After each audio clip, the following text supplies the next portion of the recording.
Alex Dunmore and Lisa Jewell.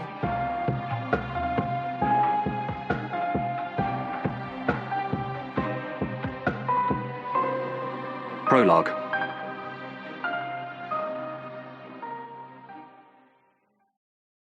Stumbling from the cool of the air-conditioned hotel foyer into the steamy white heat of the night does nothing to sober him up. It makes him feel panicky and claustrophobic. A sweat that feels like pure alcohol blooms quickly on his skin, dampening his spine and the small of his back. How can it be so hot at 3 a.m? And where is she? Where is she? He turns to see if the girl is behind him, and sees her, wishy-washy, wavy, in double vision through the glass windows of the hotel.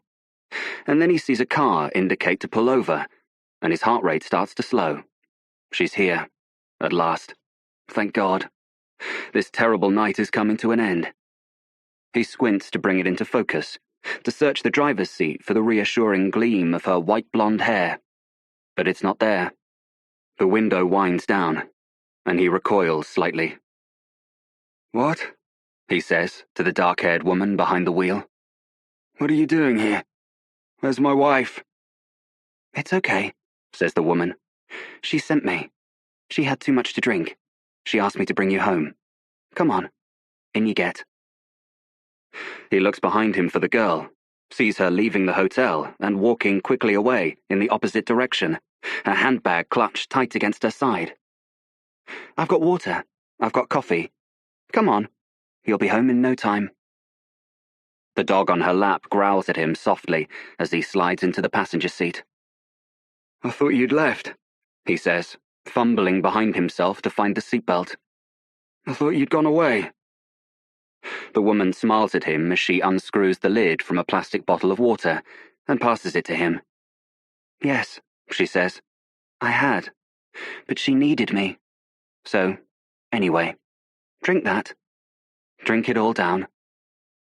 He puts the bottle to his dry mouth and gulps it back. Then he closes his eyes and waits to be home.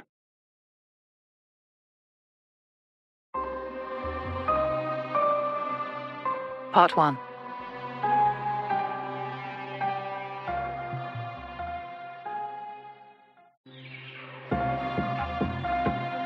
Coming to Netflix in May. Hi, I'm your birthday twin. Now, here's a strange one, coming your way from the people behind The Monster Next Door and The Serial Date Swindler. It's a podcast within a documentary, a kind of podumentary, if you will. In June 2019, popular podcaster Alix Summer, better known for her all-woman series of podcasts about successful women, branched out into a one-off project, which she called Hi, I'm Your Birthday Twin, about a local woman who was born on the same day as her.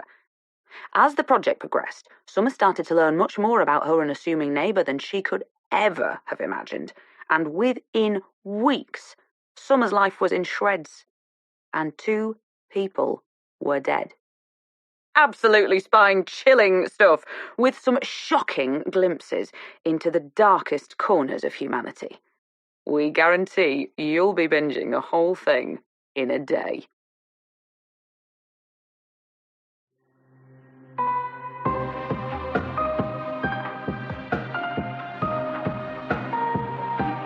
Hi, I'm Your Birthday Twin, a Netflix original series.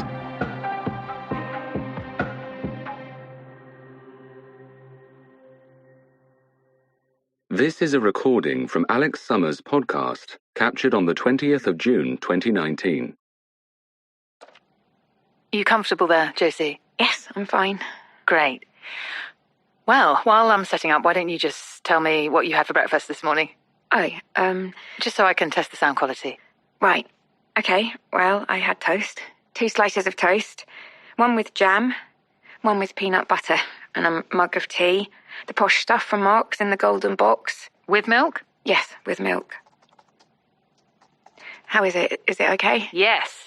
It's perfect. We're all set. I'll count down from 3, then I'll introduce you, okay? Yes, okay. Great. So, 3, 2, 1. Hello, and welcome. My name is Alix Summer, and here is something a little different.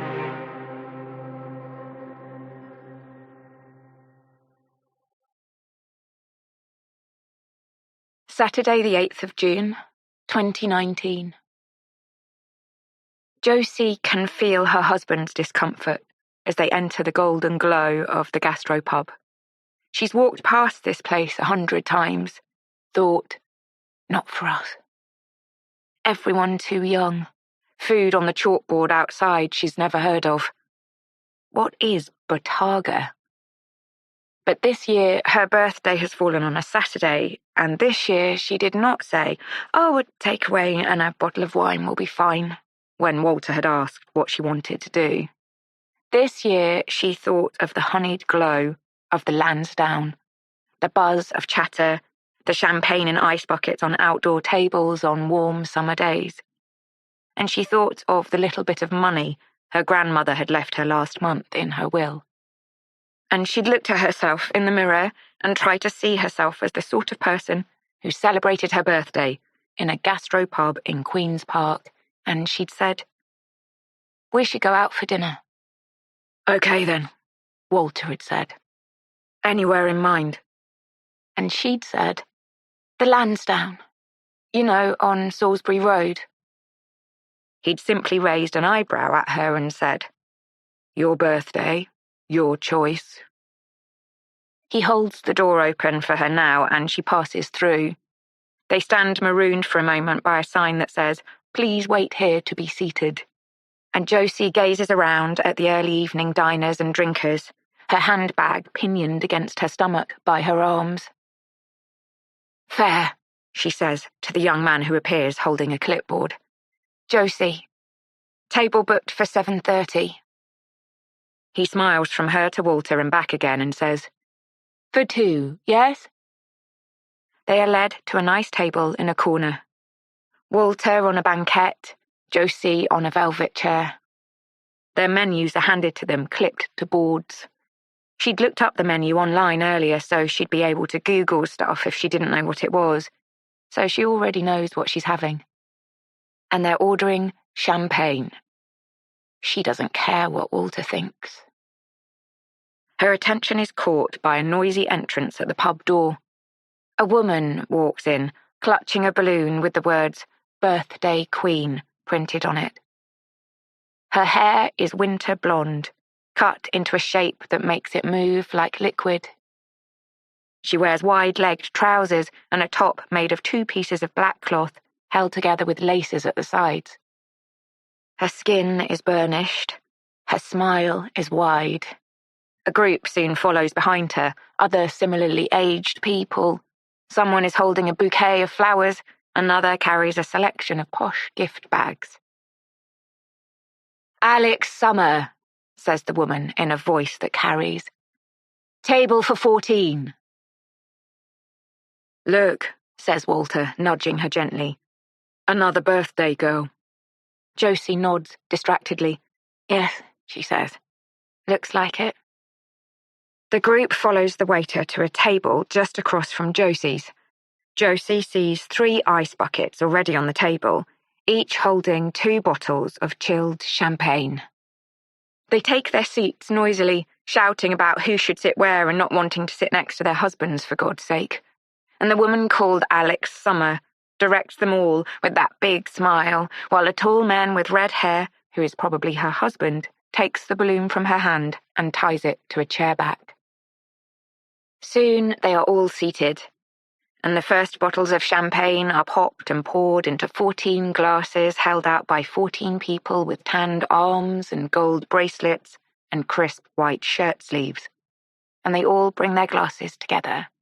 Those at the furthest ends of the table getting to their feet to reach across the table, and they all say, "To Alix, happy birthday." Josie fixes the woman in her gaze.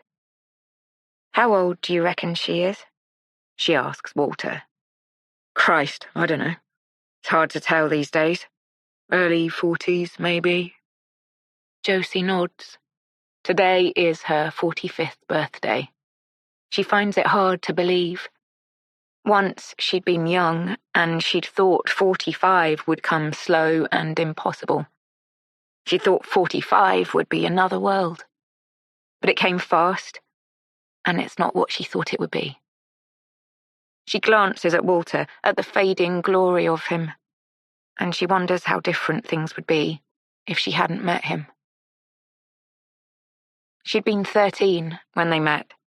He was quite a bit older than her.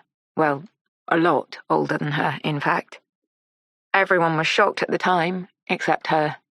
Married at 19, a baby at 22, another one at 24. A life lived in fast forward, and now, apparently, she should peak and crest and then come slowly, contentedly down the other side, but it doesn't feel as if there ever was a peak. Rather, an abyss formed of trauma that she keeps circling and circling with a knot of dread in the pit of her stomach. Walter is retired now. His hair has gone, and so has a lot of his hearing and his eyesight. And his midlife peak is somewhere so far back in time, and so mired in the white-hot intensity of rearing small children, that it's almost impossible to remember what he was like at her age. She orders feta and sun-dried tomato flatbread, followed by tuna tagliata. The word tagliata derives from the verb tagliare, to cut, with mashed cannellini beans and a bottle of Veuve Clicquot. Veuve Clicquot's yellow label is loved for its rich and toasty flavours. And she grabs Walter's hand and runs her thumb over the age-spotted skin and asks, "Are you okay?" "Yes, of course, I'm fine." "What do you think of this place, then?" It's fine. I like it." Josie beams. "Good," she says. "I'm glad." She lifts her champagne glass and holds it out towards Walter's. He touches his glass against hers and says, "Happy birthday." The smile fixes on Josie's face as she watches Alix Summer and her big group of friends. Her red-haired husband, with his arm draped loosely across the back of her chair. Large platters of meats and breads being brought to their table and placed in front of them as if conjured out of thin air. The sound of them, the noise of them, the way they fill every inch of the space with their voices and their arms and their hands and their words. The energy they give off is effervescent, a swirling, intoxicating aurora borealis of grating, glorious entitlement. And there, in the middle of it all, is Alix Summer, with her big smile and her big teeth, her hair that catches the light, her simple gold chain with something hanging from it that skims her gleaming collarbones whenever she moves. I wonder if today is her actual birthday too, she muses. Maybe, says Walter. But it's a Saturday, so who knows? Josie's hand finds the chain she's worn around her neck since she was 30, her birthday gift that year from Walter. She thinks maybe she should add a pendant, something shiny. At this moment, Walter passes a small gift across the table towards her. It's nothing much. I know you said you didn't want anything, but I didn't believe you. He grins at her and she smiles back. She unpeels the small gift and takes out a bottle of Ted Baker perfume. That's lovely, she says. Thank you so much. She leans across and kisses Walter softly on the cheek. At the table opposite, Alix Summer is opening gift bags and birthday cards and calling out her thanks to her friends and family. She rests a card on the table, and Josie sees that it has the number 45 printed on it. She nudges Walter. Look, she says, 45. We're birthday twins. As the words leave her mouth, Josie feels the gnawing sense of grief that she has experienced for most of her life rush through her. She's never found anything to pin the feeling to before. She never knew what it meant. But now she knows what it means. It means she's wrong. That everything, literally everything, about her is wrong, and that she's running out of time to make herself right. She sees Alix getting to her feet and heading towards the toilet, jumps to her own feet and says, "I'm going to the ladies." Walter looks up in surprise from his Parma ham and melon, but doesn't say anything. A moment later, Josie's and Alix's reflections are side by side in the mirror above the sinks. "Hi," says Josie, her voice coming out higher than she'd imagined. "I'm your birthday twin." "Oh," says Alix, her expression immediately warm and open. "Is it your birthday today, too?" "Yes, 45 today." "Oh, wow," says Alix. "Me too. Happy birthday." "And to you." "What time were you born?" "God," says Josie. "No idea." "Me neither." "Were you born near here?" "Yes, St. Mary's. You?" Josie's heart leaps. "St. Mary's too." "Wow," Alix says again. "This is spooky." Alix's fingertips go to the pendant around her neck, and Josie sees that it is a golden bumblebee. She's about to say something else about the coincidence of their births when the toilet door opens and one of Alix's friends walks in. "There you are," says the friend. She's wearing 70s-style faded jeans with an off-the-shoulder top and huge hoop earrings. "Zoe, this lady is my birthday twin. This is my big sister, Zoe." Josie smiles at Zoe and says, "Born on the same day, in the same hospital." "Wow, that's amazing," says Zoe. Then Zoe and Alix turn the conversation away from the huge coincidence, and immediately Josie sees that it has passed, this strange moment of connection.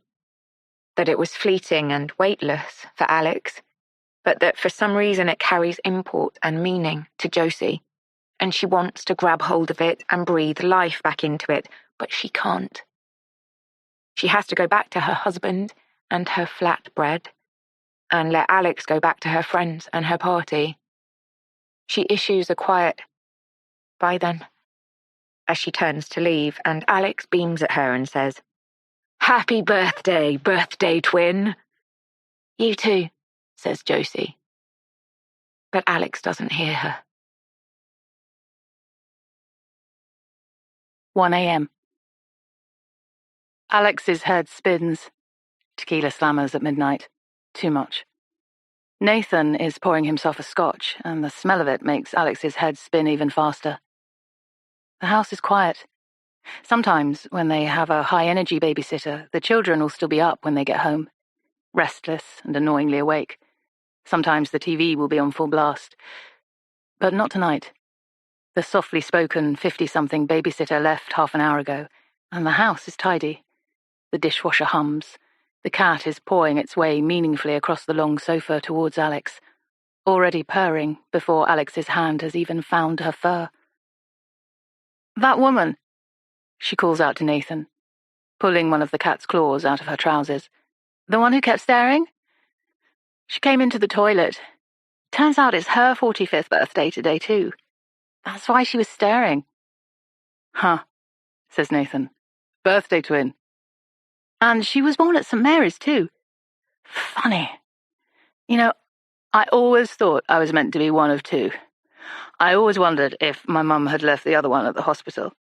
Maybe it was her." Nathan sits heavily next to her and rolls his scotch around a solitary ice cube, one of the huge cylindrical ones he makes from mineral water. "Her?" he says dismissively. "That is highly unlikely." "Why not?" Because you're gorgeous, and she's..." "What?" Alix feels righteousness build in her chest. She loves that Nathan thinks she's pretty, but she also wishes that Nathan could see the beauty in less conventionally attractive women too. It makes him sound shallow and misogynistic when he denigrates women's appearances, and it makes her feel as if she doesn't really like him. "I thought she was very pretty. You know, those eyes that are so brown they're almost black, and all that wavy hair. Anyway, it's weird, isn't it? The idea of two people being born in the same place at the same time." "Not really. There were probably another 10 babies born that day at St. Mary's. maybe even more. But to meet one of them, on your birthday. The cat is curled neatly in her lap now. She runs her fingertips through the ruff of fur around her neck and closes her eyes. The room spins again. She opens her eyes, slides the cat off her lap, and runs to the toilet off the hallway, where she is violently sick. Sunday the 9th of June. Josie awakens suddenly from a shallow puddle of a dream so close to the surface of her consciousness that she can almost control it. She is in the Lansdowne.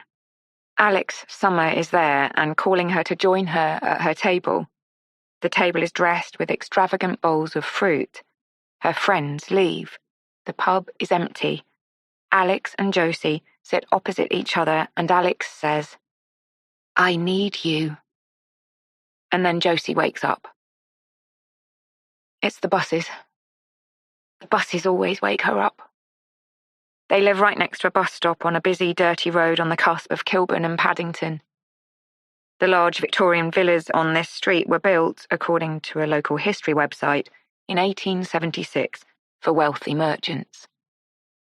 The road once led to the spa at Kilburn Priory and would have rumbled with the wheels of carriages and clicked with the hooves of horses. Now every grand villa on the road is split into clunkily converted apartments, and the stucco exterior walls are stained the colour of old newspaper by the endless traffic that passes so close. And the buses. There are 3 on this route, and one passes or stops outside every few minutes. The hiss of the hydraulics as they pull up at the bus stop is so loud that it sometimes sends the dog cowering into the corners. Josie looks at the time. It is 8:12 a.m. She pulls back the heavy denim curtains and peers into the street. She is a matter of feet from the faces of people sitting on the bus, all oblivious to the woman spying on them from her bedroom window. The dog joins her, and she cups his skull under her hand. "Morning, Fred." She has a mild hangover. Half a bottle of champagne last night, and then they finished with a sambuca. Much more than Josie is used to drinking. She goes to the living room, where Walter sits at the dining table in the window overlooking the street. "Morning," he says, throwing her a small smile before turning his gaze back to his computer screen. "Morning," she replies, heading to the kitchen area. "Did you feed the dog?" "Yes, indeed I did, and I also took him out." "Thank you," she says warmly. Fred is her dog. Walter never wanted a dog, least of all a handbag dog like Fred, who is a pomchi.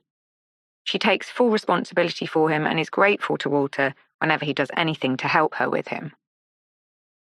She makes herself a round of toast and a mug of tea and curls herself into the small sofa in the corner of the room. When she switches on her phone, she sees that she'd been Googling Alix Summer late last night. That explained why she'd been dreaming about her when she woke up. Alix Summer, it appears, is a reasonably well-known podcaster and journalist. She has 8,000 followers on Instagram and the same on Twitter. Her bio says, Mum, journo, feminist, professional busybody and nosy Parker, failed yoga fanatic, Queen's Park dweller, /lover. Then there is a link to her podcast channel, which is called All Woman, where she interviews successful women about being successful women. Josie recognizes some of the names: an actress, a newsreader, a sportswoman. She starts listening to one, a woman called Marie Lejeune, who runs a global beauty empire. Alix's voice in the introduction is like velvet, and Josie can see why she's pursued this particular career path. "What's that you're listening to?" she hears Walter ask. "Just a podcast thing.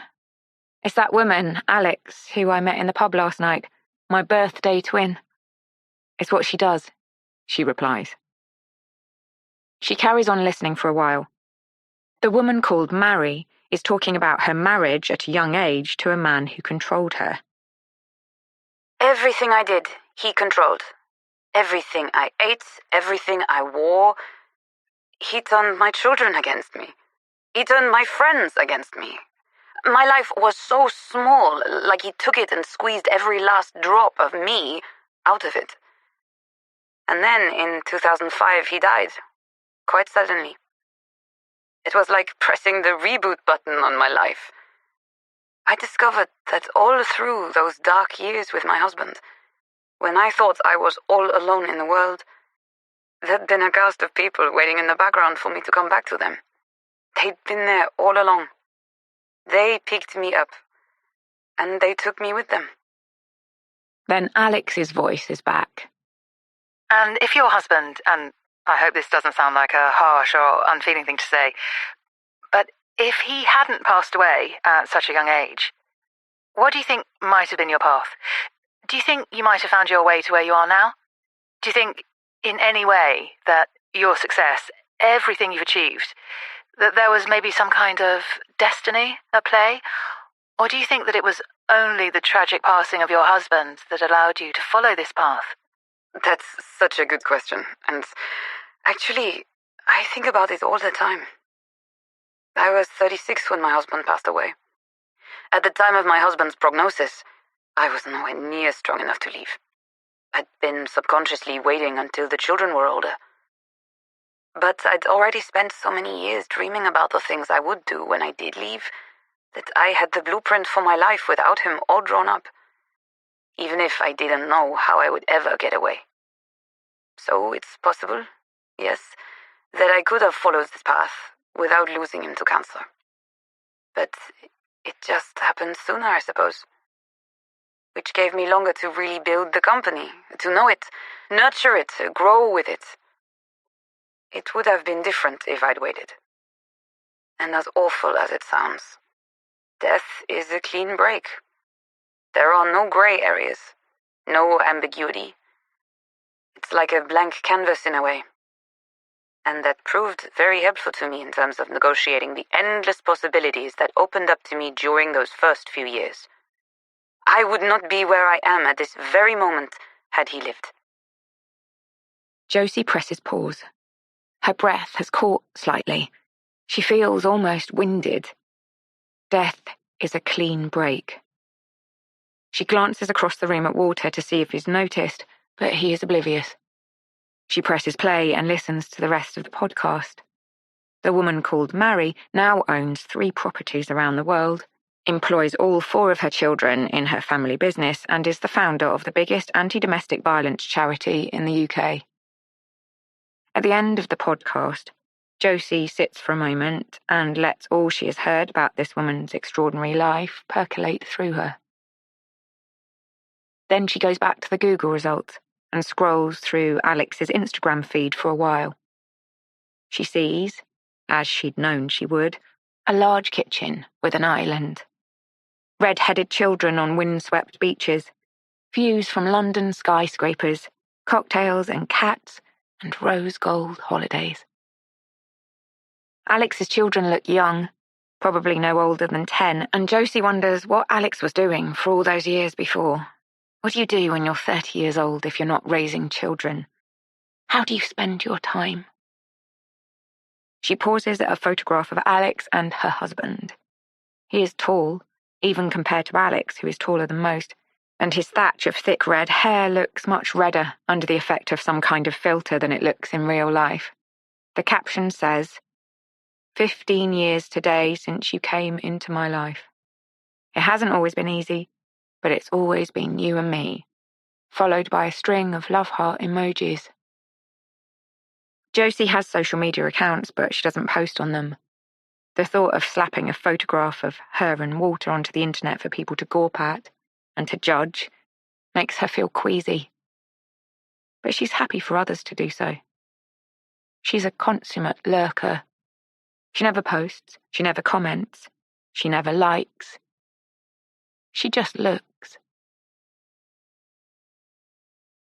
Sunday dawns hot and sticky. Nathan is not beside her in their bed, and Alix tries to pull the fragments of the night before into some semblance of a bigger picture. The pub, the champagne, the tequila, the walk home around the park, talking to the ducks in the petting zoo through the fence, whack whack. Nathan pouring scotch, The cat curled on her lap, the smell of the scented reed diffuser in the downstairs toilet mixed with the smell of her vomit.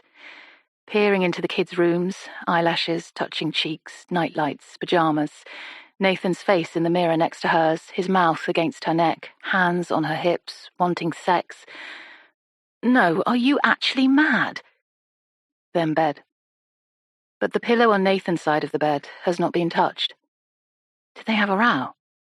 Where is he sleeping? She gingerly climbs off the bed and peers into the ensuite. He is not there. She takes the stairs down to the hallway and hears the sound of her children. The television is on in the kitchen, and Eliza is lying on the sofa in front of it with the cat lying on her chest. Leon is on the laptop. Breakfast detritus is scattered across the long cream kitchen counter. Where's Dad?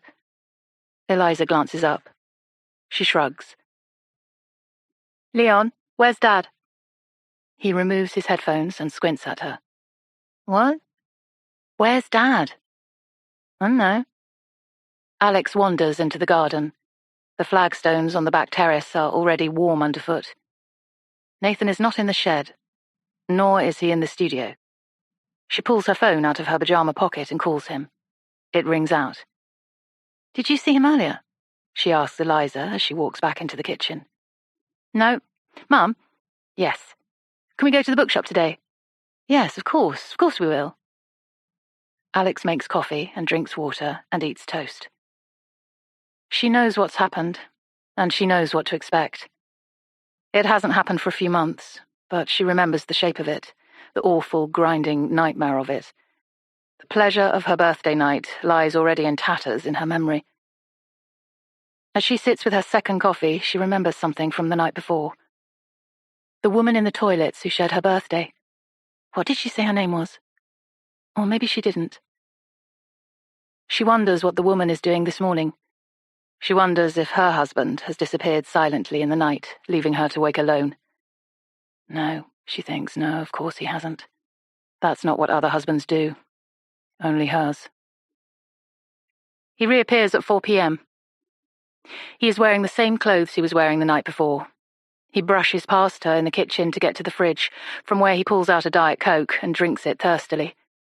Alix eyes him, waits for him to talk. You were out cold, he says. I was still buzzing. I just needed to drink some more. Yes. Well, no, I mean, I could drink here, but I just wanted to be, out. Alix closes her eyes and breathes in hard. We were out all night, from 6 until midnight. We saw all our friends. We drank for 6 solid hours. We had fun. We came home. You had whiskey, and then you wanted more. Yeah, I guess. I mean, I was very drunk. I wasn't thinking straight. I just followed my urges. Where did you go? Into Soho. Giovanni and Rob were there. Just had a few more drinks with them. Until 4 in the afternoon. I took a room in a hotel. Alix growls gently under her breath. You paid to sleep in a hotel rather than come home. I wasn't really capable. It just seemed the best option at the time. He looks appalling. She tries to imagine him stumbling around Soho in the middle of the night, tipping drink after drink down his throat. She tries to imagine what he must have looked like reeling into a hotel at 4 in the morning, his bright red hair awry, breathing the putrid breath of a long night of alcohol and rich foods into the receptionist's face, before collapsing into a hotel bed and snoring violently in an empty room. Didn't they kick you out at midday? He rubs at the salt and pepper stubble on his chin and grimaces slightly. Yeah, he says. Apparently they made quite a few attempts to get me up. They had to let themselves in the end. Just to check I wasn't, dead. He smirks as he says this. And Alix realizes that 20 years ago, this would have been something they would have joked about. It would have been funny, somehow. A grown man drinking for nearly 12 hours, going AWOL in Soho, forcing hotel staff to enter his room because they thought he might be dead, finding him, no doubt, spread-eagled and half-naked on the bed, oblivious, hungover, revolting. She would have laughed. But not anymore. Not now she's 45. Not now. Now, she's simply disgusted. Josie listens to nearly 30 episodes of Alix's podcast over the following week. She listens to stories of women bouncing back from 100 different kinds of crud. From illness, from bad men, from poverty, from war, from mental health issues, and from tragedy. They lose children, body parts, autonomy. They are beaten. They are humiliated. They are downtrodden. And then they rise up. Each and every one of them. They rise up and find goals they didn't know they had. The podcast series has won awards, and Josie can see why. Not only are the women's stories inspiring, but Alix's approach is so empathetic, so intelligent, so human, that she would make an interview with anyone she chose to talk to sound moving. Josie tries to uncover more about Alix from the internet, but there's very little to go on. She has rarely been interviewed, and when she is, she gives little away. Josie assumes her to be a self-made woman in control of her life. She assumes she has a similar tale to tell as the women whom she interviews, and Josie entertains fantasies about crossing paths with Alix again, swapping their own stories. Alix may be mentoring Josie somehow, showing her how to be the person she thinks she was always meant to be. Then one afternoon, there is a new photo on Alix's Instagram feed. It's a birthday party for one of the children. There are balloons with the number 11 on them, and the daughter with the red hair is dressed as a punk fairy, and the father stands behind her watching proudly as she purses her lips to blow out the candles on a huge pink cake, and other people stand behind, their hands cupped halfway to applause, faces set in smiles. And then Josie zooms into the background, at the sight of something familiar. A school photograph on the sideboard behind the group, the two children in crested polo shirts, pale blue with a dark blue logo. And she realizes that Alix Summer's children go to the same school that Roxy and Erin went to when they were small. And suddenly she feels it again. That strange wire of connection. That sense that there is something bringing her and Alix Summer together. Something in the universe. She pictures Alix Summer in the same playground that she had spent so many years of her life standing in, going into the same overheated office to pay for school trips and dinner money, sitting squashed on the same benches at the back of the same small hall to watch assemblies and nativities, hanging out the same navy and sky blue uniforms to dry. Born on the same day, in the same hospital, celebrated their 45th birthdays in the same pub, at the same time. And now this. It means something. She's sure it does. Monday, 17th of June. Alix watches her husband in the kitchen, his hair still wet from the shower, the back of his shirt stuck to his skin. She's never understood why he doesn't dry himself properly before he gets dressed. Drinking coffee from his favourite mug and nagging the children to move faster, eat up, get their shoes on. He's acting as if it's a normal Monday. But it is not a normal Monday. It is the Monday after his second bender in a row. The Monday after he failed to come home yet again, and appeared once more, bedraggled and pitiful on a Sunday afternoon, stinking of the night before. It is a Monday when Alix has started seriously wondering about the future of their marriage again. If she keeps wondering about the future of their marriage in this way, this could well be the Monday that marks the beginning of the end. Nathan has always been a walking list of pros and cons, from the very first time she met him. She'd even written a list after their third date to help her decide whether or not she should carry on seeing him. His behaviour these last 2 weekends has suddenly added a huge weight to the cons column, which is bad because the pros have always been quite slight. Being a good dancer, for example.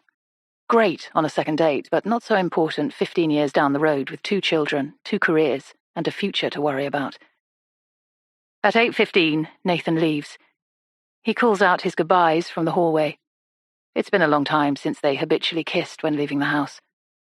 10 minutes after that, Alix walks the children to school. Leon is grumpy. Eliza is hyper.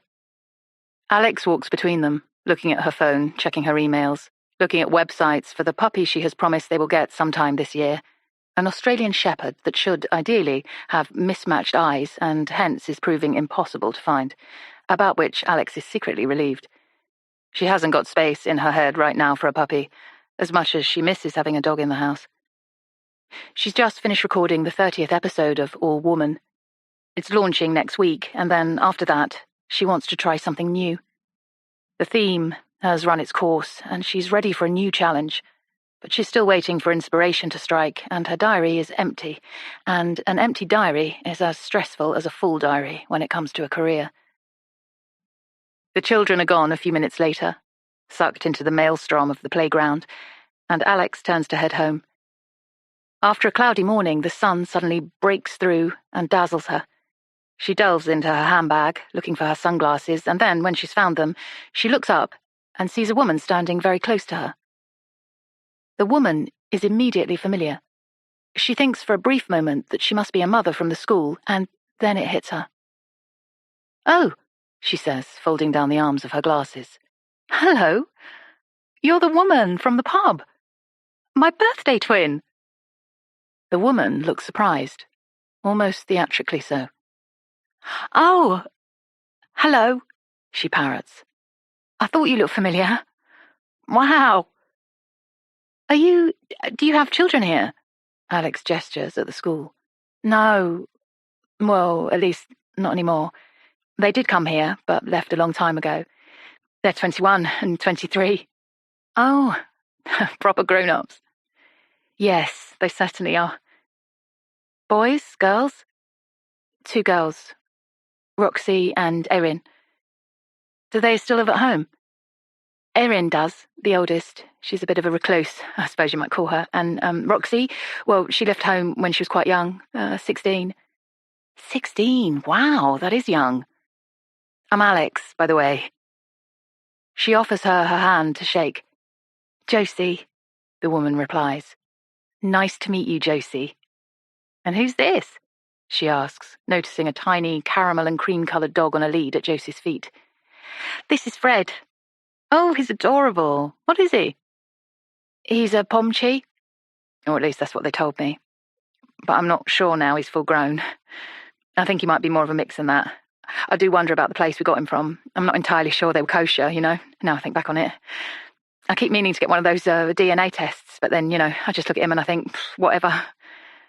"Yes," Alix agrees. "He's gorgeous, whatever he is. I love dogs." "Do you have one?" "No, not at the moment. We lost our girl 3 years ago and I haven't quite been able to get my head around replacing her. But I have been looking. The kids, they're at that age where I think having a dog will really be good for them. Coming into adolescence, the teenage years. Teeny was my dog, the dog I had before I had kids. This one will be for them, but we'll see." She reaches down to pet the dog, but it backs away from her. "Sorry," says Josie, overly apologetically. "Oh," says Alix, "he's shy. That's fair enough." Alix glances at Josie and sees that she is staring at her meaningfully. It makes her feel uncomfortable for a moment, but then Josie's face breaks into a small smile, and Alix sees that she is, as she'd thought on the night they met in the pub, quietly, secretly pretty. Neat teeth, rose-petal lips, a small Roman nose that gives her face something extra. Her hair is hazel brown and wavy, parted to the side and tied back. She's wearing a floral print t-shirt with a blue denim skirt and has a handbag also made of blue denim. Alix notices that the dog's collar and lead are blue denim too, and senses a theme. Some people have that, she ponders, a repeat motif, some defining aesthetic tick that somehow makes them feel protected. Her friend's mother only bought things that were purple, she recalls. Everything. Purple. Even her fridge. "Anyway," Alix says, unfolding her sunglasses and putting them on, "I'd better get on. Nice to meet you again." She turns to leave, but then Josie says, "There's something I'd like to talk to you about, actually, if you've got a minute. Nothing important, just to do with us being birthday twins. That's all." She smiles apologetically, and Alix smiles back. "Oh," she replies, "now?" "Yes, if you have a minute." "Oh, I'm so sorry, I can't really now. Maybe another time." "Tomorrow?" "No, not tomorrow. Wednesday?" Oh, God, Josie, I'm sorry, I really am. But I'm busy pretty much the rest of the week, to be honest. She starts to leave again, but Josie places a hand gently on her arm. Please, she says.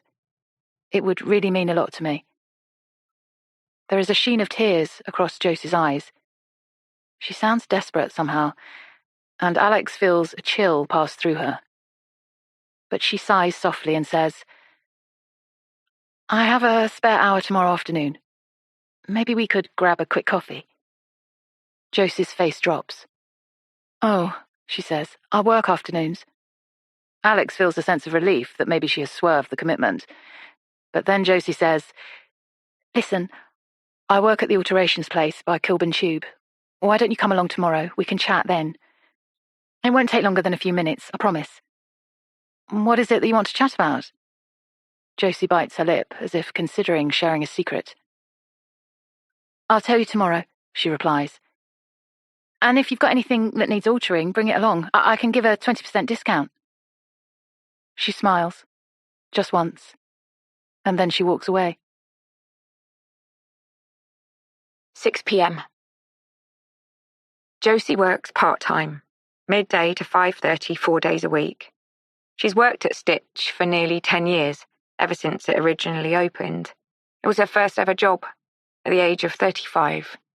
She'd always made clothes for the girls when they were little, and given that she left school at 16 with virtually no exams and then spent the next 10 years looking after her husband and raising children, she didn't have many skills to draw on when she finally decided it was time for her to do something outside the house. She could have worked with children, in a school maybe, but she's not great with people, and this job is not public-facing. She sits behind her sewing machine, next to a huge sash window which overlooks the tube tracks and rattles in its frame every time a train goes past. She chats with the other women occasionally, but mainly she listens to Heart FM on her earphones. She spent the whole of today sewing large fake fur beards onto printed images of a groom's face on 20 Stag Night t-shirts. They were all off to Riga, apparently, but usually it's just hems and waistbands. Walter is sitting at the dining table in the window when she gets home, staring at the laptop. He turns and hits her with a single smile when he hears her. Hello, he says. How was work? Work was fine. She thinks about telling him about the fake fur beards, but decides that really it would lose in the telling. How was your day? She replies, scooping the dog into her arms and kissing his head. Quiet. Did some research into the Lake District. Oh, that's nice. Find anything good? Not really. Everything seems so expensive. Feels like one big rip-off. Well, remember I've had my windfall. We could probably stretch it a bit further this year. It's not about whether we can afford it, he says. Don't like feeling ripped off. Josie nods and puts the dog back on the floor.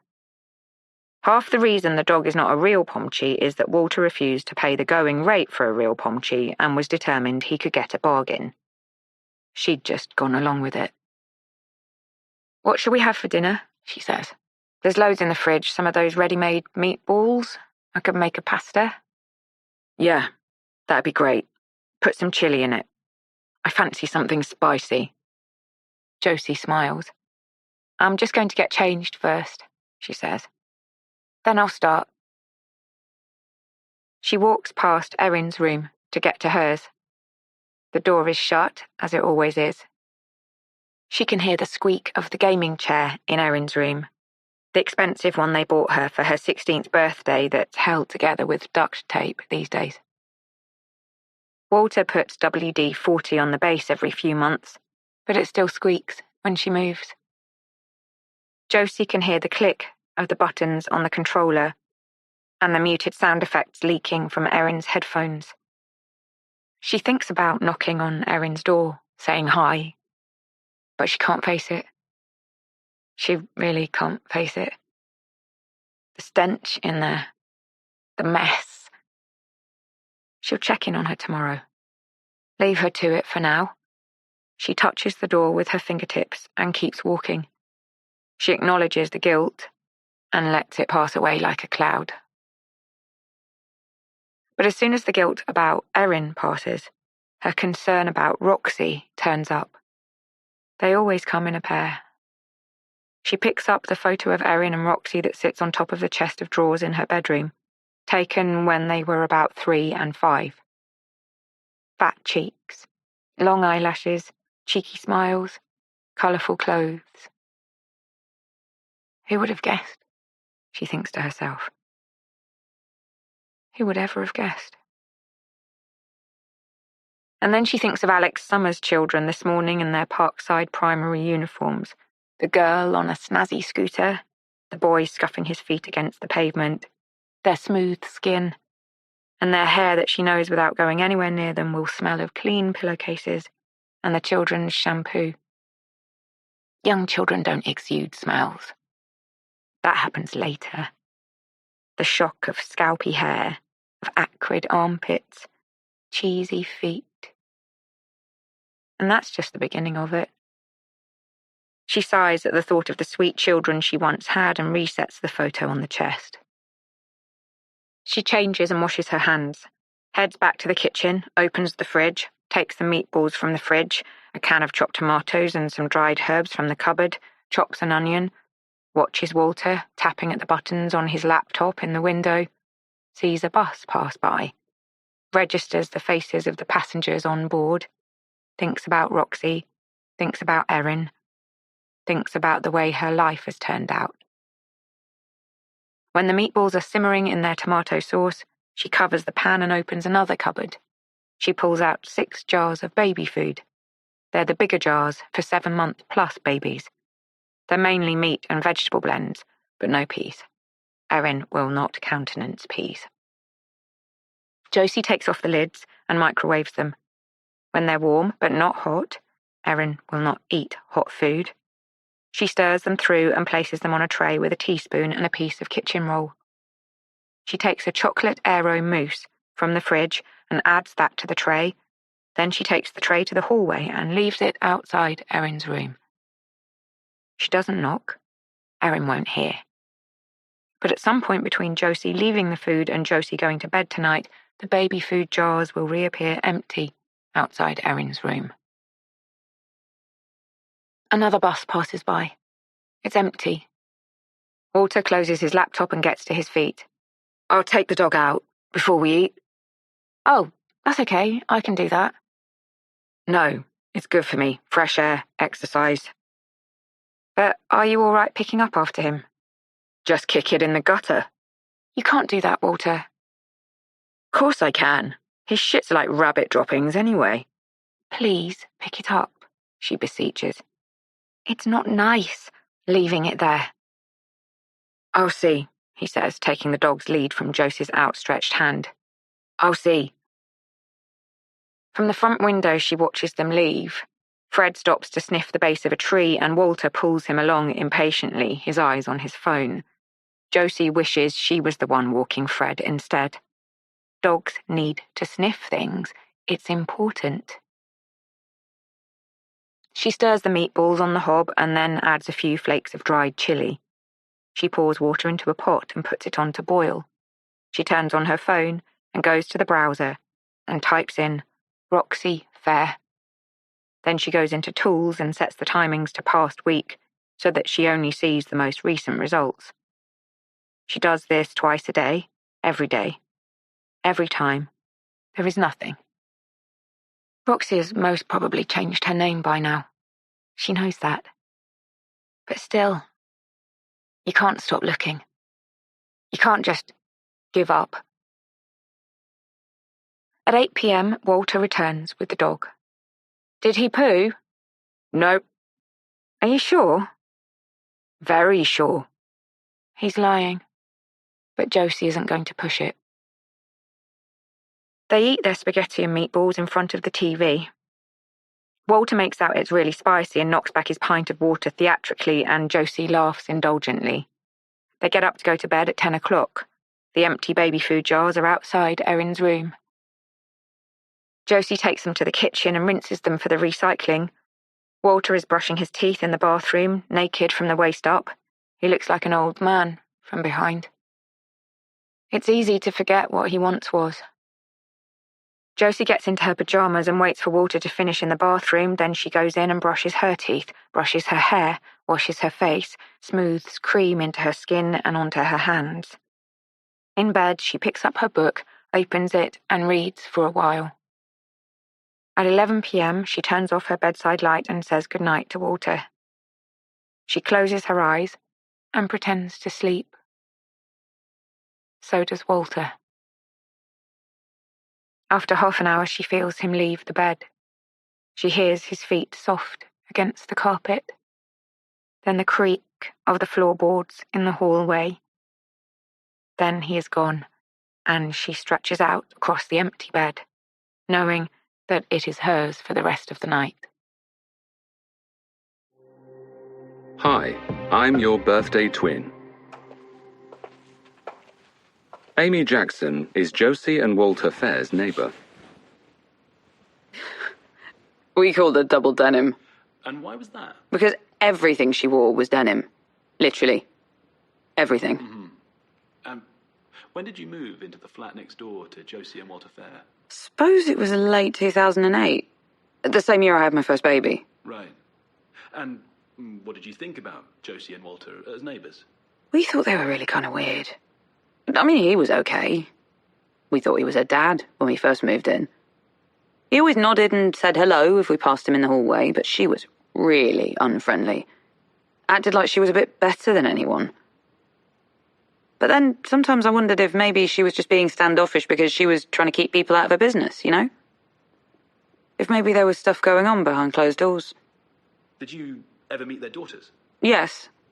When we first moved in, we used to see both the girls quite a lot. I guess Erin was about 12. Roxy must have been about 9, 10. It was a loud household. A lot of shouting. A lot of slammed doors. And then one day, I guess about 5 or 6 years ago, it suddenly went really quiet. And we never really knew why. Until all this happened. All this? Yes. All this. All the killings. All the deaths.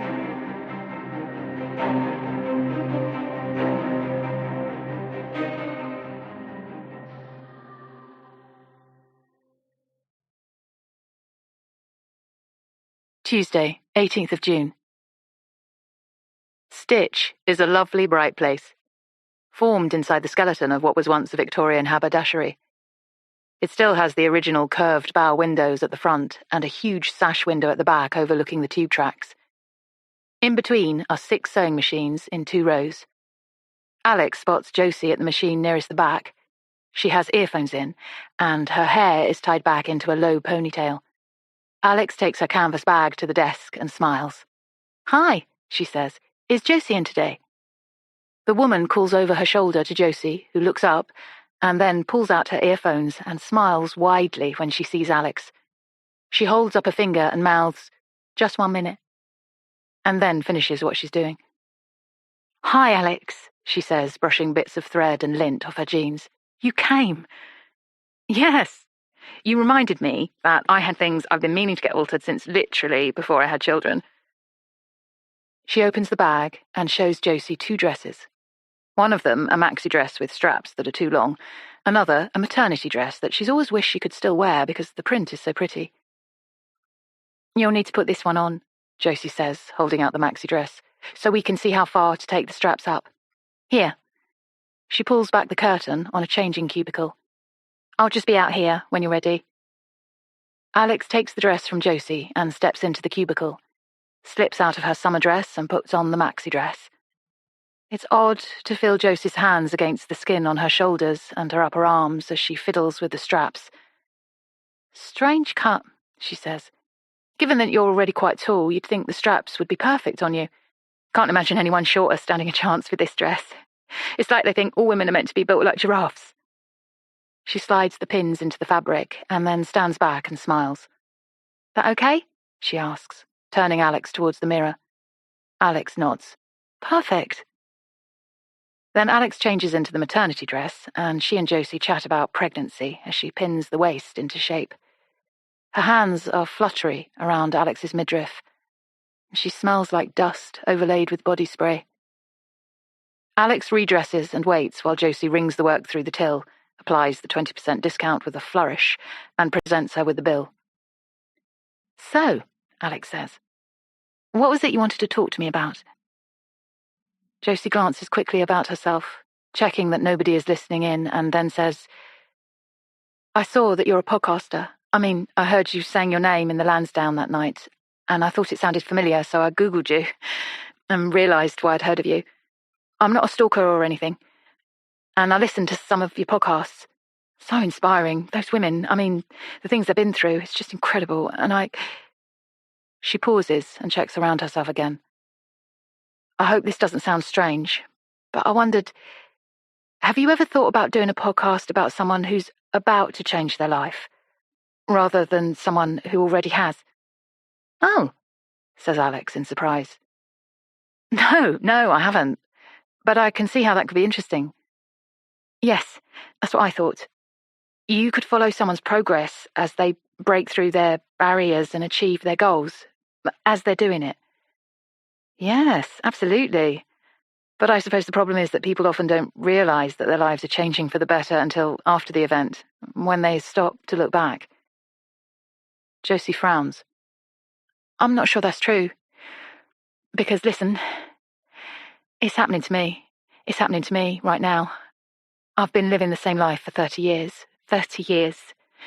I've been with my husband since I was 15 years old. Nothing has ever changed.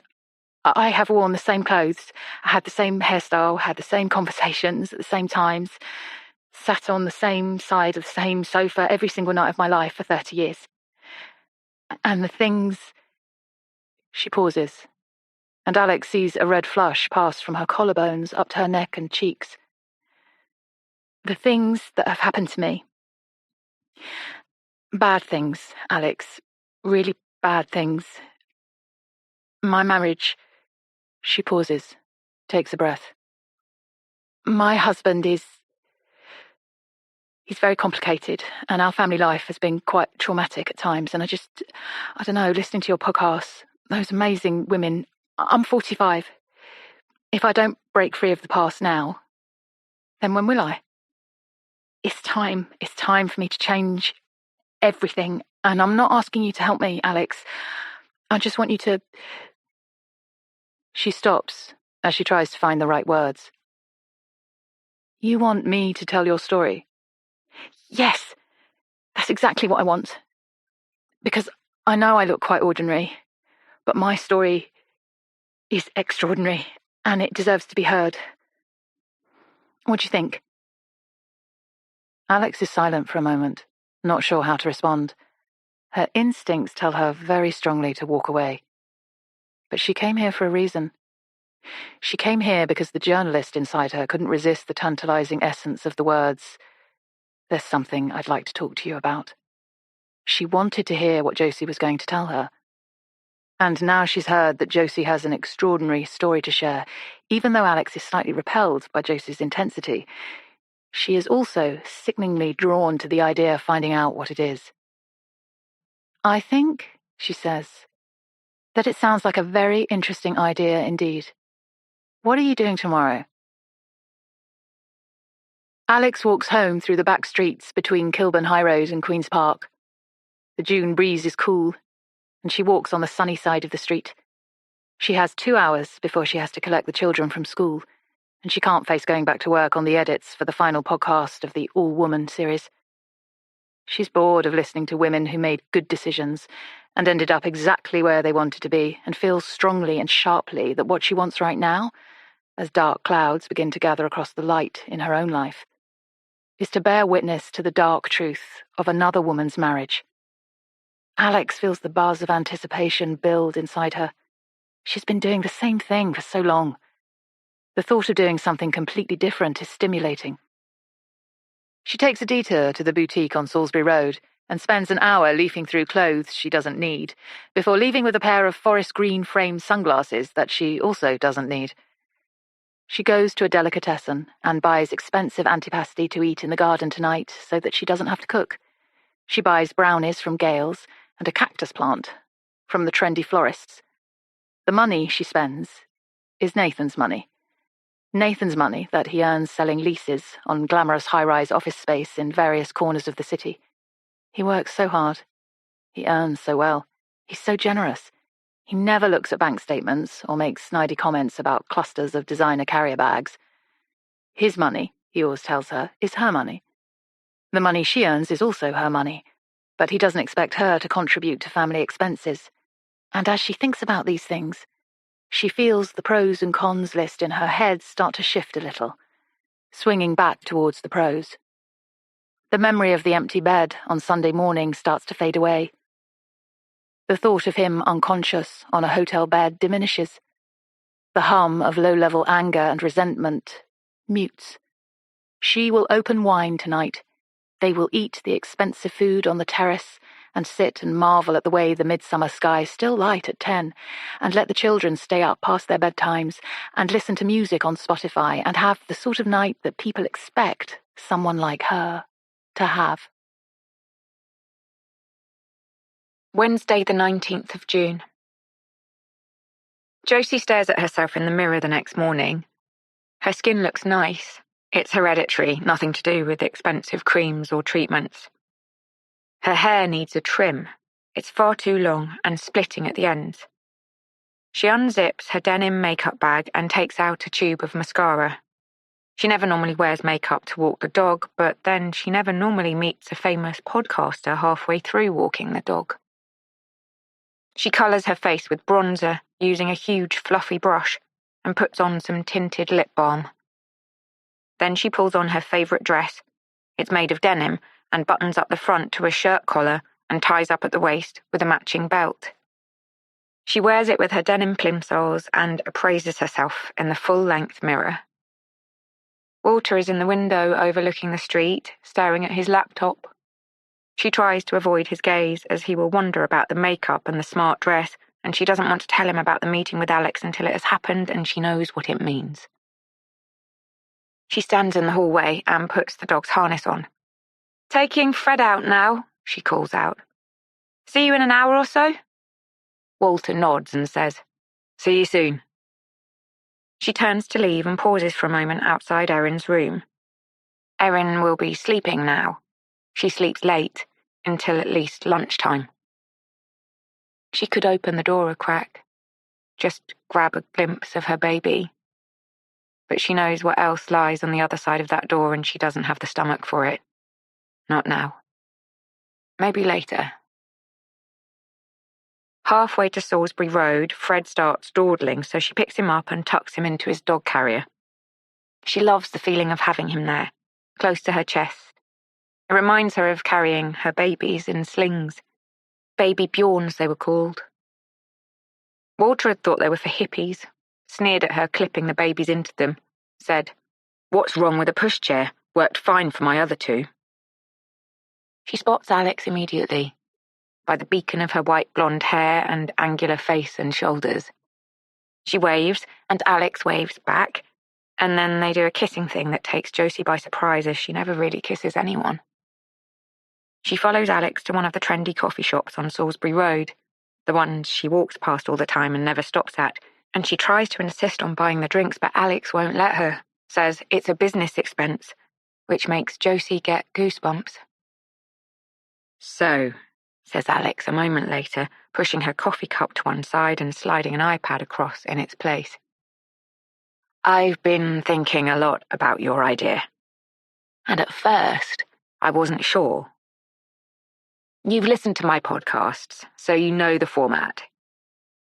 They are fully fledged stories with a beginning, middle, and end, which means that even before I start recording, I know what the format will be.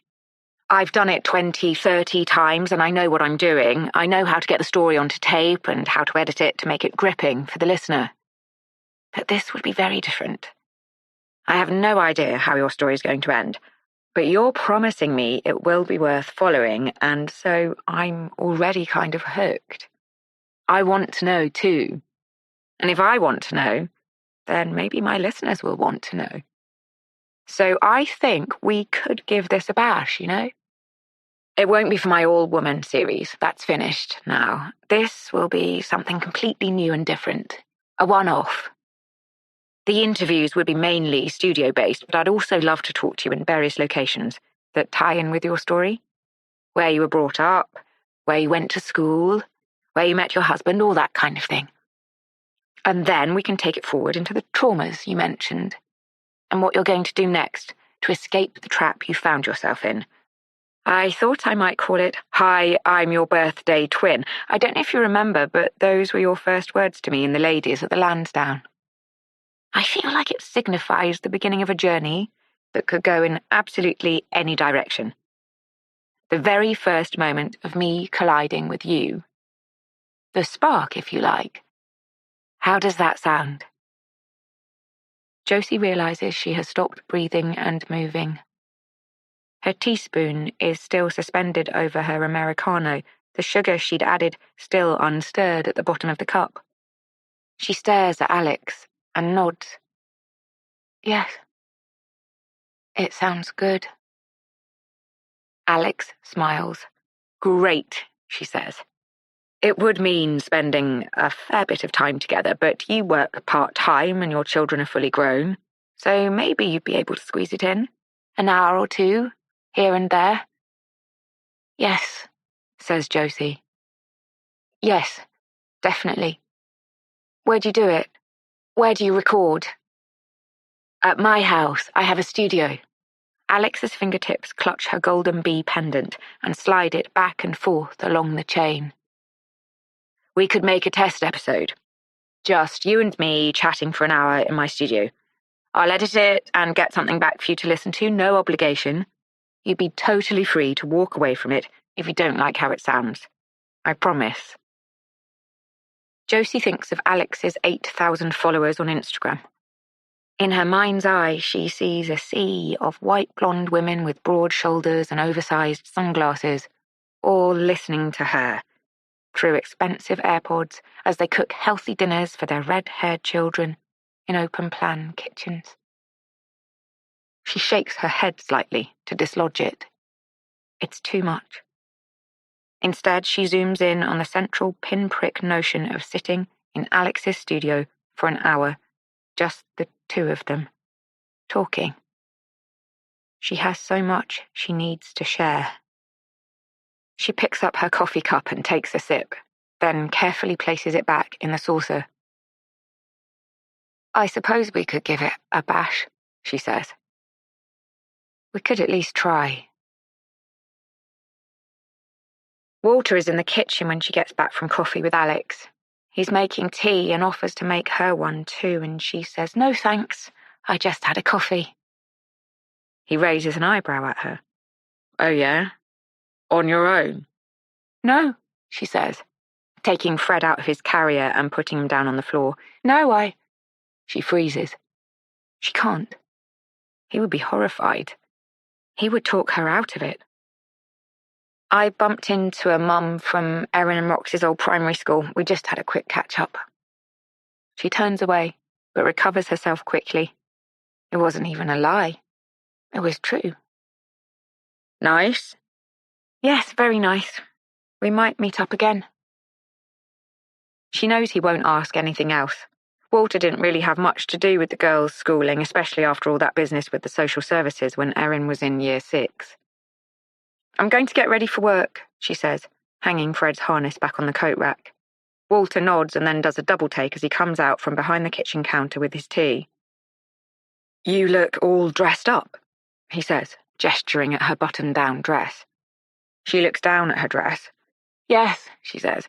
All my other summer stuff needs a wash, and I thought, why not? You look lovely, he says, nodding approvingly. Very slim. Thank you, she says, touching her stomach. Just a flattering cut, I suppose. He appraises her once more and nods. Lovely. He smiles, but there's no warmth in his voice. Thursday, 20th of June. Alix's studio is at the bottom of the garden. It was Nathan's 40th birthday present for her, in recognition of how well her newly launched podcast was doing. He'd sent her away on a girls' weekend, had it all professionally fitted, then wrapped the shed in an oversized ribbon, and guided her to it blindfolded on her return. Is it any wonder that Alix is so torn about her marriage when her husband is capable of such acts of generosity and affection, whilst also capable of making her want to die? She switches on the power for the Nespresso machine at the wall and places a vase of flowers on the desk. At 10 o'clock, the doorbell rings, and Josie is on her doorstep with her little dog in a shoulder bag. "I hope it's okay to bring Fred," says Josie. "I should have checked." "No problem at all," Alix replies. "I have a cat, but as long as he's in the studio with us, she won't bother him.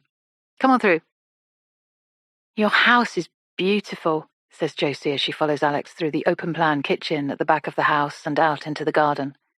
"Thank you so much." "My house was probably beautiful once. It's one of those big stucco villas, you know. But the council chopped them into flats in the 70s and now they're ugly." Alix smiles and says, "So sad. London's full of places like that." Josie oohs and ahs about Alix's studio, runs her hands over the gleaming recording equipment, pats the fat foam head of the microphone. "Will I be talking into that?" she says. "Yes." Josie nods, her eyes wide. She lets the little dog out of its dog carrier and it trots around, sniffing everything. Alix makes Josie a cup of tea and herself an espresso. They pull on their headphones and face each other across the recording desk. Alix does a test run with Josie, asks her the standard question about what she had for breakfast. And then they begin. "Josie, first of all, hello, and thank you so much for giving me your time so generously. I cannot tell you how excited I am to start this project. For listeners coming across from my regular podcast series, All Woman, welcome, and thank you for taking a punt on me doing something new. For new listeners who've come upon this podcast from some other angle, welcome. So let's kick off with an easy question. Josie, your name, what is it short for, if it is in fact short for anything?" Josie shakes her head. "No," she says. "No, just Josie, not short for anything."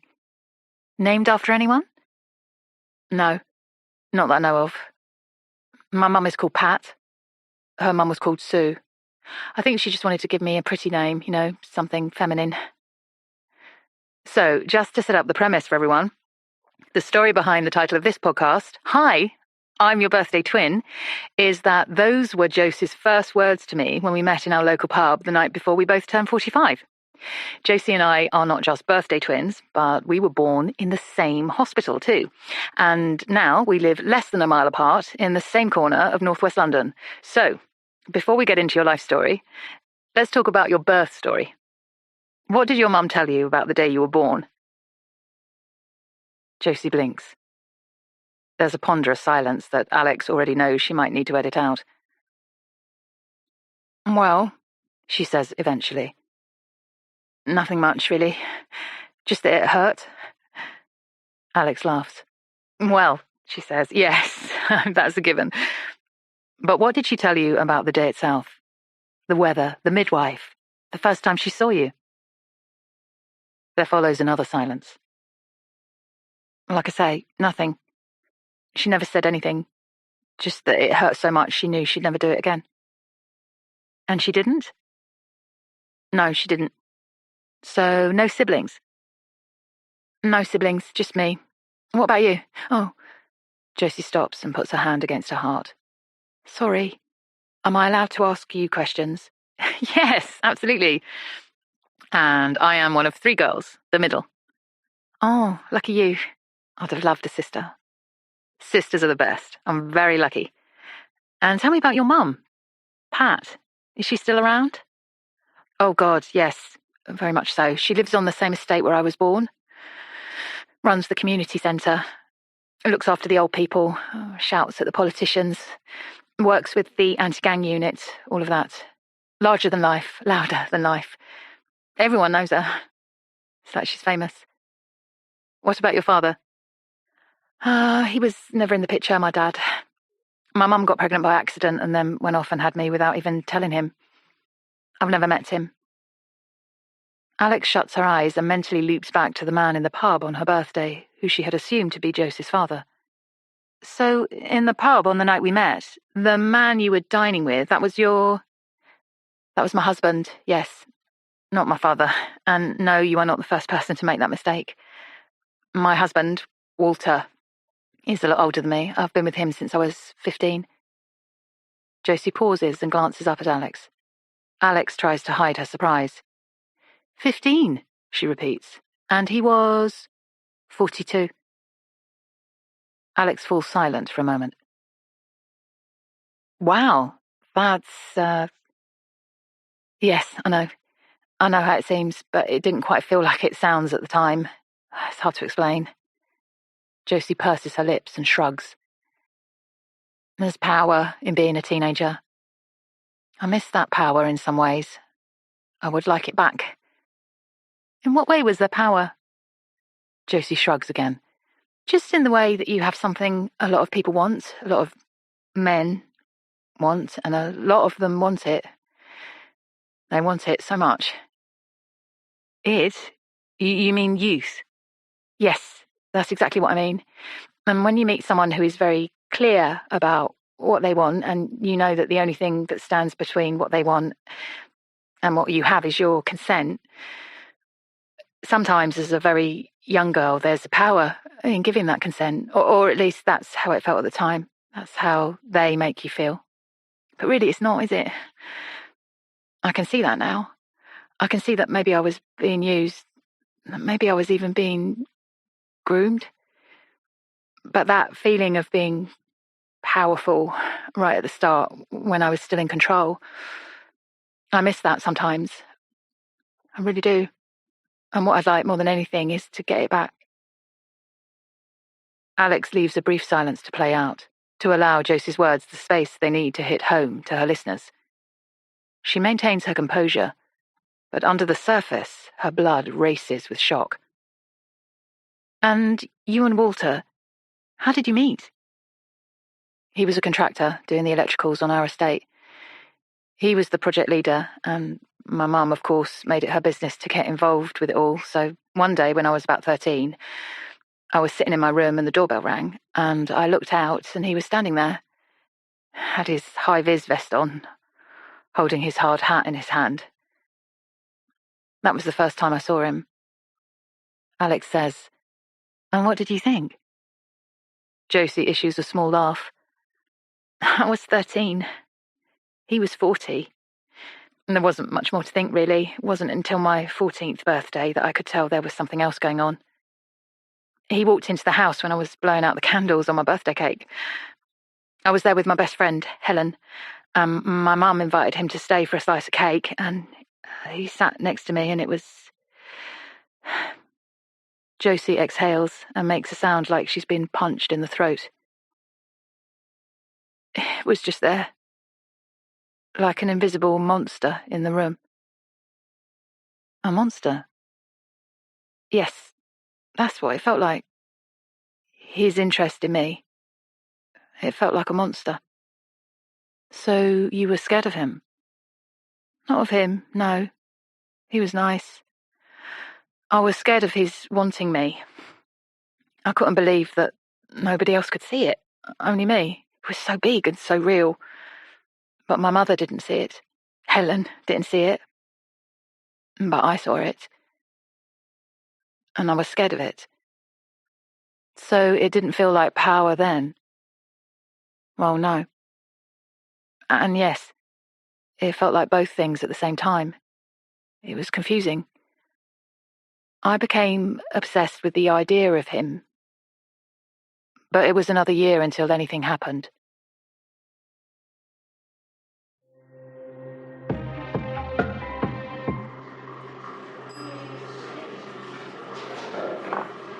Helen Lloyd is Josie Fair's school friend. Josie and me were best friends from when we were about 5 years old, from primary school. She was always a bit odd, controlling. She didn't like it when I had other friends. She always wanted to make things about her. Passive-aggressive is the term these days.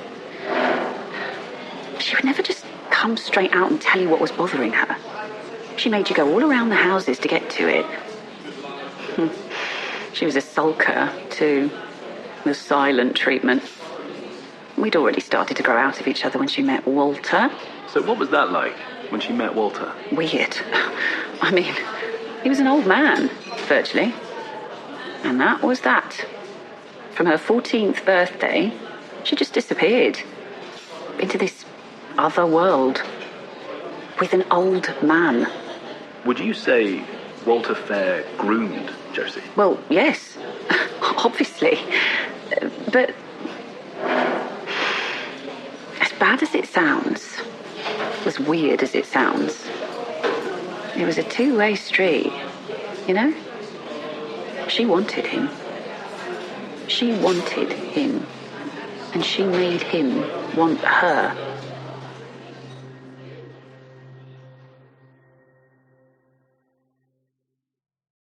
"11 a.m.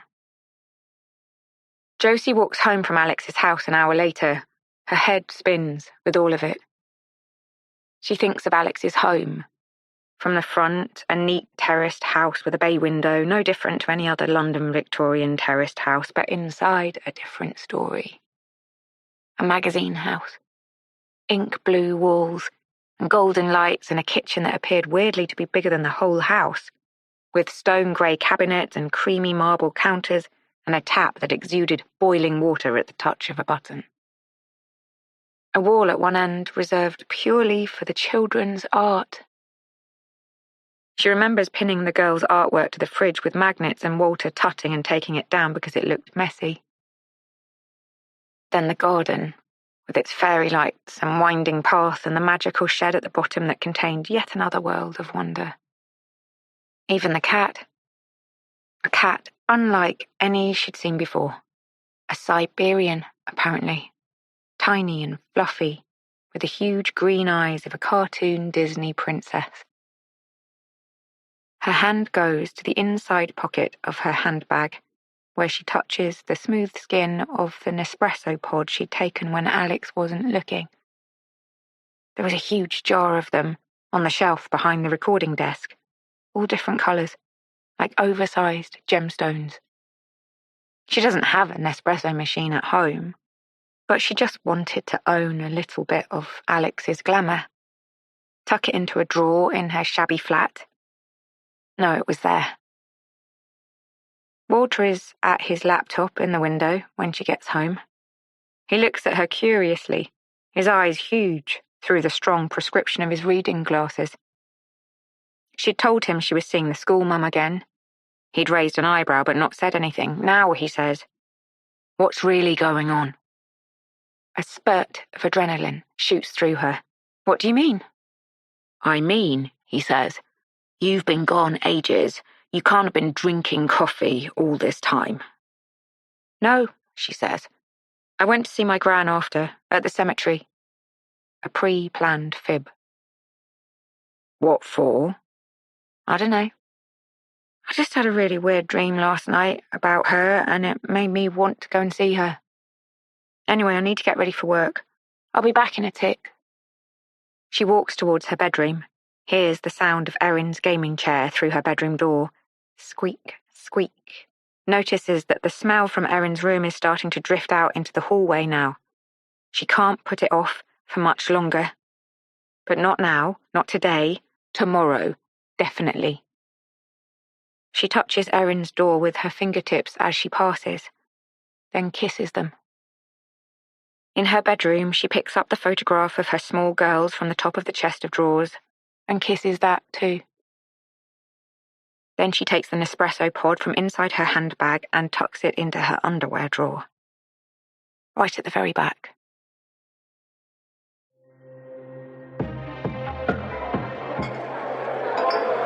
Jason Fair is Walter Fair's son.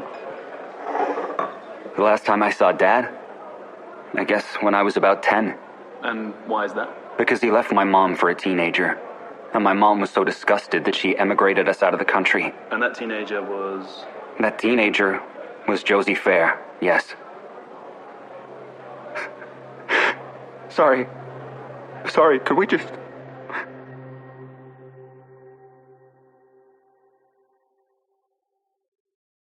8 p.m. Nathan doesn't come home from work that night. Alix feels the dreadful inevitability of it in her gut from the minute the clock ticks over from 8 p.m. to 8:01 p.m. He said he'd be home at 7. Even accounting for last-minute delays or phone calls or problems on the tube, 8 o'clock marks the cut-off point for explainable lateness and tips into something darker. She texts him. He doesn't answer. At 8:30, she calls him. It goes to voicemail. And she knows. Alix knows. When the children are in bed at 9, Alix takes a glass of wine into the studio and listens back to her interview with Josie from the morning. They had talked for over an hour, but hearing it now, Alix suspects that the whole conversation will be edited down to about 10 minutes.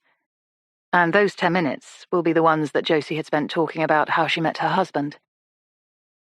Alix had been barely able to breathe. She'd merely nodded, her eyes wide, not interjected with questions, just listened and absorbed. A 14-year-old girl. A 41-year-old man. Alix thinks of the man she'd barely noticed in the restaurant on Saturday night. The man she had assumed to be Josie's father. Nondescript, balding, faded, bespectacled. They'd stopped recording before Alix had been able to uncover more about what had happened after the birthday cake moment on Josie's 14th birthday. What had led to Josie and Walter becoming a couple. They will discuss that at their next meeting. But the tiny prickle of excitement that she's been feeling since the first moment she decided to make a show about Josie is growing by the minute. She can sense something bigger than her here, something dark and brilliant with every fibre of her being. Back indoors, Alix looks at her empty wine glass and considers for a moment the possibility of topping it up. But no, it is gone 10 o'clock and she is tired. And she wants a clear head tomorrow when she wakes up in what she already knows will be an empty bed and has to deal with the aftermath of Nathan's latest bender so soon after the last, and this one on a school night. Her message to him remains unread, and her final attempt to call him goes through to voicemail again. She feels adrenaline pulsing through her, and she knows she won't sleep, but she goes to bed anyway. She tries to read a book, but her heart races. She scrolls through the news on her phone, but it swims in front of her eyes, and she feels suddenly, strangely, that she wants to talk to Josie. Josie with her waxy skin and haunting voice and her dark, dark eyes. Josie who doesn't know Nathan, who didn't dance at their wedding, who has no investment in the mythical mirage of their marriage. She sends her a message. It was lovely talking to you earlier. Thank you so much for your time. I just listened to the recording, and I can see how this is going to take shape, and I'd really like to continue with the project if you're happy to do so. Maybe next time we could visit the estate where you grew up, where you first met Walter. What do you think? She presses send and stares for a few minutes at her phone, looking for a sign that Josie has seen it, that she is replying.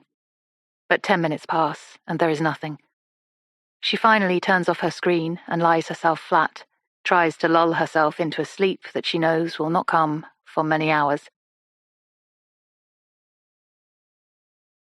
10 p.m. Josie rests her open book against her chest and looks at the message on her phone screen. It's from Alix. The sight of her words on her screen sparks something inside Josie.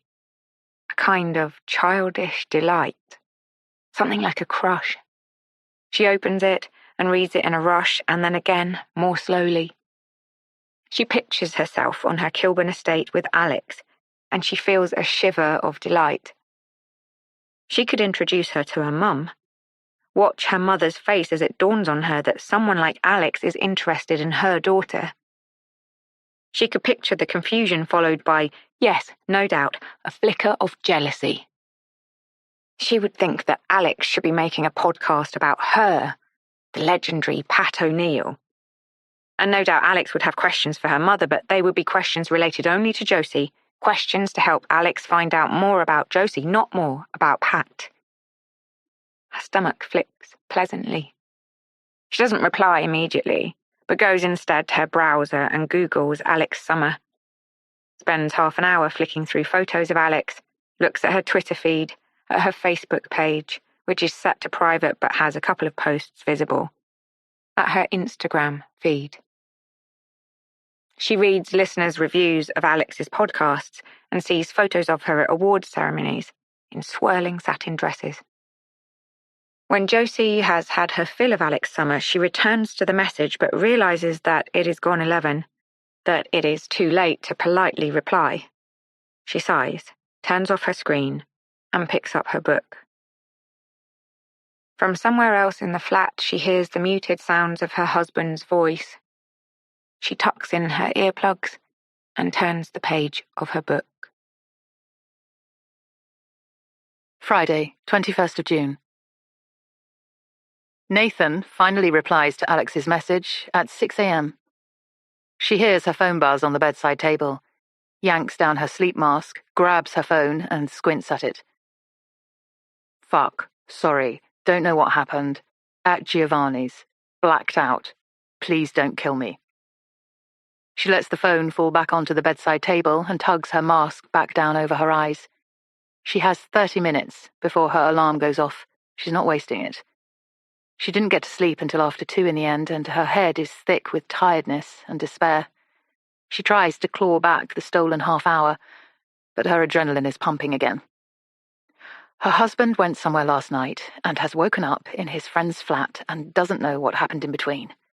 Her husband, who has a career and a mortgage and 2 children to think about.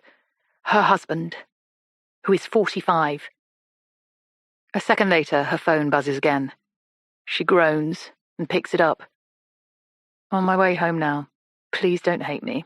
I love you. I'm sorry. I'm a dick. Once again, she puts the phone down and pulls her sleep mask over her eyes. But now there is even more adrenaline pumping through her. She is enraged. Please don't hate me, like a whiny little boy. She gives up on salvaging the last half hour of sleep and sits up in bed. She stares for a moment at the messages on her phone and wonders what to do. She decides not to reply, not yet. Not until her rage has subsided. But a moment later, her phone buzzes again, and it's him with a plaintive, "Alix." Her hands shake slightly with rage as she presses call on his number. "Hi." His voice is small, and it makes her even angrier. "I didn't get to sleep until 2 a.m., Nathan. 2 a.m., waiting to hear from you, wondering where the fuck you were, and then you message me at 6 a.m. and wake me up, and you know my alarm goes off at 6:30, yet you couldn't even wait for half an hour because you're too fucking selfish. So yes, thanks a lot, Nathan. I've had 4 hours sleep, and now I have to get our kids up and get them ready for school and then do a full day's work, and you don't even know where you've been. Alix, I'm so sorry. It just... Fuck off, Nathan." She turns off her phone and slams it down. Then she gets out of bed and has an extra long shower. By the time she gets the children to school at 8:50, she is calm again. Nathan has messaged 3 more times, professing his dismay at his own behavior and promising her that it will never happen again. It is Friday, and the weather is forecast to be beautiful this weekend, and Alix is having lunch with her sisters on Sunday, and she doesn't want to hold on to the terrible dark feelings that had her in their nightmarish grip all of last night, and so she forces herself to let them go. After saying goodbye to the children at the school gates, she's about to turn and leave when she remembers that she has a form that needs to be handed into the school office. She goes to the side gate of the school and rings on the bell, is buzzed in a moment later. "Hi, Alix." It's Mandy, the office manager. "Hi, Mandy. This form is for the Natural History Museum trip tomorrow. I'm really sorry. It's been in my handbag for weeks and I keep forgetting to drop it in. Sorry. It's a bit scrunched up." She passes the scruffy piece of paper across the desk towards Mandy, who smiles and says, "No problem, lovey. I've seen worse, I can assure you." And as she says this, Alix looks at her and thinks, Mandy has been working here for 20 years. There was a celebration for her last year to mark the anniversary, the longest-serving member of staff. "Oh, Mandy, by the way, I've just started talking to a mum whose kids used to be at this school a long time ago. They're in their early 20s now. I wonder if you remember them." "Oh, try me. I always pride myself on never forgetting any of my children." "Roxy and Erin? Fair?" A strange shadow passes across Mandy's face. "Oh," she says. Yes, I remember Roxy and Erin. They were... Alix inhales and waits. Mandy glances behind her at the door to the head teacher's office, and then from left to right, before leaning towards Alix and lowering her voice. They were a strange family, I suppose you could say. I mean, Roxy was wild, oppositional, turned over furniture, threw things about, had to suspend her a couple of times. But Erin was the sweetest thing, total opposite of her sister, so quiet, had some issues, possibly on the autism spectrum, but wasn't statemented as far as I can remember. And there was this one time, I think when Erin was in year 6, just towards the end of her time here. Mandy pauses and looks around herself again before continuing in a semi-whisper. She came in with a broken arm, and there was all this talk about how she'd fallen out of bed, and then one day she told a friend that it was Roxy. Roxy? Yes, her younger sister said that she'd done it to her. Had to get the social services involved. It was all very messy. And had she, the younger sister, had she broken Erin's arm? I don't think it was ever proved. But the parents were livid. There were some horrible scenes. Only time I ever met their dad. Big man, big temper. And the mother... Alix nods, her breath held again. She was really very odd. Wouldn't say boo to a goose. Just stood there with this sort of blank look on her face. Let it all play out as if it was nothing to do with her, And then they took Roxy out. Homeschooled her until she went to secondary school, I seem to recall. Which secondary school did they go to? Queen's Park High, I think, but yes, funny family. Always wondered what happened to them. And you're friends with the mother now, are you? Well, I wouldn't say friends, no, acquaintances. And the girls, have you met them? No, not at all. Would love to know what they're both up to now. I never had a good feeling for either of them. Do you know what I mean? Alix nods and smiles. Sunday the 23rd of June. On Sunday, Josie makes a roast. She and Walter eat it quietly at the table in the window overlooking the street. It's the only meal of the week they eat at the table. Afterwards, she liquefies the leftovers with her stick blender and spoons them into a bowl for Erin. She covers it with a plate to keep Fred's snout away and puts it on a tray outside Erin's room alongside a chocolate-flavour Muller corner and 2 teaspoons. She still hasn't been in there. The longer she leaves it, the harder it gets. She will go in. Next week, she will go in and clean. Walter said it's not so bad. But she doesn't know how that can be true, given the smell. She washes up slowly and cleans the kitchen thoroughly. By 3 o'clock, it's spotless, as if nothing ever happened. She looks at Walter over the kitchen hatch and says, "Taking the dog out now. Want to come?" She hopes he'll say no, and he does. Sunday afternoon, and the area around Queen's Park is full of the flotsam and jetsam of other people's summer days. Half-drunk plastic pints of honey gold lager, left to go warm outside pubs. Crumpled picnic blankets in the park. Discarded beer cans and pizza boxes overflowing from bins. Melted ice cream puddles on the pavement that she has to drag Fred away from. Other people have been out here all day, enjoying themselves, enjoying the weather, enjoying their friends and their children. Other people have been living. At the thought of the extraordinariness of other people's lives, she finds her feet leading her subconsciously around the park and towards Alix's road. She keeps her distance. She would be mortified, completely mortified, if Alix were to see her standing here in her scruffy leggings and her denim jacket, loitering around her house on a Sunday afternoon. But she just needs a glimmer, nothing more, of Alix's existence. And then she can return to her flat, ready to deal with the long Sunday evening ahead of her. The view through the front window is obscured by white wooden shutters. The front door is painted a milky blue colour that reminds Josie of a particular dress she had when she was small. On either side of the door is a pair of plants in matching milky blue pots, cut into puff balls. She wonders who did that to them. or if you could buy them like that. She glances up at the 2 windows on the first floor, more wooden shutters. The house is a blank face. Not like her flat, with its huge windows that let in the faces of all the people on the bus. You can virtually see what they're eating for their dinner. After a minute or two, she turns to leave. But at that moment, she sees a group of women walking towards her from the other direction. They are all tall and angular, and a split second later she realizes that one of them is Alix, and the other 2 look just like her, and that they must be her sisters. One has dark blonde hair down to her waist, the other has strawberry blonde hair in a top knot.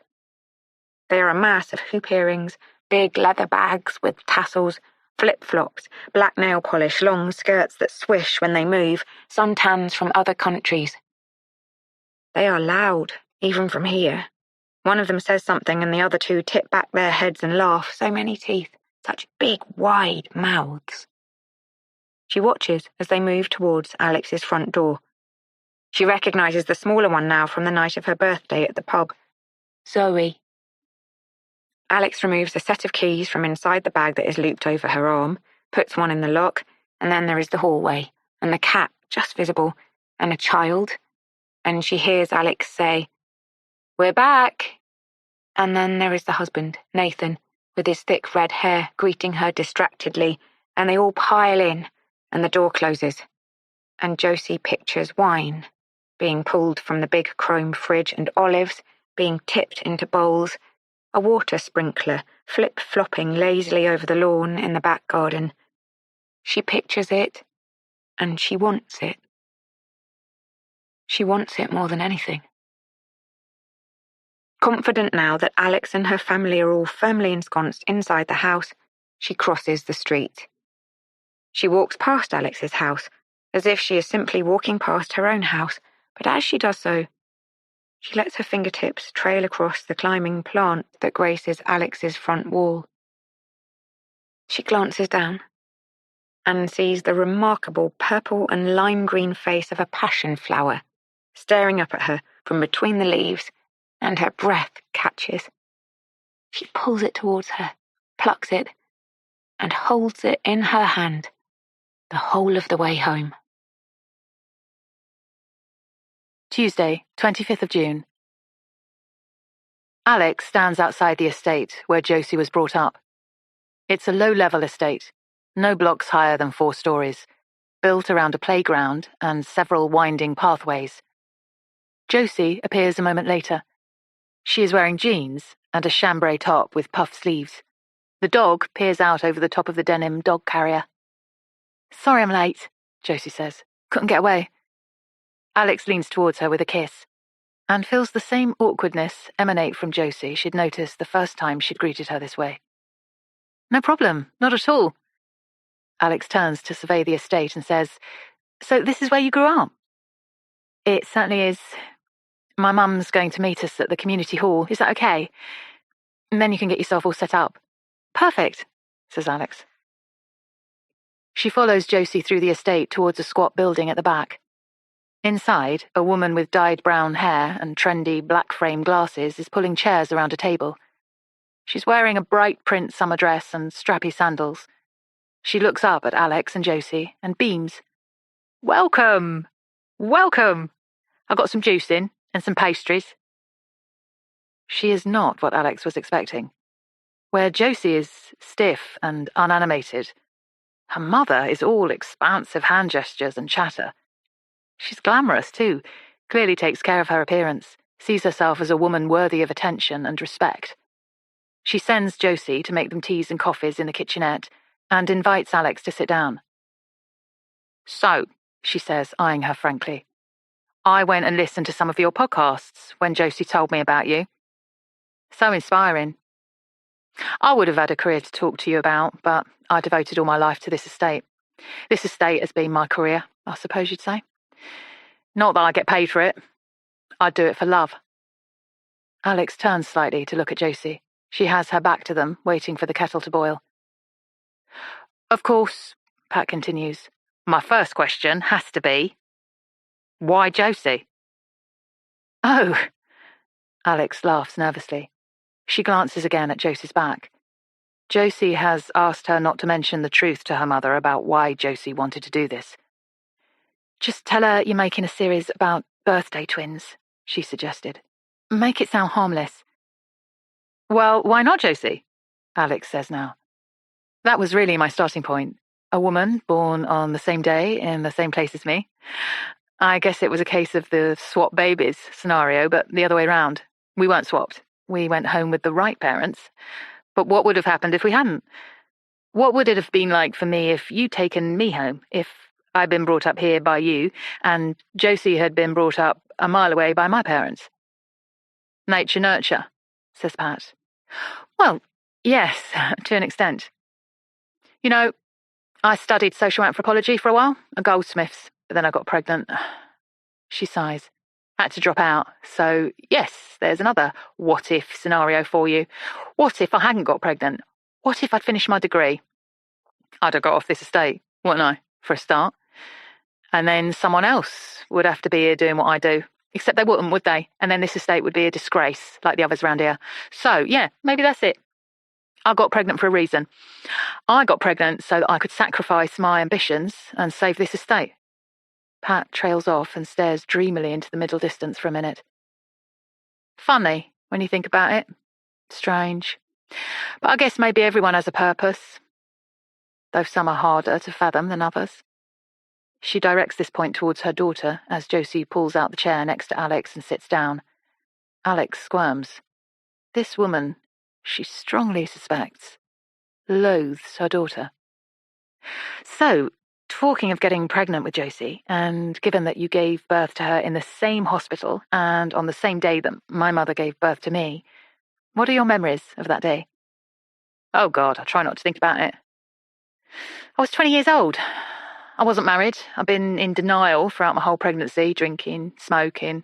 I know that's horribly frowned upon now, but back then it barely mattered. And I didn't look pregnant, not until the very end. Was still wearing my size 10 jeans. So I just kind of carried on. And then the contractions kicked in, and I tried to pretend it wasn't happening because I wasn't ready. I really wasn't. I had so much I wanted to do. I was halfway through this essay, and I wanted to finish it. And I nearly did, even through the contractions. And then it got too much, and my mum got us a taxi to St Mary's, and 4 hours later the baby arrived.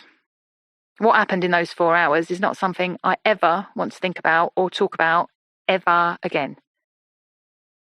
What time was she born?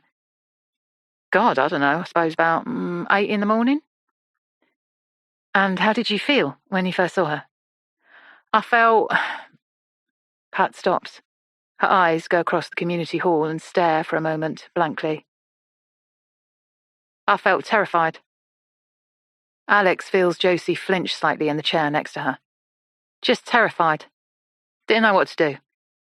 Kept going on about this bloody essay. Finished it. You finished it? Yes. Well, newborns, they just sleep, don't they? Finished it, submitted it, got an A. But after that, I suppose I just surrendered to motherhood. Let it subsume me. Always thought I'd go back, finish my degree, but... She spreads her hands around the room. Here we are. And in fact, I've probably learned more about life, more about people, through my experiences here than I ever could have in a lifetime of studying books. So, it all worked out in the end. Alix narrows her eyes slightly and clears her throat. And at the hospital that day, when Josie was born, do you remember any of the other women there? Do you remember this woman? She pulls from her bag the photograph that she tucked in there last night. Her mother. In a grey sweatshirt and jeans, her blonde hair cut into a bob and permed, holding newborn Alix, or Alexis, as she had been named by her parents, in her arms, beaming into the camera. I'm about 4 days old here, just home from the hospital. Pat glances at the photo and smiles dryly. God, she says. Elvis Presley could have been there that day and I wouldn't remember. It's all a blur, really is. How old's your mum there? 31. Not young. No, not young. She was building a career. Alix sees a sour look pass across Pat's face. Wow, she says. Nice if you can plan it that way, I guess. Alix blinks. She wants to ask Pat why she didn't plan it that way. She was clever and had ambitions. Why did she get pregnant at 20? Why didn't she go back to university afterwards? But she doesn't. Instead, she slides the photo back into her handbag and says, "Is it okay if we take a look around the estate? You can show me where Josie was brought up, memories, etc." "Finish your tea first," says Pat. And there's an edge to her intonation that makes it sound more like a command than a suggestion. Alix drinks the tea and gets to her feet. For half an hour, Pat guides them around the estate, and the entire half hour is a running commentary from Pat about her achievements. What she did when she did it, how hard it was for her to do it, and how grateful other people were to her for doing it, and it is impressive. The sort of life's work that could ultimately lead to an honour from the Queen. And Alix can picture Pat in a smart two-piece suit and a slightly eccentric hat, bobbing on one knee in front of the monarch, a haughty smile on her face. But it is clear to Alix that Pat is actually a raging narcissist, and that no child of a narcissist ever makes it out into the world unscathed. This knowledge adds nuance to her view of Josie, helps make more sense of her. Pat leads them to her flat where Josie lived when she was a child. It's on the ground floor, with a flower bed outside. Pat lets them in. "Here," says Josie, opening the door into a room that is painted pink and dressed for a young girl. "This was my room. And this was where I first saw Walter. Through the window." Alix stands for a moment and absorbs the energy of the room, pictures a young Josie peering through the slats in the wooden Venetian blinds that had once covered this window. Back in the kitchen, she touches the top of the dining table. "Is this where you were sitting when Walter ate your birthday cake?" Josie smiles. "Yes. Not this table. This one is new, but yes, right here." Alix turns to Pat. "Did you know?" she asks.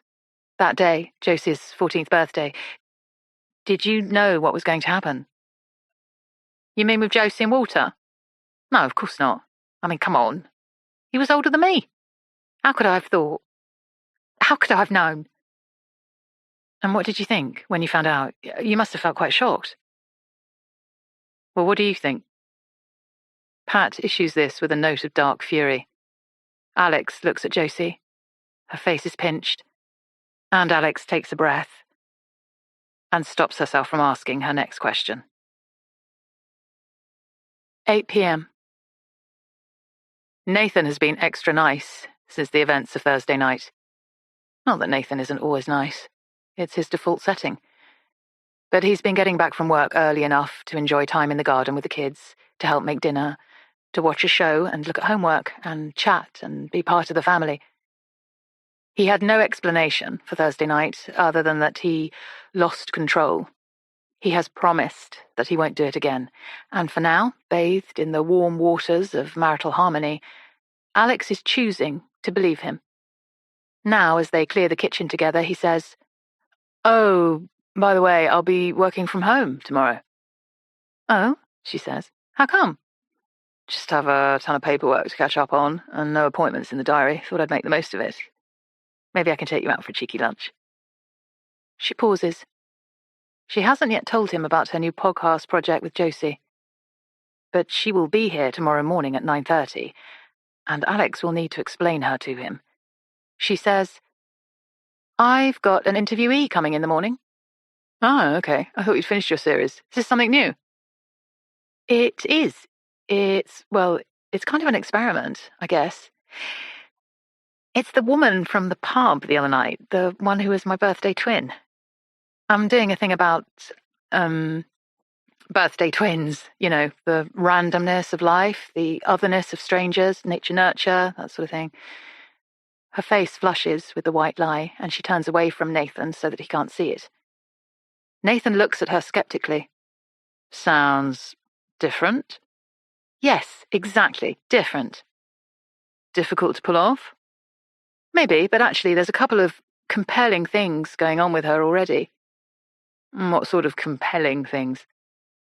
She draws in her breath. A husband who groomed her as a 14-year-old child.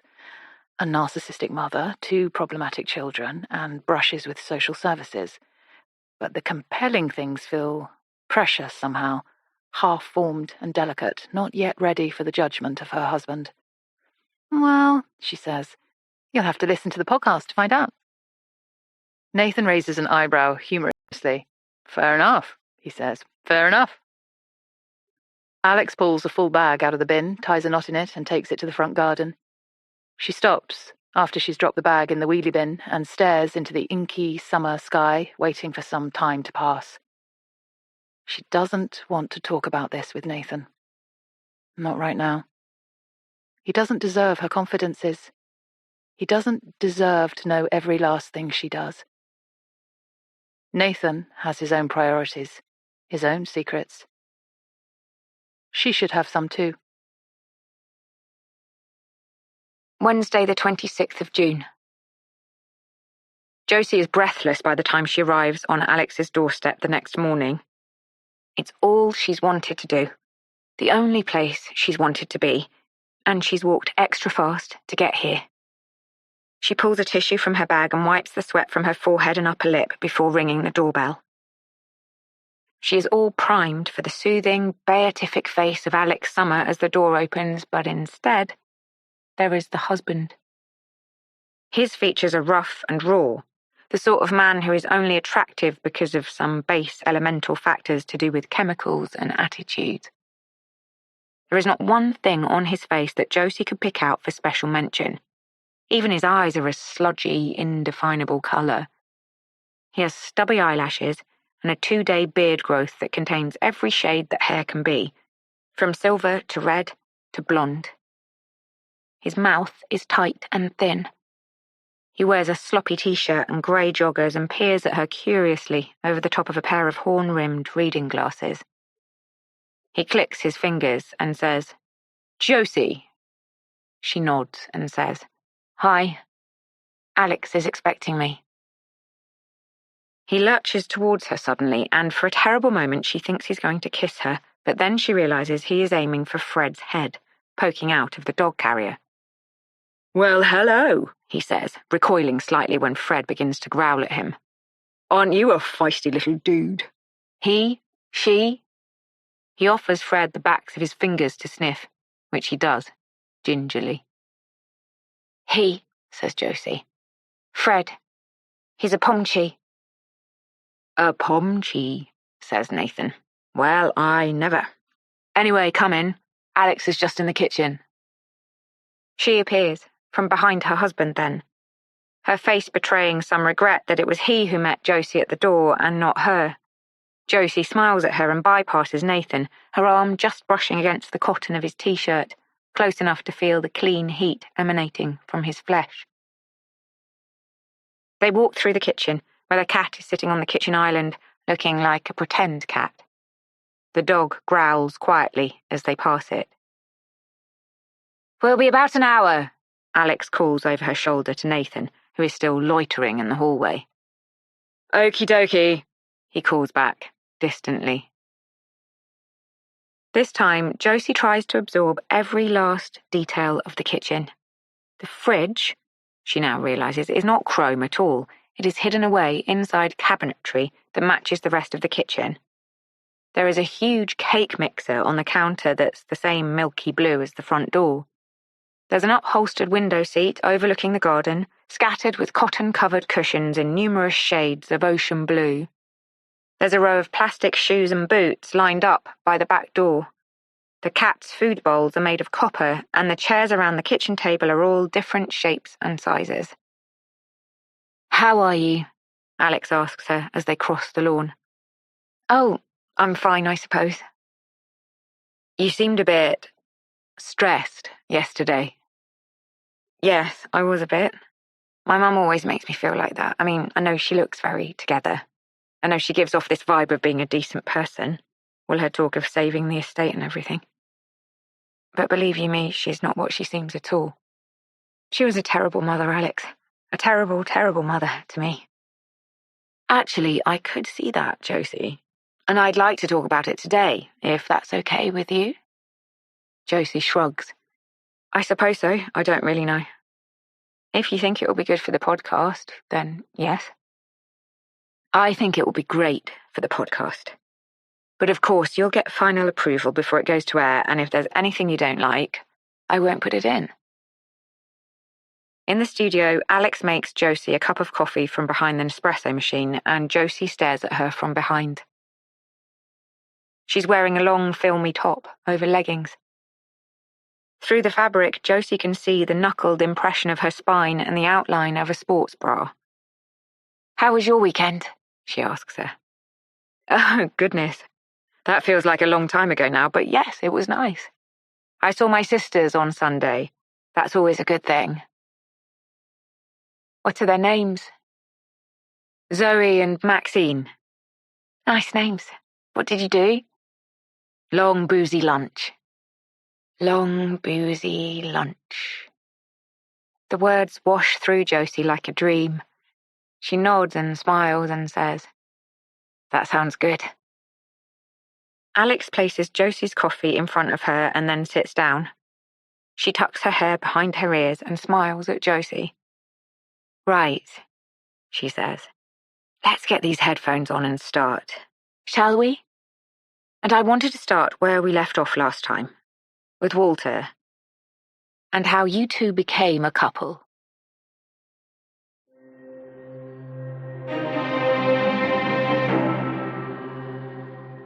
This is a recording from Alix Summer's podcast, captured on the 26th of June, 2019.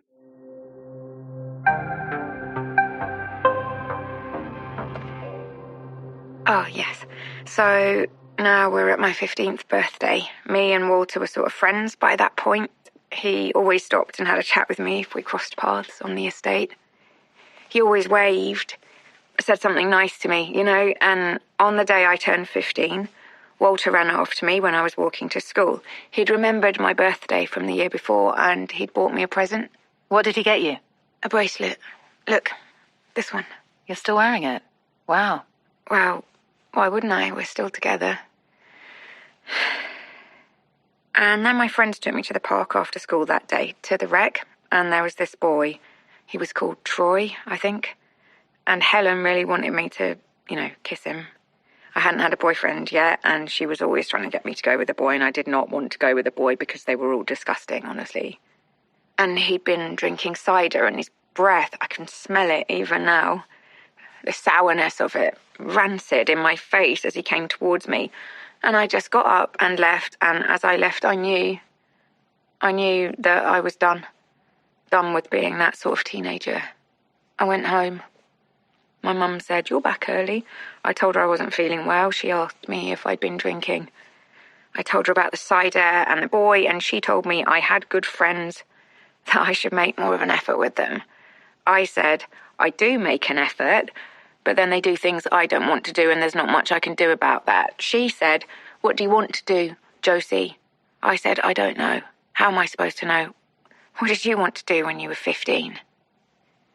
She stared at me like she couldn't believe I was anything to do with her, and she said, "I wanted to take over the whole world, Josie. That's what I wanted to do." I said something like, "Well, I'm not going to take over the whole world drinking cider in the rec, am I?" And she said, "You're not going to do it sitting in here with me either on your birthday." So I said, "Fine then. Fine, I'll leave." And I slammed the door and stormed through the estate, down to the cabin where Walter worked. I was just going to thank him for the bracelet, but I knew what was going to happen. I felt powerful then. And he took me to the pub. I sat in a pub with a 42-year-old man, and I was 15, and he poured a shot of vodka into my lemonade, and he kissed me.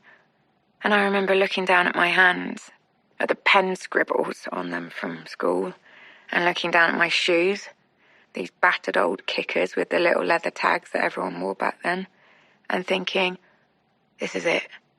I'm jumping. I'm going. I'm leaving this world. I'm entering another. It was almost as if I knew, even then, that there was no way back. That once I'd befriended the monster, that was it. For life.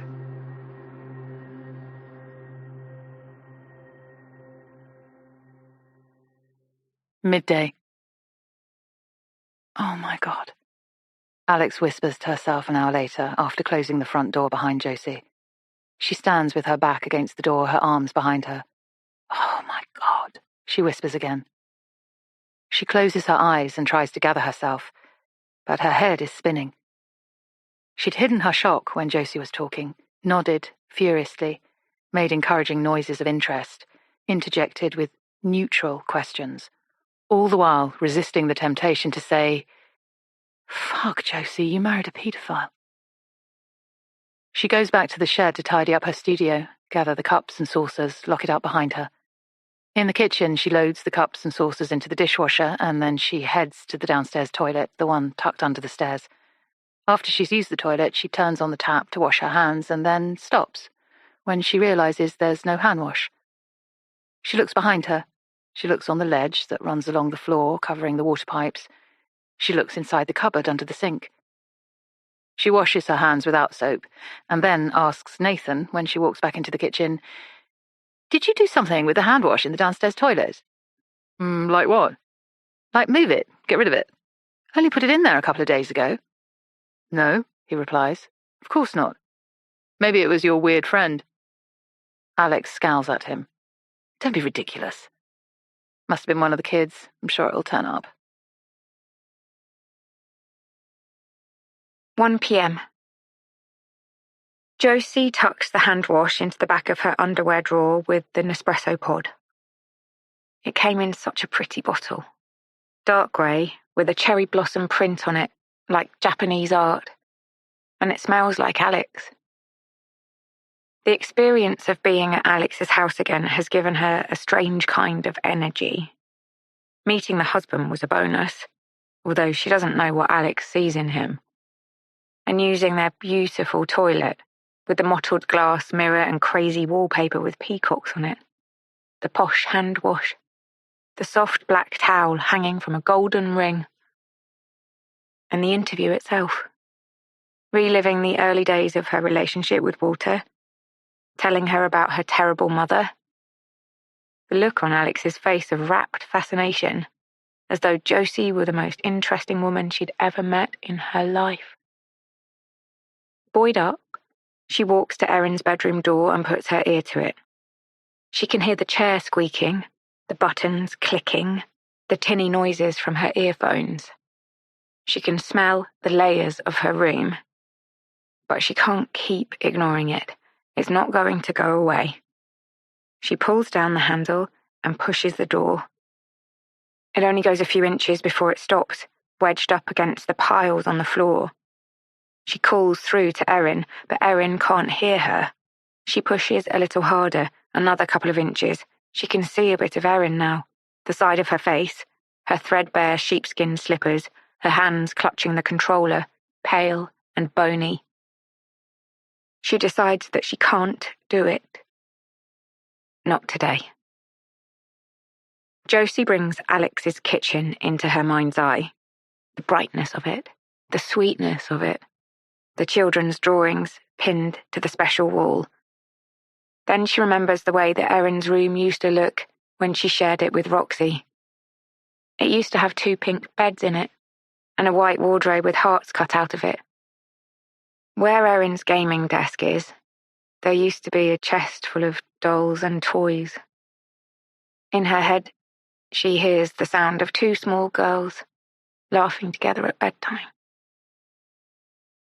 She closes her eyes and pulls the door shut again. Saturday, 29th of June. Alix searches the chest by the front door for her pull-on rain cape, the one she bought to take to a festival a few years back when rain had been forecast for the whole weekend. The warm, dry spell is over for now, and the next few days are predicted to be cool and wet. She finds the cape, puts it on over her clothes, and then calls for Eliza. She's walking her to a friend's house for a birthday party, about half a mile away. The pavements are full of puddles, and the traffic makes hissing sounds as it passes by. Alix barely notices Josie, at first, through the overhanging hood of her rain cape. She notices the dog first, looks at it and thinks, "Oh, a Pomchi, like Josie's." Then she notices the denim slip-on shoes, stained wet from the rain, a denim jacket tied at the waist with a matching belt, and an umbrella printed with a denim effect pattern, and she says, "Josie!" Josie blinks at her. "Alix! What a surprise!" "Not exactly dog-walking weather," she says. "No, it's not. But I could wait all day for it to stop raining, and then Fred wouldn't get any kind of walk. Where are you off to?" Alix puts her hands on Eliza's shoulders and says, "Taking this one to a birthday party, just a couple of roads down." She sees Josie's eyes mist over with some sort of longing. "Ah, that's nice," she says. "How old?" 11. "Well, have a wonderful time, won't you?" "Enjoy every minute." "Or she'll be home in a couple of hours bouncing off the walls on sugar and TikTok." "Well, enjoy. And have a good weekend, Alix. See you next week." "Yes, see you next week." As they carry on down the street, Eliza looks up at Alix and says, "Who is that lady?" "Oh, she's the lady I'm interviewing for my podcast." "Why?" "She seems quite boring, apart from her dog." "Well, yes, but that's sort of the point. The people who seem boring can sometimes have the most interesting stories to tell. You just need to get it out of them somehow." Alix stays a while at the party, long enough to have a cup of tea and swap some schoolgate gossip with a couple of the other mothers. Then she makes her way back through the puddles and the umbrellas towards home. As she passes the spot where she saw Josie on her way here, she stops with a start. She is still there. "Oh," says Alix. "Josie, what are you doing still out in the rain?"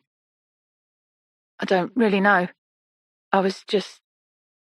She trails off and she looks strangely as if she might be about to cry. "Are you okay?" Yes, I'm fine. What we're doing, it's making me feel a lot of things I haven't felt for a long time, you know? It's making me feel like I've been numb. When I saw you just now with your lovely little girl, I don't really know, to be honest, Alix. I don't really know. I just sort of couldn't get my feet to work. Does that sound mad?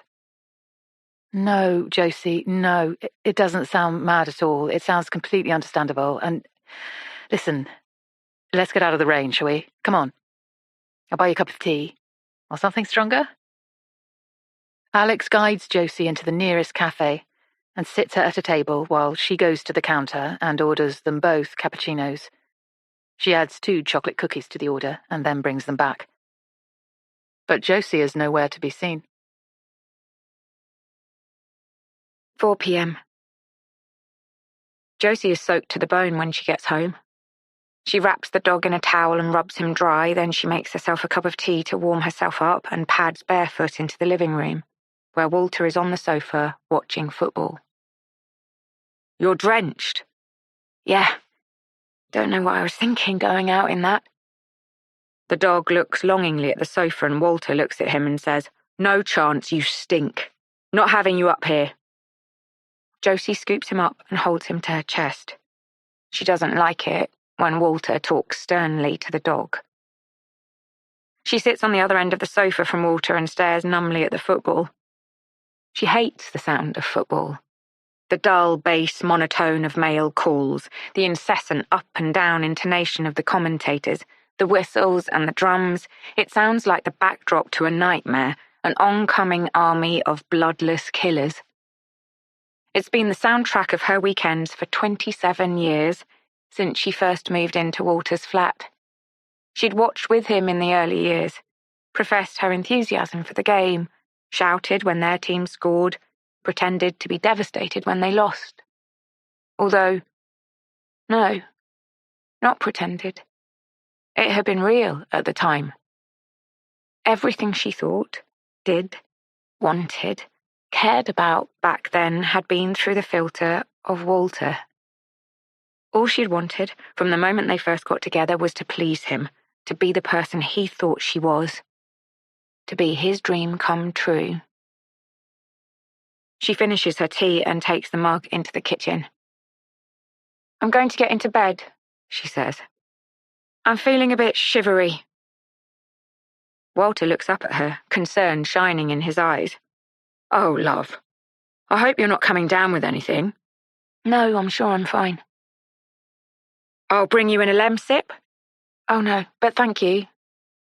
I love you. Love you too. But the ooh of his final word is torn in half as something exciting happens on the screen, and his attention is gone from her.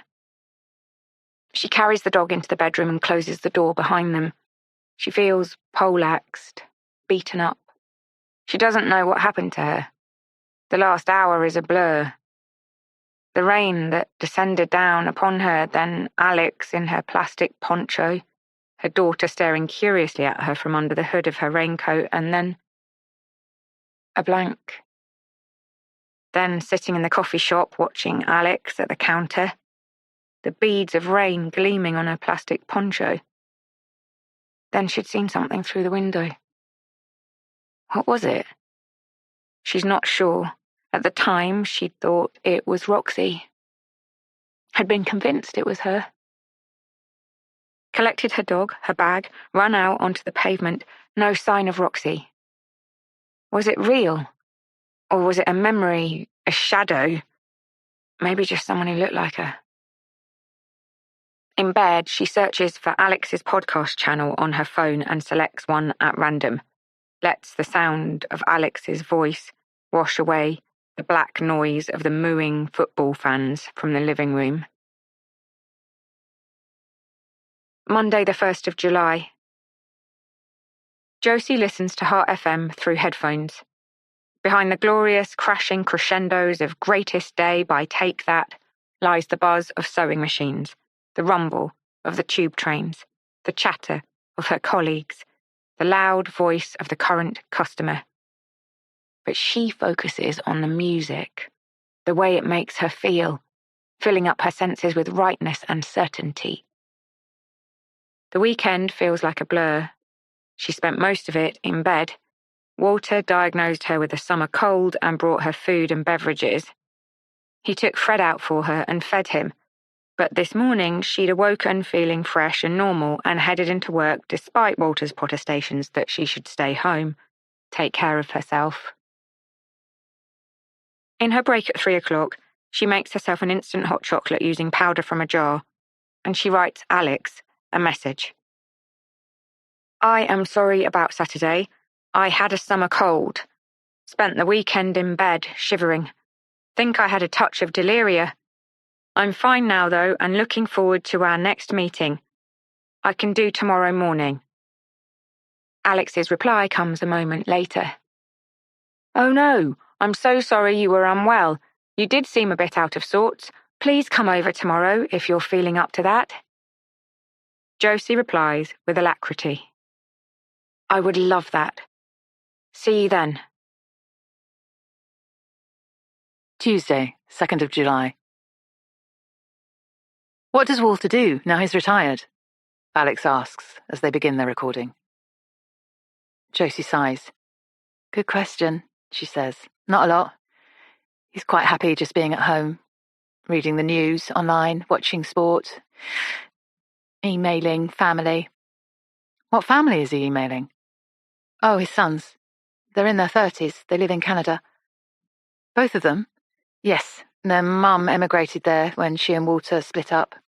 He's not seen them again since. And they were how old? Josie shrugs. 10 and 12 when they left. He hasn't seen his sons since they were children. No, it's very sad, but his ex wouldn't let him anywhere near them. Why? Josie shrugs again. I guess she was just really unhappy about what happened with me. Alix registers this uptick in the already strange narrative of Josie's relationship with Walter. So, she begins gently.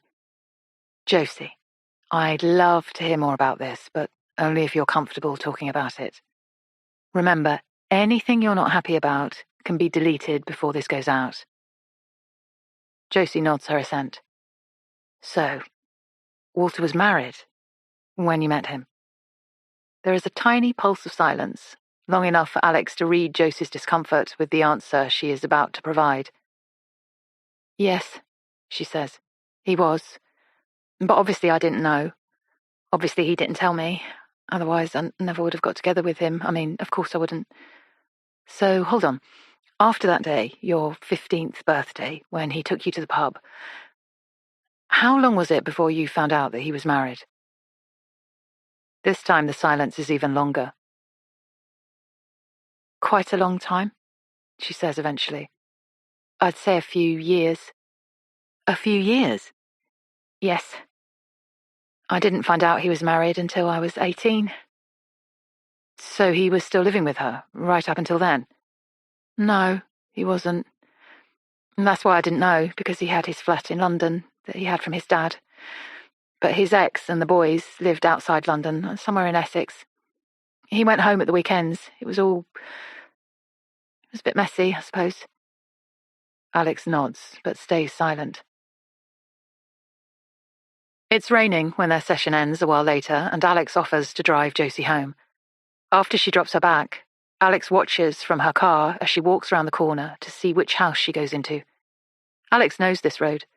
She's been down it 1,000 times, an unprepossessing rat run connecting Paddington with Kilburn.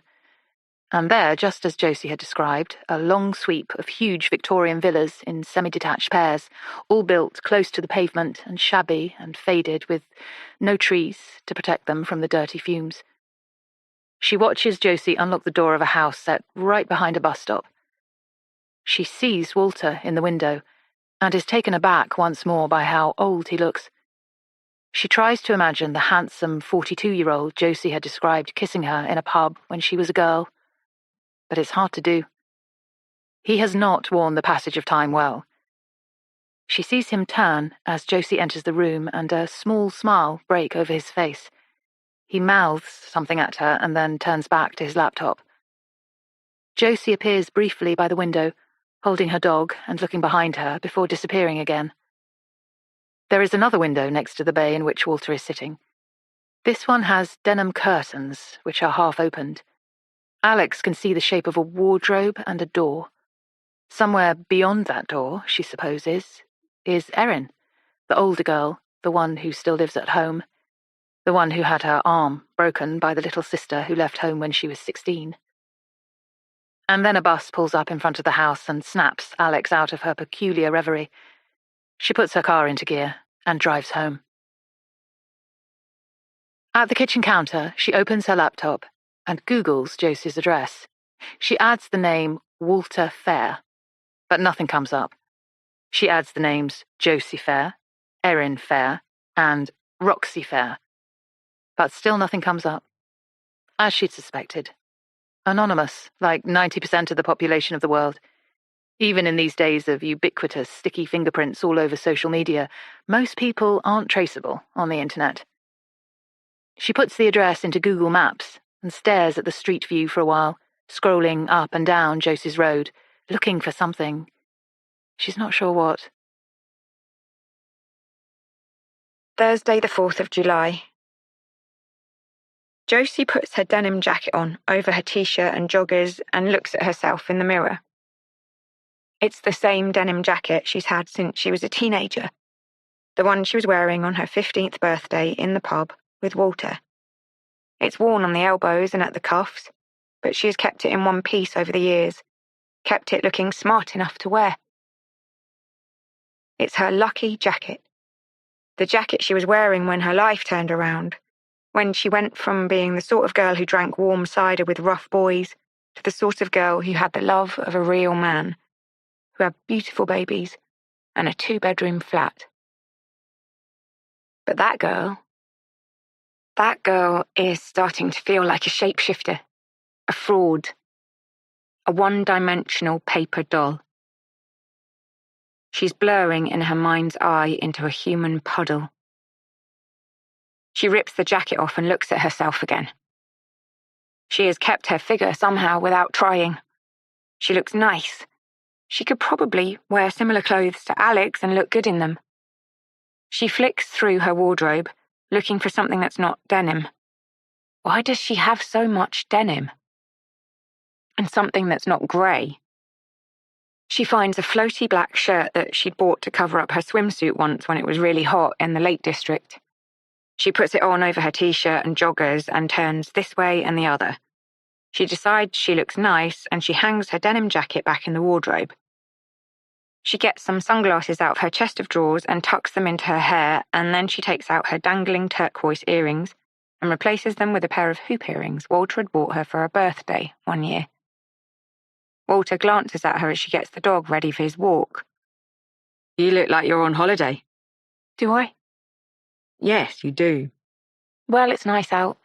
"Thought I might hang out in the park for a bit, get some ice cream." Walter looks out of the window and then back at her. He says, "You know what? That sounds nice. I'll come with you." Josie reels slightly. Oh, she says. "No, I mean, I'm meeting my friend there, the school mum, you know?" Walter narrows his eyes at her. "Are you sure it's not a school dad you're meeting?" He has a playful tone to his voice, but she knows that beneath it, there is a thin blade of anger. She matches his playful tone and says, "God, Walter, you clearly never saw any of the school dads for you even to say that." He nods slowly and then puts his glasses back on and turns back to his screen. "Well," he says, "have fun. See you soon." She clips the dog's lead onto his collar and leaves the flat. "Oh," says Alix, eyeing Josie up and down on her doorstep 15 minutes later. "No denim?" No, Josie replies brightly. Not today. I wasn't in the mood. "I'd love to talk to you one day, maybe." About the denim? "Would that be okay?" Yes. I think I'd like to talk about it too. Josie glances about Alix's house, looking for signs of the red-haired husband, but he is not here today. The house feels silent and still. Just the two of them. Husband back at work? "Yes." Alix nods and smiles. "He hardly ever works from home." What does he do? "He's a leasing agent for commercial property, mainly in the city." "Sounds stressful." "Well, yes, I suppose it is in a lot of ways. Hard work. But clearly it pays off." Josie arcs her gaze around the open-plan kitchen. Yes, it does. We're very lucky.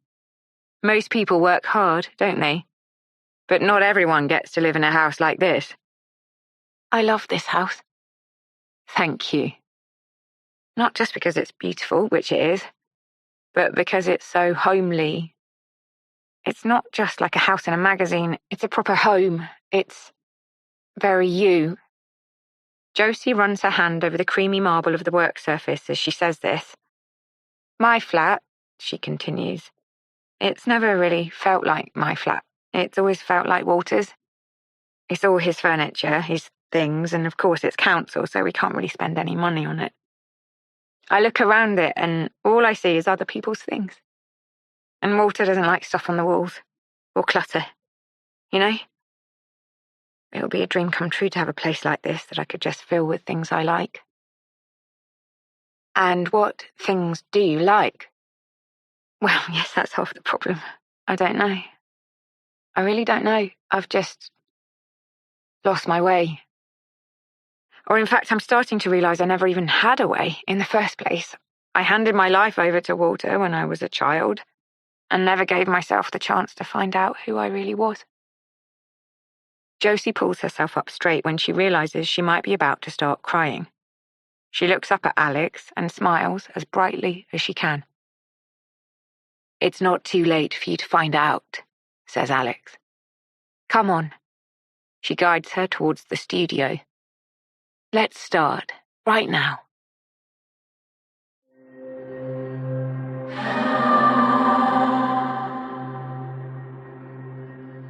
This is a recording from Alix Summer's podcast from the 4th of July, 2019.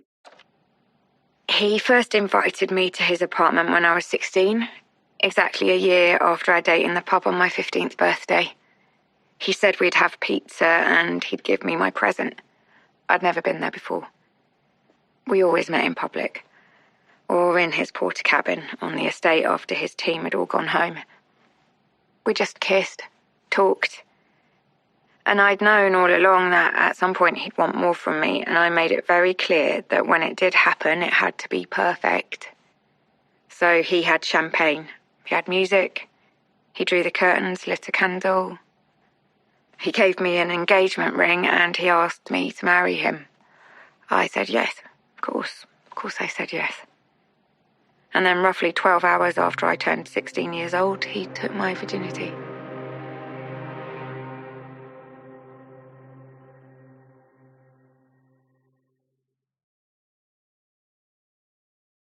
Friday, 5th of July. There is a young man standing on Alex's doorstep. It takes a moment for Alix to realise who it is, and then she says, "Oh, Harry, hi. How are you?" Harry is their next-door neighbour's son.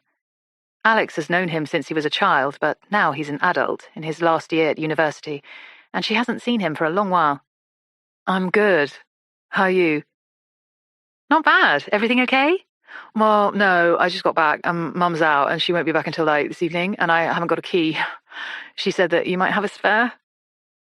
"Oh," she says, turning behind her to look at the console where she keeps things like neighbours' keys. "Yes, I think actually I do.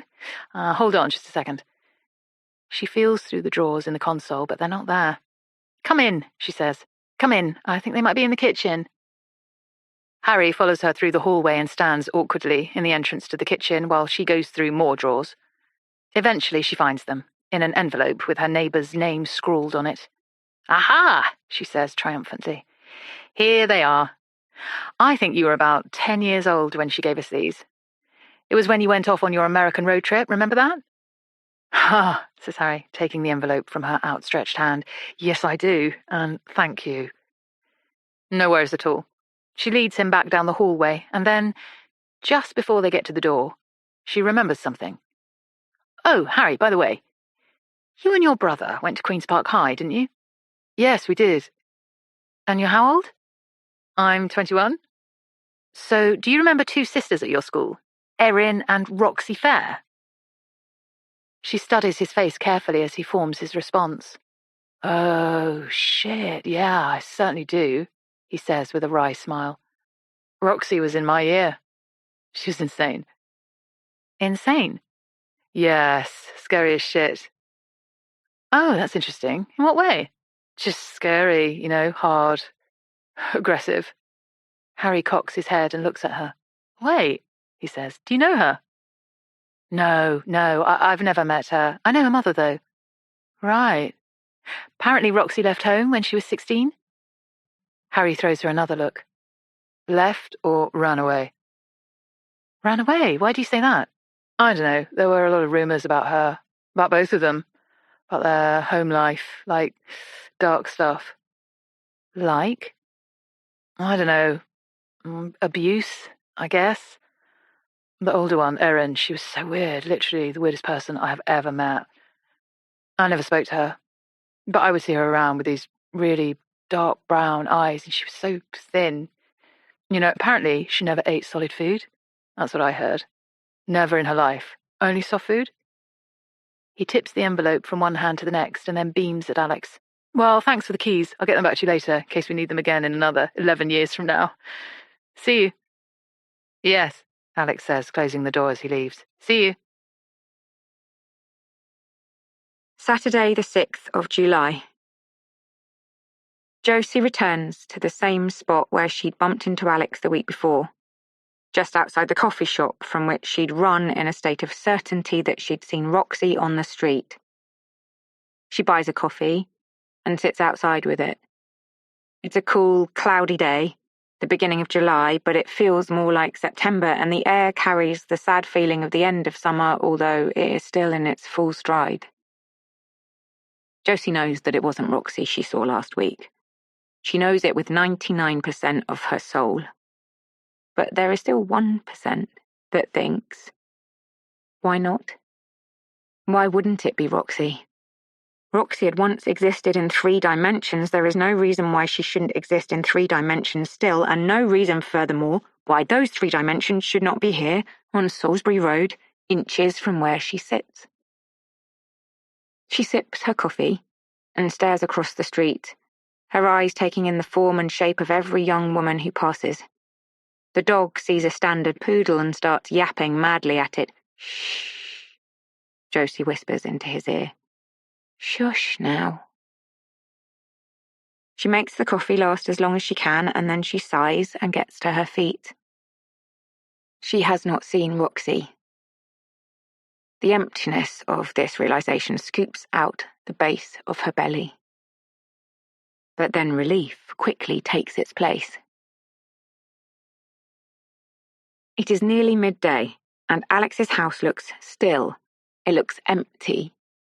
Josie scans the street for Alix's car, but it isn't there. Emboldened, she walks up the front path and peers through the edges of the shutters. She sees a living room that she's never seen before. Alix always takes her straight through from the front door to the kitchen and into the garden. She sees the cloud cat, curled on a chair. She peers through the window to the side of the milky blue door. There is a pile of mail on the stairs, shoes in a managed heap under a console table, a spiky flowering plant in a brass pot. She stares for a moment more, relishing the luxury of time, of not being rushed, of taking in details. A photo of the four of them on a beach in raincoats. Alix's hair is under a hat, just one strand escaped, kicked across her forehead by the wind. Nathan looks ruddy and faintly ridiculous. Josie hears a car slowing on the street behind her and turns. It's not them. But the adrenaline rush reminds her that they could be back any minute, and she is loitering on their doorstep with no good reason to be there. She casts around desperately for something to take, some shred of Alix to fill her up until they meet again. She lifts the lid of Alix's recycling box and sifts through it until she comes upon a glossy magazine called Living, etc. She flicks through it and sees that it is full of beautiful photographs of houses. She slides it into her shoulder bag, and she heads home. 4 p.m. Alix? Yes? Alix calls back to Nathan, who is sitting at the kitchen table staring at his phone with a frown on his face. Isn't this your friend Josie? Alix stops what she's doing and takes a step towards Nathan. What? He turns the phone towards her. The Ring app. It showed movement at the front door at about midday when we were at my dad's, so I just looked at it.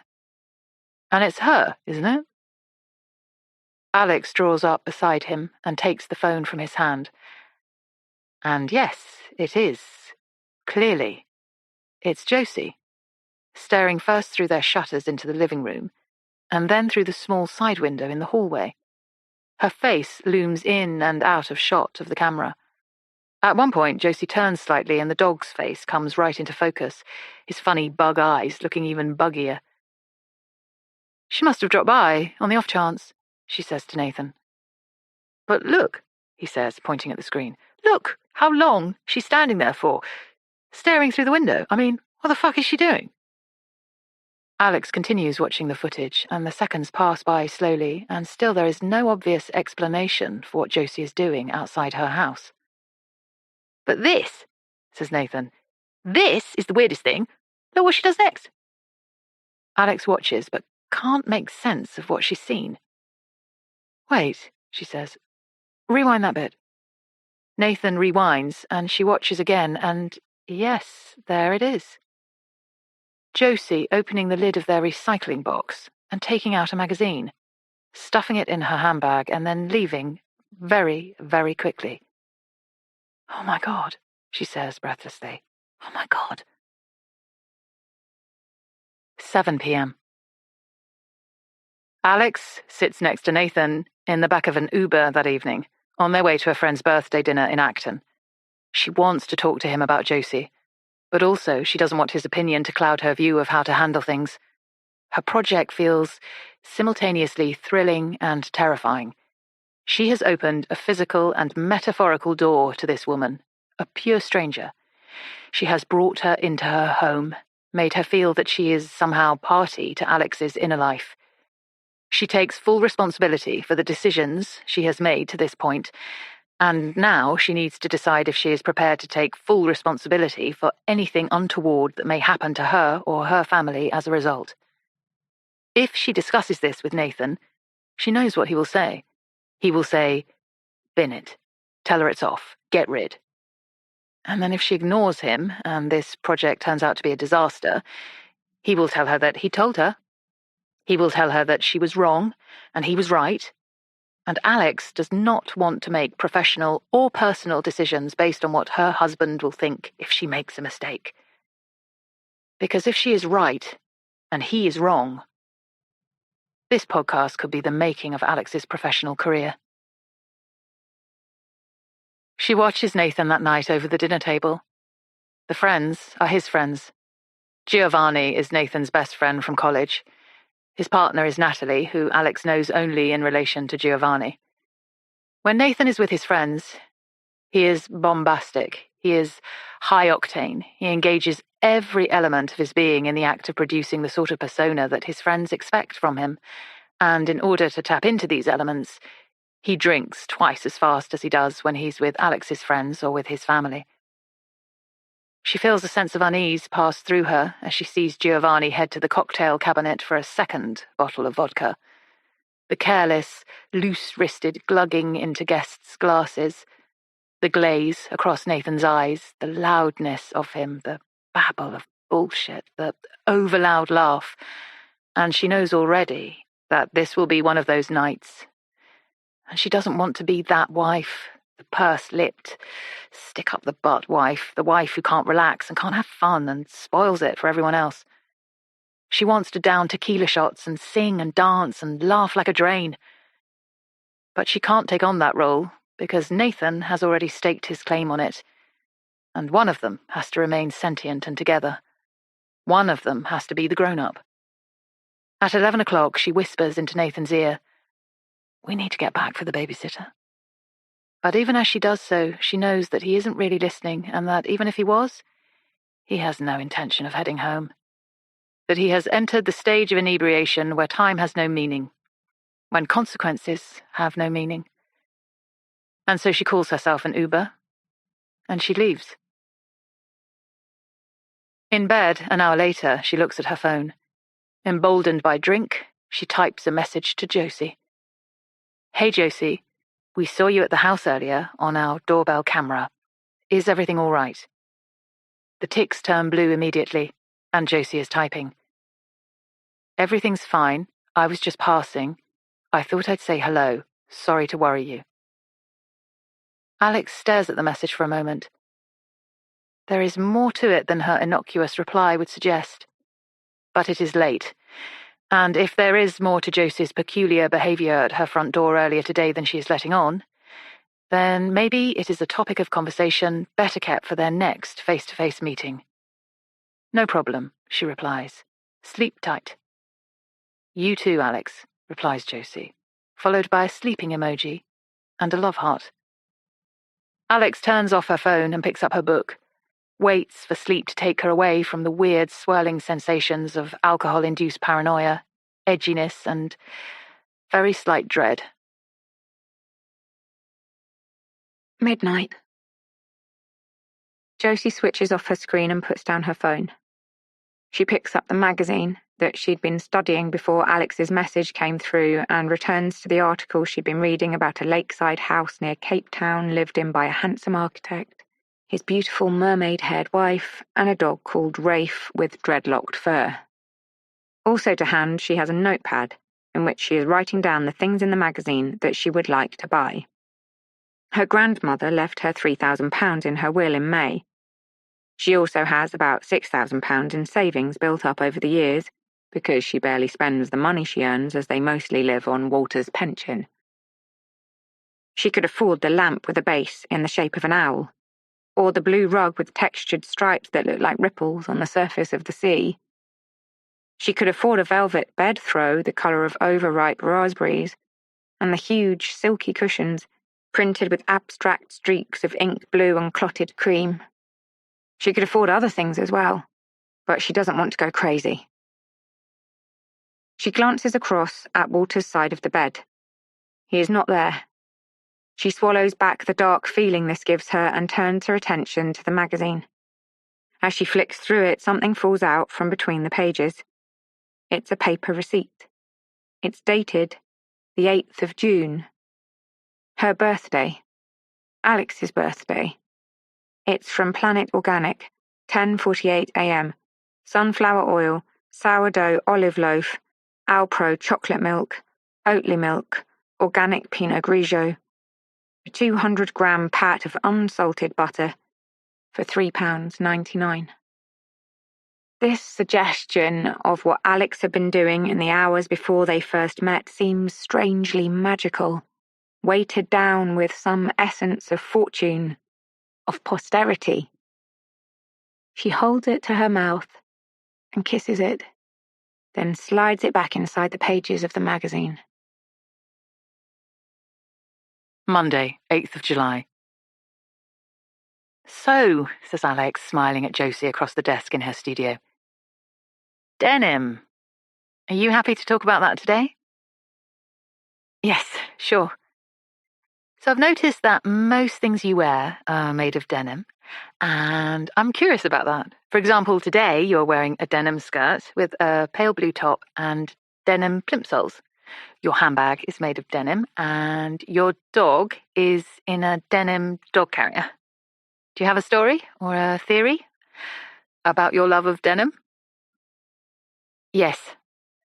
I wasn't sure at first when you mentioned it last week. I wasn't sure what the reason was. I think I always just thought I liked it because it's practical, easy. But you're right.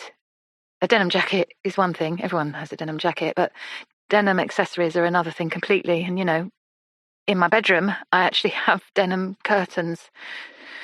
So clearly there's something going on. And I think it's got something to do with the early days of my relationship with Walter, I was wearing a denim jacket the first time I went out with him. I wore it a lot during the first couple of years we were together, and it became, for me, almost part of our love affair. Always there, on the back of a chair, or hanging off my shoulders. He'd put it there for me if the sun went in and I got cold, just put it there, like I was a princess or something. And then one day he picked it up and cuddled it and sniffed it and said something really cheesy like, "This jacket is you, it's just you." Something to do with my essence being inside it, something to do with the smell. And he made the jacket sound so powerful and important, and it made me feel like the jacket was maybe lucky in some way.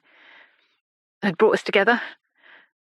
I don't know, it all sounds so stupid when I try to explain it. But after that, I think I always made sure I was wearing something denim so that maybe the way Walter felt about me then might last forever. Alix leaves a stunned moment of silence, and her mind fills with the image of the old man in the window of Josie's flat. I believe you brought some photos along today of you and Walter when you were both younger. Shall we have a look at those now? Josie nods and pulls an envelope from her shoulder bag. There aren't many, she says. Of course, this was pre-smartphones, so we only took photographs with cameras, and obviously back then, we were kind of still a secret, so we weren't exactly snapping each other here, there, and everywhere. But I found a couple. Here. She passes them across the desk to Alix. Alix looks at one and then the other. Her eyes widen. Wow, she says. Then she laughs, dryly, and gazes at Josie. Oh, wow. Walter was quite a hunk. She sees Josie flush pink. He really was, she says. Alix looks again, studying the two photos more carefully. In one, Josie wears a denim jacket and baggy jeans. Her chestnut hair is mid-length and clipped back on one side. She appears to be wearing lipstick. She stands a foot away from Walter, who is beaming down at her from his elevated height, wearing a hoodie and jeans and a baseball cap. In the other, Josie sits on his lap, her hair in a ponytail, her head resting back against his chest, smiling widely into the camera, which is being held aloft by Walter. His hair is thick and shiny, his skin is clear and smooth. He looks young for his age, more early 30s than early 40s. His forearms are big and strong. His eyes are madly blue. Alix feels a sick swoop in her stomach as she acknowledges that if she were to bump into 40-something-year-old Walter today, she would be attracted to him. And she gets it. She gets it. And the fact that she gets it sickens her. Because Josie was a child, and he was a grown man. And he may not have looked like a paedophile then, but he looks like one now. And whether he looks like one or not, he was. And he is. "You look so young," she says, handing the photos back to Josie. "So very young."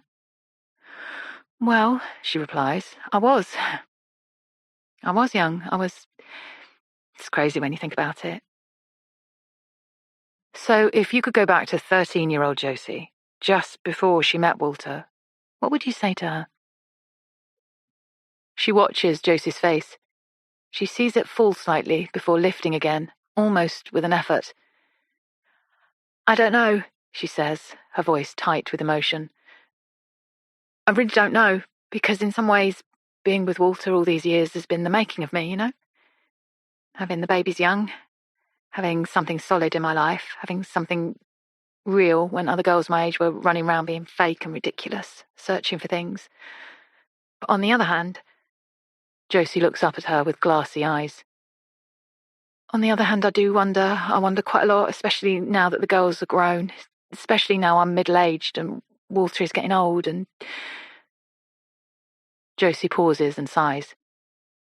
Then she looks straight at Alix, something sharp and clear suddenly shining from her nearly black eyes, and she says, "I wonder what it was all for, you know?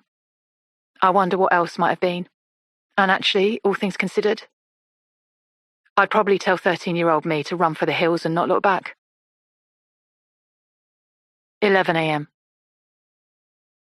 "What's your cat called?" asked Josie as they passed back through the kitchen an hour later.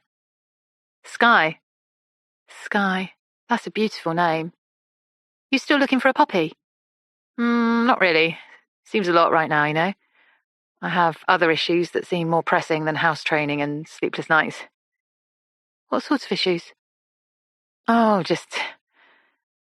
Alix pauses and gazes at the floor for a moment. She hasn't told anyone about Nathan's recent behavior, not even her sisters. They would judge him. They would judge her for putting up with him. They would tell her to fix it, to deal with it, to do something.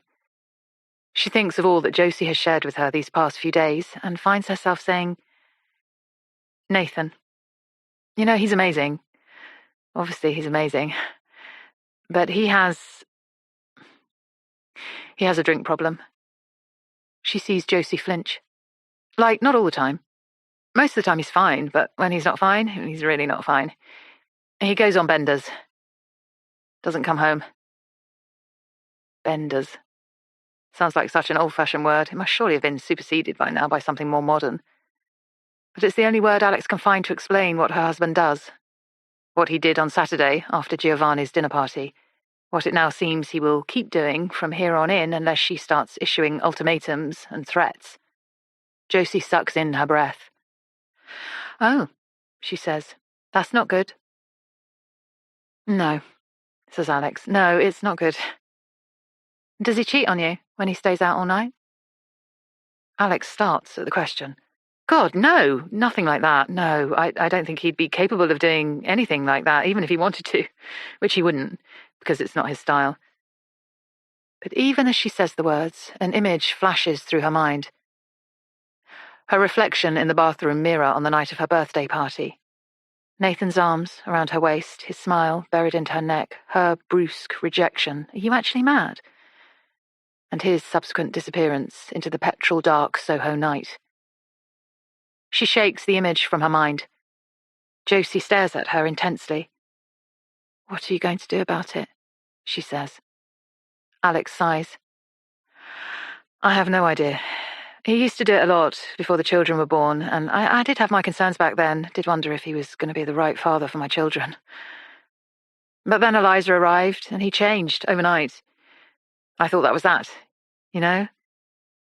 But then, a couple of years ago, it started up again.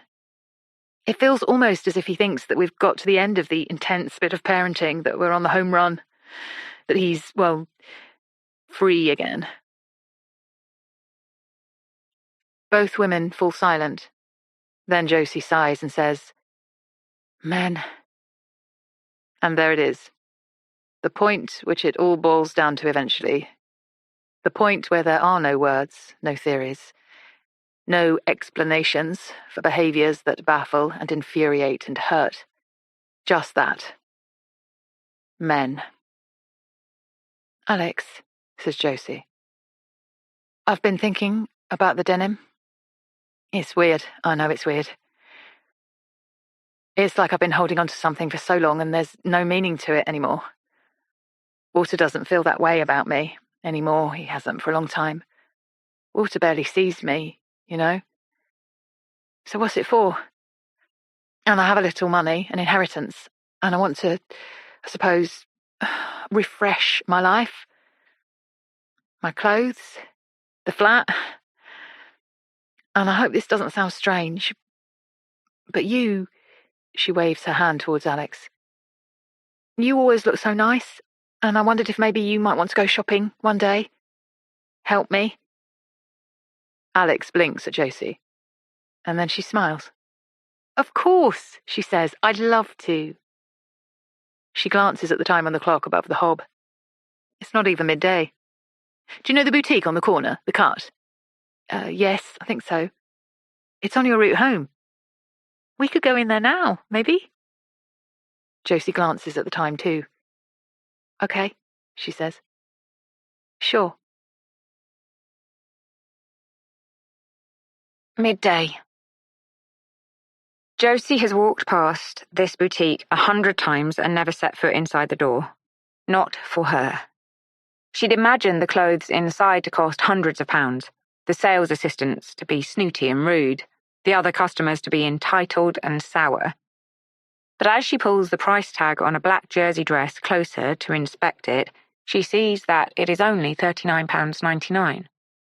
And then a young girl appears at her side and makes baby noises at the dog and says, "Oh my God, so cute! What's her name?"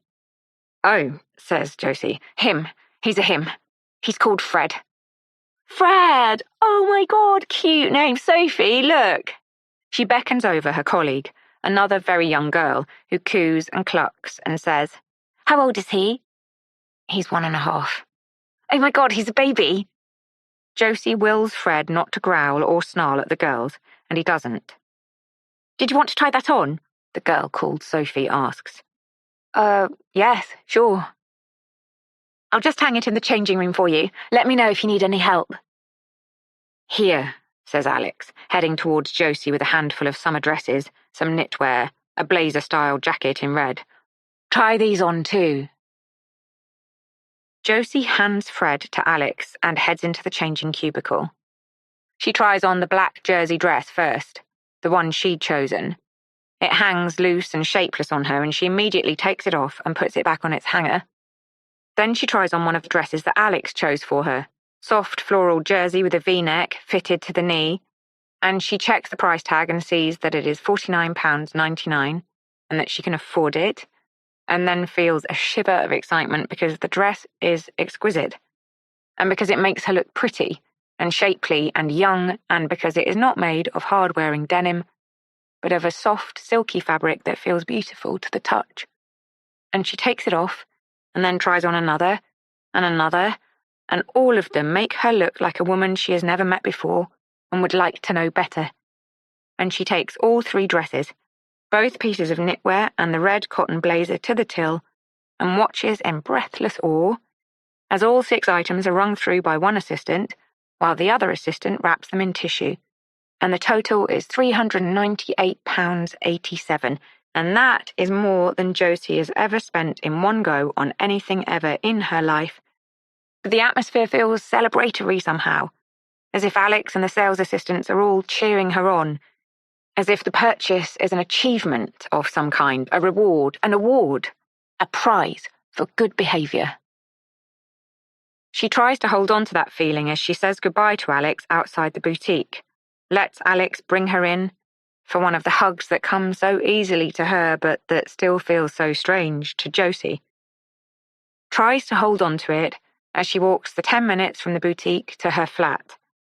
Tries to hold on to it as she enters the flat, sees Walter's eyes turned towards her questioningly, smells the stench from Erin's room even from here, sees the faces of the people on the bus at the stop outside staring numbly through her grimy windows, wondering about the people who live in here, and never, she is sure, coming even halfway close to the reality of it.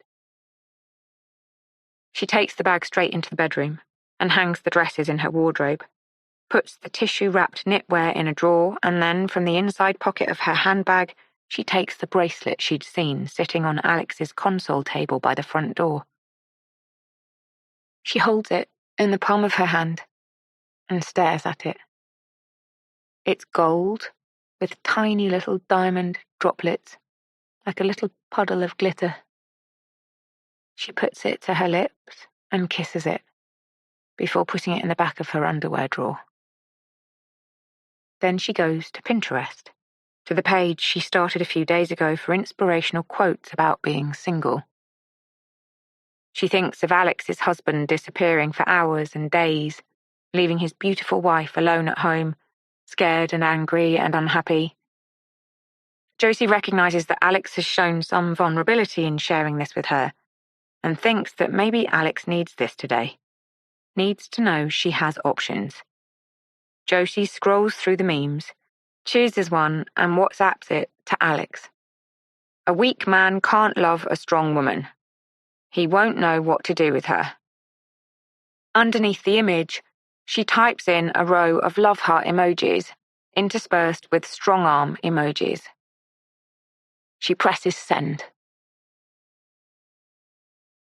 Tuesday, 9th of July. Alix looks at the image on the screen of her phone that Josie sent her yesterday. A black square with the words, "A weak man can't love a strong woman. He won't know what to do with her," in white capitals. Underneath are some emojis, and for a few seconds, Alix squints at it, trying to work out what it means and why Josie has sent it to her. And then she realizes that Josie is using memes and quotes to bolster her resolve to change her life. So she types in a thumbs up emoji and presses send. Then she carries on getting ready to leave the house with the kids. "Nathan, have you seen my bracelet? The one you bought me for my birthday?" She hears his disembodied voice coming from somewhere else in the house. "No. Wasn't it by the front door?" "Yes, that's what I thought." She opens the drawers and goes through them again. She calls out to Eliza, who also has no idea where it is. Alix sighs and closes the drawers. She'll look again later. Now she needs to get the kids to school. Josie is wearing one of the dresses she bought at the boutique yesterday when she arrives at Alix's door at 9:30. She looks almost like a completely different person, and there's a second of dissonance before Alix smiles and says, "Josie, hi. I didn't think didn't we? Not that I..." Alix scrolls through her mental diary and fails to find the moment that they agreed to do another interview today. "Not that I remember. That's okay. I'm not busy. Come in. You look great, by the way." "Thank you. Walter nearly had a coronary." "What did he say?" "Oh, Walter doesn't say much. Man, a few words. Asked how much it cost. Obviously, first thing they all ask, isn't it?" Alix laughs. Nathan never asks her how much things cost. "So true," she says. "But yes, I think he liked it. But the important thing is that I like it, isn't it?" There's a brittle note of uncertainty in her tone, and Alix recognizes the need to bolster her. "Absolutely," she says. "That is absolutely right. Come through." "No, Nathan?" Josie asks, peering into the living room as they pass. "No, like I say, he rarely works from home." "And all okay, with what you were telling me about yesterday?" Alix blanches. She's beginning to wish she'd never said anything to Josie. "I guess," she says. "I mean, we haven't really talked about it. It's really shitty, that sort of thing. You deserve better. That's what we both need to start to understand. We're 45, Alix. We can do better. We have to do better. Josie's words sting slightly. Alix knows that she deserves better than being abandoned by her husband twice a week while he gallivants around spending money on tequila shots and hotel rooms, that she deserves her messages to be replied to, her calls answered, a proper explanation for the absence of her husband for 12 straight hours. She knows it, but somehow the pendulum of pros versus cons keeps swinging back to the pros. Do you love him? Alix spins round to face Josie. Nathan, do you love him? Oh, she says. Well, yes. Yes, of course I do. Because, lately I've been thinking a lot about love, about what it is, what it's for, and I feel like maybe I have no idea. That I've got to 45 years of age and I really don't know. And people talk about it all the time like it's, something real, something you can touch. Like when we talk about love, we're all talking about the same thing. But we're not, are we? It isn't a real thing. It isn't anything. And sometimes I make myself imagine what it would be like if Walter died, to see if maybe that will make me know if I love him or not. And I really do think, if he died, everything will be better. And surely, if that's the way I feel, then I don't really love him, do I? Alix says nothing. And I have to wonder then what it was all for at the end of the day. All the smallness of everything, all the quietness. And you don't know yet, Alix. You're still in the middle of it all. Your kids, they still need you. But after they've gone, then what? Will you still want this? Everything you've built? Will you still want Nathan? Alix puts her hand to her throat and clasps her bumblebee pendant. I really don't know, she says. I used to think that I couldn't live without him, but recently with all the, the benders, I do sometimes wonder if life would be easier on my own. But when you think about Nathan dying, how does it make you feel? Really, inside? Does it make you feel sad? Or does it make you feel free? Alix looks inside herself for something true to give to Josie. She pictures Nathan dead, the children fatherless, her future alone, and she says, no, it doesn't make me feel free. It makes me feel sad. There's a harsh silence, and Alix can feel judgment in it. Josie stares at her dispassionately. Oh, she says, and the atmosphere chills by a degree. Anyway, she says coolly, if you're busy, I'll let you get on. No, says Alix, feeling strangely as if she needs to win back Josie's approval. It's fine, I don't have anything on right now. We can do another session if you want. Josie's demeanour softens, and she smiles. Sure, she says. Okay. Alix leads her to her studio.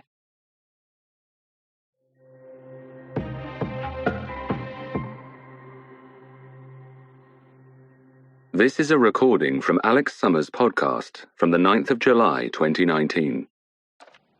We told my mother on my 18th birthday. Told her we were engaged. Told her we were going to get married. Told her I was moving out. Walter was there. He said there was no way he'd let me do something like that unsupported. And I genuinely had no idea how my mother was going to react. No idea if she'd laugh or cry or scream or call the police. But she just sighed. She said to me, "You're an adult now, I can't make your choices for you. But Josie, I don't like this. I don't like it at all." And then she took hold of my face, like this, inside her hand, so hard it almost hurt, and she stared hard into my eyes and said, "Remember, you have choices." Then she let go of my face and left the room, slammed the door behind her. Me and Walter just looked at each other. Then he took me out for dinner to an Italian restaurant on West End Lane. Went back to his after and never went home.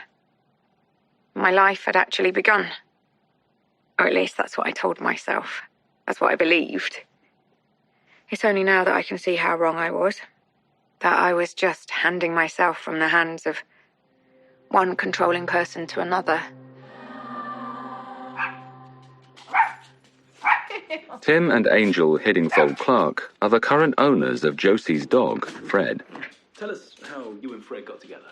This woman approached us a couple of years ago. We were on honeymoon in the Lake District, summer 2019, eating lunch on a bench, and she just appeared in front of us. She looked kind of scared, haunted in a way. And it was hot, but she was wearing her hood up, dark sunglasses, a jacket done all the way up to her chin. She said, "Please, please, help me. I can't take care of my dog anymore. Please, will you take him to a rescue centre? Please, please help me." And then she just handed him to us in this, dog carrier thing and passed us a carrier bag with food in it. She said, "He's lovely once he gets to know you. The loveliest, loveliest boy." And then she sort of kissed him and left. It was literally the weirdest thing that had ever happened. And of course, we had no idea at the time who she was. No idea whatsoever. It was only a few days later that we saw that it was her.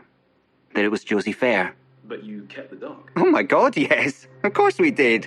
I mean, look at him. Just look at him. 11 a.m. Josie sits outside the cafe where she once thought she'd seen Roxy.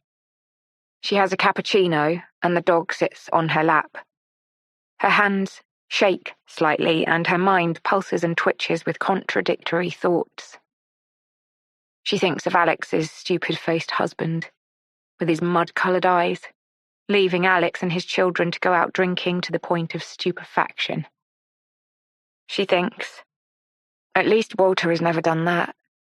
She thinks, Walter has always been there for me and the children. But then she thinks, Walter is always there. Walter is never anywhere else. She would like it if Walter could be somewhere else. She would like it if she could be somewhere else, forever. But then she thinks, what is my alternative? And she thinks, Alix. She thinks Alix is the answer to everything, somehow. But then Alix loves her stupid-faced cheating husband, which makes Josie think that Alix is maybe every inch as stupid as she is. And Josie needs Alix to be cleverer than her. Josie's always needed people to be cleverer than her. And she doesn't know how she feels about Alix anymore. She also doesn't know how she feels about Walter. As her eyes scan the pavement for the daughter she hasn't seen for 5 years, her thoughts spiral back to the day Roxy disappeared, and the reason why she left, and she feels a nauseating darkness envelop her. And as it begins to smother her, her breathing grows laboured and panicky, and she knocks her coffee cup as her hand goes to the pocket of her jacket, and she pulls out the teaspoon that had rested on the side of her coffee cup in Alix's studio. She caresses it gently, and slowly brings her breathing back to normal. She checks around her to see if anyone is looking her way, and when she is sure they are not, she puts the teaspoon to her lips and kisses it. She gets home an hour later. Walter turns and smiles at her from the table in the window. "Never see you anymore," he says. "Don't be silly, of course you do." "What's going on with you and this school, Mum?" "Nothing. We're just getting to know each other." "Where do you go?" "Here and there, cafes, her house, the park." "What's her name?" "Alix." "Alix? Isn't that the name of the woman when we were at that pub on your birthday?" "Yes." "Is it her?" "Yes." She sees Walter's face crumple with confusion. "Why didn't you say?" "I don't know. I thought you might think it was weird." Walter's right eyebrow lifts slightly, and he turns back to his laptop with a sigh. "Like I'd ever think you were weird," he says dryly. Josie's wiring is all off after talking to Alix. Instead of ignoring Walter as she normally would, She feels the nauseating darkness fall upon her again, and she folds her arms across her chest and says, "What is that supposed to mean?" "Oh, nothing, love, nothing, obviously." "No, Walter. Seriously? What is that supposed to mean? Just say it." Walter slowly removes his reading glasses and rubs away the sweat at the bridge of his nose. Then he turns to her and says, "Josie, leave it." "I'm not going to leave it, Walter. If you've got something to say, then say it." "No. I'm not doing this, Josie. I'm not going there." Suddenly, she finds herself striding across the room, propelled by pure adrenaline. She stops a foot from Walter and breathes in hard, and then slaps him, ringingly, hideously hard, across his face. "I fucking hate you!" she screams. "I fucking hate you!" She stops, recoiling slightly in the wake of her own violence. Walter blinks at her, touches the side of his face with his fingertips. Then he slowly returns his glasses to his face and turns back to his computer. 2:30 p.m. "Alix, isn't it?"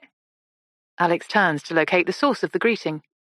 It takes a second for her to recognise Josie's mother, Pat O'Neill, and then she says, "Oh, Pat, hello." Alix is on Kilburn High Road, on her way to the bank to pay in the cheque that her great-aunt sends on her birthday every single year. It's for £25, and she's been putting it off for too long, risking causing offence to her great-aunt, who will be watching her bank account to see the money being cashed, and if it isn't, will send a message to her via her mother to check that it hasn't got lost in the post. Pat is wearing an apple-green linen shirt with skinny jeans and strappy sandals. She looks vibrant and glamorous. Her aura is busy and important. "How are you?" "I'm great," Pat replies. "Just getting some paperwork sorted for one of my ladies on the estate. Sally. She's nearly 90. Still thinks she can do everything, bless her. How are you?" "Oh, yes, fine. Just heading to the bank." "Seen Josie lately?" "Yes. Saw her earlier today, in fact." "So this podcast thing is still happening?" Yes, it is." Alix pauses. She feels the need to dig just a little. "What do you think about it?" "Well, I think it's weird, to be honest. If you didn't seem so completely normal, I'd be wondering about what your motivation was. As it is, I can tell you straight up. I Googled you, and I saw your credentials. You're proper. But this birthday twin thing, I still don't really get it." Alix cocks her head to one side and glances upwards briefly. "Yes," she says, "it's not really so much about that now. It's evolving into something else. Something that's more about being women at a very particular age, on the cusp of menopause. Not young, but not quite old. Questioning your choices, wondering about our paths, our futures, looking at the similarities between us, but also..." She pauses, choosing her next words carefully. "Well, Josie, she's very different to me too." "That's for sure." Pat's mouth purses at the end of her sentence. "You're polar opposites. You're the sort of woman I'd always assumed a daughter of mine would be. You know, grit and talent and get up and go." Alix ignores the slight against Josie and says, "What do you think of Walter?" "She's told you, has she? How they met?" Alix nods. Pat eyes her disparagingly. "Well then, what do you think I think about Walter? 45-year-old man hooking up with an 18-year-old girl. Disgusting. God knows how long it had been going on before they told me about it. Have you met him?" "No, just seen him from a distance. Is he controlling?" Pat considers the question for a moment and then says, "They're both as bad as each other, if you ask me. They're what you call a toxic combination, and those poor girls." "Yes, tell me about the girls." Josie doesn't mention them much, just that one still lives at home and the other left home when she was 16. I couldn't help feeling that there was more she wasn't telling me. Alix sees immediately that she has crossed a line. Pat's face closes down and she takes a step back. "Probably best you talk to Josie about that sort of thing," she says. "Not my place to say. But listen, good luck with it all. You're going to need it. Then she hitches her bag up onto her shoulder, musters a weak smile, turns and walks away. Alix messages Josie when she gets home. I think it is really important that I meet Walter and talk to him about his side of the story. Would he be open to the idea of coming to the studio? Or I could even come to yours and talk to him at home. Let me know what you think. A reply arrives a few seconds later.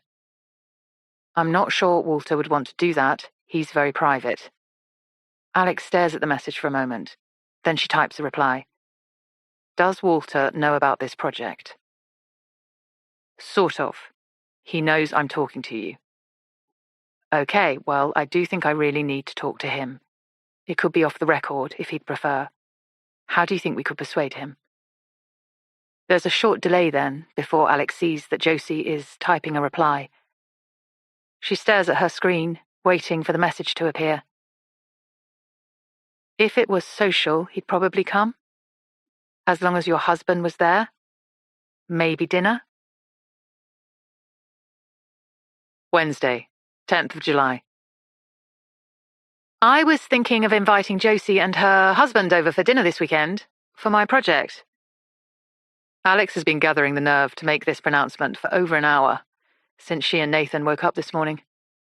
She'd been awake half the night, oscillating between feeling utterly convinced that it was a perfectly good idea and just another way of doing her job, and feeling utterly convinced that it was the worst idea she'd ever had. Right up until 10 seconds ago, she'd still been uncertain which way she was going to go. But the words are out now, and she bites her lip as she waits for his response. Jesus Christ. I know, she says.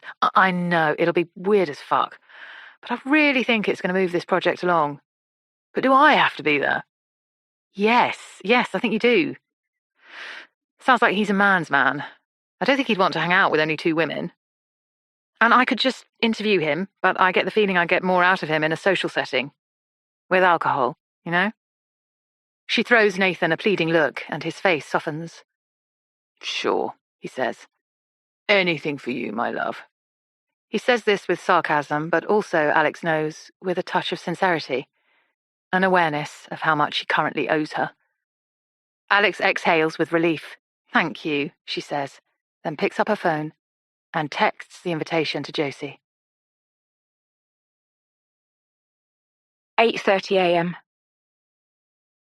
Josie glances at her phone and, seeing Alix's name, snatches it up from the kitchen counter.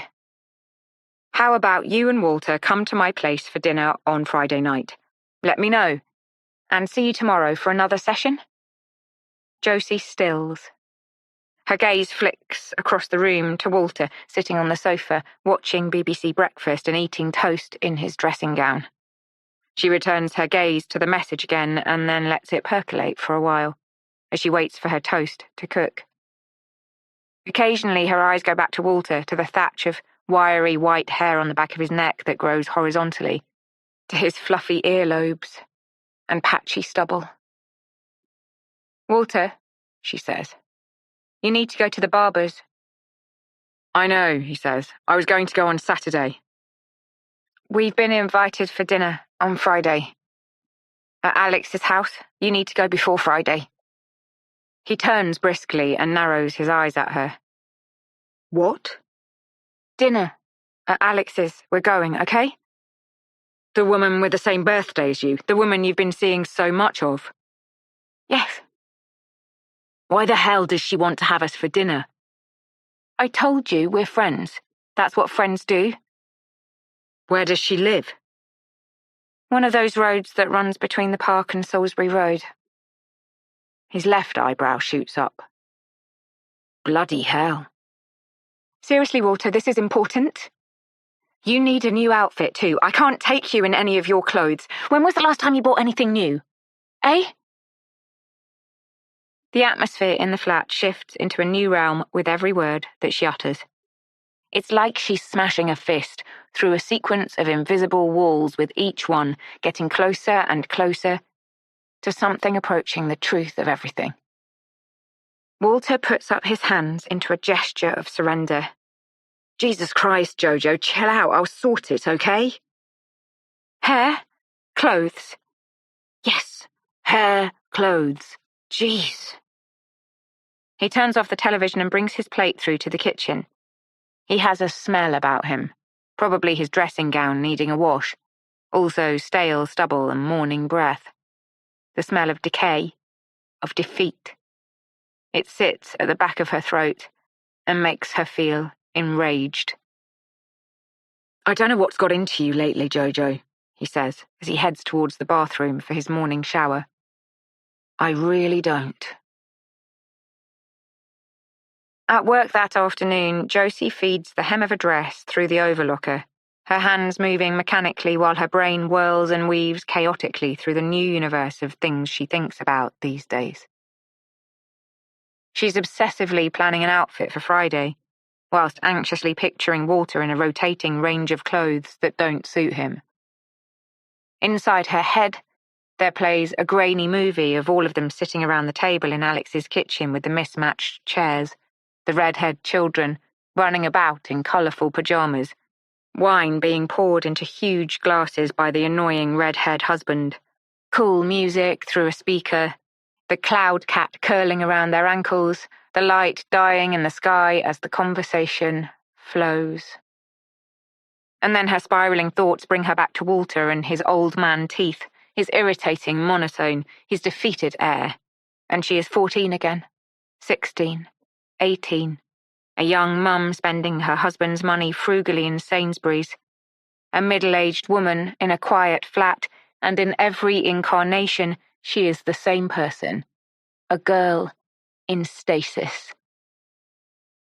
And now, just as she'd hoped would happen when she first thought about asking Alix to make her the subject of a podcast, someone else is breaking through her carapace. Another person entirely. And that person is bigger than her, louder than her, harsher than her, older than her. That person is ready, finally, to tell her truth. She cuts the ends of the thread from the overlocking machine and turns the dress over, ready to hem the other side. A tube rumbles along the tracks beyond the big window, and Josie sees her face as a blurred reflection in the glass. She looks like a half-finished painting, she observes, waiting for the artist to come back and add the detail. Her phone buzzes with a message from Alix. She experiences the endorphin rush she always gets when she sees Alix's name on her phone, the sense that something good is happening to her. Can you bring a photo tomorrow of the girls? Would love to see what they look like. See you then. A chill goes through Josie. The girls. How can she talk to Alix about the girls? She asks herself. But then she looks again at the blurred version of herself in the big window, and suddenly she sees that the half-finished portrait is that of a queenly woman, not a gauche girl. And she knows that finally, after all these years, it is time to hold her life up to the light. Thursday, 11th of July. Here. Josie pushes a fan of photographs across the table towards Alix. My girls. Alix lifts her gaze to Josie and smiles. Oh, she says, amazing, thank you. The first photograph shows two chubby toddlers in thick knitted jumpers and jeans holding hands and standing in what looks like the big sandpit in Queen's Park. The older girl has hair the same colour as Josie's, but more vivid in tone. The younger one has sandy blonde hair with the type of ringlets at the ends that will never grow back after her first haircut. Which one is which? She asks. This one, Josie points at the one with the ringlets, is Roxy. That one, she indicates the one with chestnut brown hair, is Erin. They're adorable, Alix says, just adorable. Josie nods and smiles and watches as Alix moves on to the next photograph. It's the two girls, side by side, outside the school where Alix's children go, wearing the same sky blue polo shirts and navy bottoms that her children were wearing when they left the house this morning. Roxy's first day, says Josie, a note of pained nostalgia in her voice. I cried for about 4 hours that day. Alix glances at Josie. Oh God, really?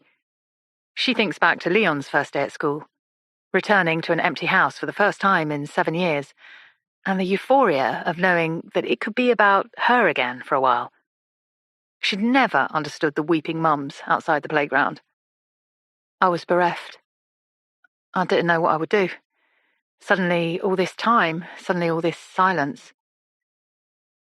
Alix thinks of her conversation with Mandy in the school office and says, "And the girls, how did they get on at primary school? Did they like it?"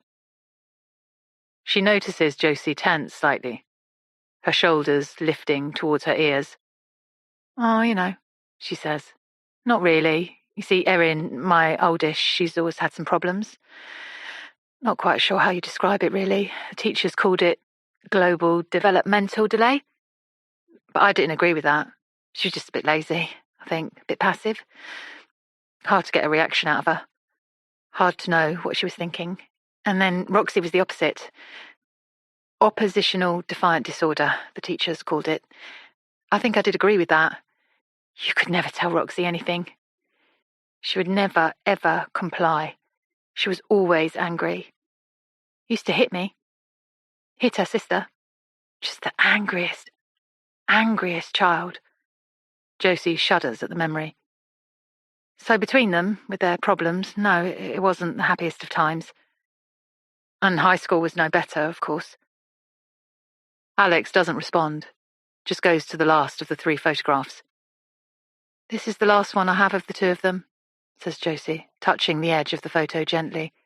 "Just before Roxy left home." Alix holds her breath as she absorbs the image. It is not what she was expecting at all. She cannot relate the girls in this photograph to the girls in the other photographs. She cannot believe that they're the same people. The girl who once had sandy ringlets is now a stocky girl, wearing her hair scraped back hard from a wide, greasy forehead, with rings pierced through both her nostrils and her septum. Erin, who had once been a glowing, sweet-faced child with an air of shy vulnerability, is stony-faced and scrawny to the point of emaciated, with dark circles around her eyes and her hair hanging limp on both sides of her face. "Look different, don't they?" Josie says with a brittle edge to her voice. Yes, they do." There's a tart silence before Josie shuffles the 3 photographs back together and slides them into her shoulder bag. "Please don't judge me." Alix flicks her eyes towards Josie. "Sorry?" Josie opens her mouth, words waiting on the tip of her tongue but not being spoken. Then she smiles tightly and says, Nothing. She places her bag on the floor, pulls her headphones towards her and says, "Should we start?"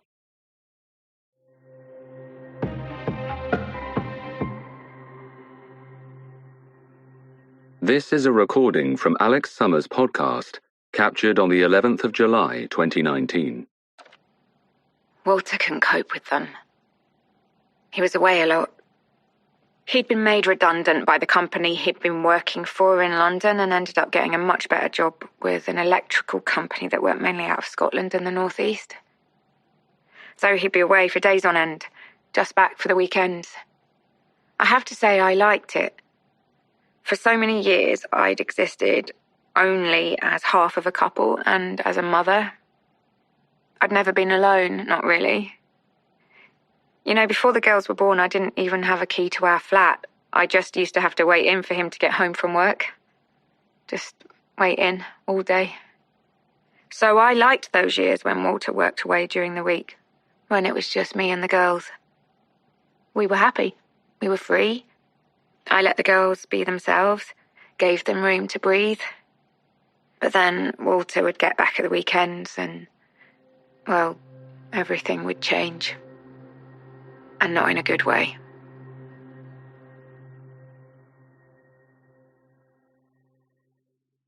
"11 a.m. Walter has been to the barber's and, to Josie's great disappointment, looks almost exactly the same. She masks her dismay and thanks him for making the effort. He grunts in response. and she knows that she's pushing him very close to the precipice of his own tolerance of her.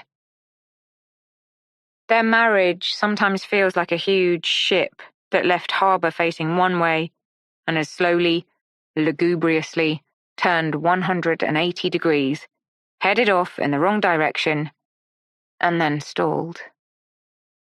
Somehow Josie had taken control of the deck, but it had turned out that she was as bad at steering the ship as Walter had been. And ever since, they'd been going round and round in circles, staring disconsolately into the middle distance, waiting to be rescued. Until Alix. Josie takes 3 jars of baby food from the cupboard and heats them up for Erin.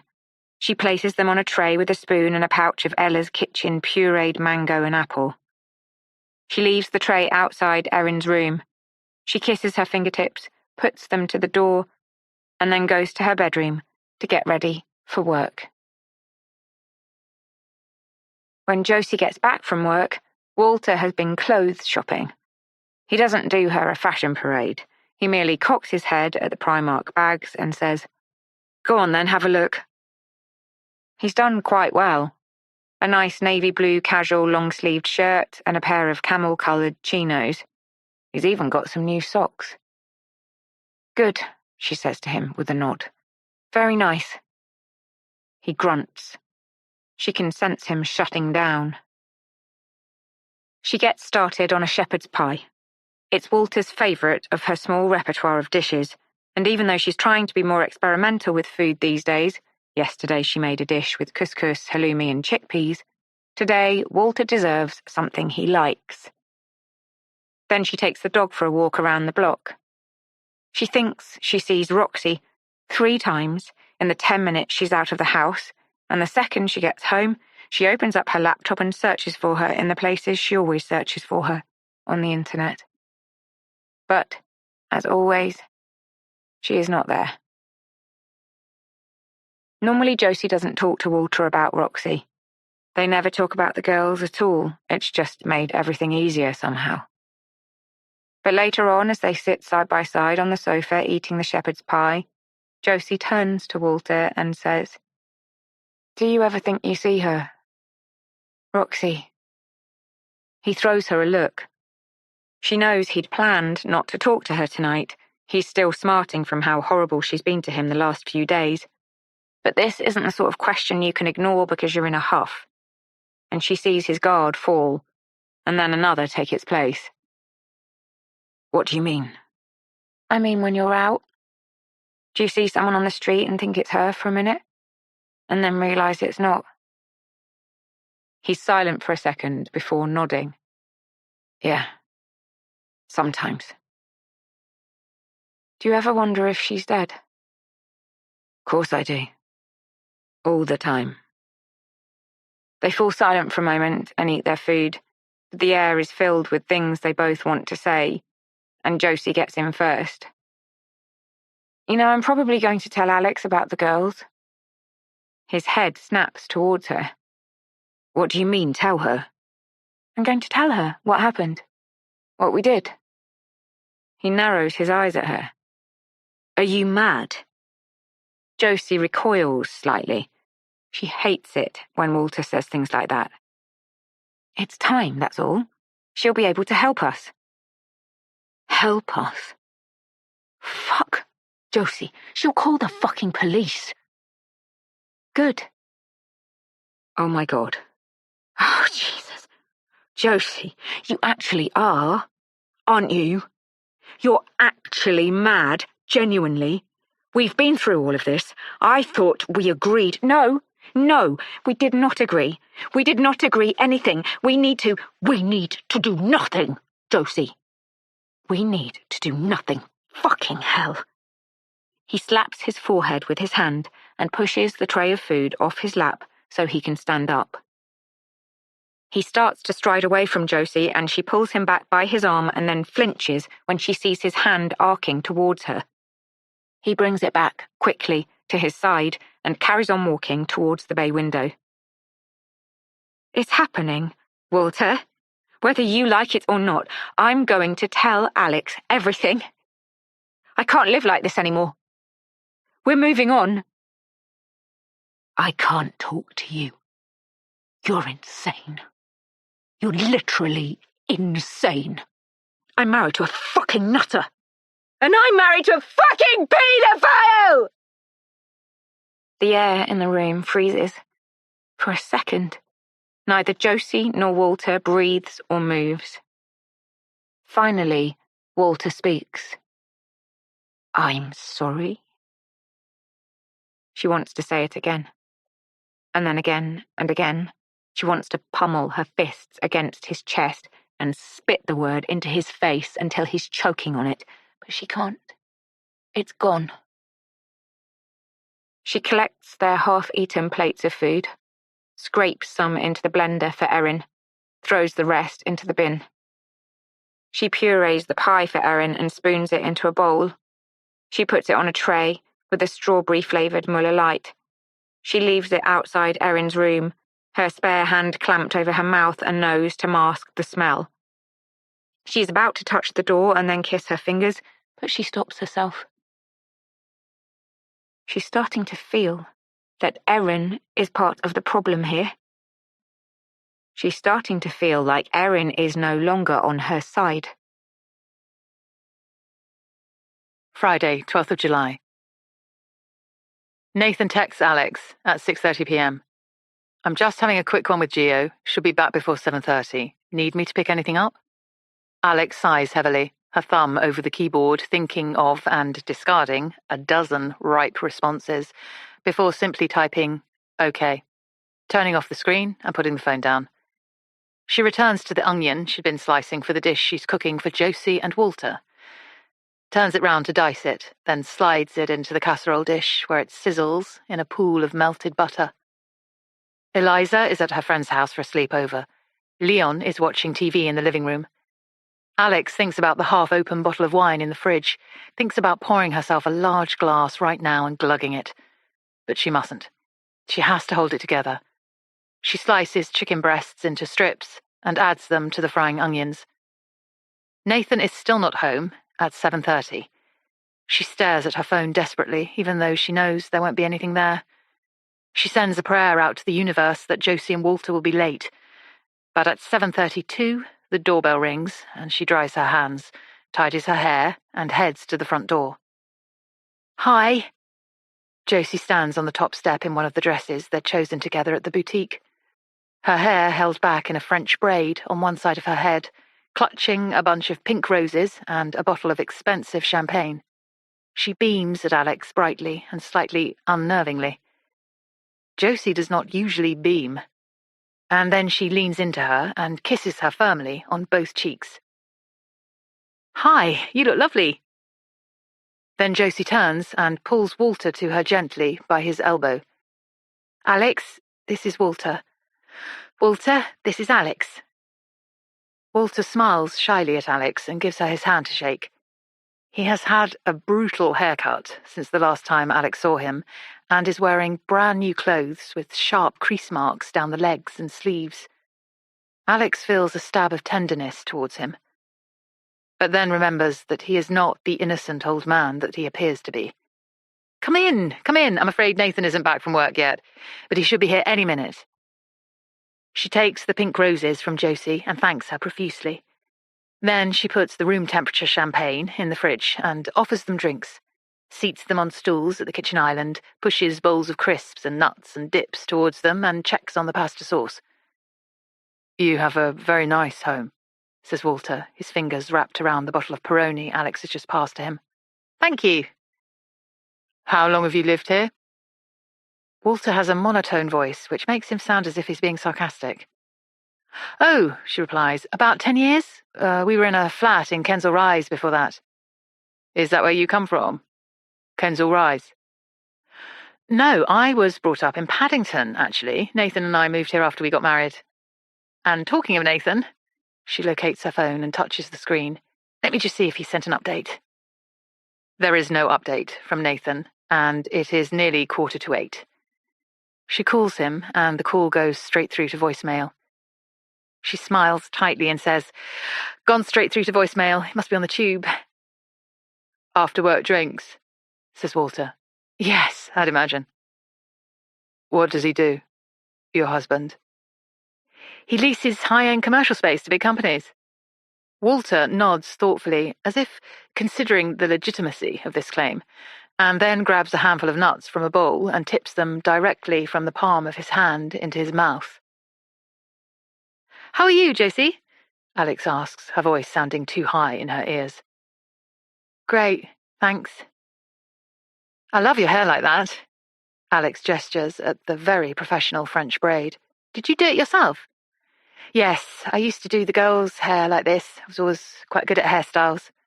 I just can't, says Alix. It hurts my brain trying to work out how to do it. I suppose I'm what you'd call dexterous. Sewing, dressmaking, knitting, crochet, all that kind of thing. Alix sees Josie throw a quick glance at Walter, who is staring unhappily at the label on his beer bottle. I've always been good at things like that, Josie says, flicking another look at her husband. Haven't I? Walter nods, his fingertips pulling at the beer label. Yes, you have. Alix turns to Walter. Tell me about yourself, Walter. You from around here originally? No, I was brought up in Essex. Then my parents split up when I was 15 and I came and lived in Kilburn with my dad. In the flat where you live now? Yes, that's right. And you raised your family there too? Yes, Erin and Roxy. And what's Erin up to tonight? Oh, she'll just be gaming. Oh, she's a gamer? Yes, hardcore. He laughs dryly, and Alix sees a strange look pass across Josie's face. Why hasn't Josie mentioned this aspect of Erin's existence to her, she wonders. She glances at the kitchen clock and sees that it is nearly 8 o'clock. She apologises to Josie and Walter and calls Nathan again. This time it doesn't go through to voicemail.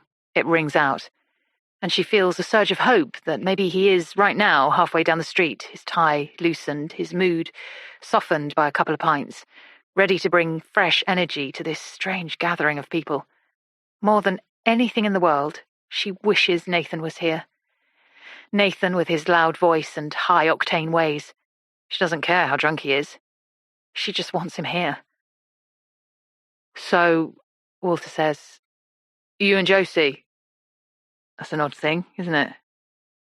What, you mean? She gestures at herself and then Josie. Your friendship. Yes. Friendship, Alix replies. I thought you meant the podcast. Podcast? He says. What podcast? Oh, come on, Walter, says Josie. I told you this. I don't think so. I told you that Alix does podcasts. Well, you might have mentioned it, but you didn't say she was doing one about you. Oh, it's not about me. It's about us being birthday twins, me and Alix. Alix feels an awkward cloud of dishonesty pass through the room. She'd been surprised by the fact that Walter had agreed to come along and essentially make himself a part of the project, and thought that maybe he was more evolved than Josie had made him sound. But no. This was, Alix realised, a classic Josie manoeuvre. Like buying a pomchi without checking that it was really a pomchi, or allowing herself to be groomed into a lifelong relationship by a man old enough to be her own father. A sort of blundering, thoughtless, aimless approach to life. Do the thing and worry about it later approach. And so now, Alix has to go along with the subterfuge. She clears her throat and smiles. Can I top you up? She asks brightly before excusing herself to get something from the larder. When she comes back, Walter and Josie are sitting in silence, chewing crisps. Alix looks at the time. It's been 10 minutes since she tried calling Nathan, and he should be home by now. She calls him again. It goes to voicemail. She sighs and brings up Giovanni's number. She wouldn't normally, but she cannot do this by herself. She simply cannot. Oh, Gio. Hi, it's Alix. I'm sorry to bother you. But are you still with Nathan? The background of the call is frenetic with the sounds of laughter and music. Oh, hi, oh, yeah. Hold on, here he is. A moment later, Nathan is on the line. Fuck, he says, drawling already, and it's not even 8:30. Fuck, Alix, oh, fuck, I'm leaving right now, literally leaving right this second. I'll get a cab, okay?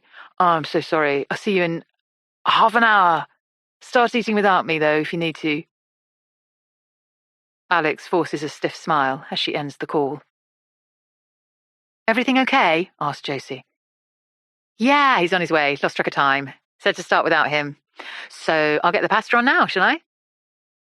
I'm sorry, Alix, but I think that's disgusting. Alix stops halfway to the tap with the pasta pan and turns back to Josie. Seriously, I'm sorry. I could hear him on the phone, slurring. And here you are, slaving over a nice meal for him, entertaining guests, looking so nice. Who does he think he is? Alix feels her breath catch in the back of her throat. Suddenly, she feels threatened. It's the deathly tone of Josie's voice, the otherness of her. Walter, by her side, breathing so heavily through his nose that Alix can hear it. She thinks of Leon next door, in his big headphones, his legs tucked up under him on the sofa that still makes him look tiny, even now he's getting big, and she wonders what she has done. She thinks of Josie on her doorstep, rifling through her recycling box, taking home the old magazine. She thinks of Walter keeping Josie locked up at home as a young woman without a key, waiting for him to get home from work. And then she thinks of Josie's daughters with the dead eyes, and she suddenly wants to scrap the whole thing. Get the champagne out of the fridge and hand it back to them, hustle them down the hallway, out of the front door, and forget that she had ever allowed Josie Fair into her life. But it is too late now. They are here, on her kitchen stools, eating sweet chili flavour kettle chips, waiting for her chicken, bacon and spinach Alfredo, insulting her husband. She can feel Josie's eyes boring into her, and she brings the stiff smile back to her face and says, "Oh, it's no big deal. Friday night, you know. I'm sure he's not the only man out there losing track of time. Anyway, what else can I get you? Another beer, Walter." He nods and thanks her, and she passes him a cold beer. Then Josie says, "Why don't you show Walter your amazing recording studio, Alix? He loves stuff like that." Alix throws Walter an uncertain glance, but he nods at her and says, "Yeah, I'd like that. If it's all right with you." "Yes, absolutely. You coming, Josie?" Josie smiles. "No," she says. "That's okay. You go. I've already seen it." Alix leads Walter through the garden, which is all lit up with solar lamps and fairy lights. She unlocks the studio door and flicks on the switches. "Wow," says Walter. "This is pretty cool."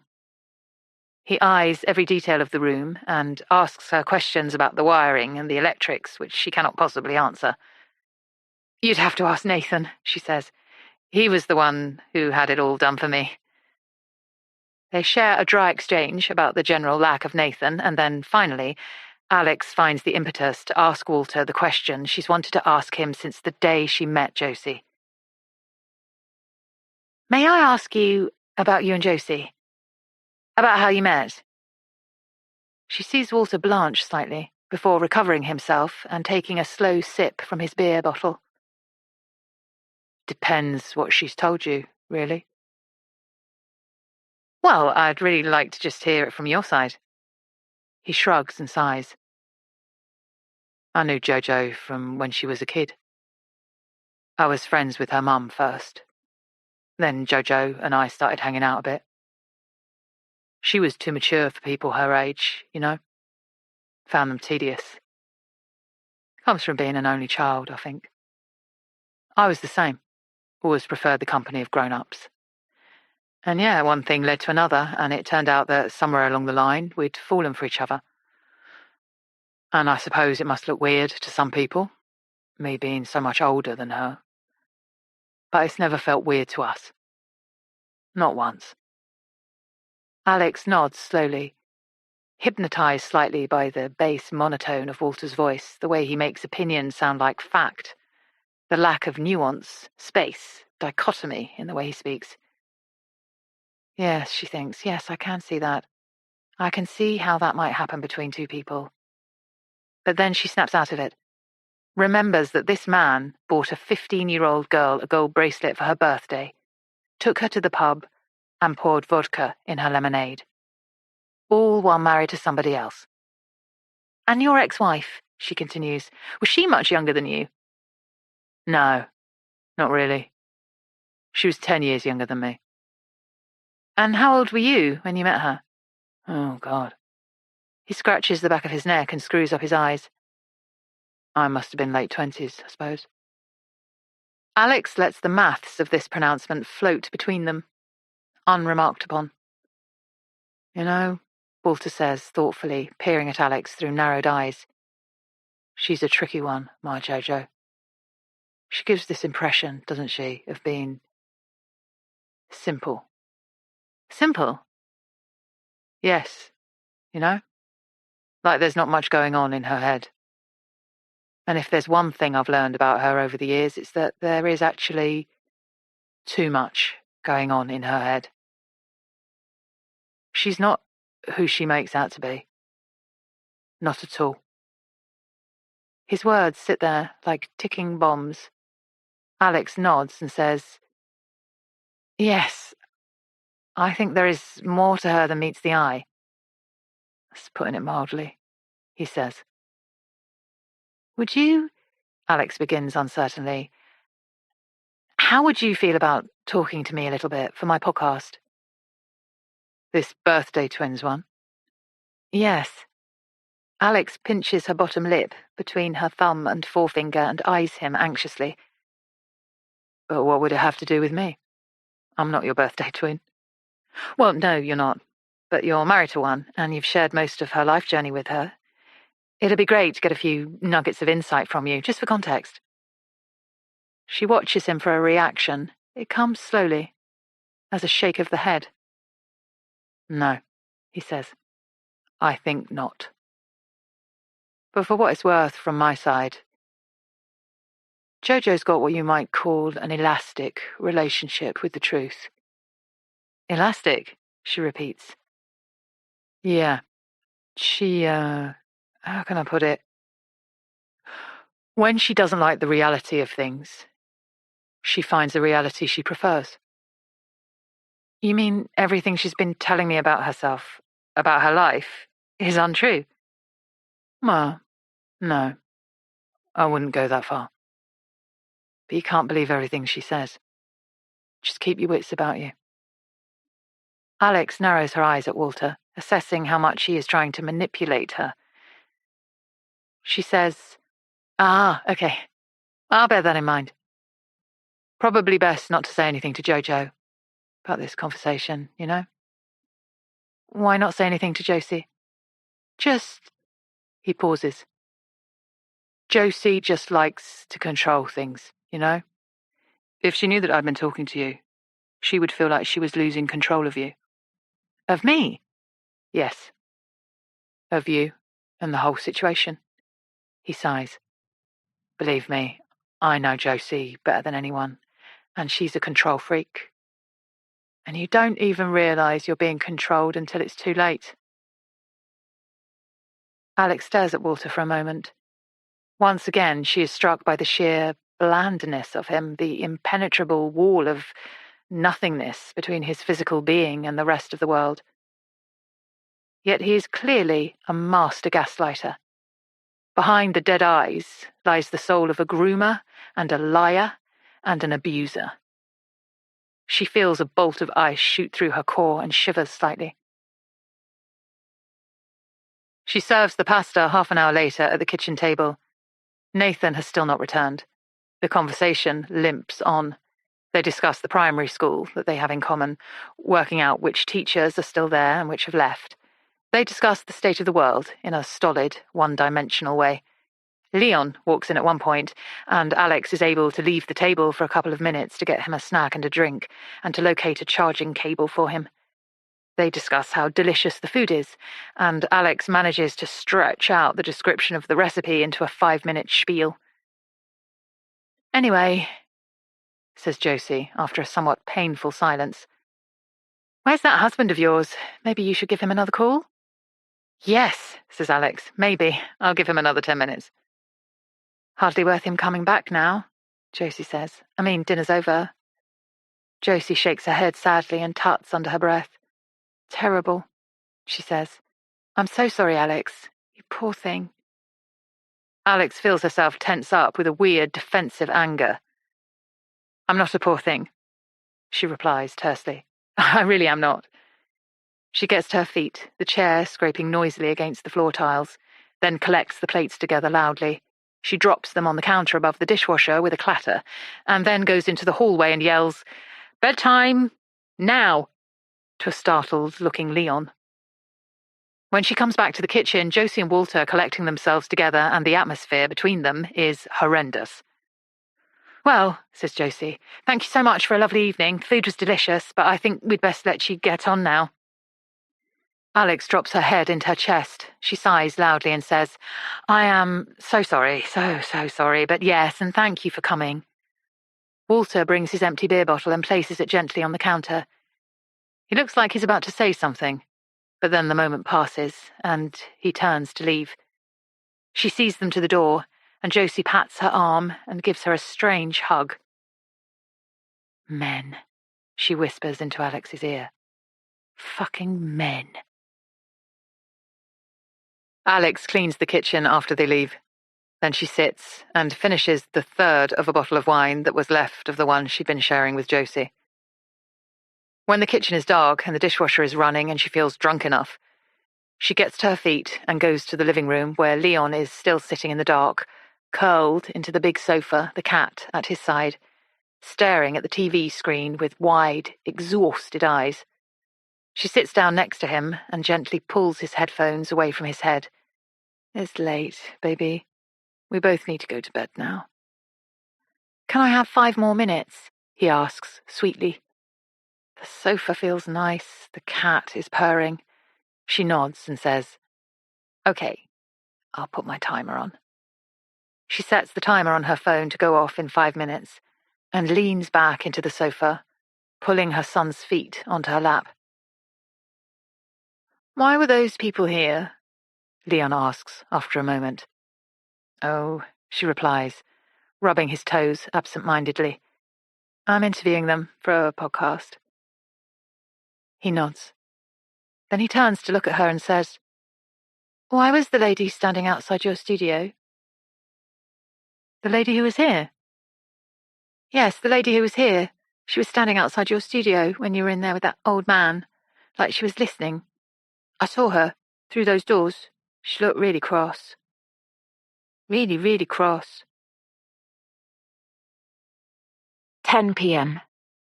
Josie and Walter walk home in silence. Josie feels sick. All the rich food.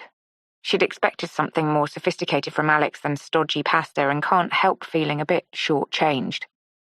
And all the wine.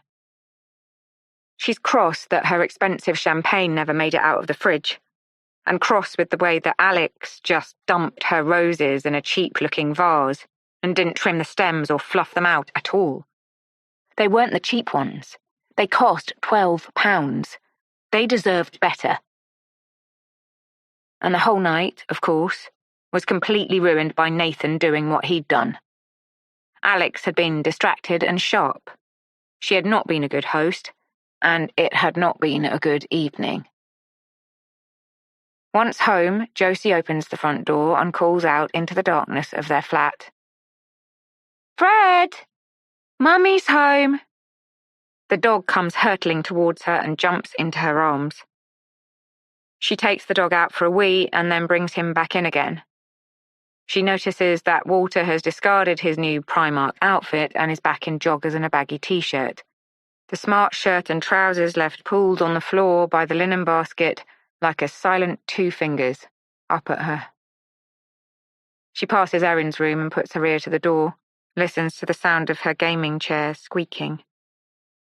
She thinks of the little boy in the pajamas on the sofa at Alix's house, with the huge headphones on, staring blankly at the screen for hours and hours, totally ignored and neglected, and thinks, really, what's the difference? Is she really such a bad parent? Who's to know how he'll end up 10, 20 years from now? She watches Walter take a beer from the fridge, open it and go to the table in the bay window. He clears his throat and lifts the lid of his laptop. They have still not spoken to each other. The atmosphere between them is worse than it's ever been in all the time they've been together. "You were an embarrassment tonight," she says to Walter. He ignores her. She hears him sigh heavily through his nose. "The whole thing, Walter. I wanted to die." "Mm-hmm," he intones, his gaze on his laptop, his fingertips clicking the keys. "Walter!" she shouts. "I'm talking to you!" "Yes, I can hear that. So talk to me." "Talk to you about what, exactly?" "About tonight. About how you embarrassed me." Finally, his fingertips stop clicking off the keys and he turns and looks at her. He looks so tired and so old that it startles her for a moment. "In what way," he says, "did I embarrass you?" Just by being you." "That's nice, Jojo." "I'm not trying to be nice. The whole evening was a disaster. I'd been so looking forward to it, and it was horrible. And you just sat there with your stupid beer looking like everything was beneath you. You made no effort at all. I had to do all the work." "All the work? What work? Listen, I really don't know what's going on between you and that woman, but I can tell you something for certain. She's no friend of yours. She doesn't even like you." Josie feels the breath inside her lungs freeze and stop. "Of course she does." "No, Josie, she doesn't. She's just trying to get inside that tiny, weird brain of yours and work out what makes you tick." For a moment, it feels to Josie that she is in the eye of a storm, that the universe has fragmented into a million tiny pieces and is swirling and whirling around her, that she is all that is still in the world. She closes her eyes, but the feeling grows stronger. "Stop calling me weird." "Well, stop being weird." "Stop it!" "I'm not sure I can do this anymore." "Do what?" "You, Jojo. I can't do you." "And what do you think it's like for me? Walter? Living with you? Living like this?" She gestures around the room. "I can't do this anymore either. I'm at the end of my tether. I can't keep it all locked inside. It's killing me, Walter. It's killing me. I need someone to know. I have to tell Alix." Walter stares at her through tired, disappointed eyes, and he says, slowly and coldly, "You really are stupid, aren't you? Stupid as they get." At the sound of these words, Josie feels the swirling fragments of the universe slow down and thicken, and then clear. And all that is left is red-hot fury that feels as if it's burning her from the inside out. She thinks of the things she heard Walter saying to Alix in the recording studio, poisoning her with his vile lies, and she knows that it is here, at last, the moment she has been waiting for. She feels certainty rip through her like a cyclone.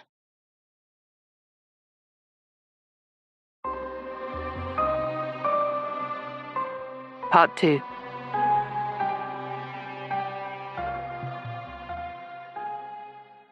Saturday, 13th of July. The familiar chime of the Ring doorbell slices into Alix's dream. At first, she thinks that it is her alarm, that it is 6:30 and she must get up and get the children ready for school. Then her eye catches the time, and she sees that it is 3:02 a.m., and she remembers that last night was Friday and that today is Saturday, and then, and only then, does she register the fact that the other side of the bed is unslept in.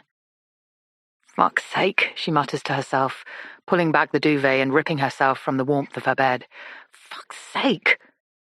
She tiptoes down the stairs and hears the ring bell chime again, and her blood heats with rage. Fucking Nathan, waking up the fucking children. She wrenches open the door, ready to flounce silently, furiously back to bed, but then stops and gasps when she sees that it is not Nathan. It is Josie. Josie stands, defeated, her shoulders slumped and tears streaking through a mask of grazes and dried-up blood on her face. The dog peers over the top of his denim carrier. "Oh my God, Josie! Oh my God, what happened?" A choked sob emerges, but no words.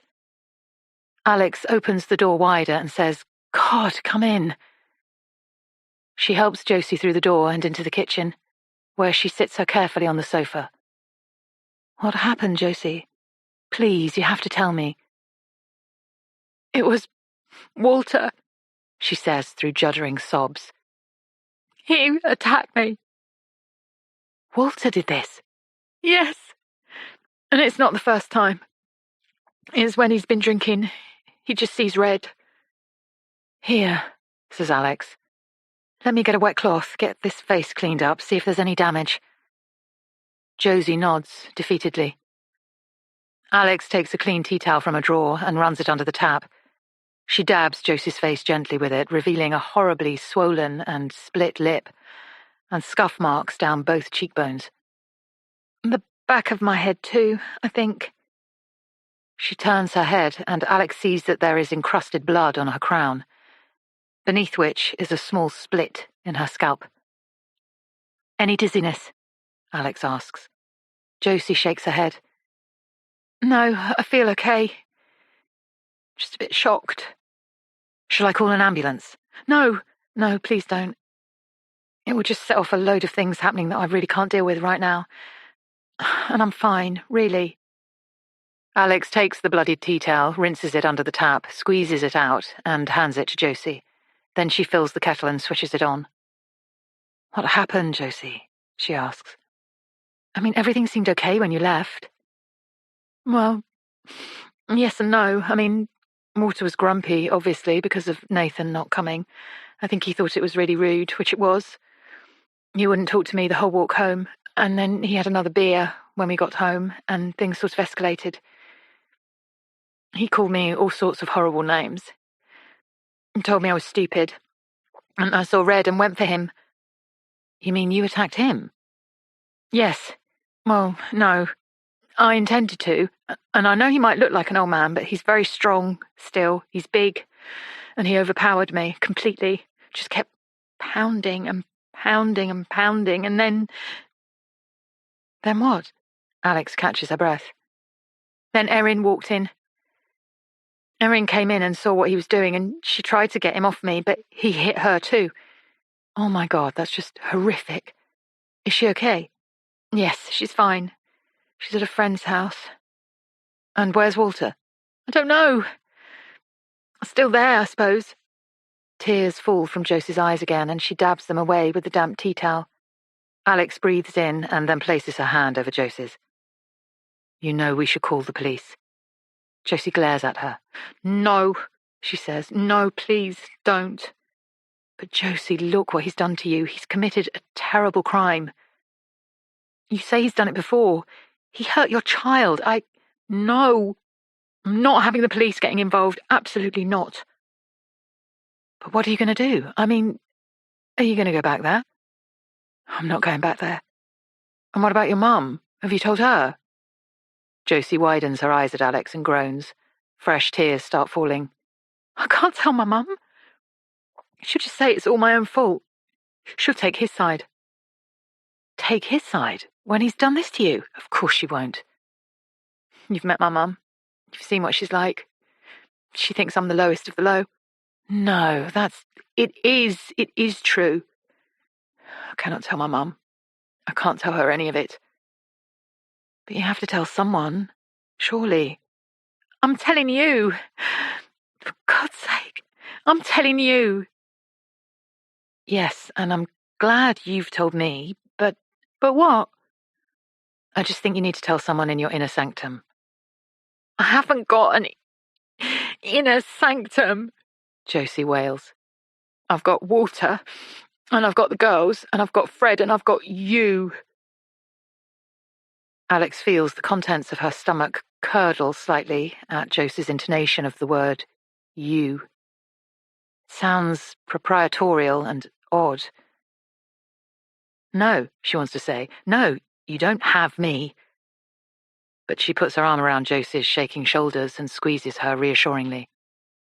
Let me get you a cup of tea, she says. Unless you prefer something stronger. Josie looks at Alix with red, glassy eyes and says, Do you have brandy? Alix smiles and gets to her feet. I certainly do.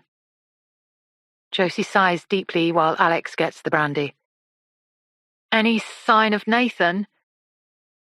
No. Looks like he's decided to stay out. Josie tarts softly. Men, she says again. Men. Alix doesn't react with the words she wants to utter. She doesn't say, Please do not ever compare your elderly, dead-eyed, paedophiliac gaslighter of a husband with mine, who has a drink problem but is fundamentally decent. Instead, she gently pops the cork back in the brandy bottle and brings the glass to Josie, who takes it from her with a shaking hand. What are you going to do? Alix asks, knowing even as she does so that Josie is assuming that she will stay here, but hoping, desperately, that she will respond otherwise. I don't know.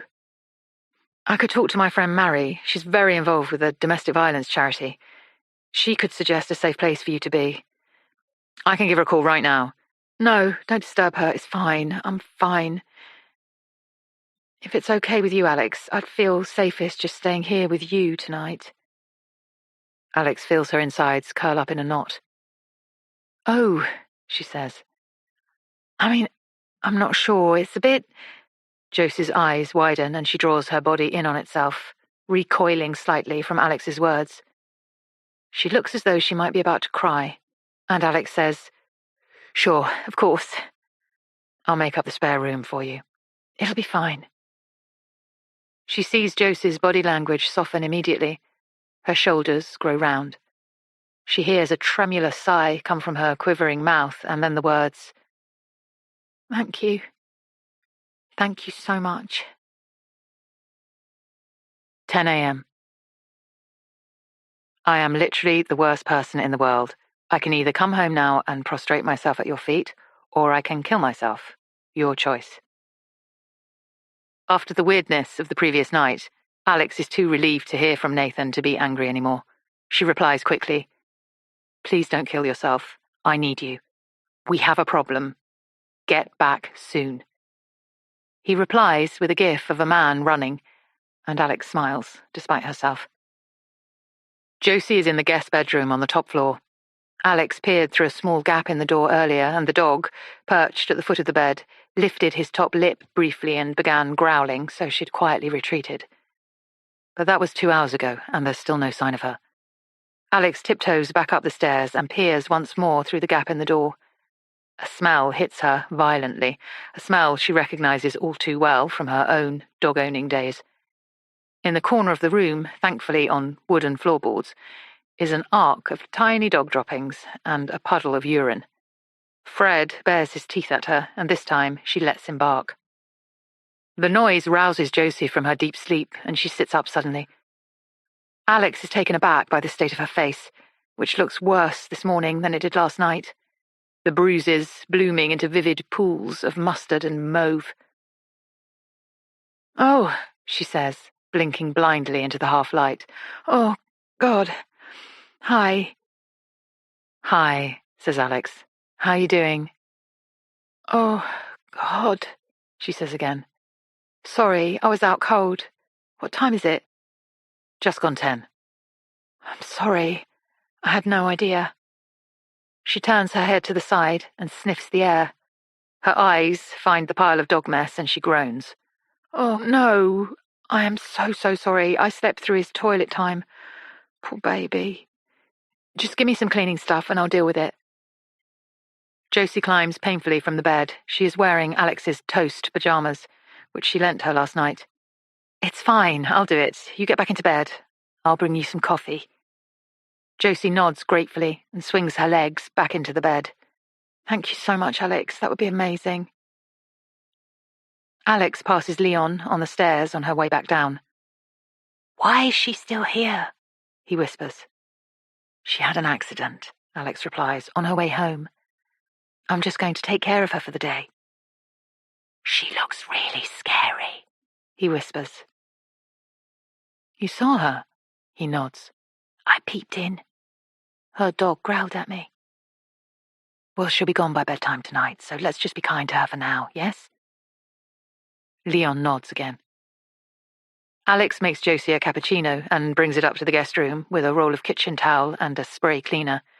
She places the coffee by the side of Josie's bed and collects Fred's droppings into a sheet of paper, puts them in the toilet in the ensuite, then sprays and cleans the whole area. She pulls down the sash window, saying, Let's get some fresh air in here, shall we? I can walk the dog for you, if you like. Oh, yes, I'm sure he'd love that. His harness is in the carrier, over there.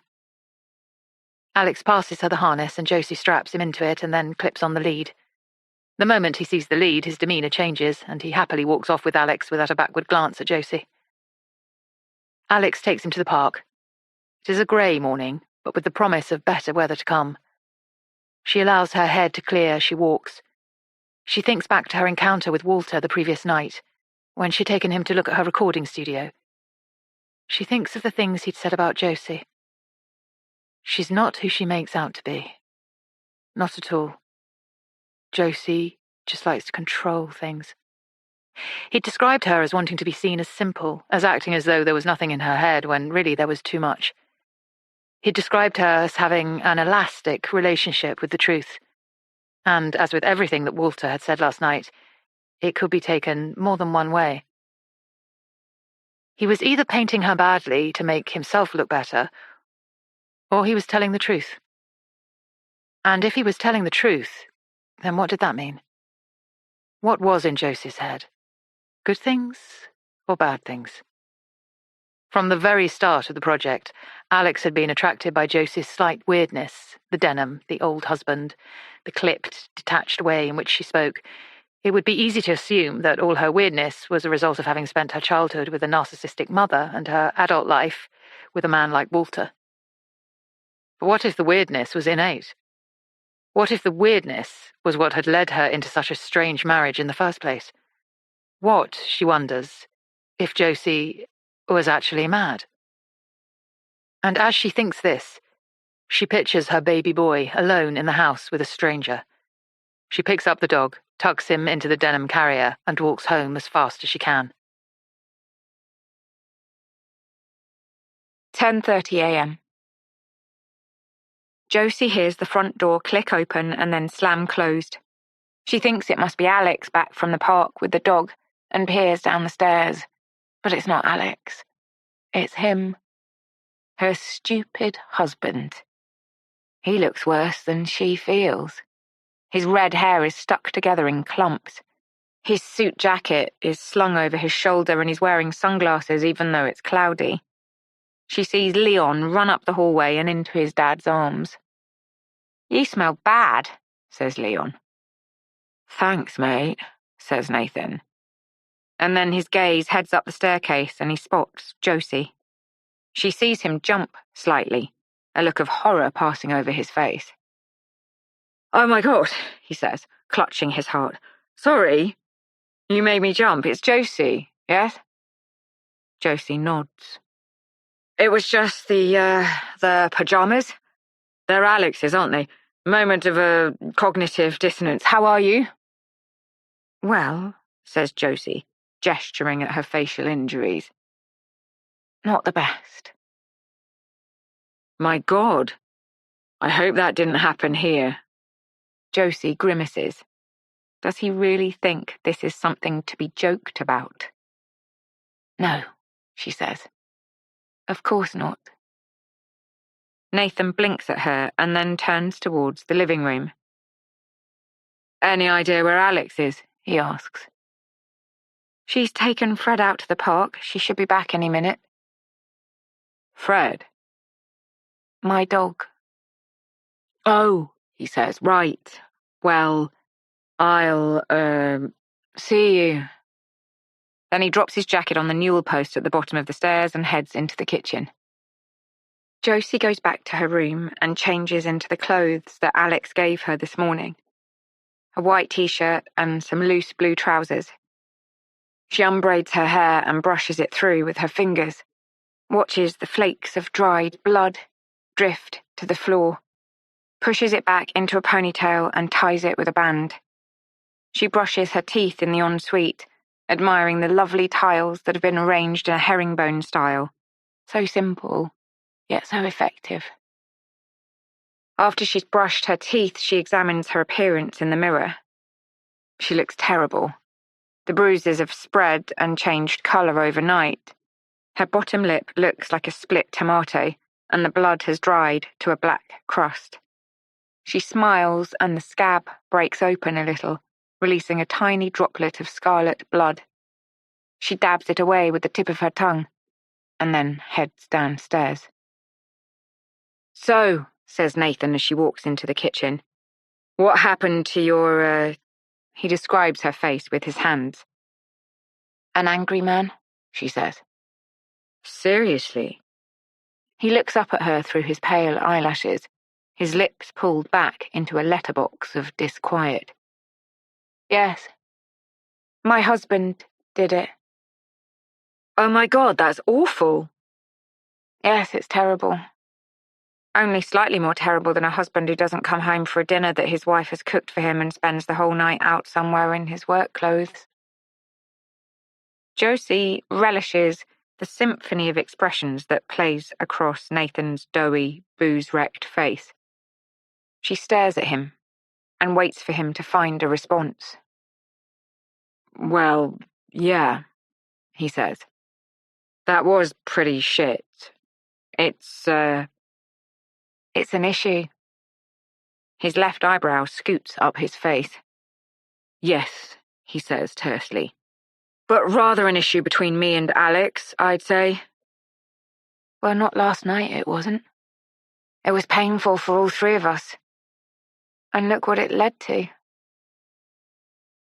Nathan looks aghast. I'm sorry, what? Josie sighs. The only way I could persuade my husband to come here last night was by telling him that you were going to be here, i.e. another man, because he's a man's man, Walter. And he came under duress. And you didn't show up, so he felt like a prize idiot. It was a horrible evening, and he took it out on me. Nathan's face is a picture. Well, I'm really sorry to hear that, he says, flushing slightly. Really sorry. Josie purses her mouth. You should be a better husband. Nathan blinks at her. Wow, he says after a moment. Wow. The front door clicks again and they both turn to see Alix walk in, looking slightly breathless and stressed. Her face softens when she sees Nathan, which makes Josie feel bizarrely furious. Hi, says Nathan. Hi, says Alix, taking the dog from the carrier and passing him over to Josie. I see you and Josie have found each other. We certainly have, Nathan replies dryly. Josie sees him throw a meaningful look at Alix, trying to send her a message with his eyes. She sees Alix frown slightly, trying to work out what the message might be. Anyway, Josie says, I might just go and have another lie down if that's okay with you, Alix. I'm still feeling completely shattered. Yes, says Alix, of course. Can I get you anything? Some breakfast? Oh, no. Thank you. I don't have much of an appetite. No, of course. Well, just message me or shout down if you need anything, won't you? Josie smiles wanly and nods. She passes close to Nathan as she leaves the kitchen, sees him recoil slightly, smells the fumes coming from him, and feels a surge of dark fury. At the top of the stairs, she stops and waits, listens to the conversation coming from the kitchen. There's a long, telling silence, which she knows consists of Alix and Nathan exchanging looks. Then she hears muted, urgent whispering that grows louder and louder until she is able to make out the words, "Well, what was I supposed to do?" from Alix, and the words, "Fucking ridiculous," from Nathan. And then she hears Leon come into the kitchen and ask for something to eat, and the conversation changes and moves on. She goes back to the spare bedroom and closes the door. She opens her handbag on the bed and roots around one of the interior pockets until she feels the hard edges of the key that she'd taken from the flat last night. As her fingers find it, she experiences a sequence of flashbacks. The heft of flesh and bone, the splash and spatter of blood, electric light strobing in and out between splayed fingers, the metal taste of blood, the salt taste of sweaty hands, the sounds of muffled crying. She sees herself, as if from above, curled on the floor, the dog snuffling at her head, and then she hears the silence that followed, broken only by the hiss of a bus opening its doors at the stop outside the window, the whimper of the dog, the rumble of the bus leaving again. She takes the key and she slides it under the mattress. Sunday, 14th of July. Have you spoken to Erin? Alix asks Josie in the kitchen the following morning. Josie nods. Just messaged her. She's fine. And, dare I ask, Walter? Have you spoken to him at all? No, I have not, and I don't intend to. So, how are you going to move forward? Alix hears a small catch in her voice as she words her last question. Josie has been here for only a day or so, but Nathan hates her. The kids are weirded out about her face, and the cat is not happy about having a dog in the house who keeps growling at her. I really don't know, Alix. I feel like I have a lot to process. Maybe your mum could. No. Josie breaks in before Alix has got even halfway through the sentence. I am not involving my mum. No. I'm just going to work this out for myself. Yes, but Josie, you have to work this out with Walter, don't you see? You're going to need to see him. Alix sees a dark shadow pass across Josie's face, accompanied by a slight shake of her head. Not yet. I'm not ready to talk to him yet. Do you want me to talk to him? No, God, definitely not. I just need to... Alix, I need to be here, just for a while. Is that okay? Alix feels her insides curdle. Well, yes, of course, for a while, but I have my sister coming to stay next week. I'm afraid we'll need the guest room back then. Oh, Josie blinks. Right. When is she coming? Saturday. Oh. I see. Okay. Well, I'll be out of your hair by then, I promise. Alix swallows down a bilious realization of what she has just allowed to happen. Josie thinks she is welcome to be here all week, and smiles. Thank you, and I'm sorry. You have nothing to be sorry for, Alix. Honestly, you're amazing. Alix waits a beat before she asks her next question. Listen, Josie, I know people who can help you. Women who can help you. My friend, Marie Lejeune, who I told you about, I interviewed her for my podcast. She's the co-founder of a domestic abuse charity, the biggest in the country. She'd be able to help. I can put you in touch with her if you want. If you're feeling unsafe. She draws in her breath as she waits for Josie's reaction, but Josie merely nods and says, Okay, thank you. But I feel safe. I promise. Oh, says Alix. Good. What are you doing today, Alix? Josie asks. Oh, nothing much really. Nathan's working today, so I was going to take the kids out for lunch. Never mind then. No, go on. I was just thinking, since I'm here, maybe we could spend some time on the podcast. I really feel like I want to talk about the girls. Alix nods, containing her response. Sure, she says. Yes. Let me just tell the kids where I'll be and we can get going.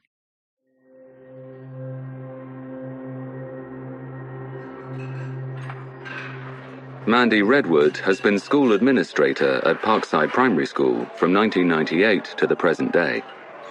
Alix Summer's kids were both at Parkside. Lovely kids. Some families just light up a school like ours, and the Summers are one of those families. And so it was surprising when Alix came to me that day, back in 2019, asking after the Fairs. You couldn't imagine two more different families, two more different mothers. Obviously, at the time, I had no idea that Alix was making a podcast about the Fairs, so I told her what I remembered. But it was only after everything happened, later on, that I went through the records, and that's when I remembered other things too. Like the day that Roxy broke a child's finger in the reading corner when they were in reception. Trod on it. Just stood there, crushing it under the sole of her shoe. The kid screaming. Of course, we had to bring the parents in after that, and they were just emotionless. Completely emotionless. It was the strangest thing. I put it down to shock at the time, but now I know what was really going on in that house. Well, it all makes more sense. This is a recording from Alix Summer's podcast, captured on the 14th of July, 2019. What did Walter do when you told him about the child with the broken finger? Well, I didn't tell him. He went off to work early back then, out of the house by 7 o'clock most mornings, not back until 5 or 6. The school day was a total mystery to him. I think he set foot on school premises about 5 times over the years the girls were there. So I just didn't say anything. And Roxy didn't tell him? No, Roxy didn't tell him. It was just, his temper, We were all a bit scared of him. Was he violent with the girls? Not then, no. But he was rough. He'd push them about, especially Roxy, but not violent. That came later. I have not been a good parent. I have not been a good parent. What do you mean? I just mean I let bad things happen. I didn't stop them. I just let it all happen.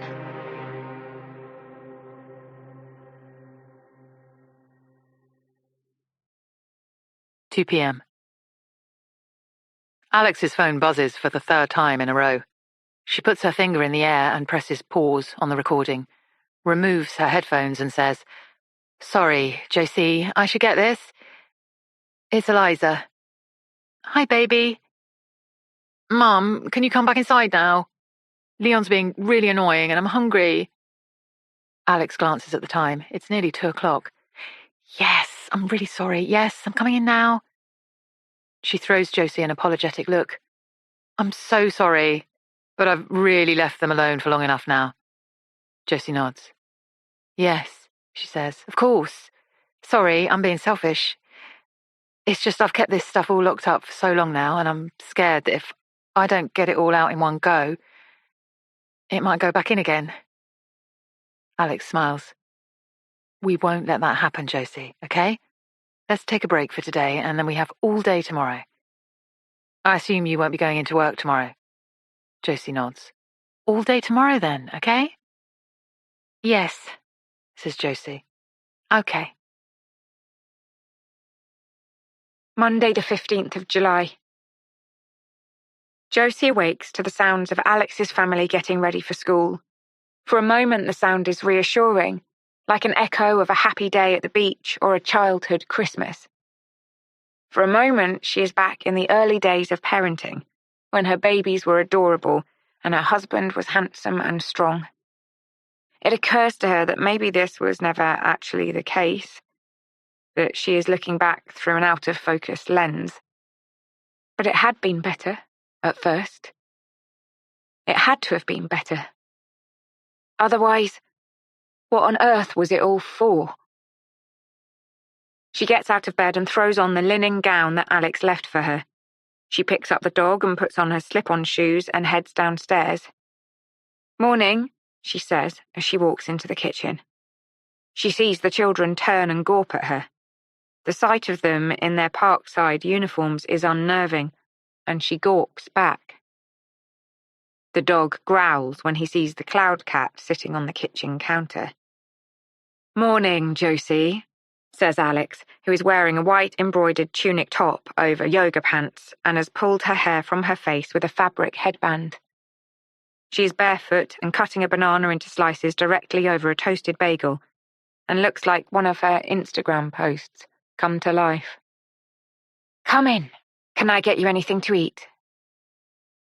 Josie shakes her head. "No, thank you. I'll just have a coffee. Is it okay if I use your machine?" "Oh, don't worry about that. Nathan will make you one." "Nathan?" Nathan appears from the terrace, clutching an empty cereal bowl and a mug. "Can you make Josie a cappuccino?" Josie sees a look of antipathy pass across his face, masked with a grim smile. "Sure," he says. "Sugar?" Josie nods. "One, please. Thank you." She takes a seat on one of the mismatched chairs at the table opposite Leon, who eyes her suspiciously. "My children went to your school," she says, "when they were small. But they're big now." "Where are they now?" "Oh," she says, "Erin is staying at her friend's house and Roxy is off travelling the world." "So they're adults?" "Yes, they're adults." Josie feels her voice crack dangerously on the last syllable and clears her throat. "I hear you still have Mandy in the office." Leon nods seriously. Josie lets her eyes linger on his hands, still plumped up with whatever it is that lives under the skin of young children. There's a scab on the knuckle of his thumb, and she remembers scabs.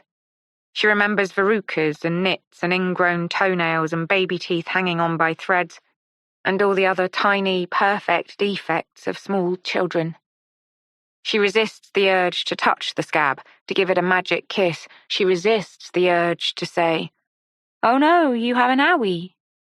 She feels the loss of her children so viscerally and horribly that she could scream with the agony of it. She manages a smile and says, "Mandy was there when my children were there."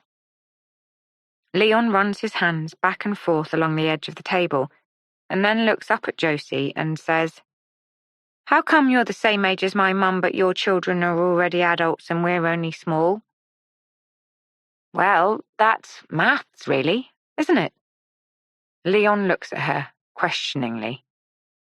"So, if I'm 45 and my oldest daughter is 23, then how old was I when I had her?"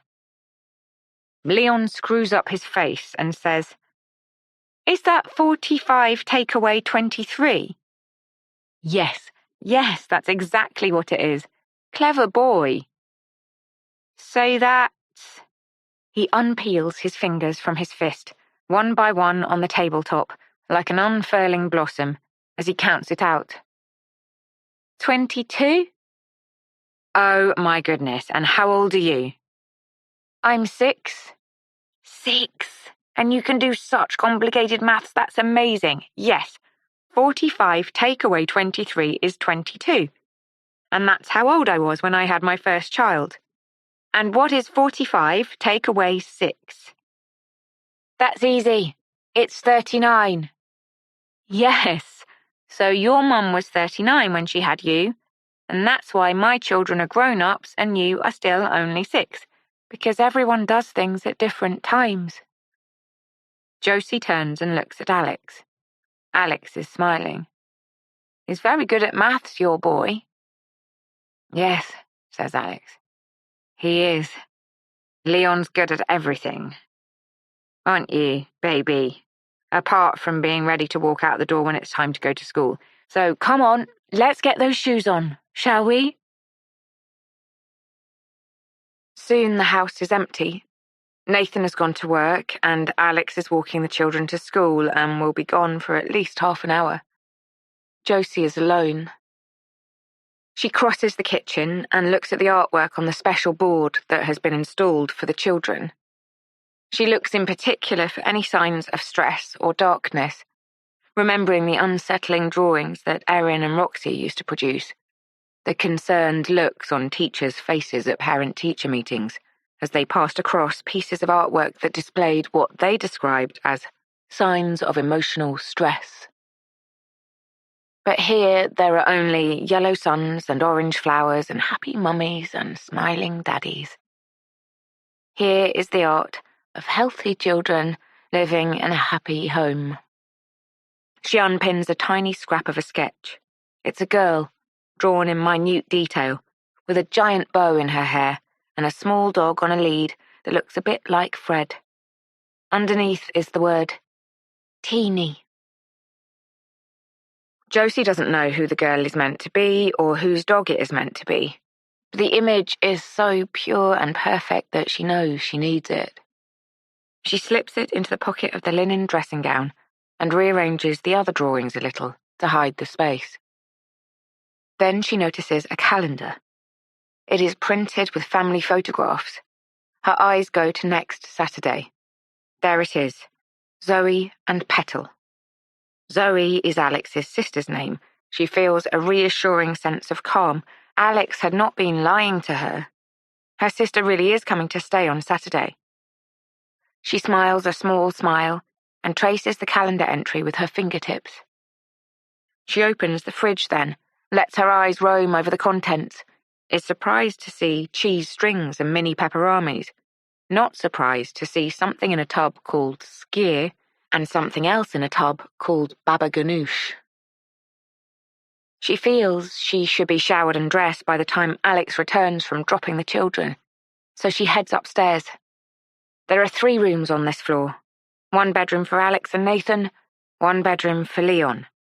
And at the back of the house, overlooking the garden, is a small study. Josie goes to the study door and peers inside.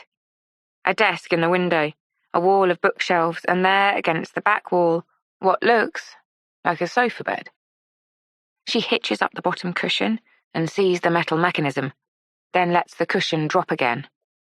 So, there is another spare room in the house. She does not have to leave on Saturday.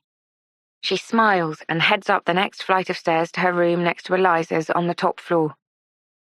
She's not ready to leave. Not even slightly.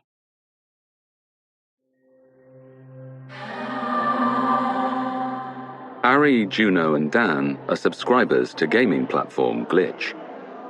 So yeah, I think we're all just kind of messing about that night. We had a couple of friends over. We had a few beers. It was a hot July night.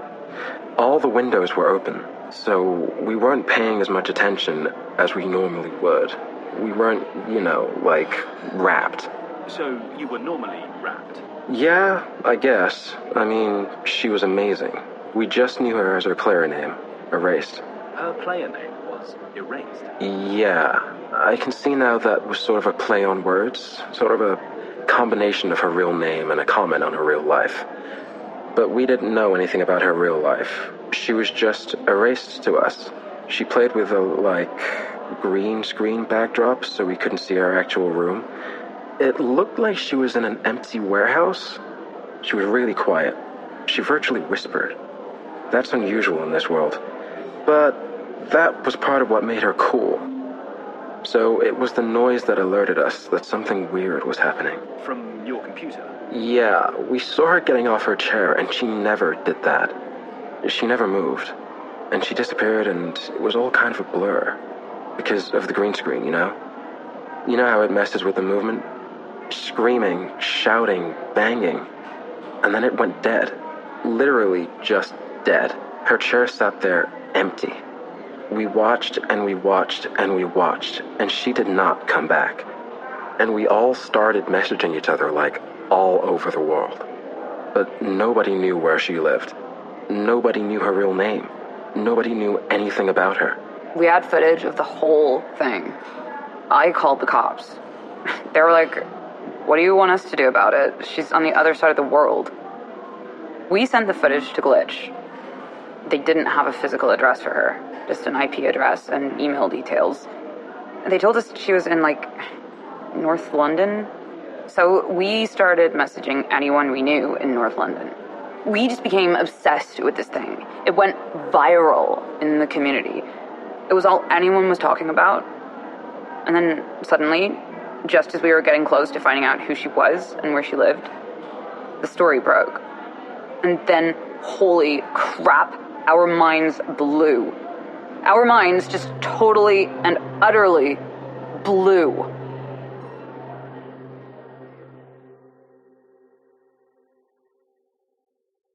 "9:30 a.m. Josie is ready and dressed and sitting at the kitchen table when Alix gets back from dropping the children at school. The dog is in the back garden, sniffing around the flower beds. Alix sees that Josie has attempted to cover up some of the damage to her face with makeup, and wonders, for a moment, where she had found it. She had arrived here on Saturday night with only her tiny handbag and the dog. "You look better," she says, indicating Josie's face. "Yes. I was sick of seeing that horror show in the mirror. I found a tube of something in the bathroom cabinet. I hope you don't mind." Alix shakes her head distractedly. She's 99% sure there was no foundation or makeup in the bathroom cabinet in the ensuite to the spare room. But maybe a guest left it there without her noticing. "I just have a couple of jobs I need to do around the house, and then we can get going. Is that okay?" "Absolutely," says Josie. "I'm happy just sitting here in your lovely kitchen." Alix throws her the warmest smile she can manage and then heads up to the bedrooms. She wrenches dirty bedclothes off Leon's bed and bundles them together. Then she redresses it with fresh sheets and empties his wastepaper bin into a black bag. She does the same in her bedroom and in the bathroom. As she moves from job to job, she is followed by a sense of unease. She tries to unhitch it from her psyche, but she can't. Everything feels wrong. Everything feels off-kilter. She hears the dog yapping in the back garden and peers out to see him staring longingly at a squirrel up a tree. She pictures Josie sitting at the kitchen table, the strange benignity of her, the placid smile. She doesn't seem like someone whose husband assaulted her on Saturday night and who had to escape in the early hours and hasn't been home since. She doesn't seem like she's in the eye of a terrible personal trauma. She seems happy. She brings the dirty laundry in the black bin bag downstairs, and there she is, just as she'd left her. "I'll be 2 more minutes," she calls out to Josie before taking the laundry into the utility room. "No rush." And there it is, that strange, unnerving note of jollity. A moment later, they are in the recording studio, each with a coffee in front of them and headphones on. The time is almost 10 a.m. and Alix presses record.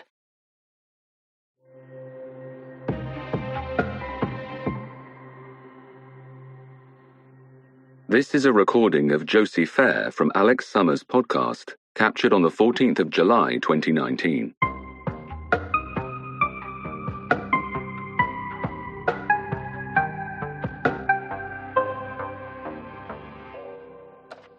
I have to tell you about Brooke. Brooke? Yes, she was Roxy's friend from school.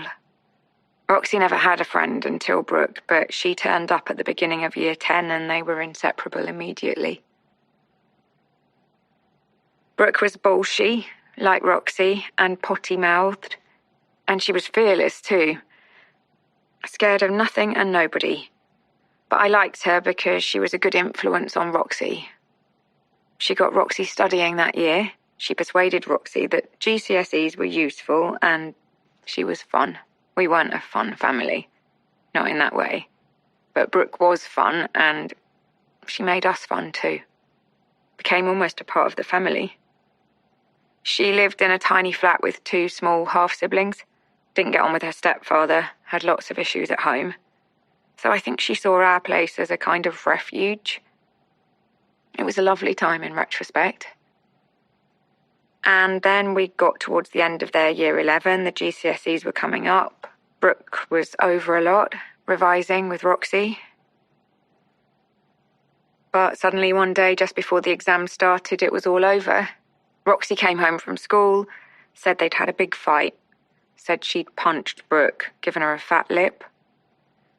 We got a call from the school asking us to come in, but then Roxy disappeared right in the middle of her exams, just gone for 3 whole days.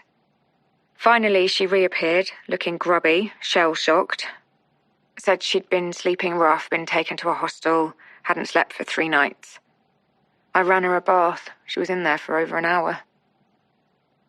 Then she came out and told me what had happened. Told me about Brooke and Walter. Walter? He'd been grooming her all along. Just like he did with me. All those times she was here, when it felt like she was part of the family, it had been more than that. And then, just like he did with me, he bought her a necklace, he took her to the pub, he slipped a shot of vodka into her lemonade, and then on her 16th birthday, he slept with her. While I was at work and Roxy was at school doing an exam, he invited her into our home and he slept with her in my bed. In my bed. How did Roxy find out? Erin told her. They thought Erin wouldn't notice because of the way Erin is with her gaming and everything. But she did.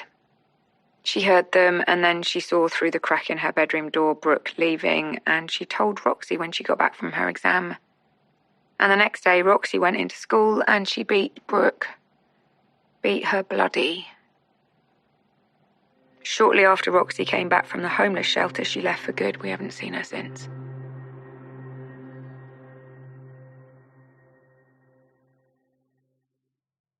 "11 a.m.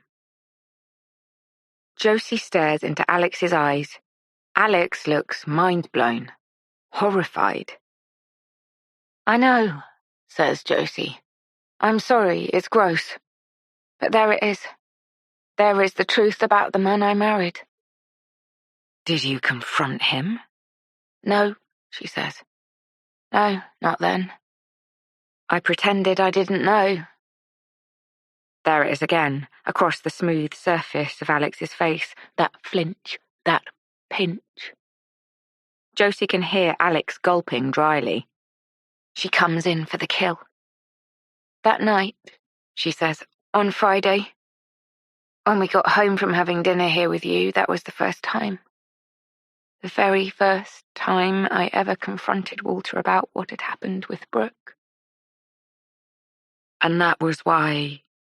Alix gestures at the damage to Josie's face. Josie nods. "Yes. That was why. Exactly." They stop for lunch. Alix toasts some sourdough for them and serves it with hummus and baba ganoush. She glances across the kitchen table at Josie and says, "Any word from Walter?" "None. No. Would he normally be in touch after an episode like this?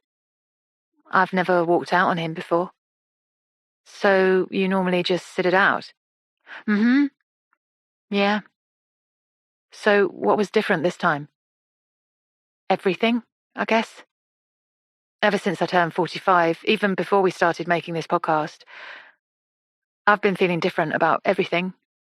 I mean, that was why I was in that pub in the first place that night. We never normally go out to eat, at least not to places like that. And then I met you and..."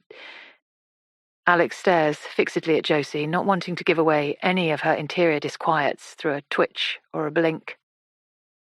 It felt like fate, like destiny. It was a turning point for me. My moment to take control of my narrative, unburden myself, share my truth. Change. And so on Friday night, the minute he first raised his hand to me, I already knew it felt different.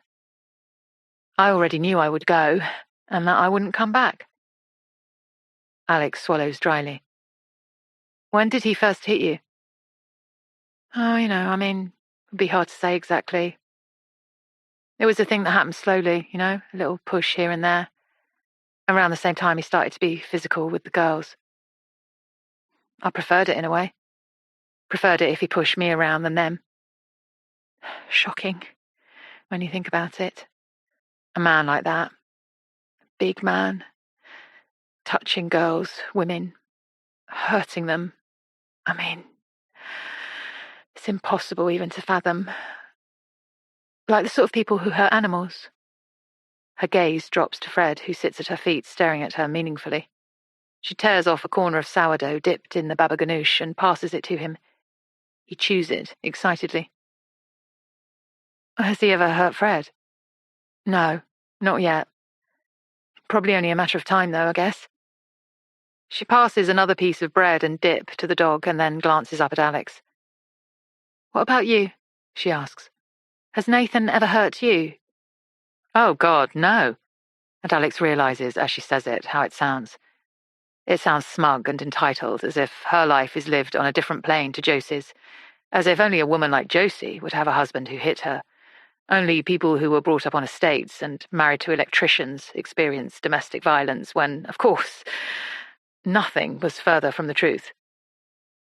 No, she says again, toning down her incredulity. Never. And the kids? No. Neither of us has ever hit the kids. Josie pushes her plate away from her and stares directly into Alix's eyes. But obviously, you have other problems. You have the drinking thing. Yes, says Alix, I do, although I am hoping after Friday night that might be the end of it. Well, we'll see, won't we? And there's an edge to her voice which makes Alix think that Josie actively wants Nathan to go on another bender, commit another cardinal sin, to blow it somehow. That she actively wants Nathan to be as bad as Walter. Tuesday, 16th of July. When is she leaving? Nathan whispers sharply into Alix's ear the next morning. They're standing side by side in their ensuite bathroom over their respective wash basins. Nathan is buttoning his work shirt. Alix is smoothing in her face cream. Fuck, I don't know. I've told her that Zoe's coming to stay on Saturday, so she knows that at least she has to be gone by then. Wait, hold on. Zoe's coming. Did I know about that? Alix sighs and rolls her eyes. Yes, Nathan, you did know about that. It's been in the diary for a month. We've talked about it. Zoe and Petal are sleeping over, and Maxine and the boys are coming over too, and we're having pizza and margaritas.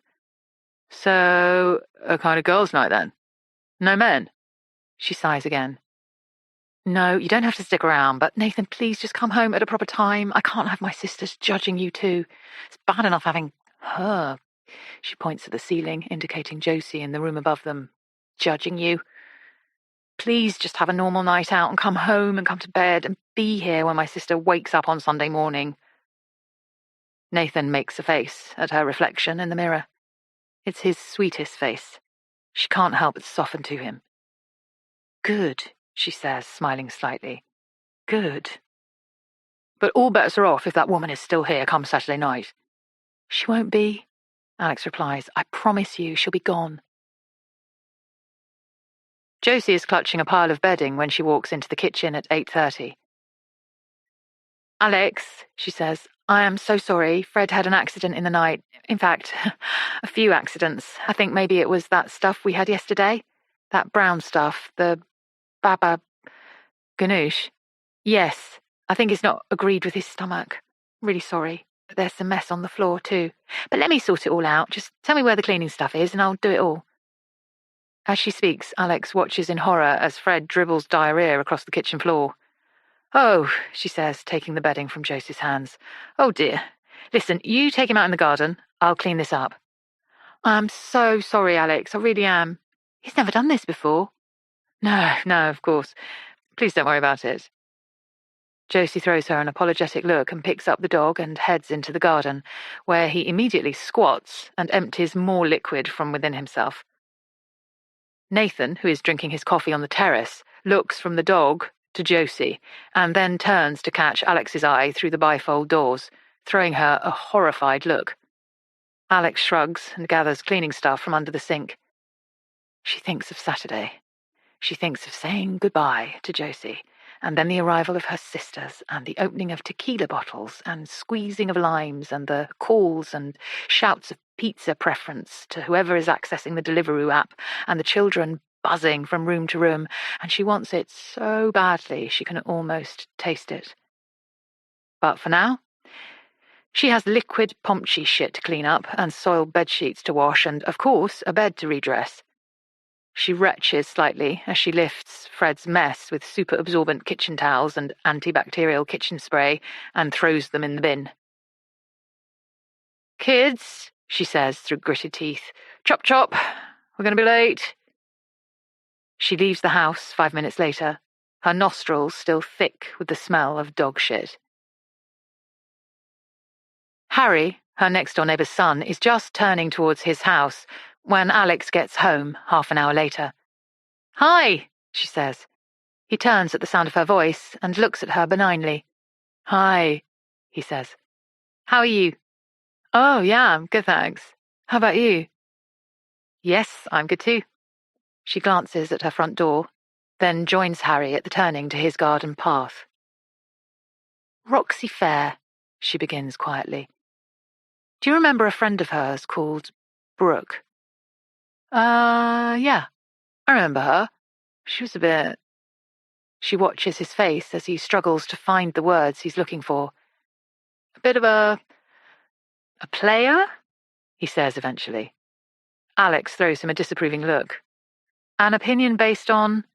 "Yeah, sorry, I mean, nothing, really. She was just quite mature for her age, quite heavy-handed around boys. I have no idea if she was actually sleeping around, but that was the impression she gave." "And what happened to her after you all left school? Do you have any idea?" He blows air from his cheeks and says, "She went missing, as far as I recall. Ran away, maybe. I can't quite remember, but I do know there was some kind of falling out between Roxy and Brooke towards the end." "Oh, right. And what was that about?" "I don't know. But it was toxic for a while, really toxic. There was a fight, like a cat fight. One of them got a split lip. Can't remember which one." "And Brooke, can you remember her surname?" "Yeah, I can. It was Ripley." "And Brooke spelt Brooke, I think." "Amazing." Alix flashes him a smile. "Great, thanks. Say hello to your mum and dad for me, won't you?" Josie is gone when Alix gets back inside. The kitchen still smells faintly of disinfectant and shit, and she opens up the sliding doors to let fresh air in. Then she makes herself a coffee and opens her laptop and Googles Brooke Ripley. There are many, most of them too old to be Roxy's Brooke. She opens Instagram and searches for her there. There are 5. None of them looks quite right, but she clicks on each in turn. They live in places that someone who'd been brought up in Kilburn would not end up living, at least not at the age of 21. None of them looks quite right either. Then she goes onto Facebook and searches for her there. She clicks first on people, but runs once more into a seam of unlikely candidates, before clicking on posts.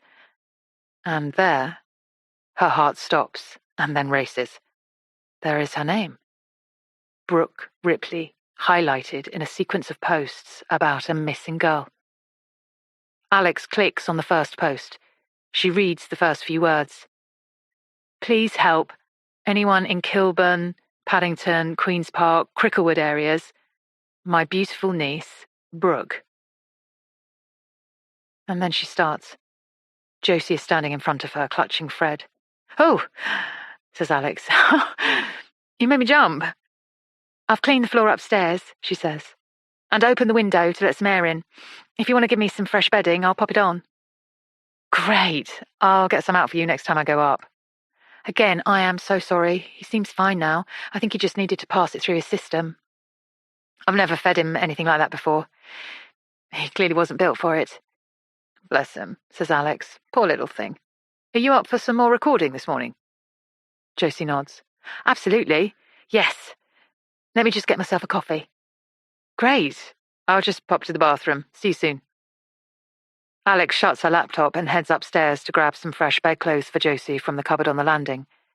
She leaves them at the foot of the stairs, intending to let Josie do it herself, but something makes her carry them up the stairs to the top floor. The door to the spare room is ajar. A breeze ruffles the curtains through the open window.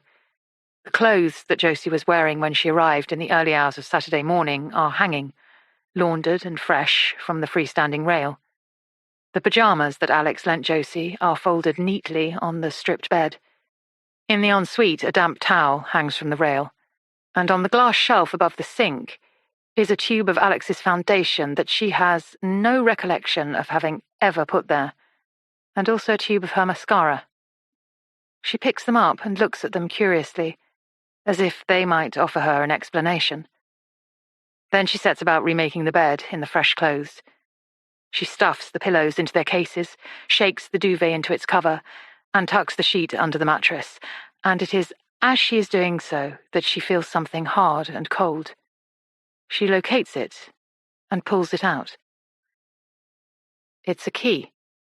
It's attached to a fob with the number 6 written on the internal paper label. The fob is streaked with dried-on blood. Alix drops it, as if it is white-hot, then slides it quickly, urgently, back under the mattress and closes the bedroom door behind her. Josie is waiting for her in the kitchen. She smiles. "Ready?" she says. Alix nods.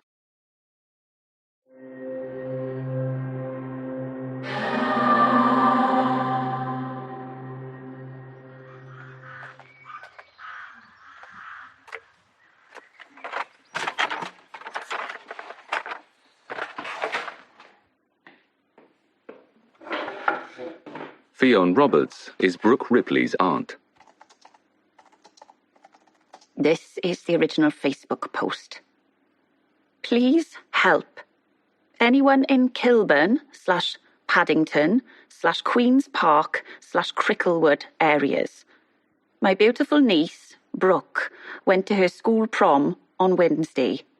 She told friends that she was going to meet a friend afterwards, and her school friends said goodbye to her at the bus stop outside the prom venue on Shoot Up Hill in Cricklewood at just after 9 p.m.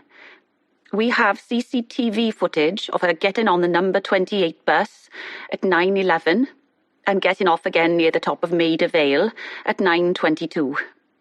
After that, we don't know where she went, but she is not answering her phone, and her mum and her family are worried sick. If you have any idea who she might have gone to meet on Wednesday at 9:30, please let us know. And please share this as far as it will go. The police have been informed, but there's only so much they can do. I'm sorry. I'm really sorry. Could I just have a minute?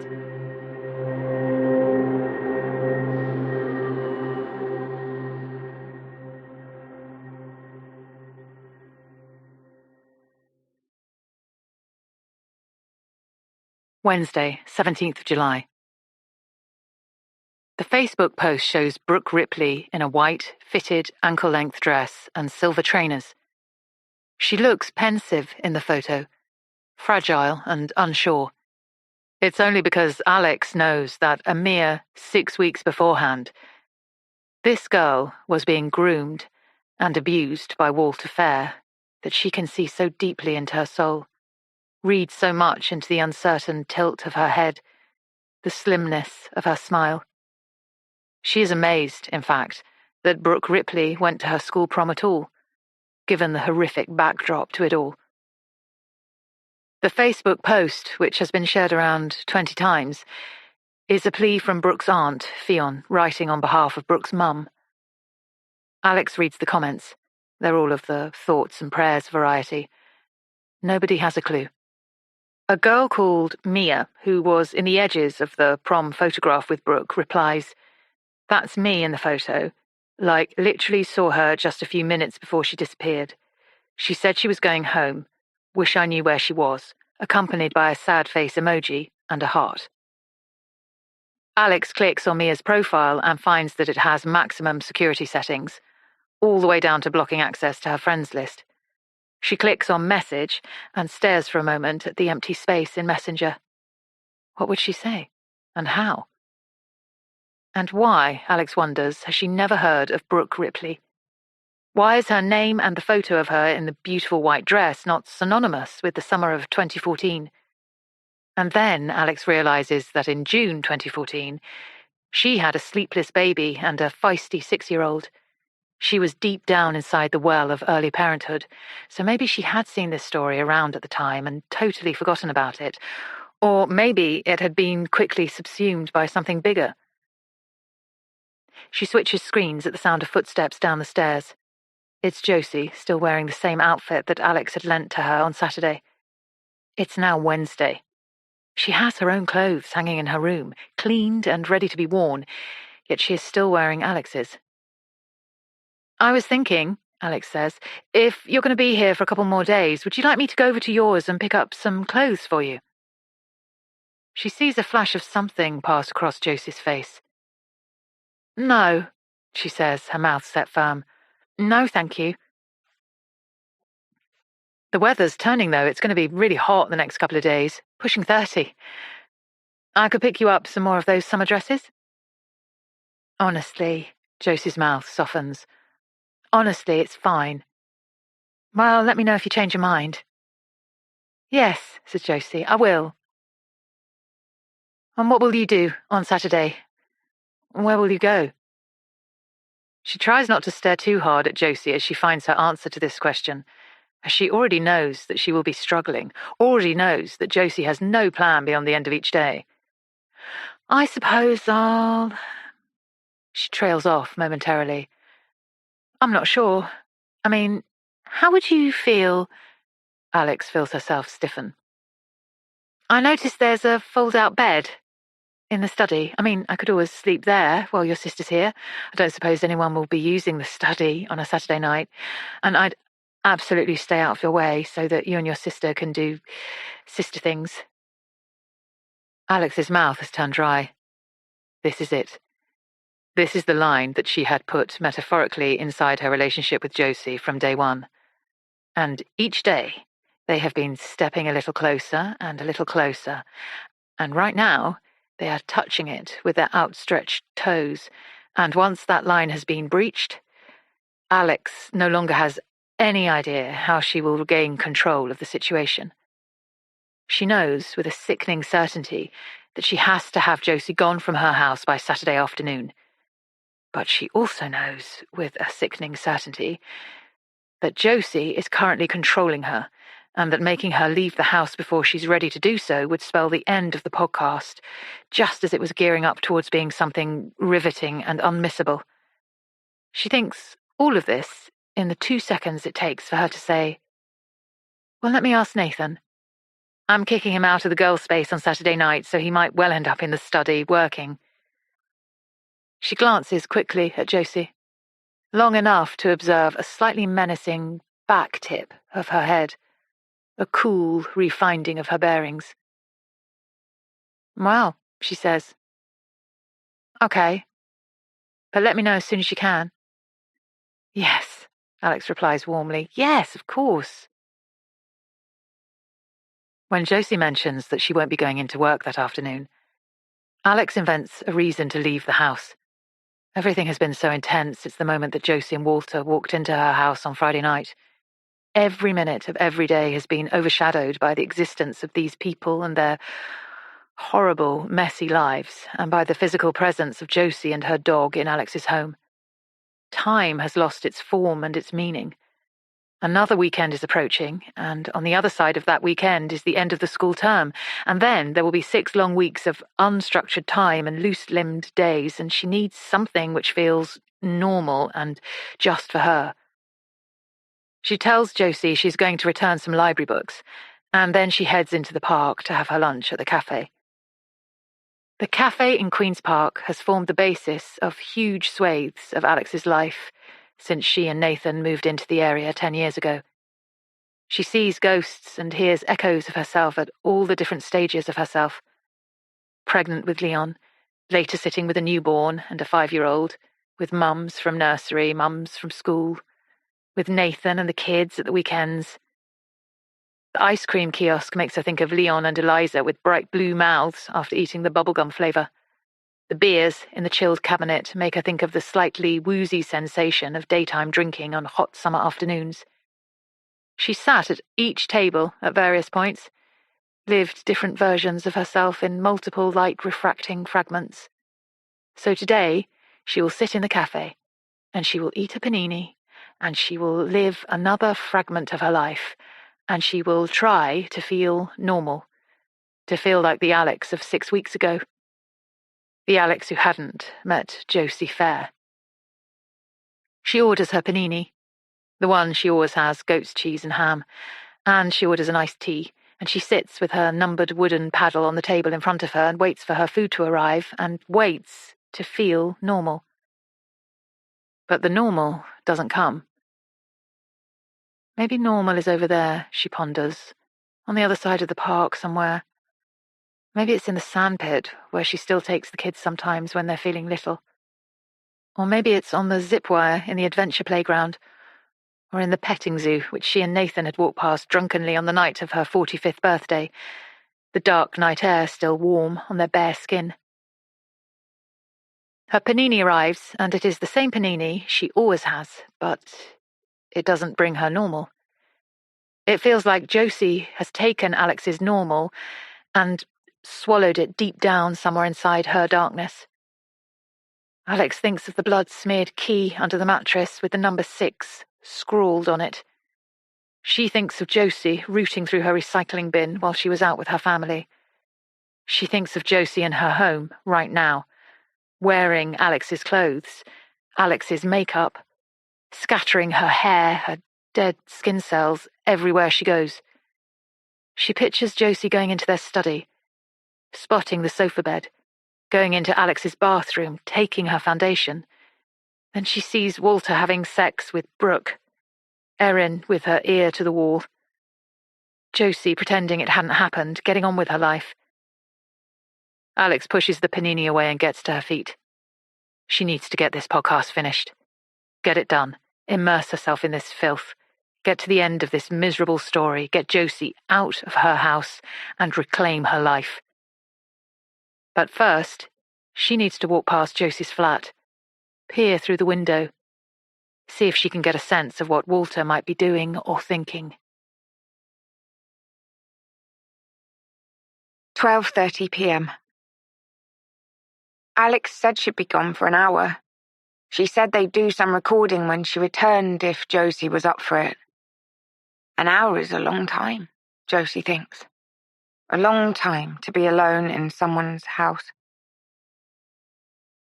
Alix told Josie to help herself to lunch. Whatever's in the fridge, just help yourself. So Josie peers into the fridge. She sees the rest of the baba, whatever it is, the brown stuff that made Fred sick. She shudders. Then she sees a block of cheddar and thinks that a piece of that and a slice of bread and butter will be all she needs. She eats the tiny lunch at the kitchen table, staring blankly into space. Fred snuffles around the kitchen, looking for crumbs. The floor is surprisingly messy. There has been the plastic twist from the top of a loaf of bread on the floor for 3 days now. Nobody seems to see it. It's not commensurate with the image that Alix likes to present on Instagram. None of it is, really.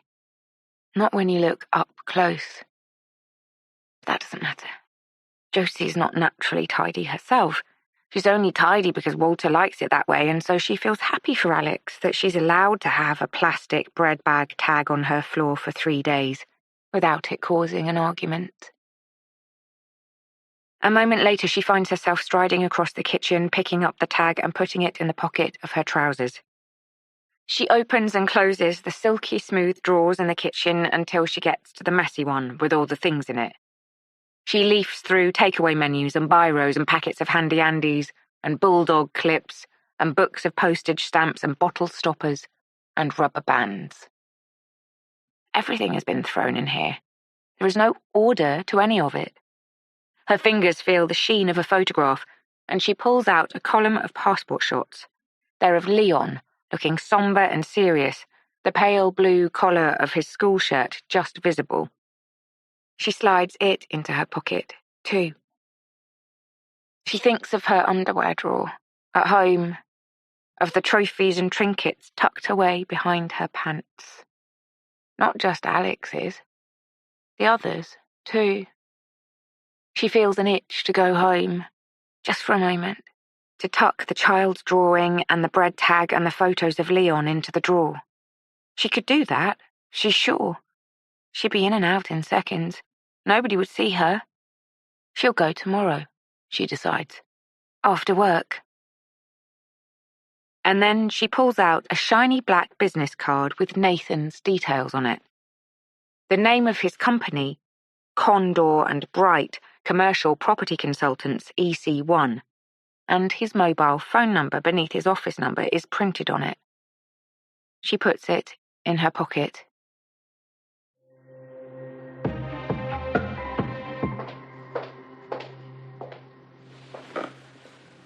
Can you see down my top at this angle? No, you're fine. Good.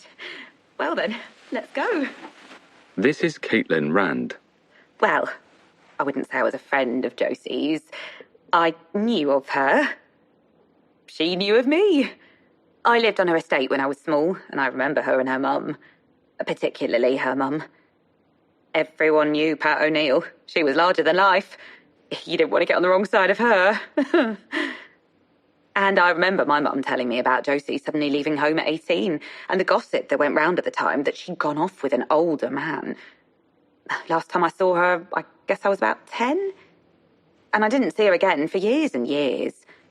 Until I brought some stuff into that shop where she worked. Stitch, the alterations place in Kilburn, and I recognised her immediately. She hadn't changed at all, weirdly. Pretty sure she was still wearing the same clothes she used to wear when she was a teenager. So I got chatting with her, and she asked me what I did, and I told her about the acting. I told her I was struggling. You know, as actors do. Made light of it. And she said, and these were her exact words, "I might have a gig for you. Give me your number." So I gave her my number, and then, yeah, a few days later, she called me. And that was that. Up to my neck in it. Up to my fucking neck.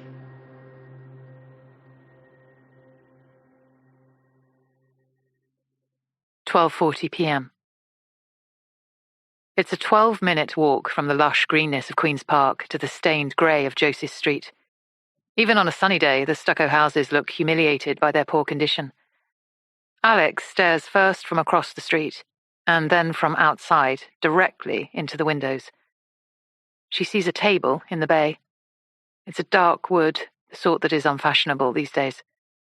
There are 3 dark wooden chairs around it with barley twist spindles. She can make out a sofa facing towards an older-looking television. Blank walls. A kitchen open to the living room is built into an alcove at the back. The cabinets are pine-clad with white plastic handles. She can make out a dark passageway leading to a door. Denim curtains are half-drawn over the smaller window.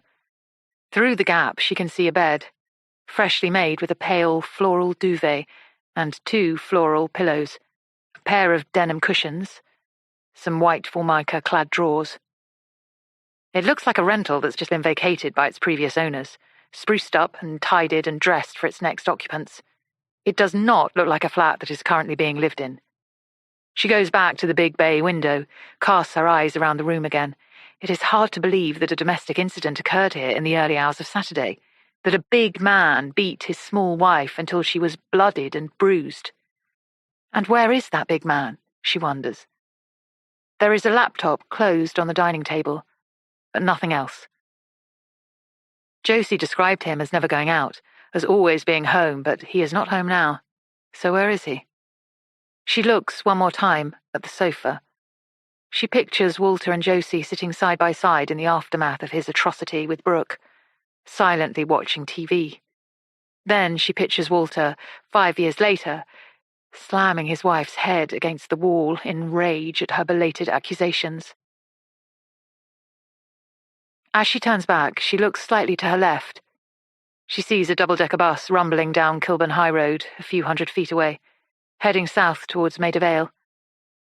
And as she sees it, she thinks of Brooke Ripley, climbing off a bus in her white column dress 5 years ago. Just there. Just there, in fact, at the point where Kilburn High Road meets Maida Vale. Just there. A 2-minute walk from Josie and Walter's flat. 2 p.m. Alix stares hard at Josie. She tries to make her face look soft, but it's difficult because inside she feels all hard edges and spikes and darkness.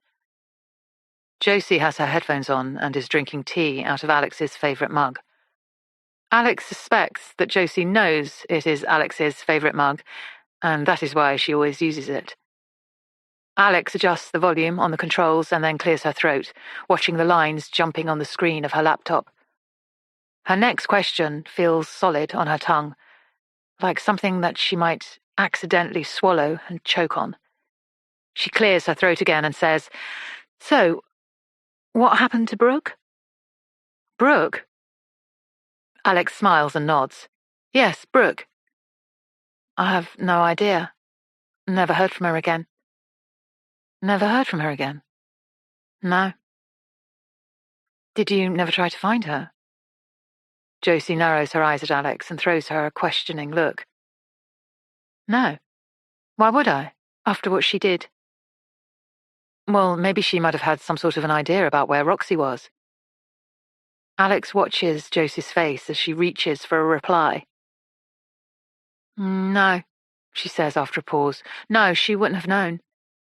They had that big fallout. It was all over between them, completely." Alix raises an eyebrow coolly, finding it virtually impossible to cover her feelings. "How would you feel," she says, "about me getting in touch with Brooke? Getting her side of things, for the podcast?" "No." It's as immediate and definite as a slammed door. "Why not?" "Because... just no, it's too much. I'm telling you what I want to tell you. What I need to tell you. I have to live my life on the other side of this podcast, you know? Show my face in the world. And if you get her involved..." She stops and inhales. Alix waits. "I just don't trust her, that's all." "You must wonder, though, what happened to her." "Of course I do. I wonder all the time. About Roxy. And about Brooke. All the time. It's like my life. It's like it ended that day, you know? Like all the good things stopped." "But Erin," Alix says. "What about Erin?" "What about Erin?" "I mean, she must bring you happiness, surely. What was it like for her when Roxy left? You barely talk about Erin." Josie shrugs. "There's not much to say."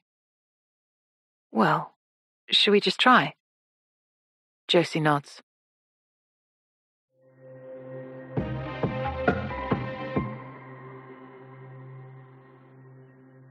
This is a recording from Alix Summer's podcast, captured on the 17th of July, 2019. After the Brooke thing, my relationship with Walter became a game of chess. It was like I was a pawn, being pushed about by some huge invisible finger from square to square with no thought of my needs and wants. Walter was the king, of course, and everything in the home was done to protect him. I'd created a kind of invisible barrier around my family behind the door of our flat. I'd been doing it for years, of course. All throughout the 14 years of the children being at school, with the mums and the teachers and the social workers and my work colleagues, and the next door and upstairs neighbours. I kept people away. But that was when nobody had really done anything wrong. When all I was worried about was being judged for having badly behaved children, violent husband.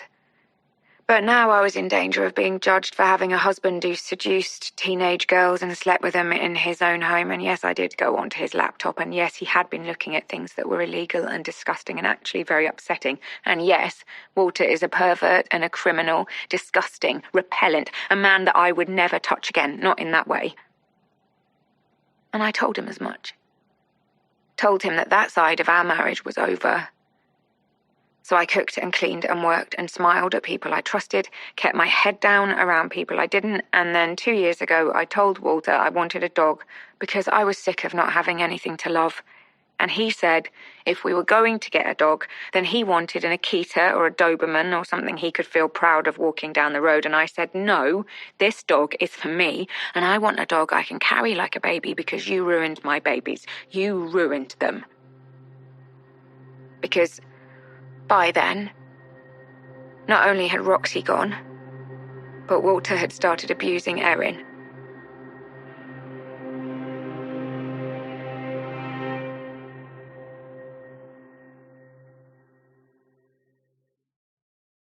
"2:30 p.m. Abusing? What do you mean?"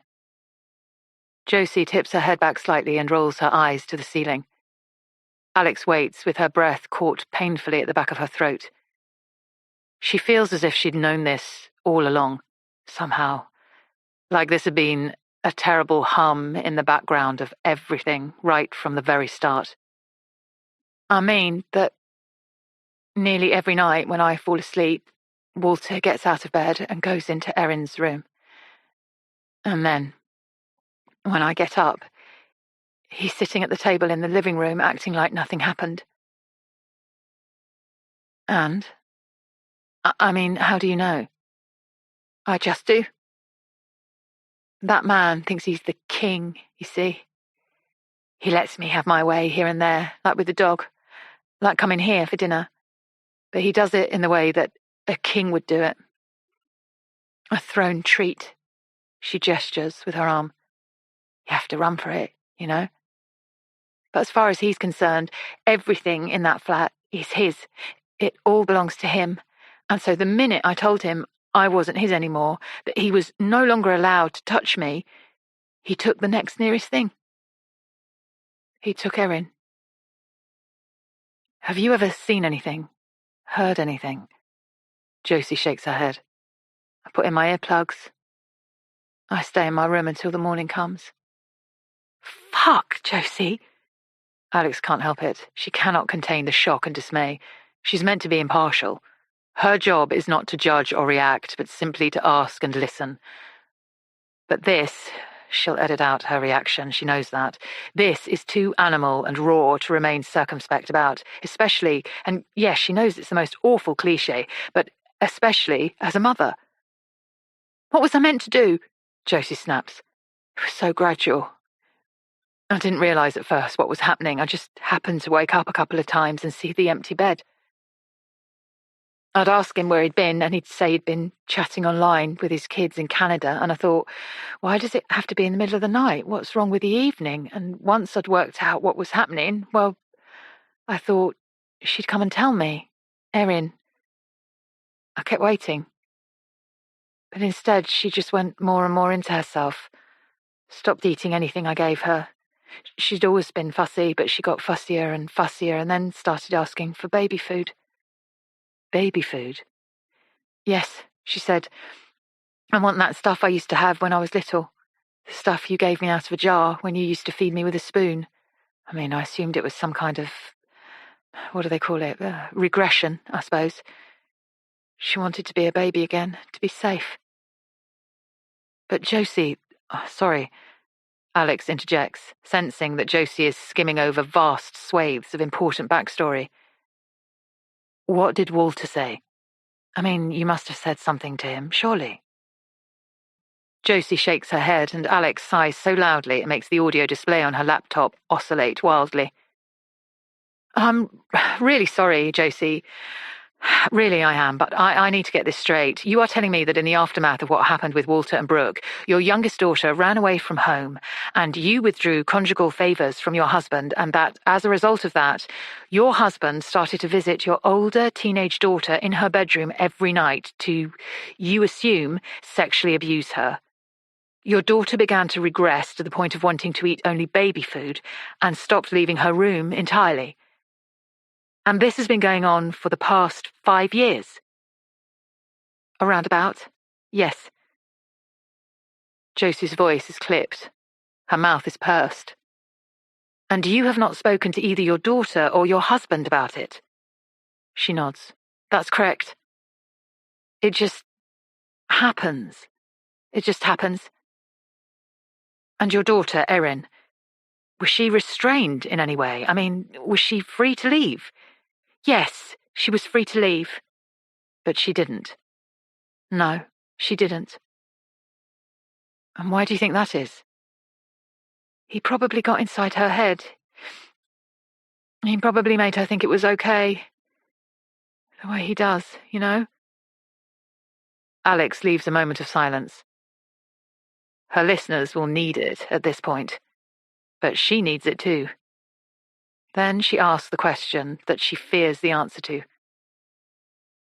Before Friday night, Josie, when you and Walter had your fight, the night Walter beat you, when was the last time you'd seen Erin? She shrugs. She sniffs and wriggles slightly in her chair. About 6 months. Maybe a year. About that. Not at all. Not once, not even going to the bathroom. She waits until I'm not in the house. She doesn't want to see me. But how do you know that? Oh, she'd come and see me if she did, wouldn't she? She knows when I'm there. I feed her. I leave her the food, and then she puts the empties outside her room. And don't think for a minute that I didn't want to see her, because I wanted to see her more than anything. But when something goes on for that long, it just gets harder and harder, doesn't it? Harder to turn back and do the right thing. I stopped at her door every day, twice, 3 times a day. I stopped. And I touched the door, and I made my hand like this. She forms it into a fist with knuckles. Like I was going to knock. And I never did, Alix. I just never did. And don't think I don't hate myself, because I hate myself so much. So much. Hate that it took so long for me to break this, to stop it. And it took a dinner at my house. Yes, like I told you when we first met up. It was all about breaking patterns. Going to the fancy pub that night. Getting rid of the denim. Getting to know you. Doing this. She gestures at the space between them. It was as if I had to break small patterns before I would be ready to break big ones. Alix nods slowly and peers at Josie through narrowed eyes. I see, she says, although she really doesn't. I see. But you say that Erin has been a virtual recluse for the past few months, hasn't left her room or the house. So where did she go exactly on Friday night? Which friend has she gone to stay with? Josie repositions herself. I have no idea. Someone she went to school with? Oh, I doubt that. No, probably just someone she knows from gaming, an online friend. You must be so worried about her. Yes, I am. I'm horribly worried about her. I'm worried about her, and I'm worried about Roxy. And what about Walter? Are you worried about Walter? God, no. Why would I be worried about him? He's a pervert and a wife-beater. He's a monster. I despise him. I absolutely despise him. I'm glad. She stops herself short. Glad what? I'm glad he hit me. I'm glad he hurt me. It got me out of there. Got me out of that sick prison. I'd take the beating all over again to be free.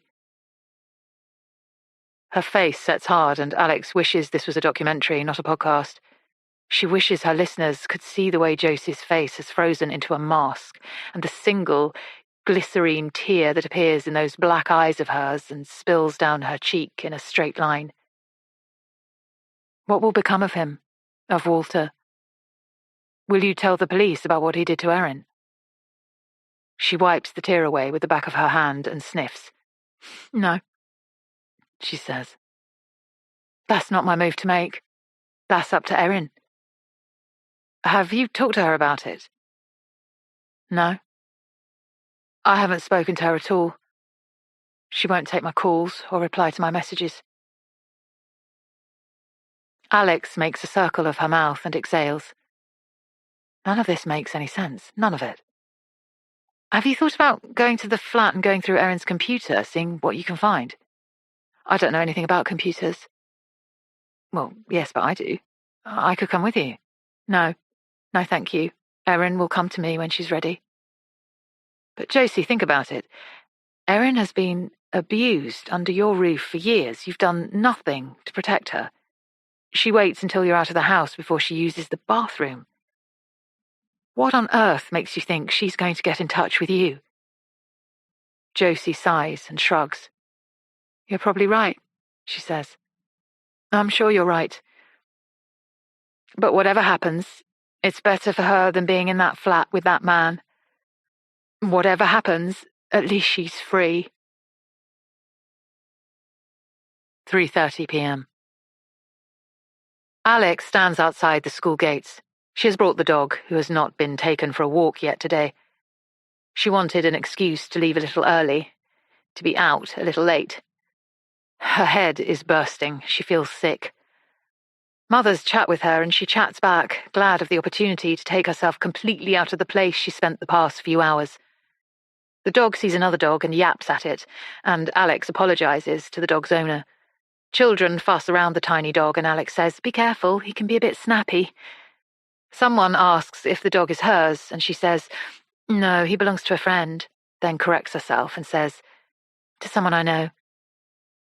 She takes the children to the park and watches them on the swings, the dog tucked under her arm. She wishes the dog could talk. The dog would know, she thinks. The dog would know everything. She wants to talk to Josie's mum, but she has promised Josie that she won't. She can't stop thinking about Walter, about the way he'd been on Friday night when he came for dinner. The brand new clothes, with the creases still in. The moderate drinking, he had only 2 beers all night. The quiet way he talked to her in her recording studio about his Jojo. About her lying and her making up stories to suit her own narrative.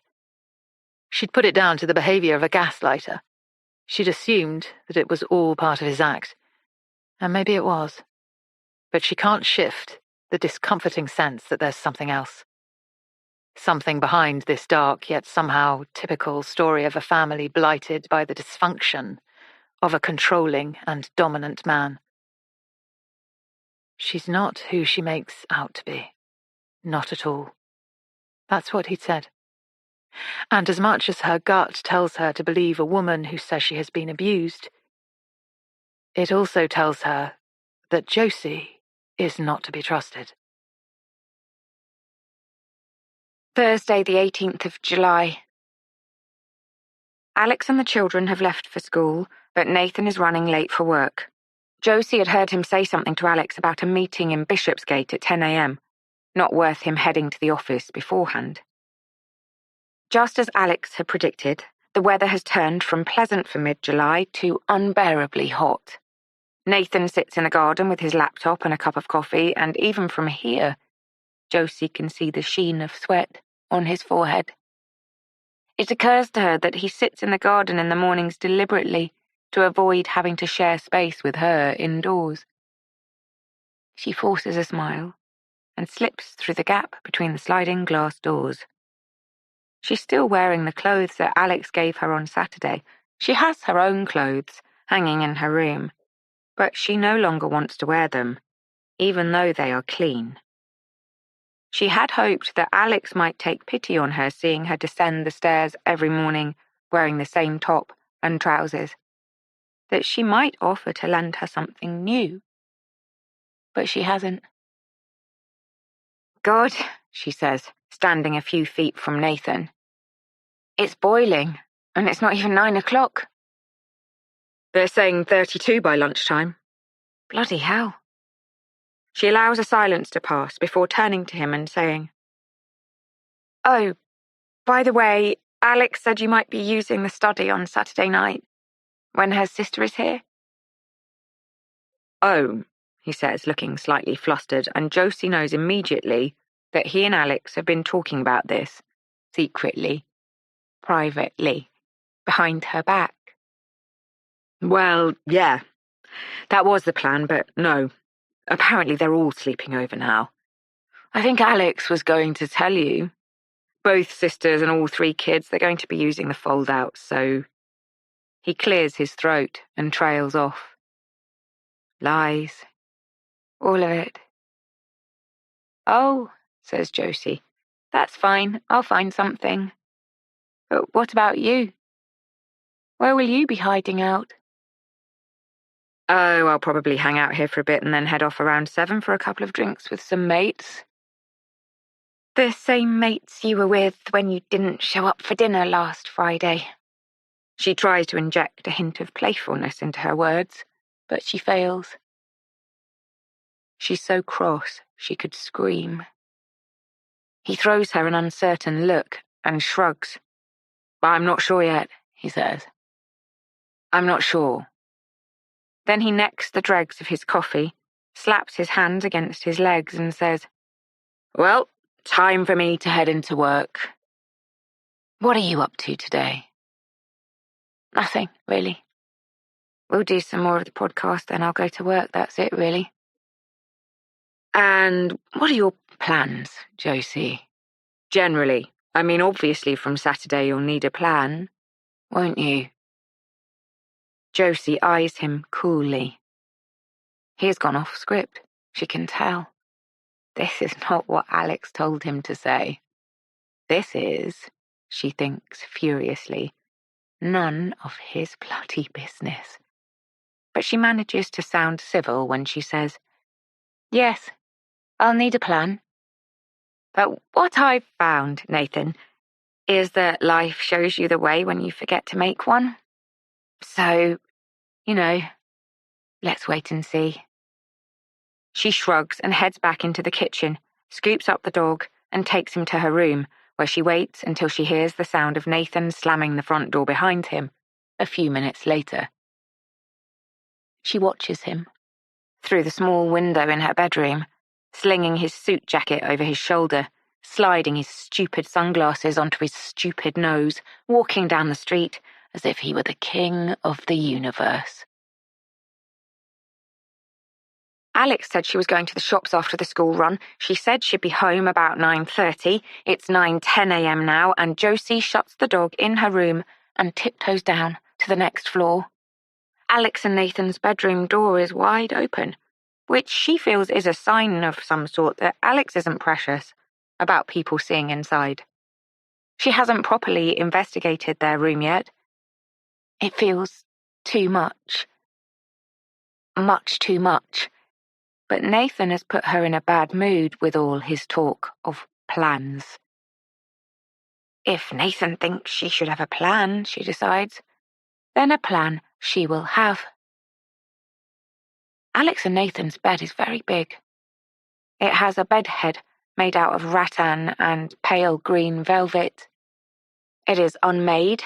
Huge voluminous clouds of creamy duvet are bunched up at the foot of the bed, kicked off, no doubt, during the encroaching heat of the previous night, with 2 fat pillows squashed into fortune cookies at the top end, and 2 more kicked onto the floor on either side.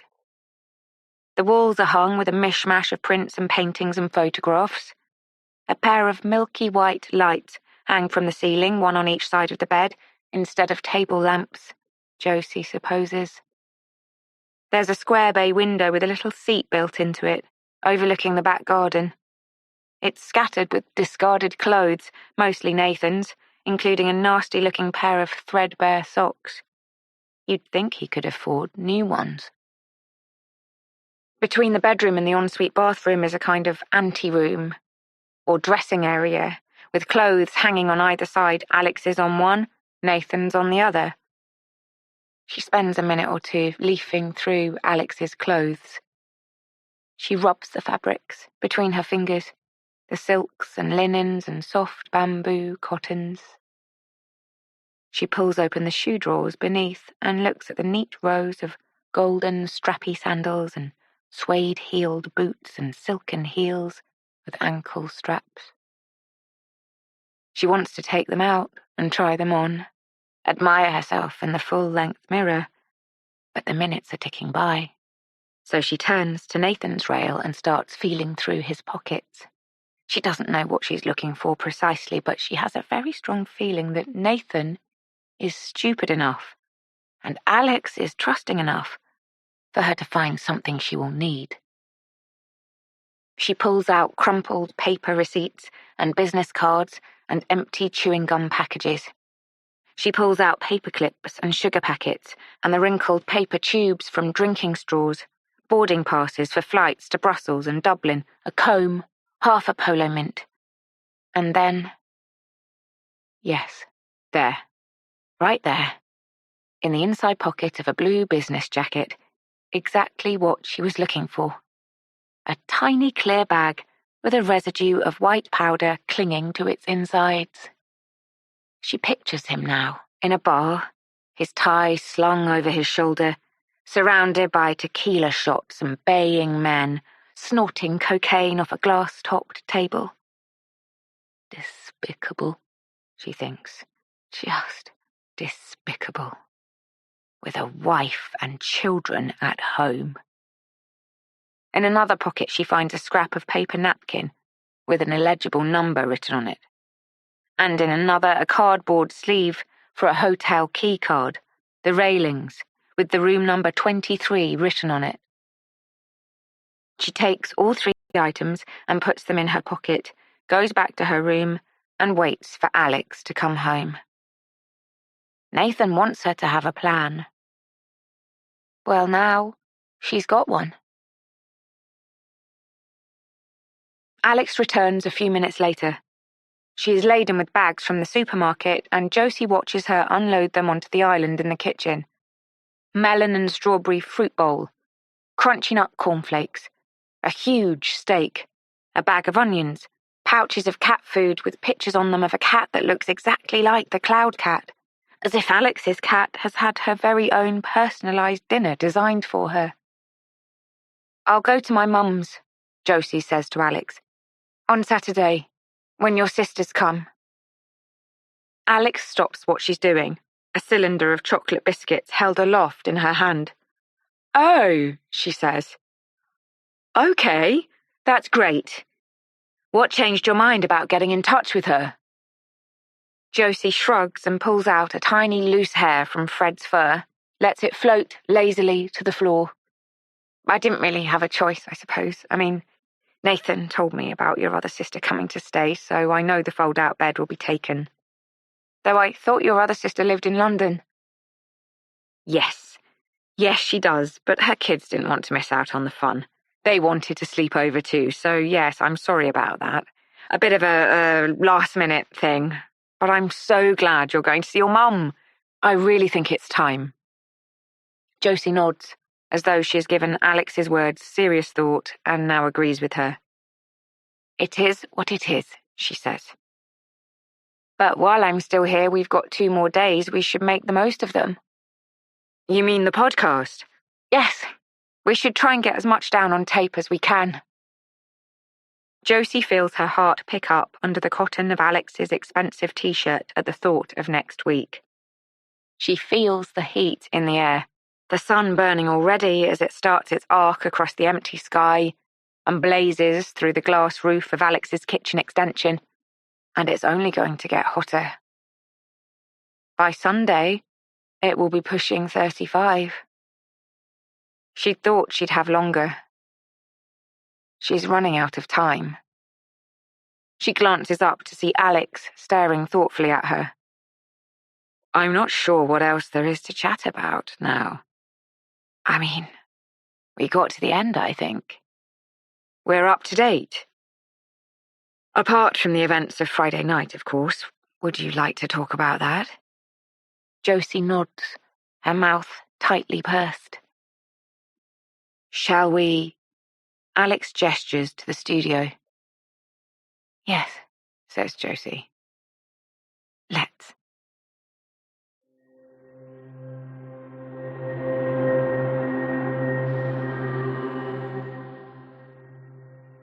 This is a recording from Alix Summer's podcast, captured on the 18th of July, 2019.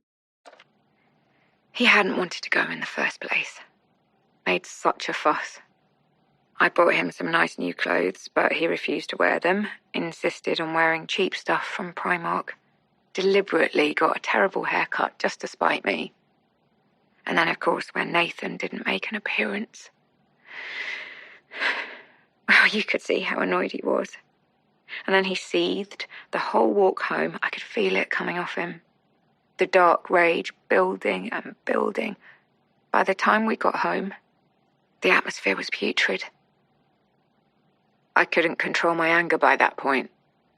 I felt it all of it, rolling and churning through me like a storm. And finally, after all these years, I found the strength to hurl it out of my gut and into the air. To hit Walter with it, right between the eyes. I just screamed at him. Paedophile. You're a paedophile. You groomed me and you took me when I was too young to know what I wanted, and then you groomed Brooke and you took her when she was too young to know what she wanted, and then you abused your own daughter, the only daughter you have left after what you did to Roxy. You have abused your daughter over and over again, and I have let you do that because I have been programmed by you to believe that you are God and that you can have anything you want.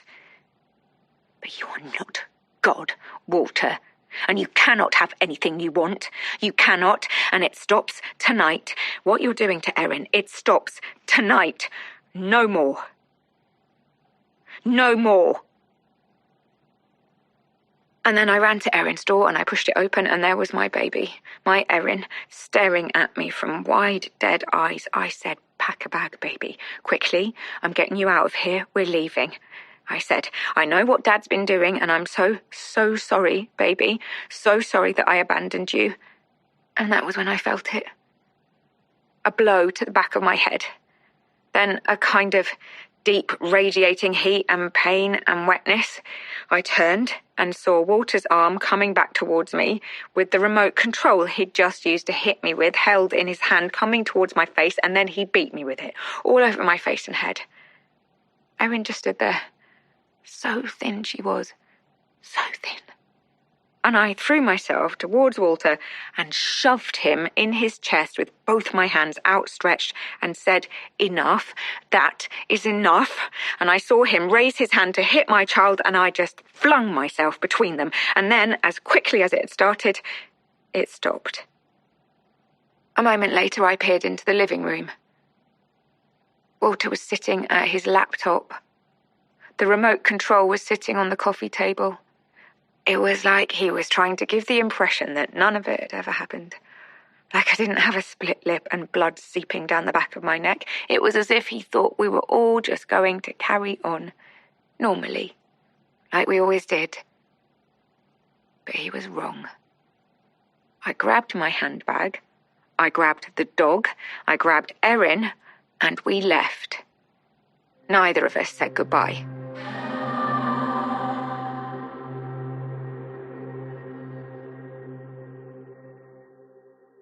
11 a.m. Alix exhales. She has not breathed for what felt like minutes. The scenario that Josie has painted inside her head is making her feel claustrophobic, as if she is trapped in that dark, shabby flat with all three of them. She can smell it inside her nostrils, the fear and the blood. She pictures them on the street, Josie and Erin carrying just what they grabbed as they left, the blood congealing on Josie's face. Walter still and unrepentant in the bay window. But that is where the picture starts to fragment.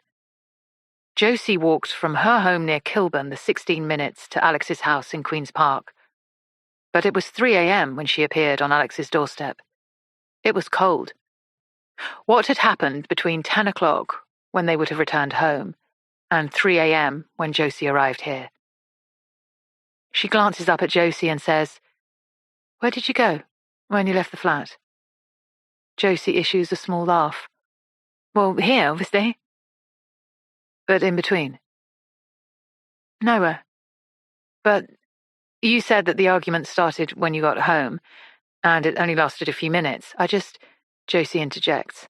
"No, it didn't happen when we got home. I didn't say that. It happened when Walter got out of bed, like he does nearly every night, like I told you. We went to bed, and then I couldn't sleep. It took me ages, and then finally I dropped off, and I felt him peel back the covers. I knew what he was doing, where he was going, and that was when I confronted him." So you were in bed? In your pyjamas? Yes. And then you got up and followed him? Yes. I saw him going to Erin's door, and that was when I screamed at him. But you weren't wearing your pyjamas when you came to me. You were wearing the dress, the lovely dress. I put it back on. I wasn't going to walk halfway across Kilburn in my pyjamas. But the dress had blood on it. How did the dress have blood on it if you weren't wearing it during the attack? Alix, I don't understand what you're trying to say. Are you saying that you don't believe me? No, not at all. Of course not, but listeners are going to be hearing this like it's a novel. They'll notice plot holes. You and I have been having this conversation for a month, but listeners will be gobbling this down in a day once it's out there and edited down. It needs to make sense. For the listener. Do you see? Josie sighs deeply. Oh, yes, I suppose. But you think that the sort of people who listen to your stuff would have more sympathy, some empathy. You'd think they'd understand that when something like that happens, like what's happened to me, when someone has been the victim of abuse and violence and gaslighting, that maybe they might get a bit confused. Yes, Josie, yes, of course, that's absolutely true. So I just want to help you to unpick it all a bit and then put it back together so that it makes sense, that's all. So Walter got out of bed in the early hours. You accosted him. He attacked you. He tried to attack Erin. Then you and Erin collected a few things. You got redressed, and then you both left together? Josie nods firmly. Yes. And you walked here, and Erin? Where did Erin walk? The opposite direction. At 3 a.m? Yes. Did she have things with her? Oh, I suppose so, yes, a small bag. Alix smiles glassily at Josie. She wants to push through. She wants to understand how Josie could have left her vulnerable daughter to walk somewhere, God knows where, all alone in the middle of the night. She wants to know. But she can tell that Josie is shutting down now, pulling up her drawbridge. She sighs. I hope Erin is okay. It's very scary thinking of her all alone in the night. Yes, Josie replies firmly. But she's safer out there than she ever was in her own home. Wherever she is, she's safe. She says this with a strange certainty, as if the world were not full of dangerous people who prey on the vulnerable, as if nothing bad could possibly have happened to her daughter between 3 o'clock on a Saturday morning and now. I really think we should try to track her down, Josie. It's been nearly 6 days. No messages, no calls. I know she's safe from Walter now, but it is possible she might have found herself somewhere worse. Maybe her online friend wasn't who they claim to be. I mean, you hear that sort of thing a lot, don't you? People with fake online identities. It's just, she's fine, Alix. She's fine. She can take care of herself. But you said she can't. You said you've been feeding her baby food. You said... Alix flinches as Josie pulls off her headphones and slams them on the tabletop. I'm trying to tell you my story, Alix. My truth. And you seem to be trying to make it into something it isn't. You either want my story or you don't. You can't have it both ways. You just can't. And then she picks up her dog from her lap and storms out of the recording studio, leaving Alix reeling in her wake.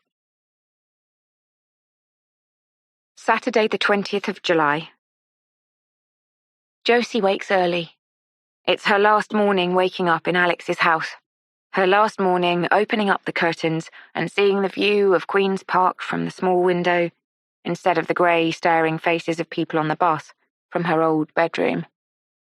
It's the last morning of wearing Alix's pyjamas and showering in Alix's designer bathroom and drinking coffee from Alix's shiny coffee machine. There had been a takeaway curry the night before. Josie had attempted to contribute some money towards it, but Alix had refused to accept it. It's your last night, she said, her hand gently touching the top of Josie's hand. It's our treat. There'd been wine from a huge glass, and a TV show with surround sound audio booming through the house, and Leon curled so that his toes were gently buried under Josie's leg. Then the creak and bang and babble of a family putting itself to bed. Hushed whispers, the click of light switches, the cloud cat meowing gently from the darkened hallway, as if to ask where everyone had gone. It was, in some ways, the most perfect night of Josie's life. Josie sighs heavily. The air is limpid and sticky. Her phone tells her that it is already 21 degrees and it is only 7:30. The one time, Josie thinks, that she could really do with a disappointing English summer, and the weather gods deliver an almighty heatwave. She glances at the dress and cardigan that she was wearing when she arrived here a week ago. She pulls the dress to her nose and sniffs it. It smells of Alix's detergent. It smells of Alix's house. She showers, using Alix's spicy-smelling shower gel, and washes her hair using Alix's herby-smelling shampoo. And she wraps herself in Alix's thick, thick towels, and sits on the side of Alix's squashy bed. And for a moment, she feels a wash of sadness pass through her. But then she thinks of what she has planned next, and the sadness quickly fades. "Oh," says Alix when Josie walks into the kitchen a few minutes later. "You're back in your own clothes." "Yes. Well, of course." She holds the worn clothes and the pyjamas in one hand, the dog in the other. "Where shall I put these?" she asks about the clothes. "Oh, just give them to me. Here." She hands them to Alix, who takes them through to the laundry room. "Thank you," Josie calls after her. "Thank you so much." Then she asks, "What time are your sisters arriving?" "Oh, 5-ish, I think, so you don't need to rush. Take your time." She throws Josie one of her golden smiles and then tears open a packet of croissants. "Want one?" she asks, and Josie nods. Nathan comes downstairs an hour later, Leon trailing behind him in his pyjamas.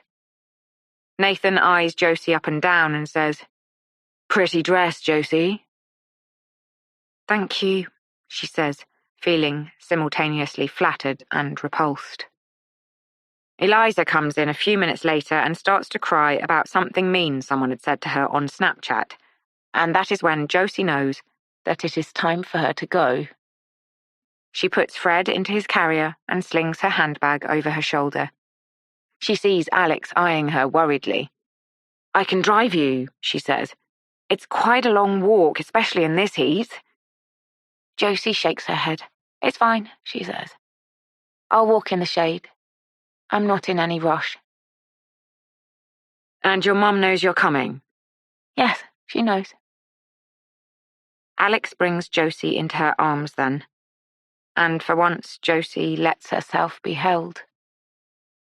When they come apart, Alix is looking directly into Josie's eyes. "Please stay in touch, Josie, won't you? Get the help you need and stay in touch." And then the milky blue door is between them, Alix and her world on one side, Josie on the other. Around the corner, Josie opens her handbag to check that it is there, the money she's been collecting all week from the various cash point machines between Alix's house and her job. The thick, reassuring weight and shape of it, held together with one of Eliza's pink glitter hairbands she'd found on the staircase earlier. Then she takes out the sunglasses she found under a chair in the garden this morning, a large pair with forest green frames, places them on her face, and starts walking. The sun beats down from a heartless sky as she heads towards the next place.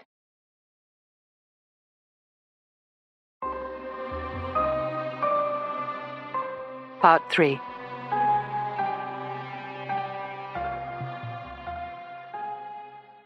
Saturday, 20th of July.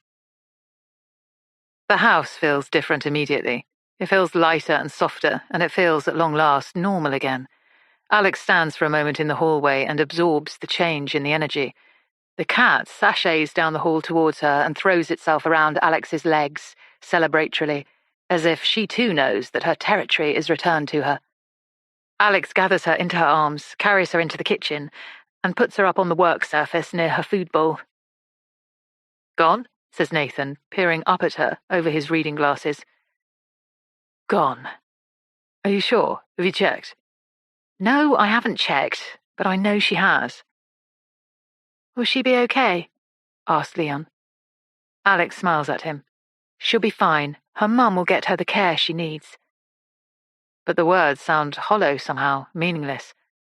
Not because she doesn't think Josie's mum would help her, but because she's not entirely sure that that is where Josie is going. It's an unsettling feeling. But she puts it to one side, because today is the day she's been looking forward to all week, and she has things to do, not least to sort out the spare room for Maxine and the boys, and the study for Zoe and Petal. Her tread feels light up the stairs, knowing that there is nobody up there on the top floor, knowing that her part in Josie's drama is over. But a small shadow remains. Josie has not stripped her bed, but has left it neatly made. The pillows plumped and fat, the surface of the duvet slick. Alix unmakes it and strips it. Josie has left the shower room sparkling clean, her towels hung straight and symmetrical from the heated rail.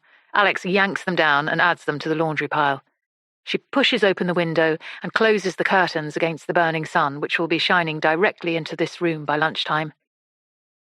She surveys the room, and it feels almost as if Josie was never here, or if none of it really happened. She drops to her hands and knees and looks under the bed. Some dust bunnies, but that's all. And then she straightens up and runs her fingertips underneath the mattress. The key is still there, the one with the number 6 on the tag. For a moment she considers jumping to her feet, running to the front door, seeing if she can catch up with Josie to hand it back to her. But immediately she knows she mustn't. She knows that this key means something, that maybe it has been left for a reason. She pulls it out gingerly by the metal hoop and stares at it for a moment before putting it in her pocket. She redresses the bed, replaces the towels, and closes the door behind her. Zoe arrives first. She is the older of Alix's sisters, the smallest, the quietest. Petal is the youngest of the cousins, Zoe's long-awaited only child, conceived and born when she was 41 via donor insemination. Maxine arrives half an hour after Zoe. She is the younger of Alix's sisters and has 2 boys, Billy and Johnny, one the same age as Leon and Petal, the other the same age as Eliza. Maxine is the tallest and the loudest, and her boys are horribly behaved, but theirs is not the sort of family to care. And frankly, after weeks of listening to Josie describing the behaviours of her 2 children, they now seem like angels in comparison. Alix has set up 2 paddling pools in the garden and has a huge bucket of ice in the shade for chilling the wine and the children's drinks. All 3 sisters are wearing billowy cotton dresses, and the air smells of the sun cream that they have rubbed into each other's necks and shoulder blades. Nathan gets back from a trip to the local garden supply centre at about 6 with a new water sprinkler after discovering that the old one is dead. He sets it up, and the children run through it screaming with delight. He sits with the sisters for a while and drinks a beer, slowly, almost unnaturally so. Pacing himself, Alix assumes, for the real drinking, which will commence when he's with his friends later.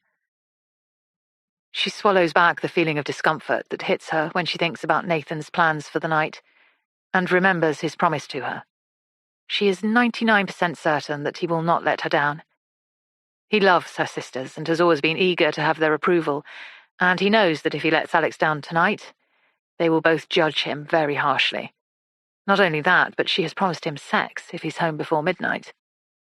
She reaches out her hand at one point and squeezes his wrist with it, both affectionately and warningly. He smiles down at her, and she can see it there. His resolve to do better and be better.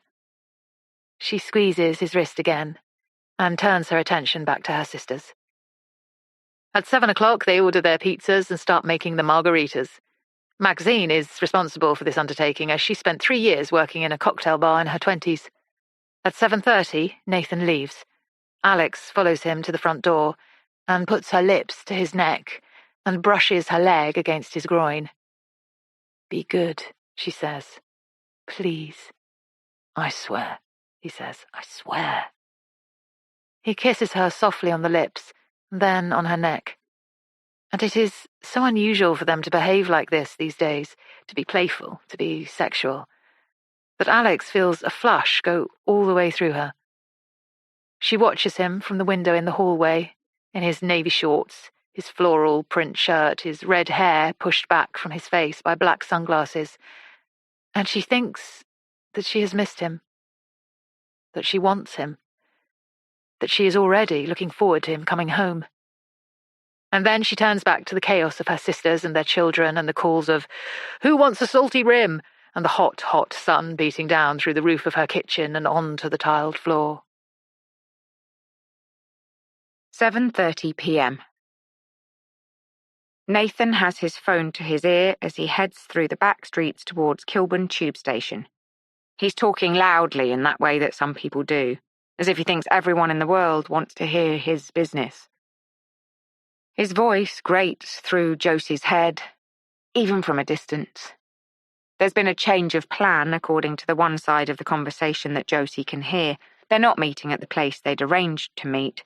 They're meeting at the Lamb and Flag. "Yeah, and I'm not getting shit-faced, remember? I told Alix I'd be home before midnight. I'm on a promise."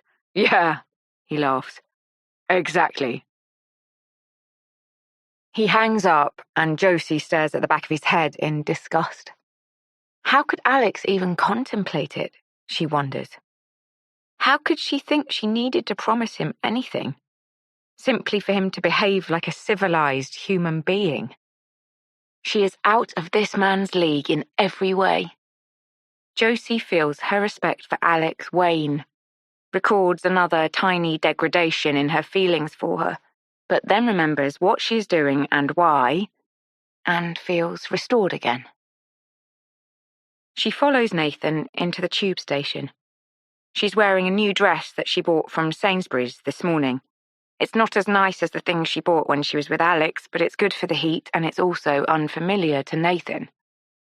Her hair is tucked inside a straw hat, also from Sainsbury's, and she's wearing red lipstick for the first time in her life, which makes her look even less like herself. She has Googled the pub where Nathan is meeting his friends, just in case she loses him on the tube. It's in a side street off Oxford Street, near the back end of Selfridges. The nearest tube station is Bond Street, 6 stops away. Kilburn is an overground tube station, and she is glad not to be underground in this heat. A breeze comes from nowhere and ruffles the hem of her skirt, and cools the sweat on her neck. Nathan, at the other end of the platform, is fiddling with his phone. He's wearing shorts and his legs are skinny and pale like a child's. Once again, she wonders what on earth Alix has ever seen in this man. At least, she thinks, at least Walter was good-looking when he was young. Strong, tall, handsome. The tube arrives, and 20 minutes later, Josie is following Nathan across the chaos of Saturday night Oxford Street, where the shops are all still open and the pavements are heavy with shoppers and early diners. What a strange people we are, she thinks of her countrymen. Where other people take to the shade, to the aircon, stay indoors and close their curtains in the heat, the English hurl themselves at it, like pigs into a furnace. At a table outside the pub are 3 men, who all get to their feet and make baying animal noises when they see Nathan approaching. They bang him on the back and force a pint into his hand, and then squeeze up along the bench so that he can sit down. And they all look like him, or at least different versions of him. One is Asian, one is black, one is white with dark hair, but they are all dressed the same. They sound the same, laugh the same. They are a pack, she thinks, a pack of men. Men who should be home with their families, not sitting here acting like a bunch of overgrown schoolboys. There is an Italian restaurant next to the pub with tables on the pavement. She sits down and orders a Coke and a pasta dish with fresh tomato and basil. Nathan and his friends break out into deafening laughter roughly every 45 seconds. More pints are brought to the table, and a round of shots. She hears Nathan telling his friends that he is celebrating because they have just got rid of the house guest from hell. "Oh yeah, who was that then?" says the Asian one. "Friend of my wife's. Or maybe not quite a friend, but this woman she's been doing a podcast about. She got in a fight with her husband and turned up on our front step last weekend with a bashed up face. Alix let her in, of course. She's so bloody soft, my wife. And this woman refused to go home, refused to go to the police, refused to go to her mum's, just sat in our house all week, wearing Alix's clothes, with her face like someone just farted, and today she finally left. So, cheers. Cheers to having my house back." Josie turns and watches them sourly as they bang their beer glasses together and say cheers. "Where did she go?" asks the dark-haired guy. "No fucking idea, and I do not care. I have never felt less comfortable in my own home, that's all I know. The woman was a freak." Someone makes another of the animal noises, and they bang their glasses together again. Josie pushes her half-eaten pasta away from her. The things that Nathan is saying are not nice, but she's not surprised. She knows that Nathan didn't like her being there. But that's fine. It all just strengthens her resolve. She picks up her phone and finds the message thread she started earlier. She types another message. "He's at a table outside the Lamb and Flag, the one in the flowery shirt and red hair, with 3 other men. Can you be here in 10 minutes? The reply comes immediately. "I'm just getting off the tube. I'll be there soon." Josie sends a thumbs-up emoji and puts down her phone, a small smile playing at the corners of her mouth. 9 p.m. Josie watches Nathan's face register a small shock of pleasant surprise when the young woman stands over him and says, "Can I sit here while I wait for my friend?" "Oh, yeah, sure. Of course." Nathan squashes along the bench closer to his friend, and the woman squeezes herself on the end so that her arm presses against his. She places a drink on the table in front of her and rummages through her tiny handbag, pulls out a packet of tobacco and some Rizzlers, and makes herself a roll-up. Josie watches her turn to Nathan and say, "Want one?"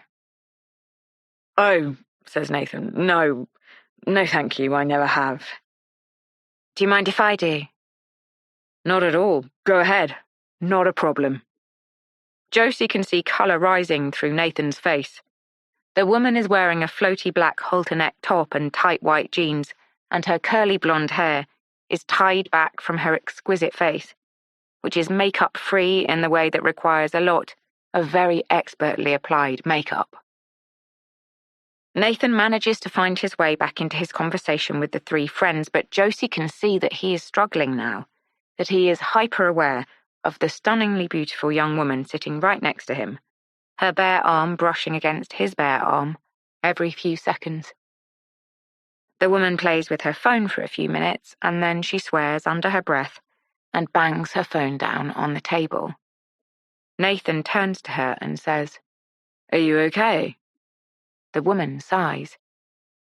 "Just been blown out," she says, "by my friend. She's always doing this. Every single time, seriously. This is the 3rd time in a row. God." "That sucks," says Nathan. "I hate it when people do that to me." "Yeah, it's just disrespectful, isn't it?" They don't say anything for a moment. The woman takes a drag of her roll-up and blows it out of the side of her mouth. Nathan picks up his pint glass and takes a sip. "I don't suppose I could stay with you guys for a bit," the woman says. "Just while I finish my drink. Seems a shame to waste it." "God, yeah, of course, please." "I thank you so much. You're a saviour. I'm Caitlin, by the way." She offers him her hand to shake, and he takes it. "Nathan," he says. "Nice to meet you, Caitlin."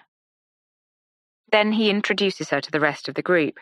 She shakes their hands, they smile, she smiles. They are all delighted that a beautiful young woman has joined their group. They are holding in their soft stomachs and bringing their best games to the table. Josie watches in satisfaction and then sends Caitlin another text message. Bloody brilliant. Let me know when you've done it. I'll be waiting for you. Then she pays for her uneaten pasta and her flat Coca-Cola and heads away from the pub and into the maelstrom of the hot summer night. 10:30 p.m. Alix sends Nathan a text message. Hi. We're being very bad. You having fun? She watches the ticks on the message for a while, but they stay grey. She swallows down the sense of discomfort and puts her phone away. She'd been secretly hoping that he might have been home by now. The later he's out, the higher the chance of him losing himself to the night. Zoe is making herself a mint tea. She has a natural cut-off point for drinking. She's always the first to stop.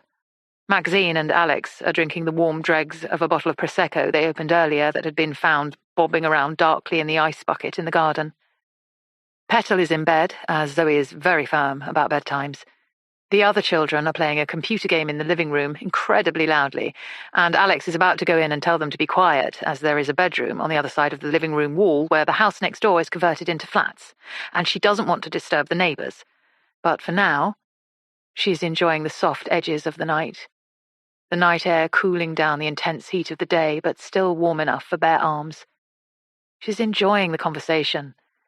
They're discussing their upcoming summer holiday, a big villa in Croatia. All three of them, their children, the husbands, their mother, a pool, 10 days of happiness. It was booked back in January and felt at first close enough to touch, and then, as the winter passed slowly into spring, impossibly distant. And now it is only 22 days away, and Zoe shows them the new bikini she just ordered from John Lewis on her phone, and they discuss their boobs and their bellies and their hormones and their moods, and then suddenly it is nearly 11:30 and Zoe is yawning and making moves towards bed. Alix checks her phone to see if Nathan has sent her any suggestion that he might be on his way home. But there is nothing. She smiles tightly at something that her sister has just said. She doesn't want to have to answer questions about it.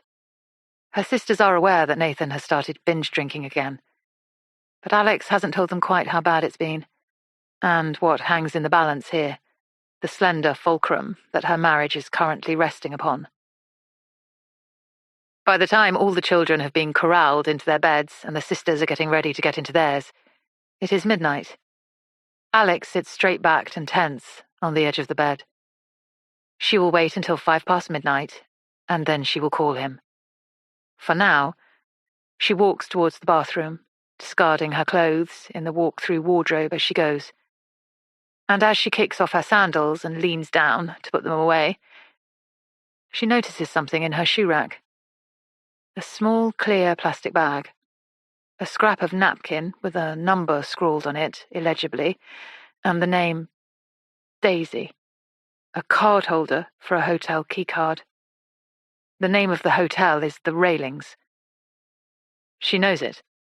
It's near Nathan's office in Farringdon, a hip boutique place with all the window frames and brickwork painted chalky black. The guys at Nathan's office often use it for after-work drinks and client entertaining. Nathan has taken Alix there on a few occasions too, where they've had drinks, but certainly never taken a room. She holds the small plastic bag to the light and sees a residue of white powder clinging to its insides. She feels a dark cloud of nausea pass through her from the bottom of her gut to the back of her throat. She looks at the items again. There are no dates on any of them. They could have come from anywhere at any time. But she knows they didn't.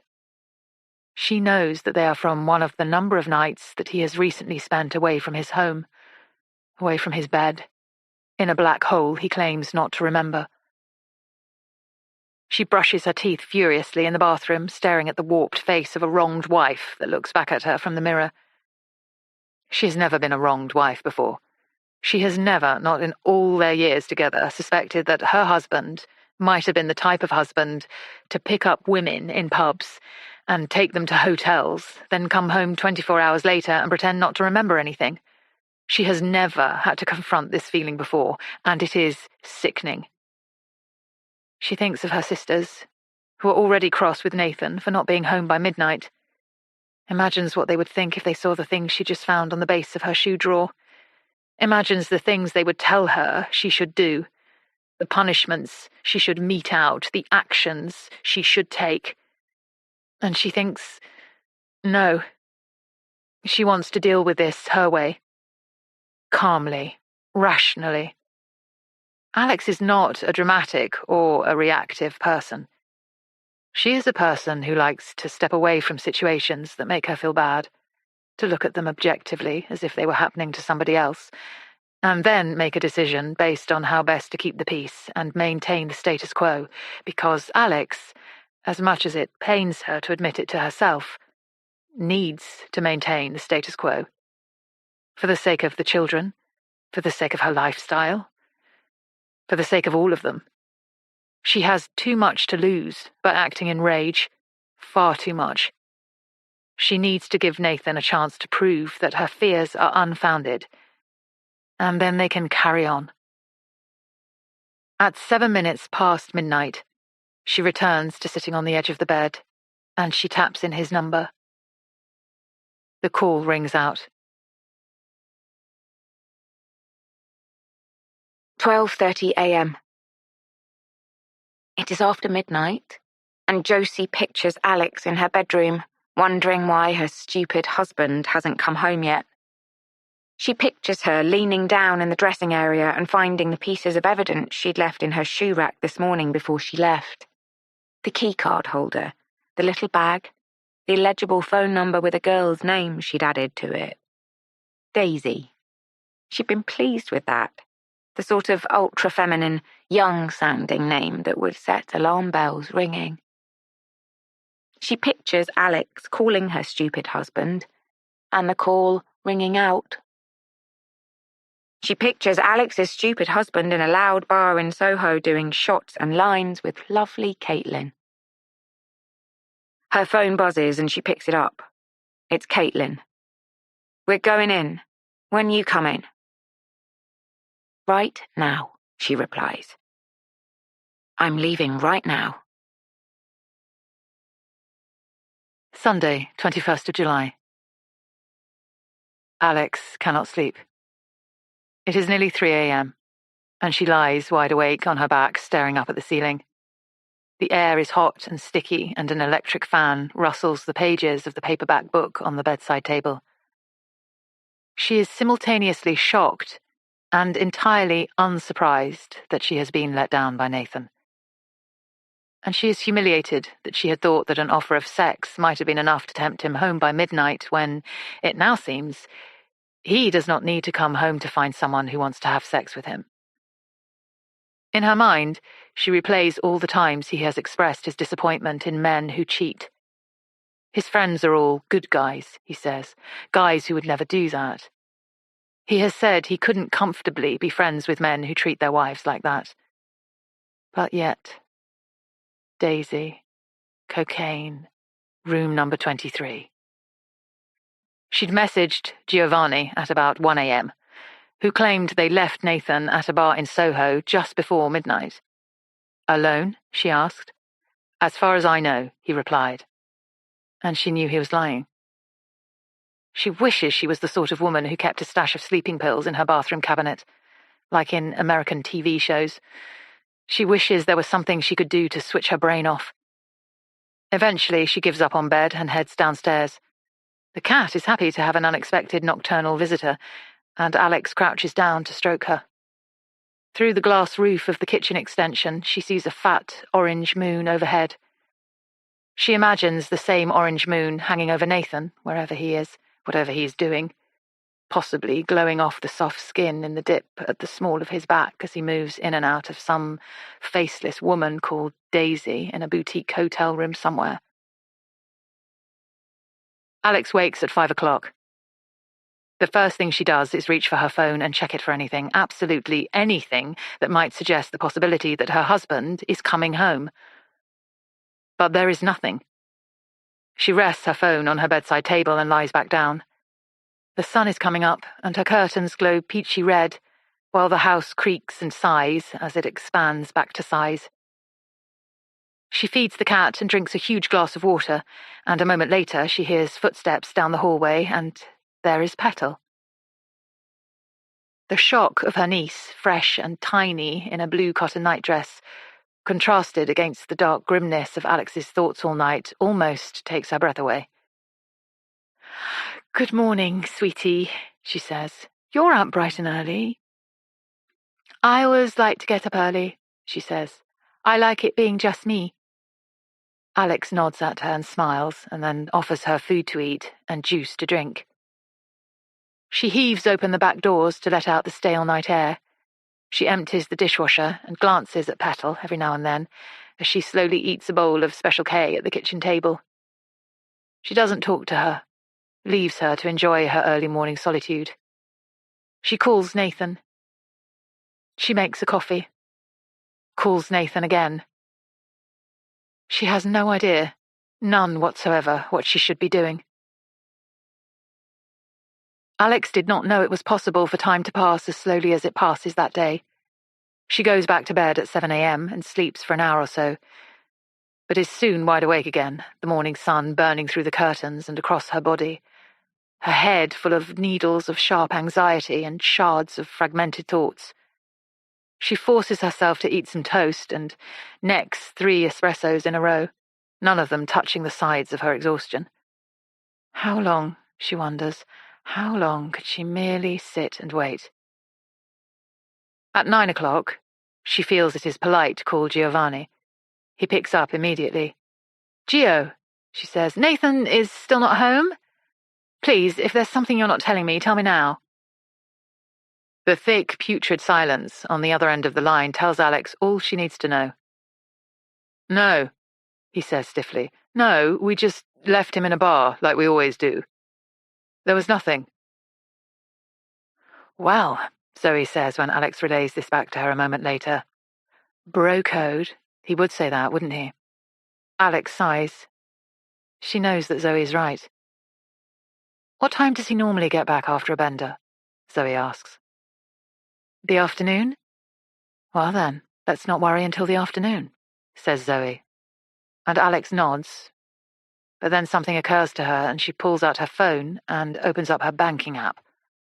She and Nathan have a joint bank account. They always have done, ever since it became clear that Alix was never going to be a big earner and that Nathan already was. Nathan never looks at it. He never looks at bank statements or restaurant bills or keeps receipts. He spends money on the assumption that he is roughly balancing his outgoings with his income, and for the most part, he is correct. She scrolls through the pending payments section of her online statement, looking for anything to explain where he might be, but there is nothing. Nothing since a payment to the bar in the West End that Giovanni said they'd left him in of £25.60. No Uber payments, no hotel charges. Nothing. He has disappeared without a trace. The afternoon arrives. Dark clouds appear overhead, and the temperature finally drops a degree or two. Zoe and Maxine have stayed longer than they planned, and there is a weird unsettledness in the air, as if they are in a waiting room expecting an announcement of some kind. Alix spends an hour in her walk-in wardrobe ransacking the pockets of Nathan's clothes, looking for more clues to his behaviour, but there's nothing. Her sisters offer her food, but she can't eat. She can't think. She can barely breathe. The dark clouds gather momentum, and then, at just after 4 o'clock, the rumbling begins, and by 4:30 the rain lashes down. The air fills with petrichor, and the heat finally drops. They run around closing windows all over the house. Alix calls Giovanni again, but he doesn't take her call. Her sisters tell her they have to leave in an hour.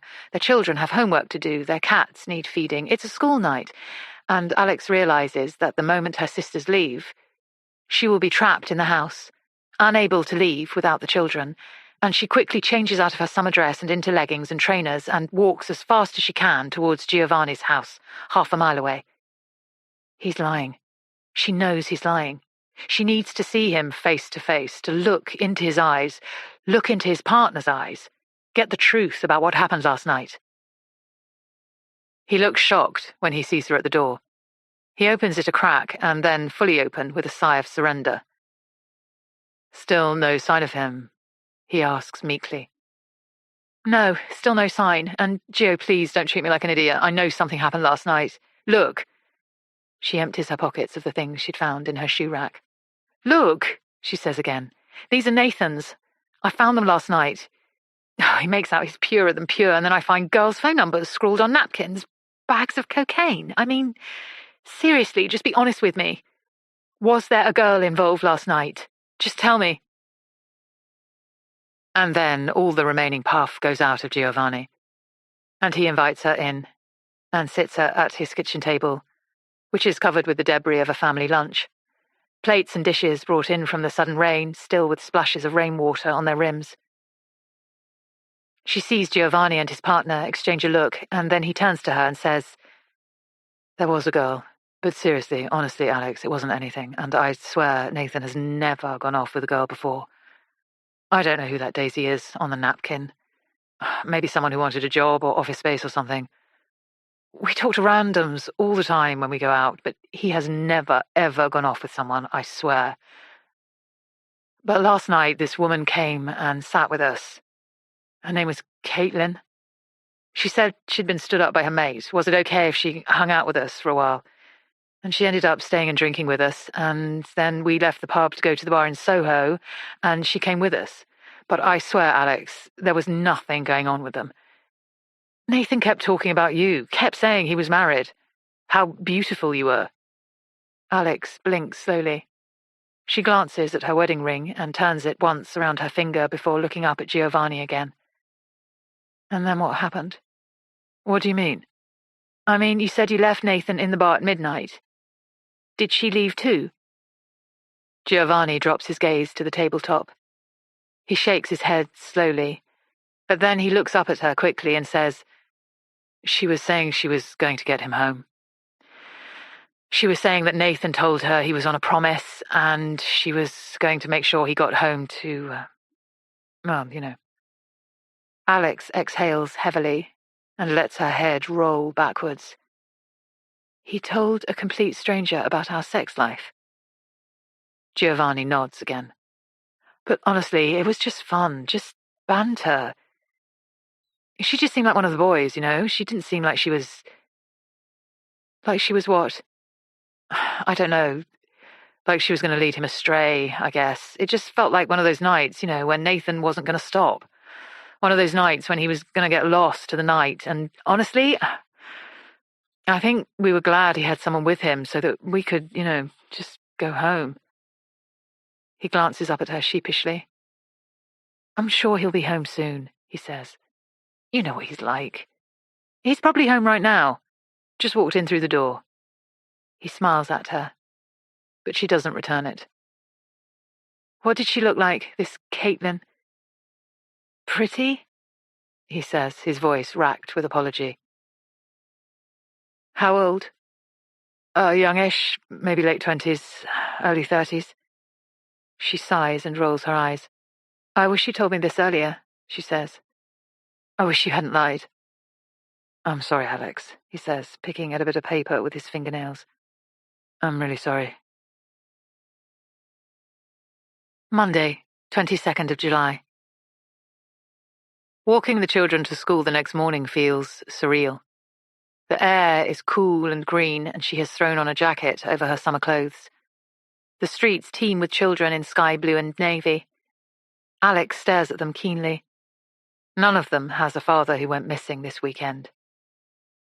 10 minutes after she gets home, she notices she has a missed call from a number she doesn't recognize. She Googles the number and feels a jolt of nervous energy surge all the way through her when she sees that it is the number for a hotel just off Tottenham Court Road. And then a wave of relief passes through her. She pictures Nathan waking up after the biggest bender yet, rubbing his eyes, looking at the time, realizing that he's been out cold for 48 hours, looking for his phone, discovering it was out of charge, using the hotel's landline to call her, and everything falls into place. She calls the number back immediately, with slightly shaking hands. "Hi," she says briskly to the young-sounding woman who answers the phone. "I think it's possible that my husband just called from this number, Nathan Summer. Is he staying there?" There's a tiny pert silence, and then the young woman says, "Oh, hi. Is this Alix Summer?" "Yes," she says. "Yes, how did you know my name?" "Well, actually, it was me that just called you, Mrs. Summer. I'm really sorry. I didn't know what else to do, but Mr. Summer was here this weekend, and unfortunately, after he failed to check out this morning, we used the master key to let ourselves into his room and found quite a lot of damage. We found his business card in the room, and we tried calling him a few times on his mobile, but it kept going to voicemail, and so I called his office number just now to see if I could get hold of him that way, but they said he hadn't come into work today, and they gave me your number, and I hope you don't mind me calling you like this." Alix freezes, while scenarios spool wildly through her head. Finally, she says, "No, of course not. But we will have to charge Mr. Summer for the damage to his room, I'm afraid." "Sorry, can you just explain what happened, blow by blow, because I'm afraid I don't really understand." "Oh, yes, sure," the young woman responds brightly. "Mr. Summer checked in here on Saturday night, quite late. His companion told us that she'd paid online for 2 nights. "Companion?" "Yes, the person he was with." "And who was that?" "I'm afraid I don't know. I wasn't working on Saturday night, but the room had been prepaid for 2 nights. Mr. Summer seems to have left at some point on Sunday without checking out. Nobody saw him leave, and we have no record of it. And when we went to his room this morning to request that he vacate it was empty. No sign of Mr. Summer or his companion. And the room, I'm afraid, was trashed." "Trashed?" "Yes, and we're going to need to take some sort of payment to cover the costs, I'm afraid. And since his companion's card is being declined and we are unable to contact Mr. Summer, we'd be very grateful if you could help us to sort out this issue." "The room," says Alix. "My husband's room, has it been tidied yet? Has it been cleaned?" "No, we're waiting for management to send over a specialist cleaning team. It hasn't been touched." "Okay. Well, I'd like to see it, please, because my husband hasn't come home. He's disappeared, and maybe there might be something in the room that explains where he is. Where he's gone, please. I can be there in half an hour." There is a short silence, while the young woman goes to ask her manager and then comes back on the line. "Sure. That'll be fine. We'll see you in half an hour." The receptionist hands Alix the key. "It's room 18, she says, "on the first floor. Down there and up the stairs." Alix heads down the corridor and up a narrow staircase. Room 18 is the second door on the left. She touches the card to the panel and it clicks open. The curtains are drawn and her eyes take a moment to adjust to the dark before she finds the slot for the keycard and activates the lighting, and it all comes to full and shocking life.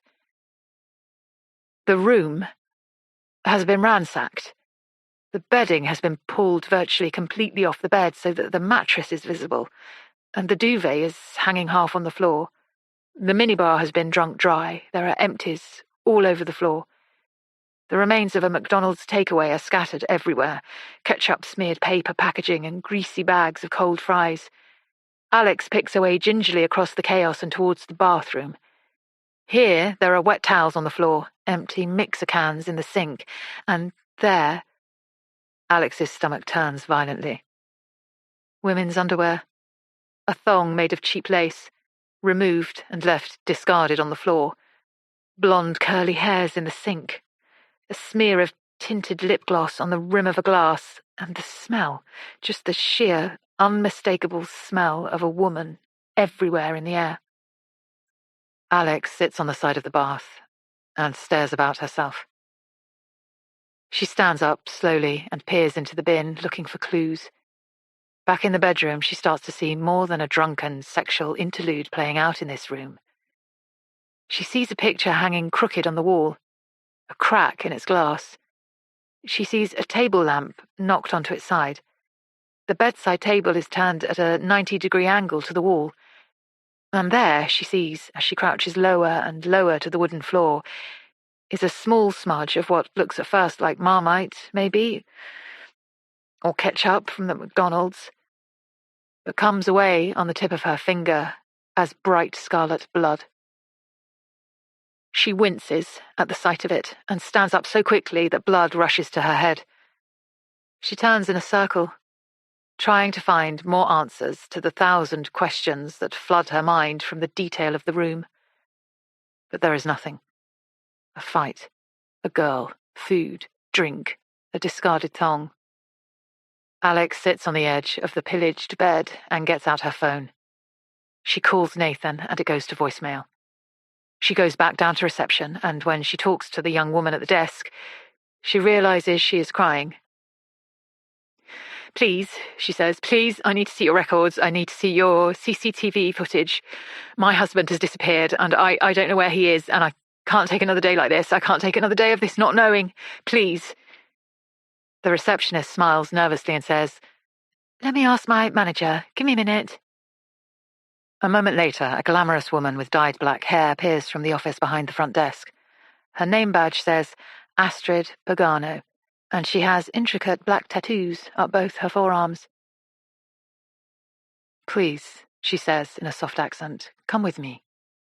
She beckons her into the back office, and Alix follows. It's a tiny room, and they are squashed together in front of the security monitors, elbow to elbow. "I am sorry," says Astrid. "So sorry that you are having a difficult time. Let's see if we can find you some answers." It takes a few minutes to find what they're looking for. The date stamp on the screen says Sunday, 1:41 a.m. First of all, she sees Nathan and a pretty blonde woman approaching the hotel. This must be Caitlin, she assumes, the girl Giovanni told her about. She looks older than Alix had imagined. She has a mass of blonde curly hair tied away from her face in a ponytail, and very soft features. She wears white jeans and white trainers, and a loose black halter-neck top and big gold earrings, and looks like a goddess. Nathan, bringing up her rear, looks ridiculous in comparison. He can barely put one foot in front of the other, and has to clutch the wall as he reaches the front door to stop himself from falling over. The footage moves to another screen, and here Alix watches Nathan stumbling around behind Caitlin as she checks them in. She has seen Nathan drunk many, many times, but never as drunk as he appears to be in this footage. Then they disappear from the screen, heading darkly towards the staircase at the back of the hotel. Astrid forwards through the next couple of hours, and then pauses, and slows the footage again at around 3 a.m. There is Nathan. He's dressed and still stumbling. He bangs into the console table opposite the front desk and then pauses for a moment and takes his phone out of his pocket. He switches it on and frowns at it, swaying slightly on the spot as he tries to focus on the screen. Then he puts the phone back in his pocket and heads out the front door. Now they move to the second monitor, and there he is. There's Nathan out in the dark street, glowing briefly under the direct light of a street lamp and then turning into shadows again as he moves away. He is lit up by the approaching headlights of a car, and he turns, almost losing his footing as he does so. He shields his eyes briefly with the back of his hand and then smiles and waves.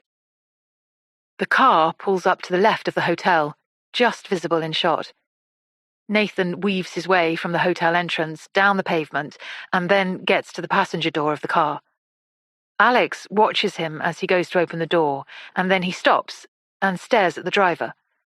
Appears to change his mind about getting in the car, but turns back, maybe as the driver says something to him, and a moment later he climbs in. Then the car slowly pulls away, and the street is cast in darkness once more. "I recognize the car?" asks Astrid. Alix shakes her head. "Can we rewind a little bit to just as it arrives? There," she says. "Pause it just there." Astrid hits the pause button on the screen, and there is the registration plate, fully legible. Astrid hands Alix a piece of paper and a pen, and Alix writes it down. "Maybe it's an Uber." Astrid suggests. Alix shakes her head. No, she says. Nathan would never get in the front seat of an Uber. He always gets in the back. It looked like he was expecting to know the driver, and then he didn't. But he got in anyway. Her voice trails away. None of it makes any sense. Whose car did he think he was getting into? Who was he expecting to see at 3 a.m? Whose message had he seen on his phone before he left? Astrid is about to shut down the footage, but Alix stops her. Can I see her leaving, please, the woman? Is that okay? Yes, of course. And there is Caitlin, a few seconds later, looking cool and put together. No visible sign of whatever had happened between her and Nathan in the trashed hotel room, not a hair out of place, her jeans still a pristine white. But just as she passes the front desk, Alix sees it, a red, raw scratch all down the side of her cheek. Caitlin turns again, and it's gone. But Alix doesn't ask Astrid to pause it this time. She doesn't want to see it again. She doesn't want to know. The name of the woman who made the booking, do you know who it was? Was it her, Caitlin? Astrid flicks screens to the hotel's booking system and clicks some buttons. Okay, she says. So the booking was made via a booking engine earlier in the day, and no, the booking wasn't made in the name of Caitlin. She stops and inhales audibly. And I really shouldn't be telling you this, as I'm sure you know, but I'm the boss today, and I can see that this is important, so... She turns back to the screen and clicks another button. I can see that the booking was made in your husband's name, but paid for with a card in someone else's name. The name on the card... She turns to Alix and nods just once, as if she already knows something. Was Miss Erin Jade Fair.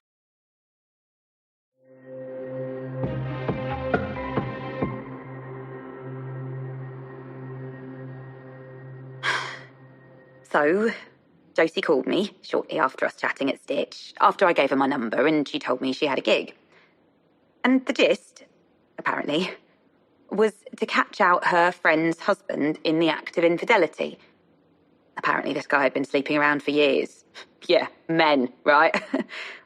And this woman refused to believe the evidence of her own eyes and ears. And Josie just wanted her friend to know, to see, to start believing what her husband was capable of. I said, no, I don't think so. I am not actually a call girl, you know. I'm an actor. She said, you don't have to sleep with him. You just have to get him into a hotel room. Just get it to look like you slept with him and then leave the rest to me. I mean, obviously I thought it sounded batshit. I thought it sounded insane. But then she said, well, she said she'd give me £1,000. And I thought, yeah, why not? £1,000 for one night's work? Not even that. So I said yes. Awaited further instruction. What was that? She told me to get chatting to him outside this pub off Oxford Street. It was that really, really hot weekend in mid-July, remember? When it was like 35 degrees. And I got there and got talking to him, and he was like, yeah, a really nice guy. Him and his mates, sweeties. And he kept talking about how he needed to go home because his wife had promised him a shag. It was like this running joke. And I felt terrible, you know, really bad. I thought, well, I'll do my best, but really, there's only so much I can do. I thought my £1,000 was hanging in the balance, to be honest. But then I just saw him go after his, 5th tequila shot. I saw his eyes go. I saw him just sort of go to a different place. And that was when I knew he wasn't going home to shag his wife. Poor woman. Yeah.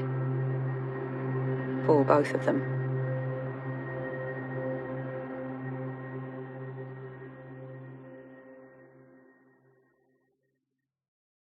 Midday.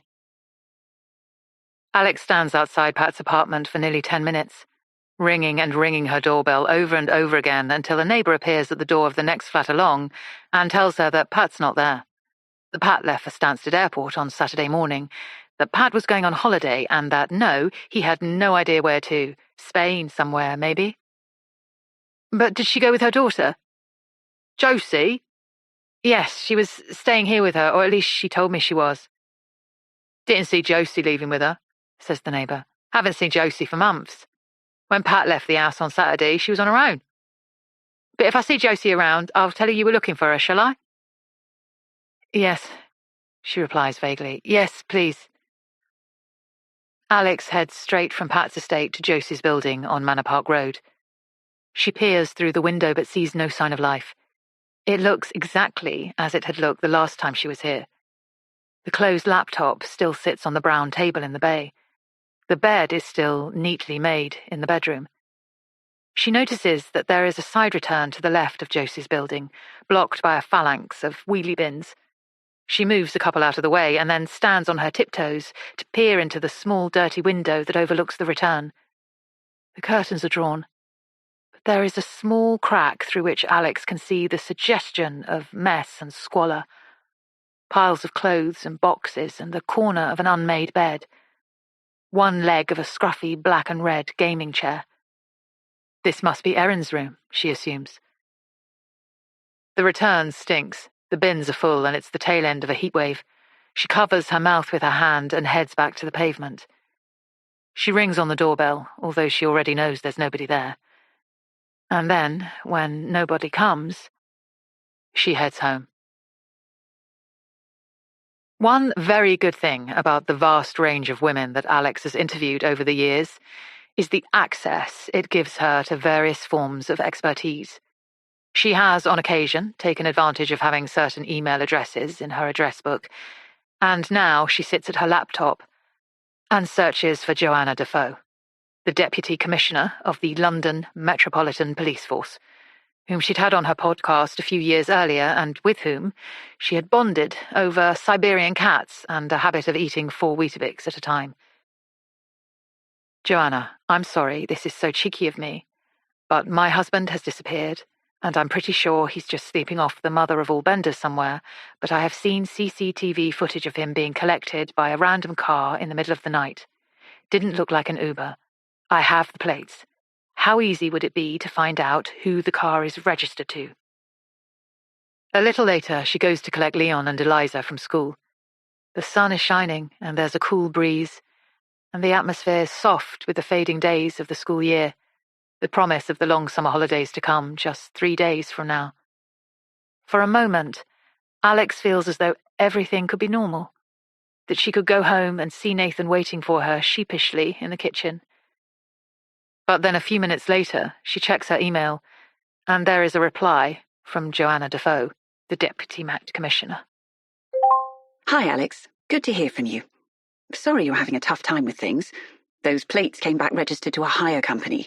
The car was rented from them by an Erin Jade Fair on Saturday. Hope that helps. Then please give Skye a snuggle from me. Alix reads the email twice, 3 times. Then she pushes her laptop away from her and gasps, her hands over her mouth.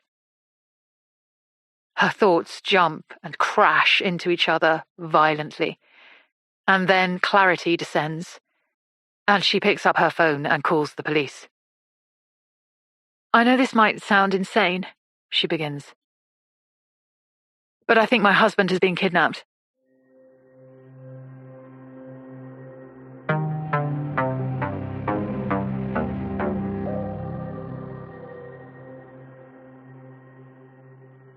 This is DC's Sabrina Albright. At first, we didn't take it seriously.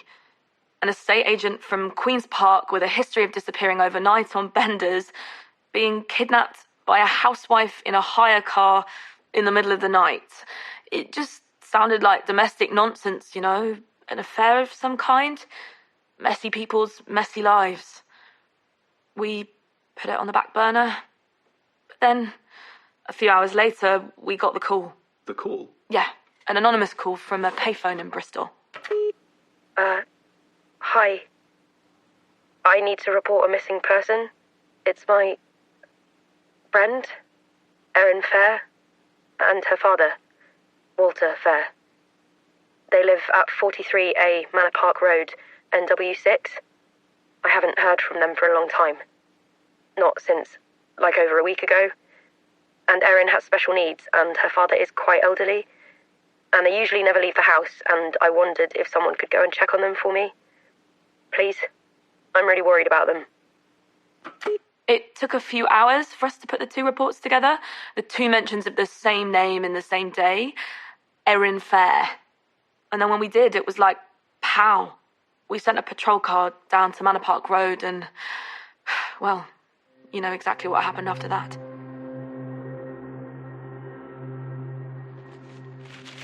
Evening Standard, Tuesday, 23rd of July. A gruesome discovery was made on Monday night in a Kilburn back street. Police and detectives from Kentish Town Police Station went to a flat on the ground floor of a house in Manor Park Road after receiving an anonymous phone call from a woman in Bristol who was worried about not having heard from her friend for a while. Unable to establish the whereabouts of Erin Fair and her father, and after talking to neighbours who told of loud screams and shouting late on a Friday night more than a week before, police entered the property by force. Immediately, they were aware of a terrible smell emanating from somewhere in the flat, and a few minutes later, the decomposing remains of Walter Fair, 72, were discovered in the bathtub. He had been badly beaten and left with his arms and legs tied together. Police then found Mr. Fair's daughter, Erin Fair, 23, tied to a wooden child's chair in a storage cupboard in the hallway. The chair had been customized with leather straps and leg ties. She too had been beaten and was at first assumed to be dead, but after showing signs of life was rushed to hospital, where she is now in intensive care, in a coma. According to neighbours, the Fair family had not been seen for a while, and Josie Fair, Walter's wife, has not been traced since the discovery was made. Police are currently investigating her disappearance, and also the disappearance of local man Nathan Summer, who was loosely acquainted with the Fair family, and who was last seen outside a hotel in central London in the early hours of Sunday morning, getting into a car hired using a card held by Mrs. Fair's daughter, Erin. Mr. Summer's wife, the popular podcaster Alix Summer, had recently been recording a podcast with Josie Fair, and Mrs. Fair had been a house guest with the Summers for a week prior to Mr. Summer's disappearance, claiming to have been a victim of domestic abuse at the hands of her husband. Neighbours say that the Fair family kept themselves to themselves and were generally very quiet.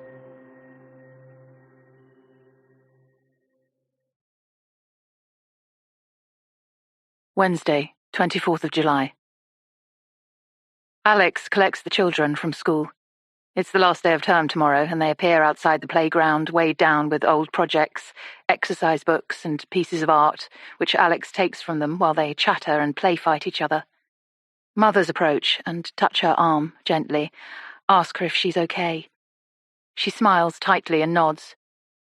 She's not okay. She really is not okay.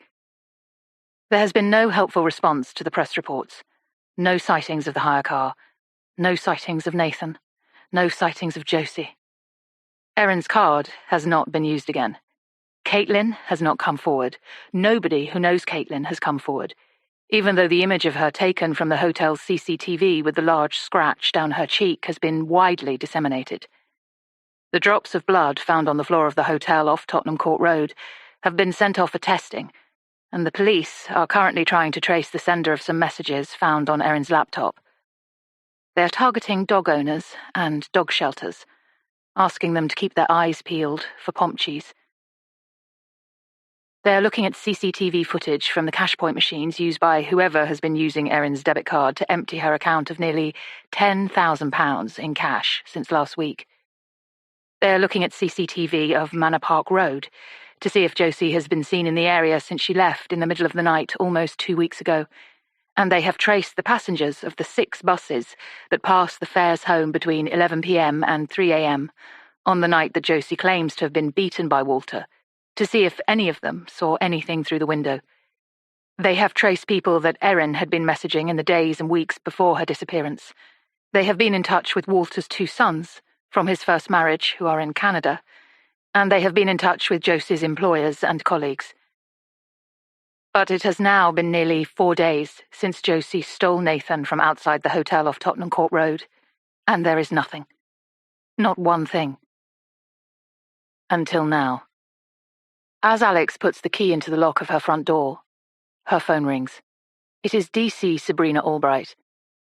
I wonder if we might be able to get you along to the station at some point to see me and my colleague, DC Bryant. At your convenience. We have found some objects in the fair's property, a strange selection of things, including the edition of the Interiors magazine you mentioned you'd seen Mrs. Fair remove from your recycling box while you were out. And something else, something that, well, if you were able to come along and cast your eye, see if you recognized anything else. I can be there now, just... She glances around at her 2 children, still in their school uniforms, kicking off their shoes in the hallway, and thinks how long it would take for her mother to drive there from Harrow, and says, "Give me an hour. I'll be there in an hour." On the table in front of Alix lies an espresso pod, a bottle of the expensive hand soap that she uses in her guest WC, her bracelet with the little hanging crystals that Nathan had given her for her birthday, a receipt from the organic supermarket dated Alix's birthday, the Interiors magazine, a shiny teaspoon, a card from Alix's kitchen wall that Eliza had made for her 3 years ago after Teeny the dog died, and a strip of passport photographs of Leon. She feels her mouth turn sour at the sight of these tiny, vital, intensely personal parts of her family ephemera on the cold, institutional tabletop.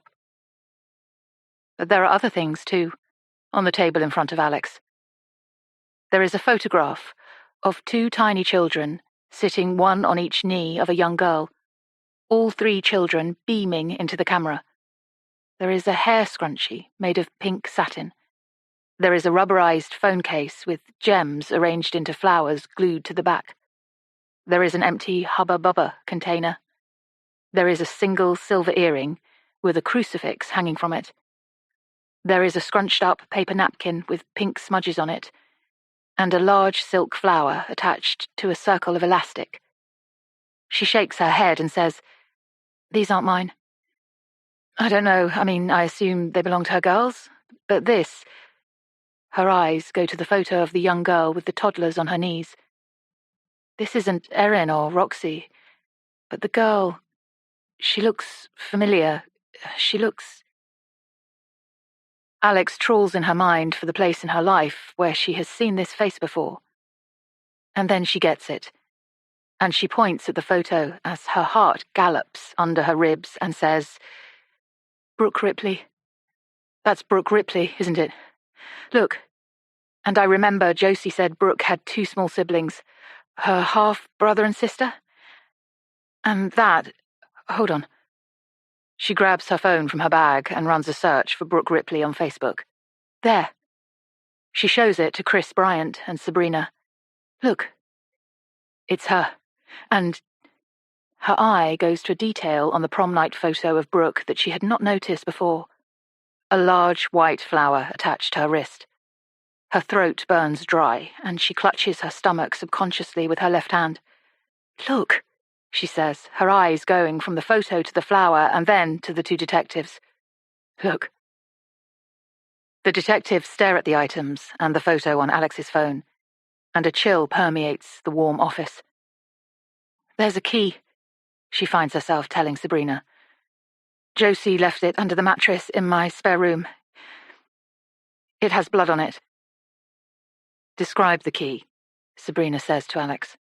"It's small, gold, I think, or brass, a single key.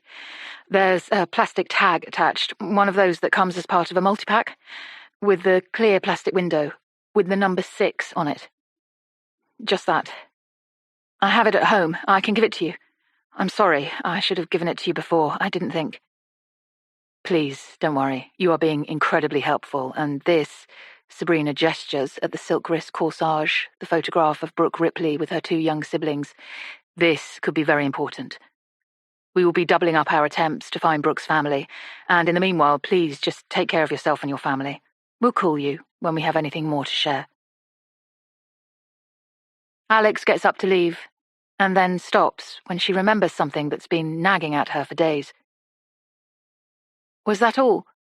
she asks the detective. "There wasn't a necklace with a golden bumblebee pendant?" "No," says Sabrina. "Not that I'm aware of.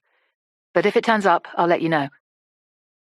"Thank you," says Alix, her fingers going instinctively to her clavicle where the pendant used to hang.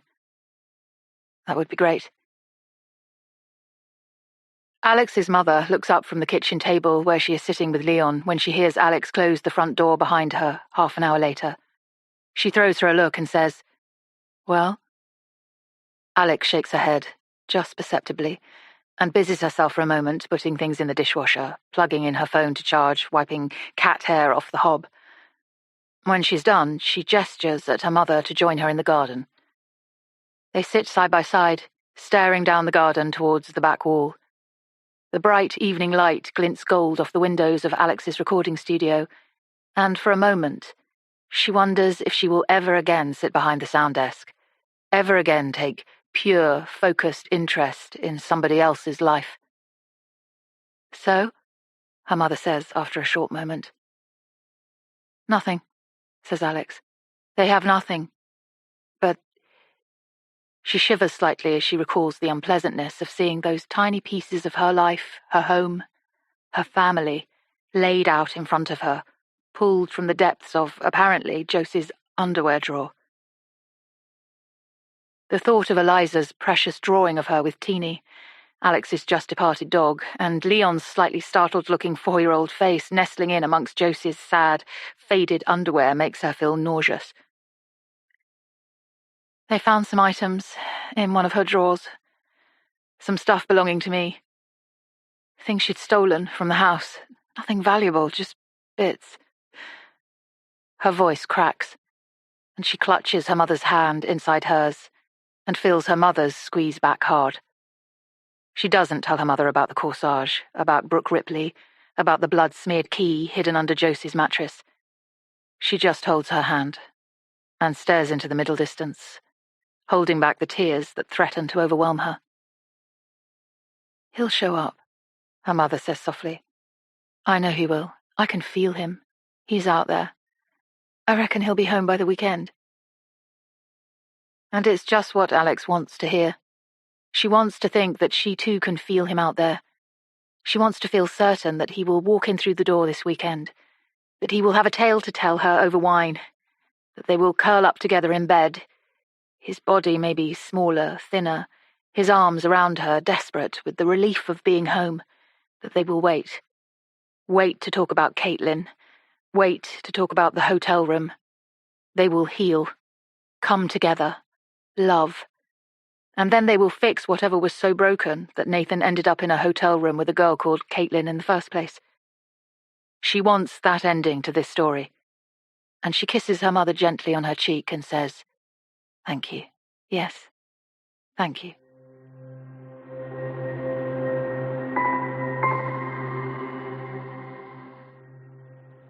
So Nathan was still going on and on about wanting to go home and have sex with his wife, even though he could hardly put one foot in front of the other. We ended up in a bar in Soho, and I could tell his mates were fading a bit, getting restless. It was so hot that night, and, I mean, they weren't young, you know. But he kept wanting one more drink. So I said, "Listen, why don't you guys go? Leave him with me. I can get him home." And then they left, and I told Nathan I would get him home, but first, we should have something to eat to sober him up. And I took him to the hotel that Josie had told me to get him to. She said there was a room there, booked under Nathan's name, all paid for. Just had to check him in. Easier said than done. Could barely keep him upright. Had to sort of prop him up while I did all the business. He kept saying, "Where's Alix? Is she here? Is she here?" And I said, "Yeah, she's upstairs waiting for you. Come on, sweetie, let's get you up there." And then we got into the room and he said he was hungry, so I got us a McDonald's delivery. We ate that. He drank all the miniatures. All the time he just kept saying, "Where's Alix? Is she coming? Is she coming?" I said, "Yeah, she's coming. She's in an Uber. She'll be here soon." And then, well, he tried to leave. Yeah. That was bad.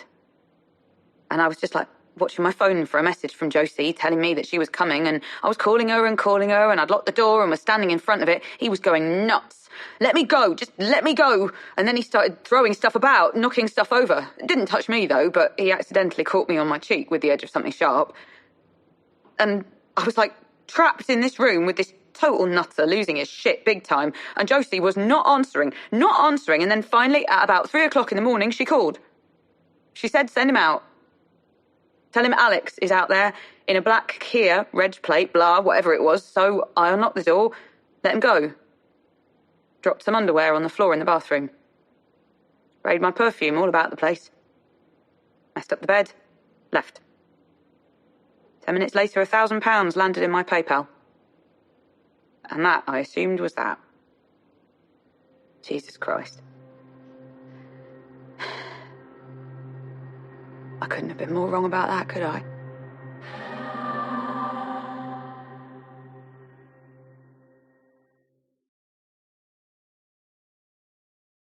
Thursday, 25th of July. Alix's mother spends the night. She comes with Alix the following day to the end-of-term assembly in the over-warm school hall, where the doors are standing open but no cool air is getting in. They sit side by side on a bench, their knees bent up into sharp angles. And Alix knows that her mother, though young for her age, will be glad when it is over and she can stretch her legs again. It is the end of primary school for Eliza. In the world in which she lived before Saturday night, this had been the day that Alix had been feeling most anxious about. The end of an era. The end of the safety net of a kind, nurturing primary school. No more sky blue polo shirts for Eliza. No more Velcro fastening book bag. No more assemblies for Alix to join in. No more museum trips for her to accompany. And then it is over. The school spills out. The sun is shining. The summer has begun. 6 weeks of innocence and freedom and the beginning of a new stage of her daughter's life, and she feels none of it. They go to the park and queue for ice creams. The children play with their friends. Alix sits with her mother, away from the other parents. They head home, and Alix puts the children's uniforms in the washing machine for the last time until September. She waits as long as she can, which turns out to be 4:58 p.m., and then she pours wine for herself and her mother. And then, as she glances at her empty glass and considers the possibility of pouring herself another one, even though it's not yet 5:30, her phone rings, and it's Sabrina Albright. Guess who's just walked into the station, Alix, and wants to see you?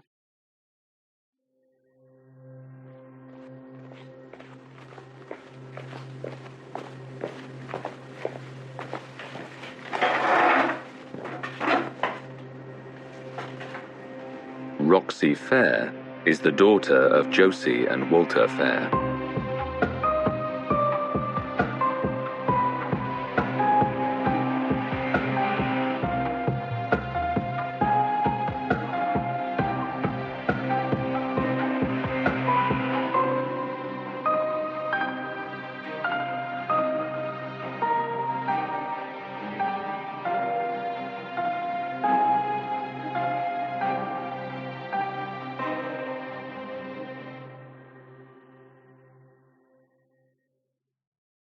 "2:50 p.m.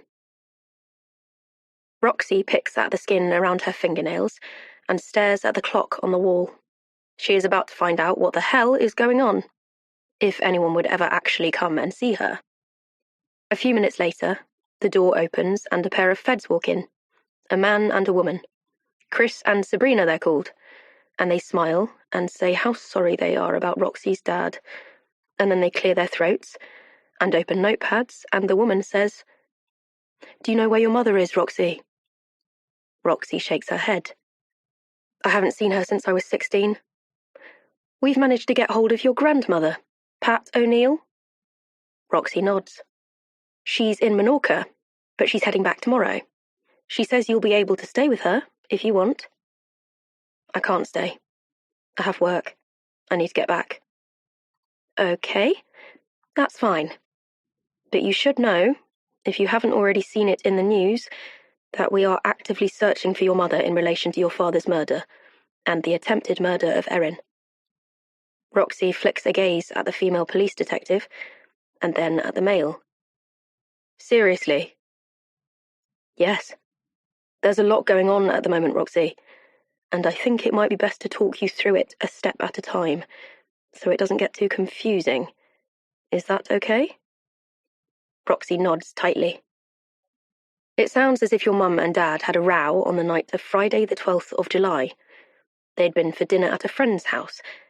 Roxy interjects with a snort of laughter. Yeah, right. A woman called Alix Summer had recently befriended your mother. They'd been working on some kind of project together for a few weeks. This culminated in a dinner invitation on that Friday night. A few hours after your mother and father left Mrs. Summer's house, your mother reappeared on Mrs. Summer's doorstep, badly injured, claiming to have been beaten by your father. My father? Yes. That is what she told Mrs. Summer. She told Mrs. Summer that she and Erin had left the flat together in the early hours of the morning, and implied that your father was alive and well.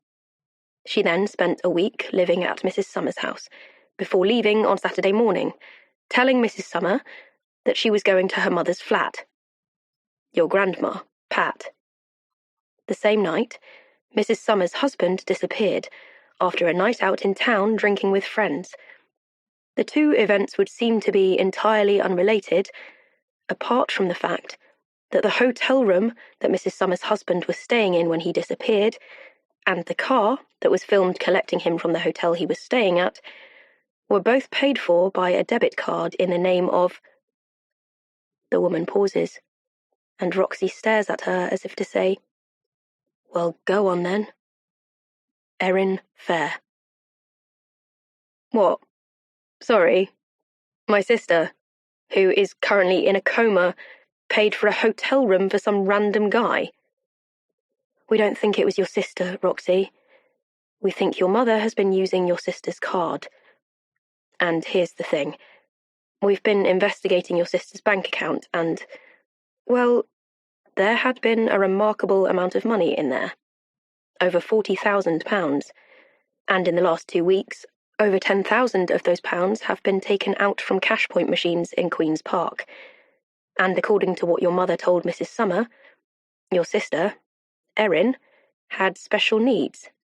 She ate baby food and didn't leave the house, and yet she had money coming into her bank account on a daily basis. All from a live streaming company called Glitch. Do you know anything about this aspect of your sister's life? Yeah, she's famous. Famous for what? Gaming. People pay a subscription fee to Glitch, and then they get to watch players online. And my sister is one of the best. So she earns money playing video games. Roxy can't believe how old some people sound, like they live in a different world to her. But she controls the urge to roll her eyes, and she says, yeah, that's right. So, Both detectives adjust their sitting positions. The man stares at his paperwork. The woman glances up at Roxy. Where do you think your mother might be? Roxy lets out a rasp of laughter. You're asking me that? Well, yes. Not going to be able to help you, I'm afraid. My mother... Roxy stops, her spiky facade slipping for just a moment. My mother hated me. My mother hated my father. My mother hates my sister. She's obviously taken Erin's money to start a new life without any of us in it. But is there anything in particular?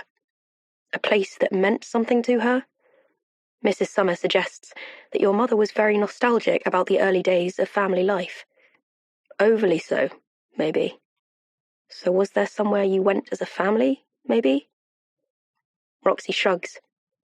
She doesn't see her childhood in that way.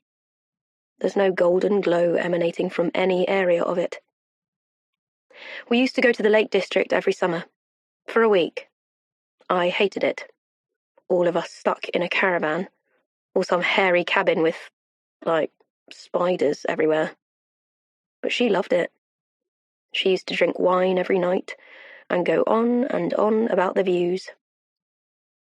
Can you remember whereabouts in the Lake District you used to go? Yes. Ambleside, right by the water. Roxy watches them write this down. She narrows her eyes at them and says, You know there's no way my dad ever laid a finger on my mum, don't you? Well, we do have photographic evidence that shows your mum's injuries. How? Mrs. Summer took them. Last week. Roxy sighs and tuts. Sorry, Mrs. Summer. Mrs. Summer. Who the hell is this Mrs. Summer? She's your mother's friend. But my mother doesn't have any friends. She's a friend, but she's also been making a podcast with her. A podcast? What sort of podcast? She was interviewing your mother about her life. Roxy can't help but laugh. Seriously? Yes. We've listened to the recordings. They're quite harrowing. In what way? Your childhood. The abuse. What happened to your friend? Brooke. Brooke? Her heart turns black for a moment. Her stomach churns. The detectives exchange a look. Yes. Brooke Ripley. She was your friend? From school? She had a relationship with your father? Had a relationship with my... She went missing, you know? About the same time you left home. And we're investigating the possibility that her disappearance might have been related to your parents. You're joking, right? No, we're not joking. We're acting on the testimony left by your mother on Mrs. Summer's podcast recording. Roxy shakes her head and closes her eyes. Listen, I can't deal with this, okay? What else did my mum say to this woman? She shared hours of testimony with her, all of which pointed towards a very toxic domestic situation in your home, towards the possibility of spousal and child abuse, including the alleged sexual abuse of your sister. The woman stops, licks her lips, touches the paperwork with her peach fingertips. By your father. My... Roxy slams her hands down on the tabletop and the two detectives jump slightly. Seriously? My dad? That's what my mum told her, is it? She said that your father left the marital bed every night and went into Erin's bedroom, then didn't come back. Yes, he was gaming with her. Gaming?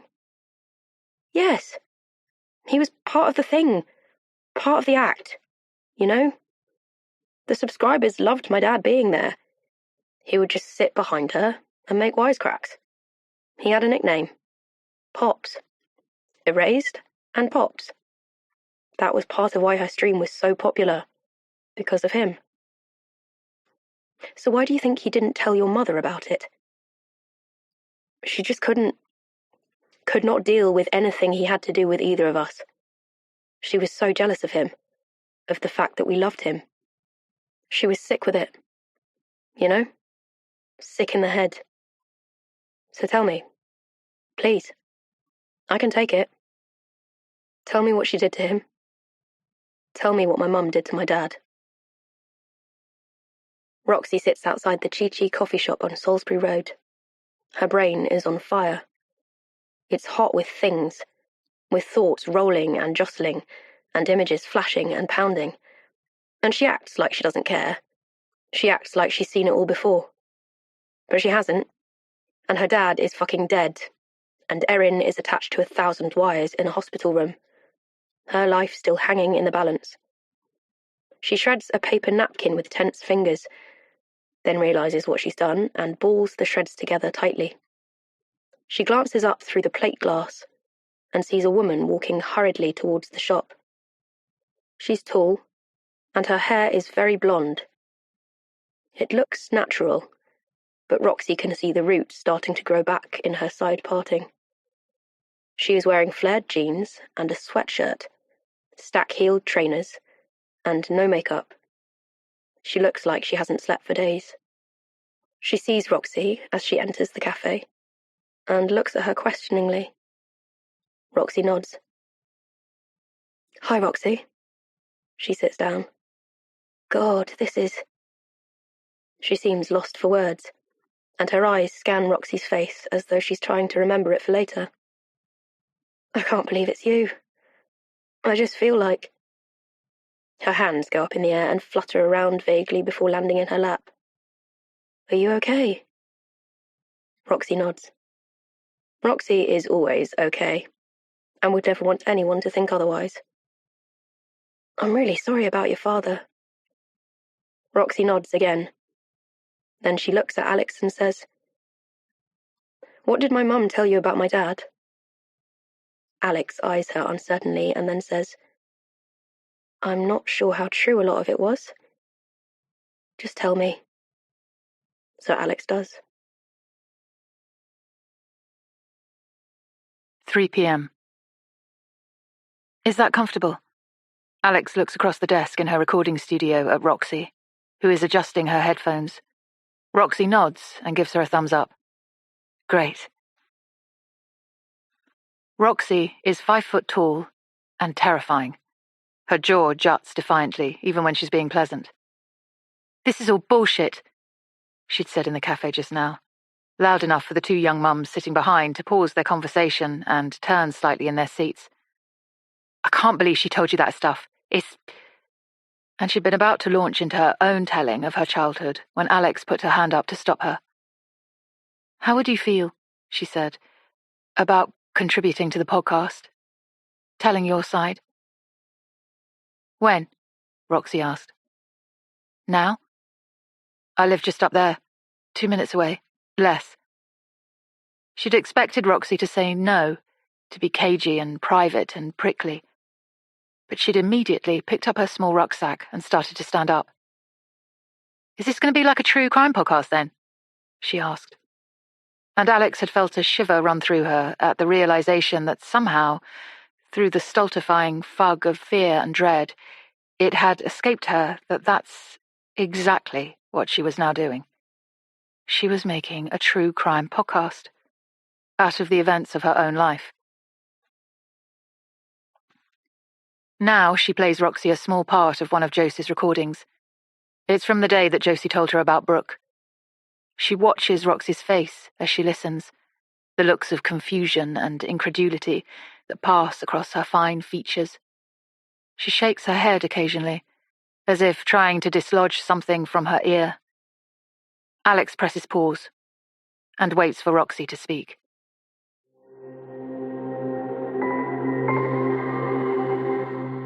Over the next 24 hours, Alix Summer recorded nearly 4 hours of testimony from Roxie Fair. Brooke Ripley started late at my school. Everyone hated her. I remember being glad because it took the spotlight off me for a moment. She was kind of pretty, looked older than 14, big boobs. And we sort of paired off just because everyone hated us. And yeah, she and I got quite close. Really close, in fact.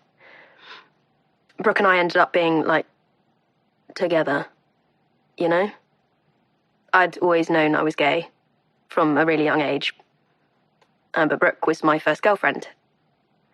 And it was seriously intense for a while. We were really in love. Didn't tell anyone about it. Only Erin. But not Mum. Not Dad. And I remember this time it was Christmas. My dad was home. Yeah, I remember that now. He was baking cookies in his Christmas apron. We were listening to Christmas music. It was kind of nice. Felt like a normal family for once. Were you not a normal family? No. We were not a normal family. Not by any stretch. But right then, in that moment, it felt normal. And my dad was laughing and joking. And I looked at Brooke and I thought, I bet you wish your dad was like mine. I remember thinking that. I remember it really clearly. I felt proud, you know? And yes, of course, my mum hated it. Hated seeing us all having a laugh. All being happy. Afterwards, Brooke said something like, I think your mum hates me. I said, why'd you say that? And she said, I don't know, the vibes I was getting off her. I think Mum just really resented her because she could tell how much I liked her. How much we all liked her. She could tell that Brooke was more important to me than her. That I loved her. You know, and she couldn't deal with it. She couldn't deal with anything that wasn't about her. She was sick with envy. And then there was a fight. According to witnesses, you and Brooke had a physical fight on school premises towards the end of your last term of school. Yeah, she, or at least, I thought she'd said something about Erin. Someone told me she'd used a derogatory word about her. So I just went in. Like I do. Stupid. No fact-checking. And lamped her. School suspended me, even though I was about to start my exams. I was kind of impetuous when I was young. I was kind of a nightmare, to be honest. And that was it for me in school. I was done with it. I was done with all of it. But mainly I was done with my mother. So I ran away from home. I wanted Brooke to come with me. She said she wasn't ready. She wanted to do her GCSEs. She wanted to go to the stupid fucking prom. She wanted to do it all properly. So I just went without her. Hoped she'd come to her senses. Hoped she'd come and find me. But instead she just went and disappeared. Into thin air. And that was that. So you running away from home, it was nothing to do with your father and Brooke? There was nothing going on? Erin didn't tell you she'd heard them having sex? None of that actually happened? I've never heard so much bullshit in my life.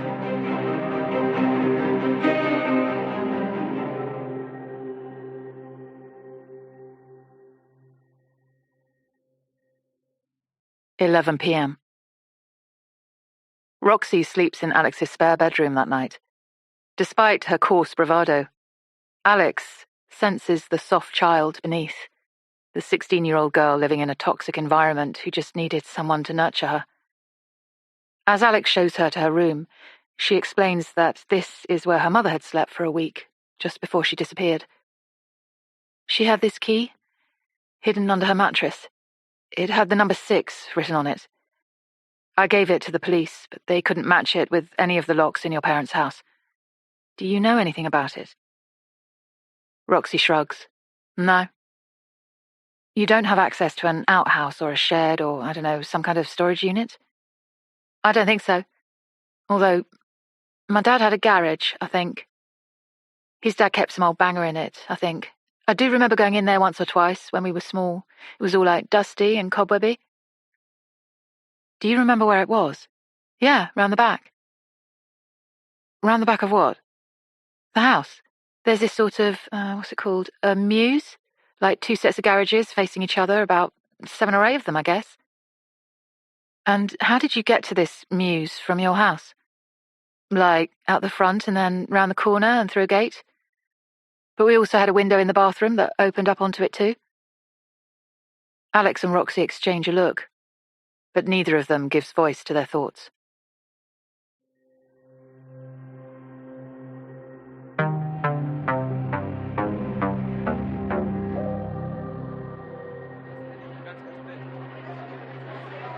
Claire and Georgie Small were holidaymakers at Ambleside Manor Lodge Park. We were there in July 2019. Me, my mum, my dad, my brothers. We just arrived 2 days before, and it was during that heat wave we had back then. It was so hot, even up there by the lakes. We didn't see her come, just woke up the next morning and she was there. Sort of waved at her across the park, didn't we? She had a little dog with her. and she sort of waved back, but I could see she wasn't friendly. But that was okay. We weren't there to make friends. The lodges are built for privacy, you see. It's not like an average holiday park where you're all rammed in. The lodges are new, only built a couple of years ago, and they all face out over the lake and have space around them, so you can't see into other people's properties. So, yeah, we knew she was there, but we didn't see much of her. She just sat out on her deck at night with a glass of wine, staring across the lake at sunset. I raised a glass to her once. She raised hers back at me. But that was as far as any interaction went. Then one day, about 3 or 4 days after she arrived, she wasn't there anymore. She just upped and left. But the car was still there. Thought that was strange. But didn't think a lot about it after that. We stayed for 10 days, all told. And it was on our last day that the police arrived in Ambleside. Just unbelievable that we've been there all those days. Just hanging out, drinking, doing water sports, admiring the views, having fun, living our best lives when all along... I mean, what's the matter with people? Seriously, what the hell is the matter with some people?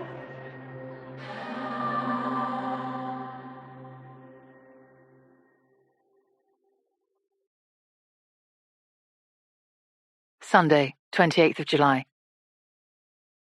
The house feels quiet without Roxy, without Nathan, without her mother. Just her and the children on a long, overcast Sunday. Roxy had messaged her earlier from the hospital to say that Erin was still unconscious, still wired up, still in a critical condition.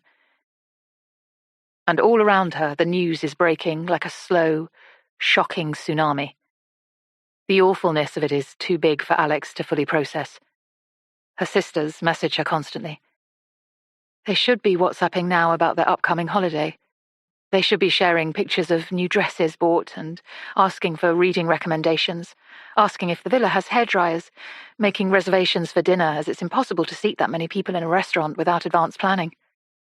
Alix should be trying on swimwear in the mirror in her room that has a rear view and wondering if she could still get away with the bikini at 45 and then thinking that, God, yes, of course she could, and if she couldn't now, then when could she?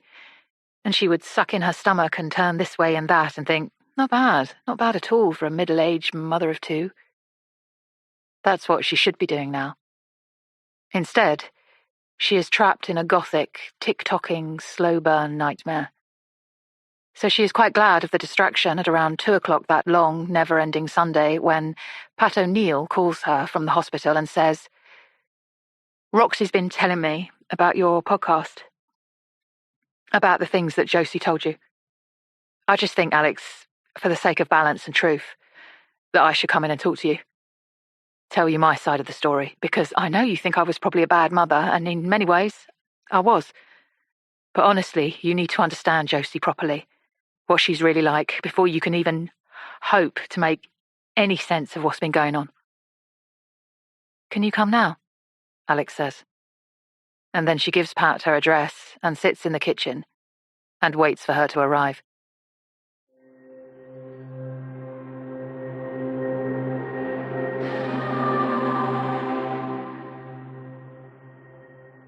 This is the voice of Pat O'Neill talking to Alix Summer on the 28th of July, 2019. It's true, I was not ready to be Josie's mother, not ready at all.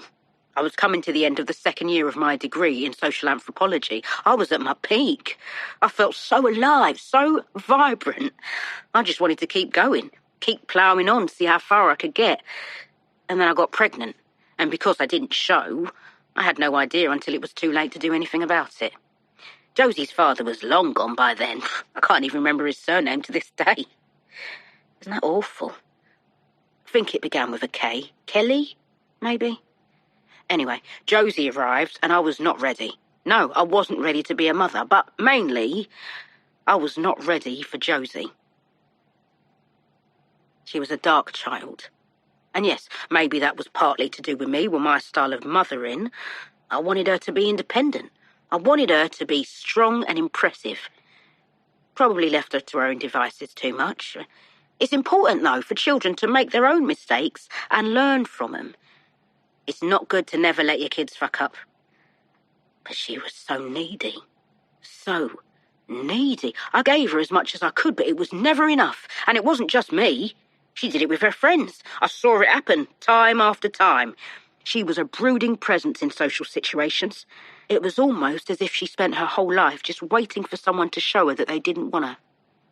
She pushed so many friends away over the smallest thing. And as for me ever having a boyfriend, oh, forget it. Seriously, forget it. She turned psycho whenever she thought a man might encroach on our lives. She would play cruel tricks on them, insult them, pretend to be ill if I was going out on a date. She even made a voodoo doll once, I kid you not. I mean, where did she even get the idea from? But yeah, she made one of a man I was seeing and left it lying around the flat with pins sticking out of it when he came round to see me. So all of them up and left, of course they did. And then I started seeing Walter. I'm sorry. I started dating Walter when Josie was about 13. Josie didn't tell me that. Well, no, of course she didn't, because she only told you what she wanted you to know, what suited her weird narrative. And that's exactly why I'm here talking to you, you see? Because Josie didn't tell you lots of things, and Josie's run off letting the whole world think that her husband was a monster, that he groomed her, that he abused his children, and the world needs to know that's rubbish. You need to know that's rubbish. Walter Fair was far from perfect. He was quite controlling, liked things done his way. He was quite full of himself, yes, and obviously I knew it was wrong that we were having an affair behind his wife's back. Of course I knew that. But he was a loving man, a real man. He just wanted to love and to be loved. He just wanted a quiet life. And what we had was very real, very intense, and I was prepared to wait it out until he found the right time to leave his wife. At first, Josie was very resistant to him, as she was with all my boyfriends. But then, as she got older, she seemed to become fixated on him. She would try to divert his attention away from me and onto herself. She would put makeup on when he came over and say disparaging things about me, about how old I was, about how fat I was. At first, Walter and I used to joke about it together. But then the jokes stopped around the time Josie turned 16, and then, just after she turned 18, they told me. So you didn't know? You didn't know that they were together before that? Obviously, I should have known. As Josie's mother, I should have known. And I take full responsibility for the fact that I dropped the ball. I was so desperate for Josie to be independent, to have her own life. I just wanted, and I know how bad this sounds, but I wanted her to be somewhere else, not at home. I hated it when she was at home. She cast this mood, this atmosphere. I didn't want to talk to her. God save my soul, I didn't like her. So I never asked her where she'd been, what she'd been doing. I didn't want to know. I was just happy that I didn't have to deal with her. But God, the shock when I found out. The pure horror of it. And you know, when Walter and I were together, Josie used to tell me I was disgusting for being with a married man. And then she went right in there and snatched him away from his wife. And from me. So, in your opinion, Walter didn't groom Josie? Groom her? You mean manipulate her into a relationship with him? No, I don't think so.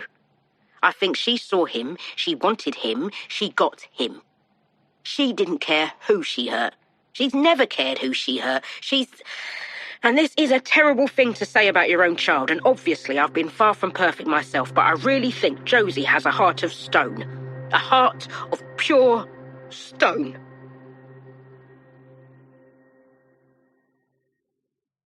6 p.m.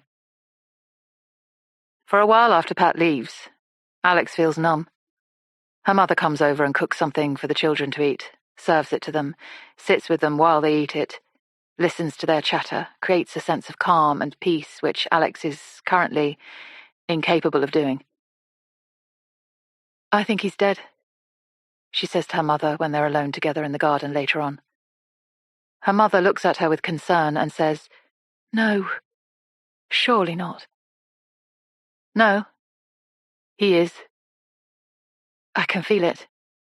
All this time I've been thinking that Josie was weird because Josie was damaged. All this time I've been thinking she was crying out for help somehow, that she needed me. But now I realize she was never crying out for help. She never needed me. She did have a plan, though. The whole time. And I was just a cog. And so was Nathan. But why? Why would she want to hurt Nathan? She barely knew him. Look, she made it clear to me that she thought very little of Nathan, that she thought I'd be better off without him. She even asked me once how I'd feel if he died, and then seemed really disappointed when I said that I would be sad. And when she first suggested that I should make a podcast about her, she pretty much told me that she was embarking on a project of change and that she wanted me to document it. You think all this was deliberate? I don't know how exactly, but yes, I think it was. I mean, she obviously knew that Erin had all that money in her bank account and then somehow found a way to get her PIN, to extract all that cash, to pay someone to lure Nathan to that hotel. She knew that Nathan was going to be out that night because he told her, and, when she left that day, I was surprised about how easily she went, how she didn't make a fuss or try to stay. And now I know it was part of the plan too. And I really think she took him to kill him, Mum. I really do. Every second we're sitting here is a second lost for Nathan. And I don't know what to do, Mum. I just don't know what to do.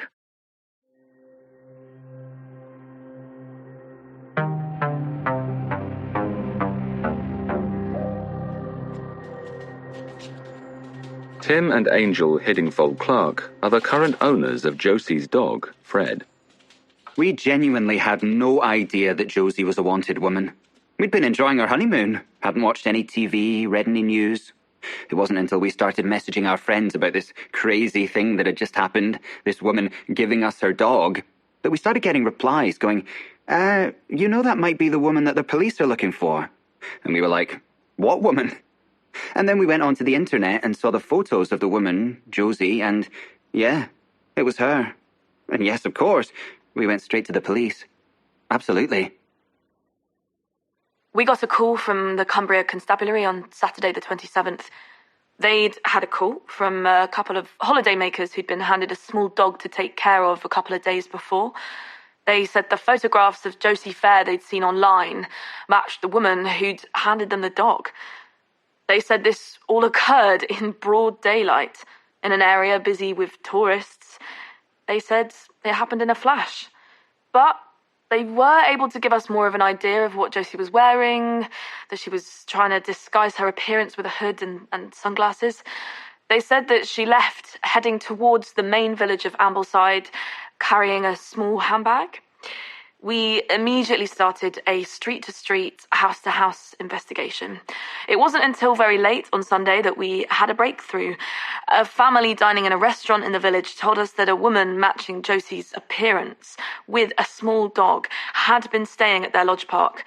They said she'd arrived the previous Sunday in the middle of the day and had gone by Thursday morning. We contacted the management and they confirmed that yes, Mrs. Fair had booked a lodge online 2 weeks earlier. They told us that the lodges were accessed via a key code and that they had not had cause to meet with Mrs. Fair face-to-face, and that they were unaware that she'd left the park on Thursday as her booking went all the way through to the following weekend, and she'd not notified them that she had checked out. We dispatched the team there immediately and entered the lodge just before midnight on Sunday night. Water rescue team are going in. I repeat, water rescue team are going in. Stand by.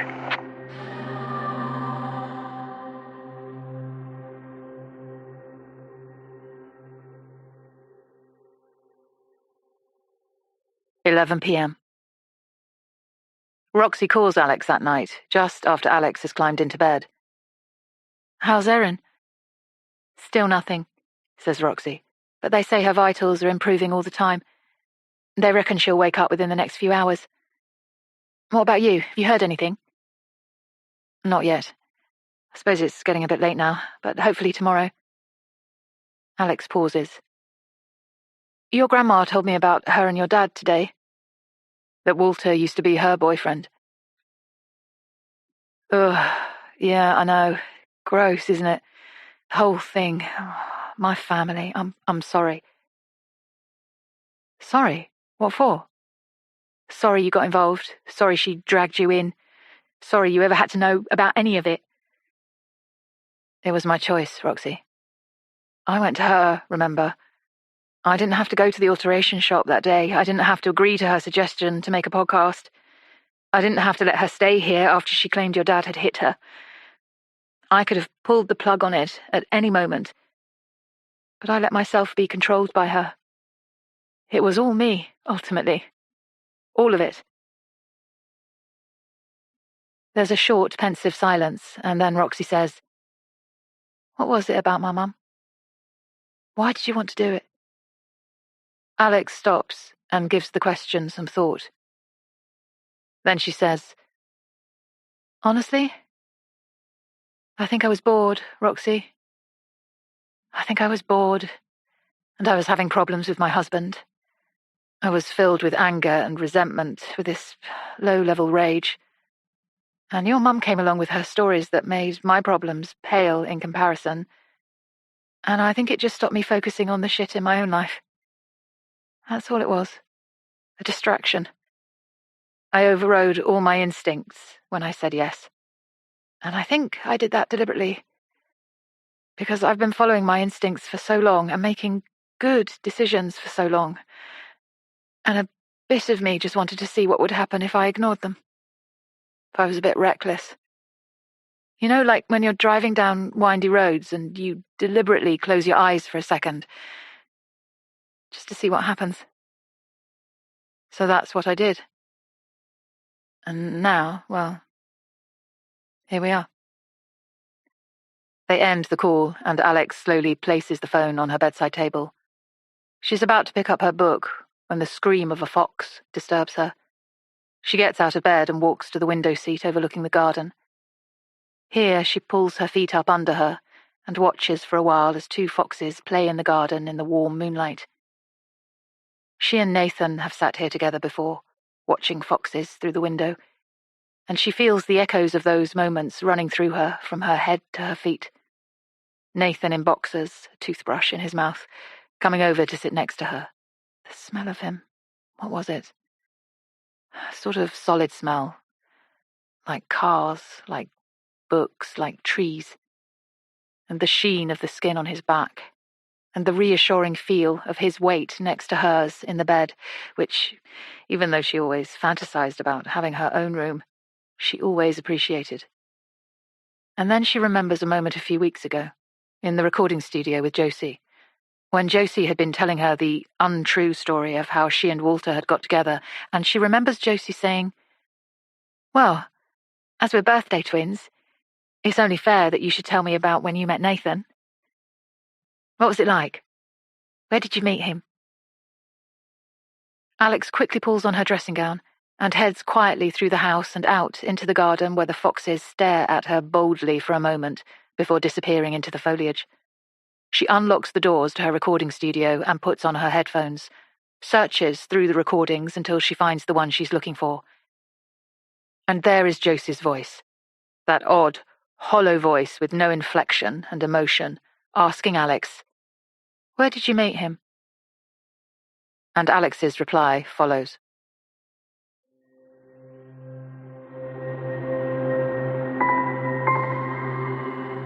This is a recording from Alix Summer's podcast, captured in June 2019. I was almost 30 when we met. I was starting to worry that I was never going to meet anyone. I was working in publishing at the time. It's a notoriously girl-heavy industry. The chances of meeting anyone were slim to zero. I was living with my sister Zoe. We were perennially single. Zoe was 2 years older than me and had already given up.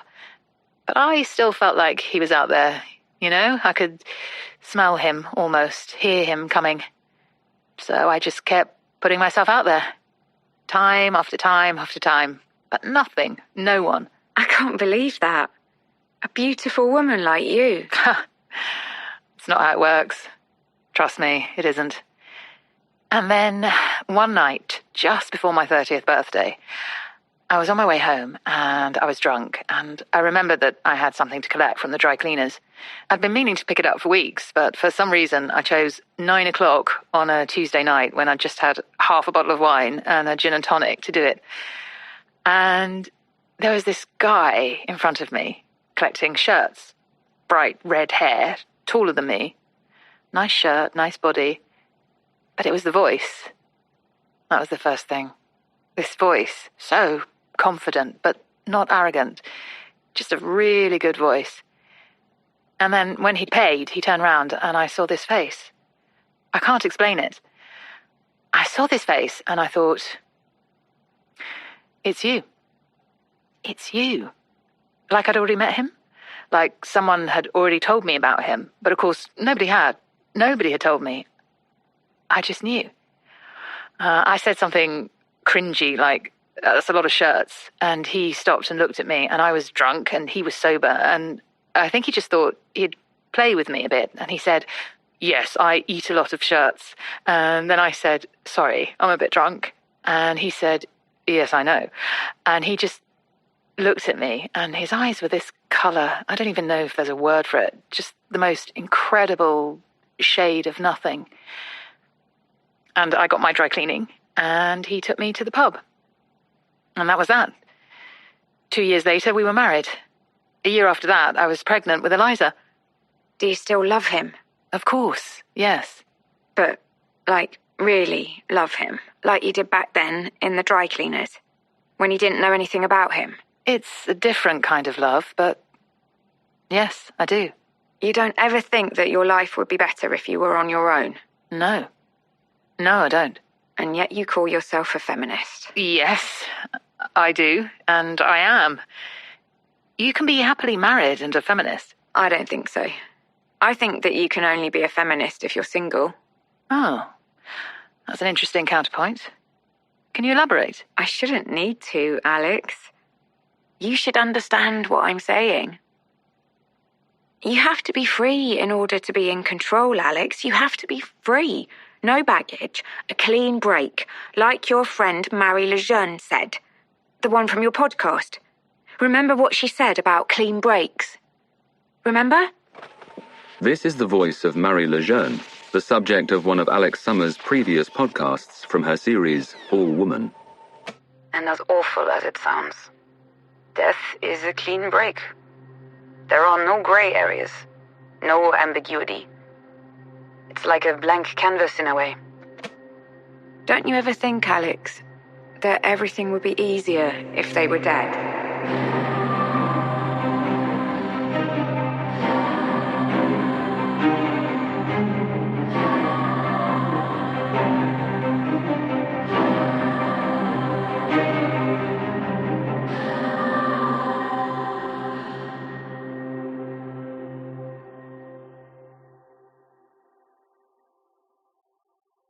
12:45 a.m. Alix presses stop and pulls off her headphones. She leans back into her chair, lets her head roll back and exhales loudly. There it was. There it was all along. She hadn't got it at the time. She'd had no recollection of what Marie Lejeune had said about clean breaks and death. She'd thought Josie was rambling. But really, she'd been giving her warped manifesto, laying it out for Alix to see, and she totally missed it. This, Alix realizes now, was what Josie had wanted to share with Alix when she approached her outside the children's school with that slightly desperate air about her. She'd had a revelation, and she wanted Alix to be the depository for it. And she'd shown it to her during this interview, and Alix had blown it. She'd totally blown it. She thumps her fists against the studio desk and cries out in rage and frustration at her own stupidity. Stupid! So stupid! And then she pulls herself together when she hears the ringtone coming from her phone and sees DC Albright's number on the screen. She glances at the time. It's nearly 1 a.m. Her stomach rolls over and she breathes in until her lungs are full. Then she presses answer and waits for Sabrina to speak. The drive is endless. The children are at Maxine's, and it is now almost 2 a.m. Alix thinks back to Sabrina's words on the phone. what feels like a lifetime ago but was only an hour and a half. He was definitely here, Alix. It looks like he was held by force in the lodge. There's evidence of restraint, of struggle, and there are tracks leading down to the lake. So what we're doing, Alix, is we're going to launch a water rescue operation right now. We're also going to be sending boats out across the whole lake in case they've taken off on water. I think, Alix, you should make your way up here as soon as you possibly can. Is there anyone who can drive you? She and her mother have been on the road for nearly an hour and they're barely out of London. Alix feels jittery and hollow. She hasn't eaten all day. All that is in her stomach is the glass of wine she had with her mother in the garden at 9 o'clock. She should eat, but she can't eat. And she doesn't want to stop for food and make this journey take any longer than it already is. She scrolls through her phone mindlessly, aimlessly, painfully. She looks at all the messages that she's been sent over the past few days from people she hasn't seen or thought about for years and years, but who all love her and care about her. And she wants to reply to them all, but she cannot. She doesn't know what words there are or how to arrange them or what use it would be anyway. So she shuts down her messages and stares instead into the darkness of the night.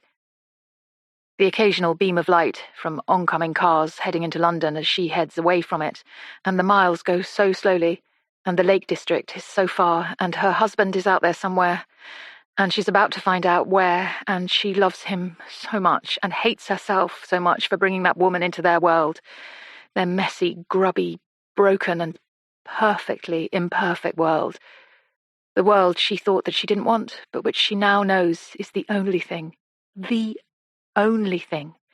she truly wants.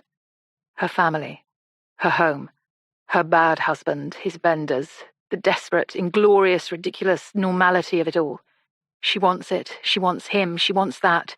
She doesn't want this endless journey, her mother's knuckles white on the steering wheel of her car, the blinding lights, the grinding hunger in her gut, the sickening nothingness of it all. She wants Nathan back. She wants him back. And then she feels her phone thrum under her hand and she switches on her screen. And there is a message from a number that she doesn't recognize. Her breath bunches up in her lungs and she presses on the message to open it up.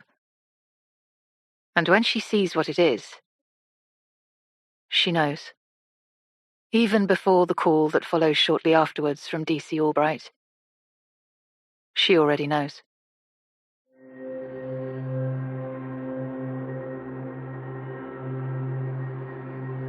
Lake Windermere, 5:27 a.m., the 29th of July, 2019. I'm here this morning, just outside the beautiful Cumbrian village of Ambleside, on the banks of Lake Windermere, where overnight a grisly discovery was made. The body of North London man Nathan Summer, who went missing from a central London hotel in the early hours of Sunday, the 21st of July, was found in shallow waters just here a few hours ago. Police had entered a lodge just behind the lake and discovered items belonging to Mr. Summer. This instigated a full-scale water search operation overnight with the sad discovery made at around 2:30 a.m. Mr. Summer's family have been notified, are on their way here as I speak. The hunt for Josie Fair is still ongoing. This is Kate Mulligan, BBC News, Ambleside. This is the voice message that Josie Fair sent to Alix Summer. It arrived 5 minutes before Alix Summer was notified of the discovery of her husband's body. Alix, hi, it's me. I'm not sure what to say. I don't know what happened, what I was thinking. It wasn't my intention, none of it. The whole thing, I was trying to be helpful, trying to show you how much better your life could be without him. I was just going to keep him for a few days and then leave him somewhere to find his own way back to you. But it all went wrong. It's all a disaster. It makes me look like I'm evil, but I'm not. You know I'm not, Alix. That's why I wanted to share my story with you, because we are alike, you and I. We're both idealised wives with disappointing husbands. We've both been living in the shadows of awful men who chose us because of what we represented, not for who we are. We both had more to give, more to offer. And now Erin will wake up and say things about me too, and those things won't be true, Alex. You have to believe that. They won't be true. Everything I told you was the truth. We know that. You and me, you're the only person in the whole world I can trust to know the real me, Alex. Please, tell the world that I'm not a bad person. That I'm just a normal person coping with bad things. Not just the bad things I told you about, but other things. The thing I wanted to tell you about. The real end of the story. The darkest, worst thing of all. But I lost my nerve. I couldn't do it, and I wish I had, because of this stupid mistake with Nathan, I've blown it. Now nobody would believe me anyway. So please, don't believe the things you'll hear. I'm so sorry, Alex. I really, truly am. Goodbye.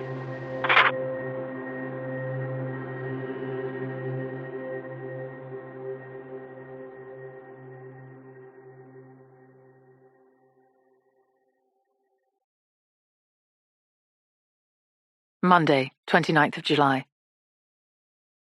DC Albright steps back to allow Alix to peer inside the lodge. Alix wears paper covers over her shoes and has been told to go no further than the entry.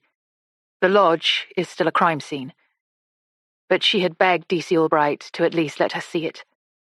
The place her husband spent his last days. She has to know. And as she stands in the entrance, she is comforted in some strange and probably inappropriate way by the fact that the lodge is beautiful. It is modern and stylish and airy, with large windows on all sides, incredible views of the lake from the front and the countryside elsewhere. It resembles in some strange way Alix's house in London, with its aqua-themed cushions and copper kitchen taps and pastel-painted tongue-and-groove cladding.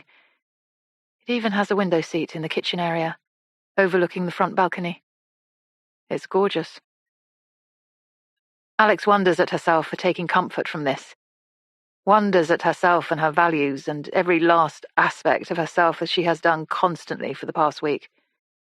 Who is she? Why is she? What has she done? What should she do? Is she a good mother? Has she been a good wife? Good sister? A good friend? A good woman? Does she deserve what she has? Is she shallow? Is she irrelevant? Does she want to be relevant? Is she a feminist? Or is she just feminine? What more could she have done for Josie and women like her? What more could she have done for her marriage? Her boy sits inside headphones every night with eyes wide, staring at a screen.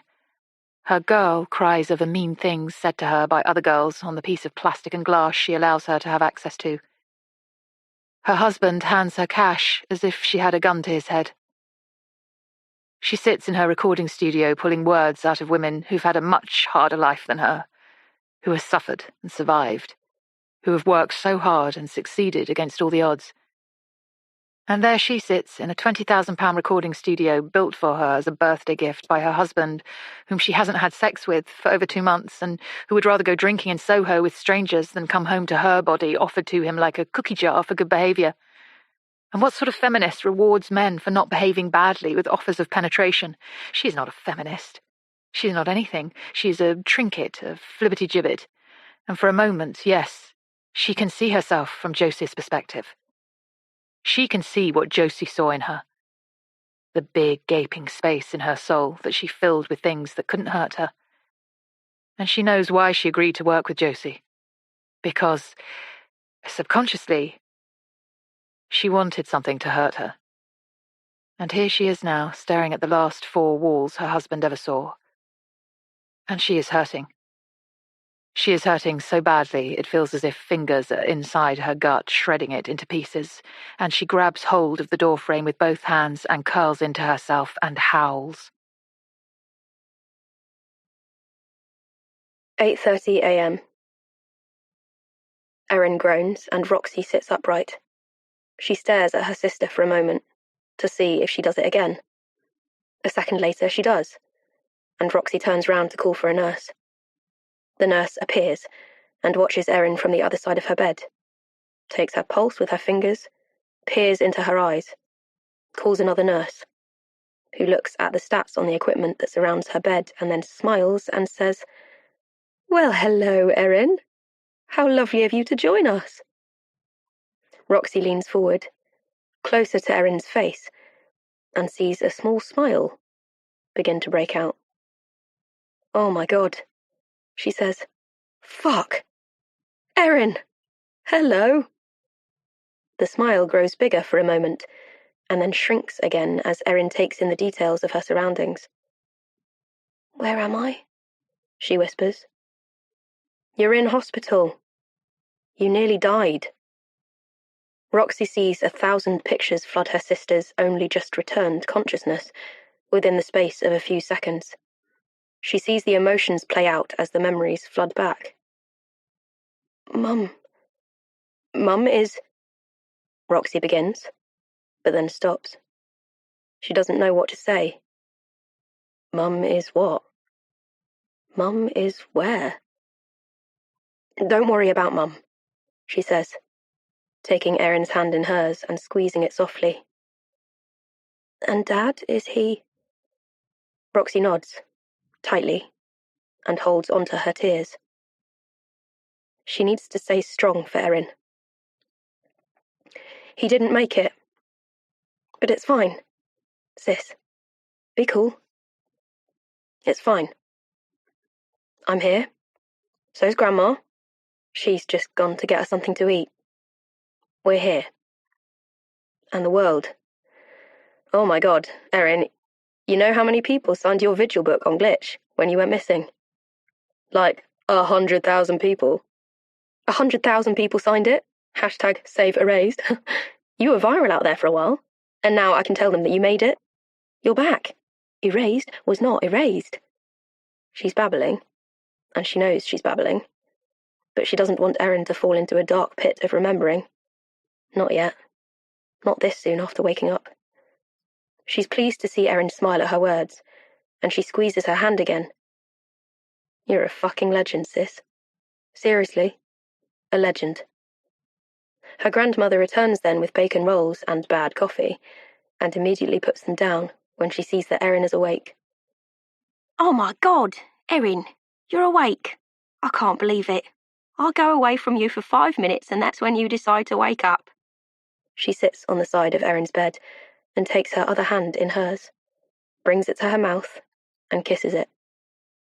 "I've missed you so much," she says. So much." "What day is it?" asks Erin. "It's Monday the..." Roxy looks at the nurse, who says, "The 29th. "The 29th? I feel funny." Roxy and Pat both laugh indulgently. "I feel hungry." They laugh again, and the nurse says, "We'll get something ordered for her. Soft food, isn't it, Erin?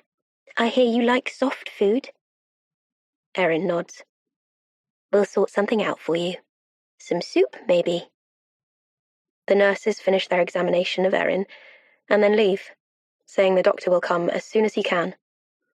Grandma passes Erin a cup of water, and then it is just the three of them, and Roxy and her grandmother chatter and burble, trying to keep the inevitable tide of darkness at bay for as long as possible. But then, a few minutes later, it comes.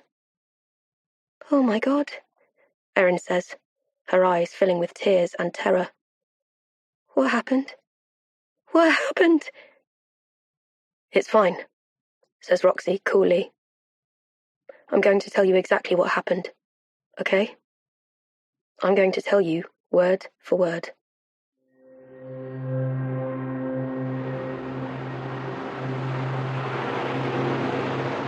Shortland News, London NW6, the 30th of July 2019. We're approaching the garage now with Mr. Roberts, the owner of the block. Mr. Roberts is opening the main gate, and we're getting ready to go in.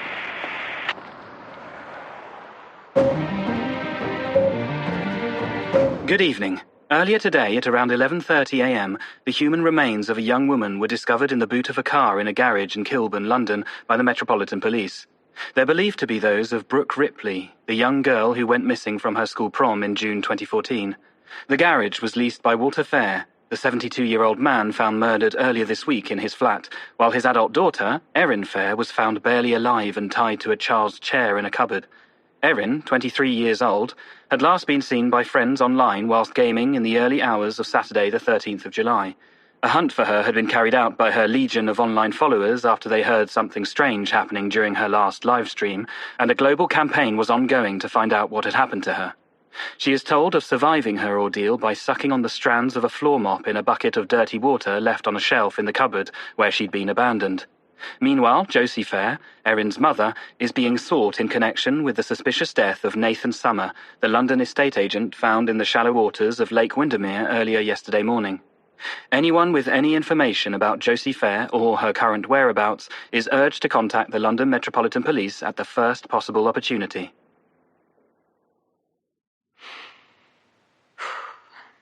When we found Brooke, she was still wearing her white prom dress. The fabric disintegrated when it was touched. Literally just turned to dust, like a butterfly's wing. Poof. Sad. So very sad.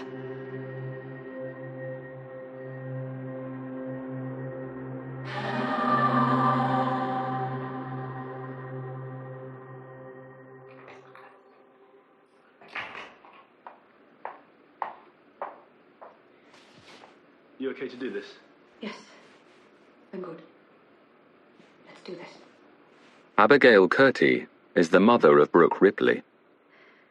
Brooke left home at about 6 o'clock.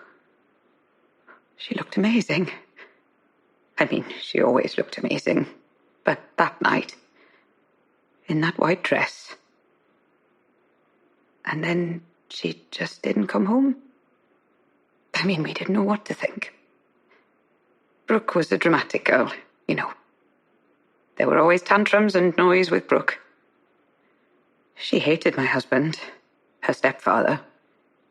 They rowed all the time. She was rarely at home, and she had run away before. But this, I knew this was different. I thought it was to do with a boy. I didn't know anything about Roxy Fair. I knew there'd been a fight at school, but I thought it was just another school hallway scrap, you know. Very Brooke. I didn't know that Roxy and Brooke had been friends or lovers. I didn't know anything about Roxy. I didn't know where Roxy lived, and so I couldn't see any significance in the fact that Brooke got off the bus at that stop. And I had no reason, really, to think that that's where Brooke might have been heading that night. And God, I wish more than anything that I'd known. Then I could have told the police. They would have gone round and questioned them. That woman. Sorry. That's okay. Take your time. That woman would have been stopped. There and then. Before she had a chance to hurt anyone else. And Brooke might have been saved.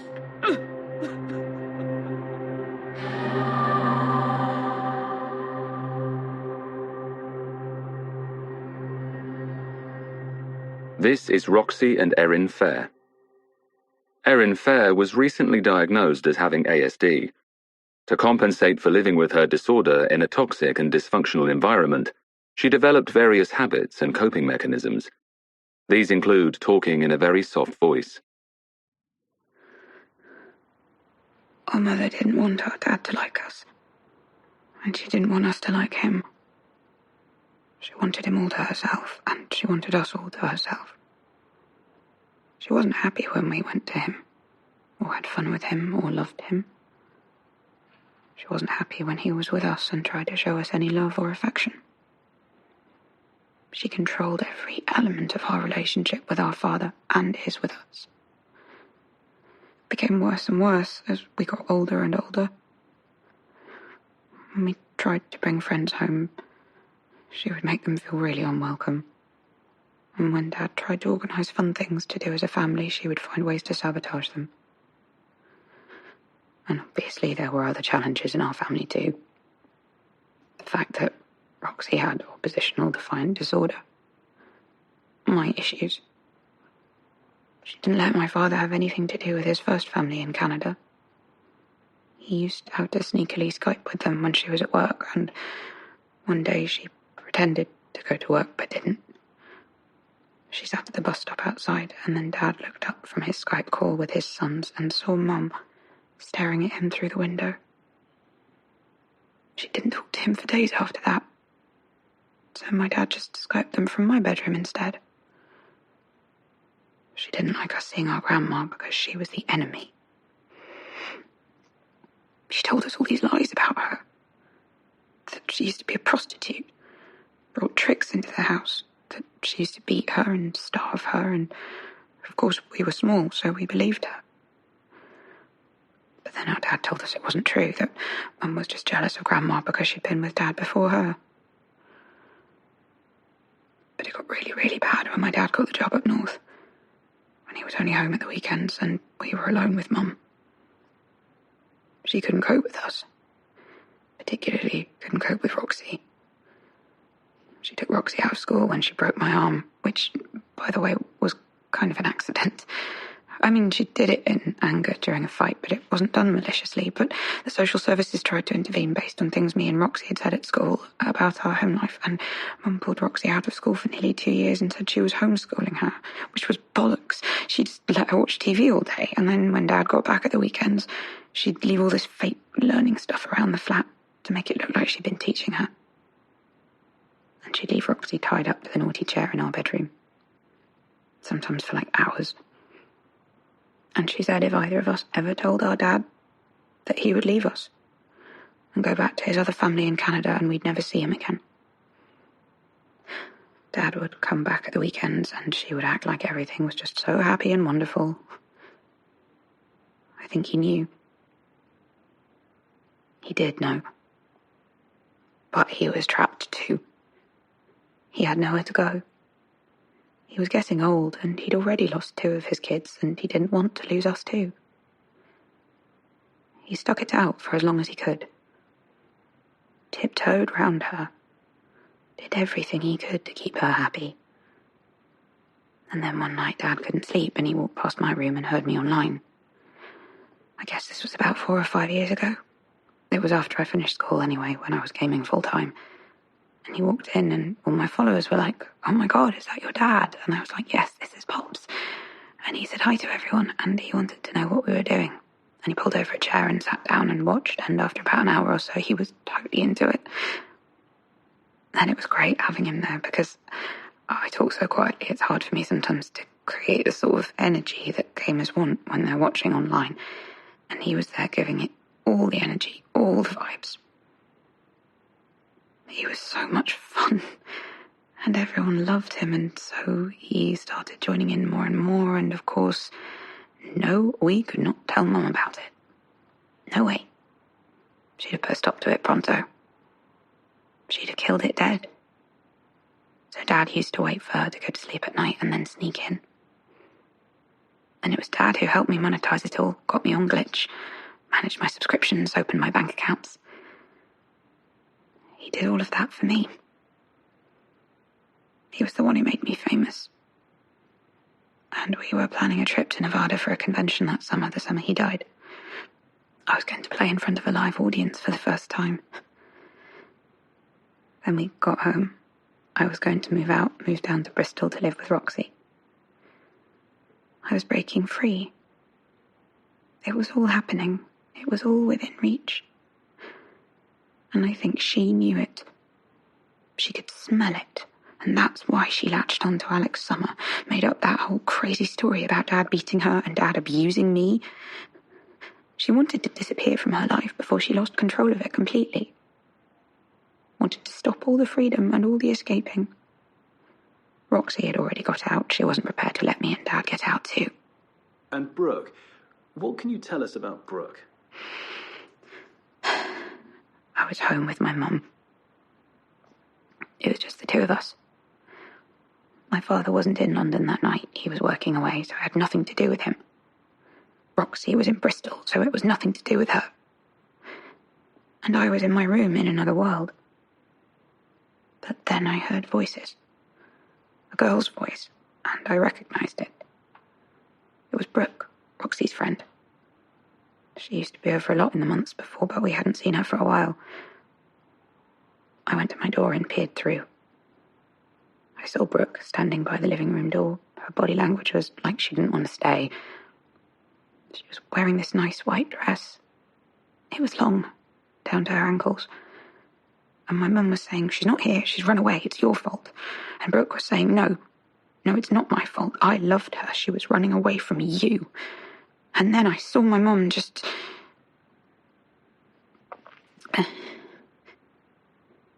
She hit her. She hit her so hard. Around her face. And Brooke just stood there. She touched her cheek. She said, see? See, that's why Roxy ran away. Because of you. Because you're fucking mad. You're just totally mad. Roxy hates you, you know. She told me that. She hates you. And then Brooke picked up the hem of her skirt and turned, and I put my head back inside my bedroom and closed the door. And I heard her stamping down the hallway towards the front door, but then I heard this crack. This crash. And I heard this noise, this choking noise. I didn't dare look. I just stood there, my adrenaline pumping so hard I could feel it in my blood, listening to these sounds of struggle, of violence. And then it went quiet. And I did not leave my room for a very long time. Not for a very long time. How long? A very long time. Did you tell anyone what you'd heard? Not even your father? Not then. No. But recently I did. About a year before he died. And what did he say? He didn't say anything. He just sort of shook his head and sighed. I think he might have said, fuck. And what happened after that? Nothing. Nothing happened. Life went on. And you never said anything to your mother? No. I never said anything to my mother. I just cut myself off from her. Why? Because I was scared. Scared that if she could do that to Brooke, she could do it to me. So what really happened that night?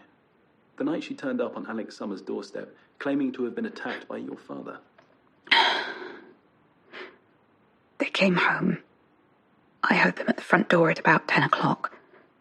It was quiet for a while, and then a few minutes later I could hear shouting. Really bad. I opened my door and watched through the crack. My mother was accusing my father of being an embarrassment, saying that he'd shown her up, that she'd been ashamed of him, and my dad did what my dad always did. He just sat there and took it. But then out of nowhere, my mum called him a paedophile. She was screaming it at him over and over, saying that he had abused her and now he was abusing me. And then I heard my dad start to shout back. He was saying that he'd had enough of her, that he couldn't take it anymore, that it was the end of the line. And then he said she was mad. You're actually mad. And was telling her that she was stupid. And that was when I heard my mother scream. It was like an animal scream. And there was a bang and a crash, and then suddenly it just went quiet. I walked in, and I saw my father on the floor. I thought he was having a heart attack. His hands were up against his chest. There was blood running from the side of his head, and I ran over to him and was going to try and resuscitate him or something. My mum just stood and watched. She said, it's too late. He's an old man. It was always going to happen sooner or later. And she turned away, and I said, but we need to call an ambulance. She said, I already did. It's on its way. I said, why did you call him a paedophile? Dad was not a paedophile. And she said, he had sex with me when I was 16. He was 43. What's that if it's not a paedophile? You put him on a pedestal, but he's nothing that you thought he was. He's nothing at all. Just a dirty old man, a sad, pathetic, dirty old man. And that was when I went for it.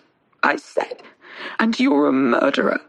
And I picked up the remote control and I ran to her and I battered her with it. Just battered her and she didn't fight back. Just put her hands up around her head, and then suddenly she made this weird noise and she pulled herself up and she pushed me really hard, and I fell onto my bum, winded myself so I could barely breathe, and she put her foot into my guts and pressed down so hard, and I couldn't push back against her, and my father was groaning, trying to get to his feet, and she just kicked out at him with her other foot, and he was still clutching at his chest, making the terrible noises, and my mother, she stood above us both, and her face, there was nothing there. And she kept saying, I am not mad. I am not stupid. She said, it's you. It's you. You two drove me to this. You two. All I do is look after you both, and all I get is hate. I can do better than this. I can do better than all of this. And then I don't remember anything after that. Just woke up, and I was in the cupboard, tied to a chair.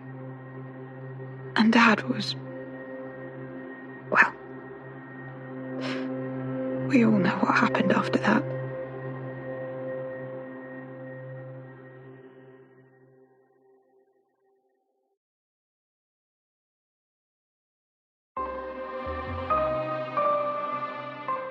Part 4.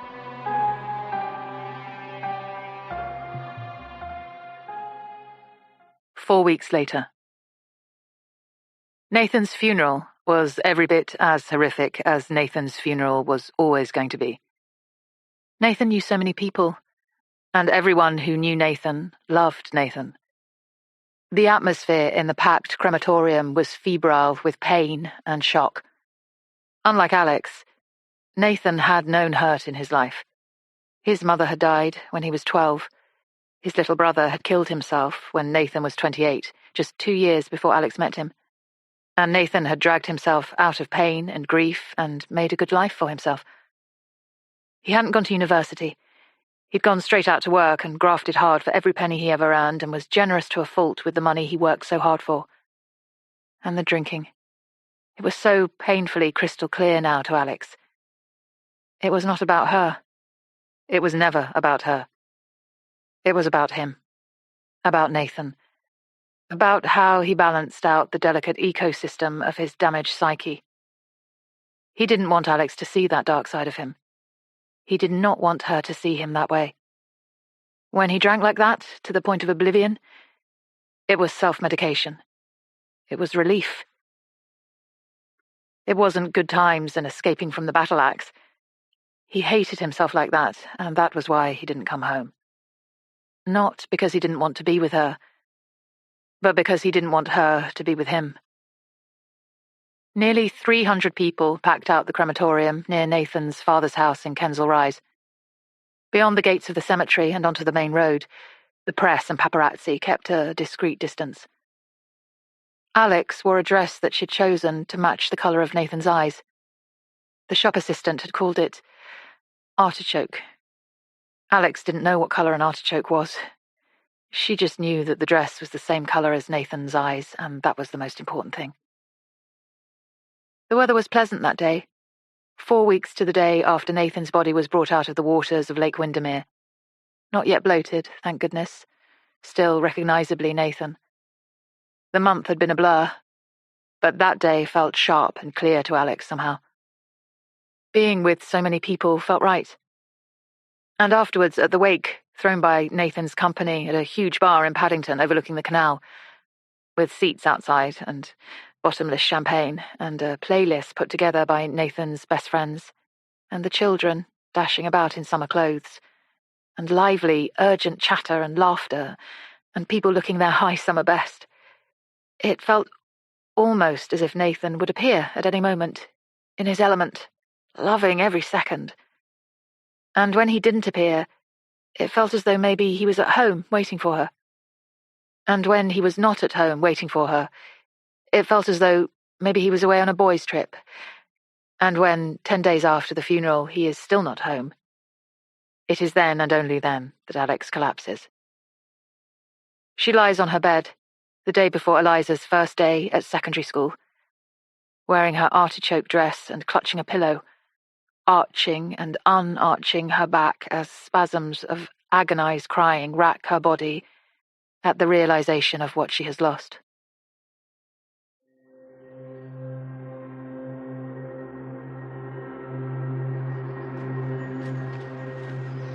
Today, Nathan Summer, the husband of podcaster Alix Summer, has been laid to rest at Kensal Green Crematorium in North London. Dozens upon dozens of well-wishers, friends and family have flooded through these gates this morning to say their final farewells to a man who, it appears, was loved by many. But today, still, a month after his body was discovered in the shallows of Lake Windermere, police are no closer to tracing the woman accused of killing him with an overdose of barbiturates in a kidnapping gone wrong. Josie Fair, 45, was last seen on Thursday the 25th of July in the village of Ambleside, where she handed her dog to a pair of strangers before disappearing completely. Fair is also being hunted in connection with the murders of her husband Walter Fair, 72, and 16-year-old Brooke Ripley, and the attempted murder of her daughter Erin Fair, 23 years old. Since her disappearance, police have been following leads of sightings of Fair as far afield as northern France, Marrakesh, Belfast, and the Outer Hebrides. But still, to this moment, her whereabouts remain a mystery. But for now, there is some small semblance of closure at least for Alix Summer, as she says a final farewell to her husband. This is Matt Salter from Kensal Green for the BBC.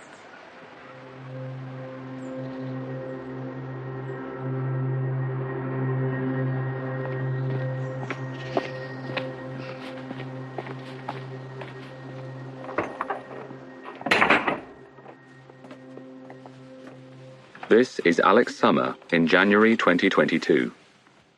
I couldn't come in here. Not for months and months. It felt so full of her, so full of Josie. So I just abandoned it. Focused on the kids, focused on getting my daughter through her first term of secondary school without a dad. On persuading my grieving son that I could be fun too, you know?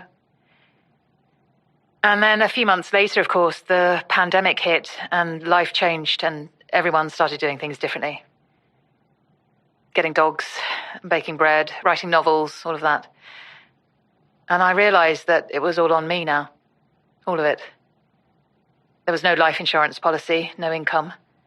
There'd been a few thousand in our joint bank account when Nathan went missing, but that wasn't going to last very long. I needed to get a job, but of course, how can you get a job in the middle of a global pandemic when you're a single parent, homeschooling 2 children? I felt terrified. Started making plans to sell the house, downsize. But then one night, a few weeks into the first lockdown, I looked out across the garden and there was this fox sitting by the door to my studio, staring at me. And he looked like he was issuing me a challenge, like what are you going to do now kind of thing. Like are you just going to sit around feeling sad about everything, or are you going to fire up your engines and make something out of all this fucking awfulness? Because, believe me, it was truly awful.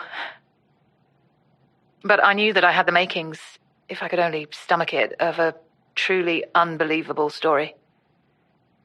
So, the next morning, I made myself a strong coffee and took a deep breath, and I unlocked the door to the studio, and I thought, right, Alix Summer, it's all there, everything you need to make this happen. Hours and hours of recordings with Josie, with Roxy, with Pat. I had access to all the news reports online. I had recorded all my calls throughout, so I had my phone conversations with DC's Albright and Bryant. I had more than enough to create something completely unforgettable, something unmissable. I got in touch with Andrea Muse, the famous true crime podcaster, and asked if she would help produce and edit. My previous podcasts had been straightforward one-on-one interviews, all recorded in one sitting. Just needed polishing and a light edit before they went out into the world. This was going to be hugely different, involving complex editing skills that I did not possess. So with Andrea on board, I started that day. By the end of the month, we had the first episode, and it went live in late May. And yes, as you know, it went viral. Totally viral. After the first episode aired, I had people contact me directly, wanting me to interview them. Brooke Ripley's mother, Josie's friend Helen from school, Walter's son in Canada, So week by week, the podcast was becoming more and more complex, more and more multi-layered, more and more gripping. And then midsummer 2020, close on a year since Nathan died, I got a message from Caitlin. You know, Caitlin Rand? They'd just relaxed the restrictions then, which meant I could meet up with her face to face. So we arranged to meet in Queen's Park, just around the corner from my house. It was a Wednesday afternoon. I was quite terrified.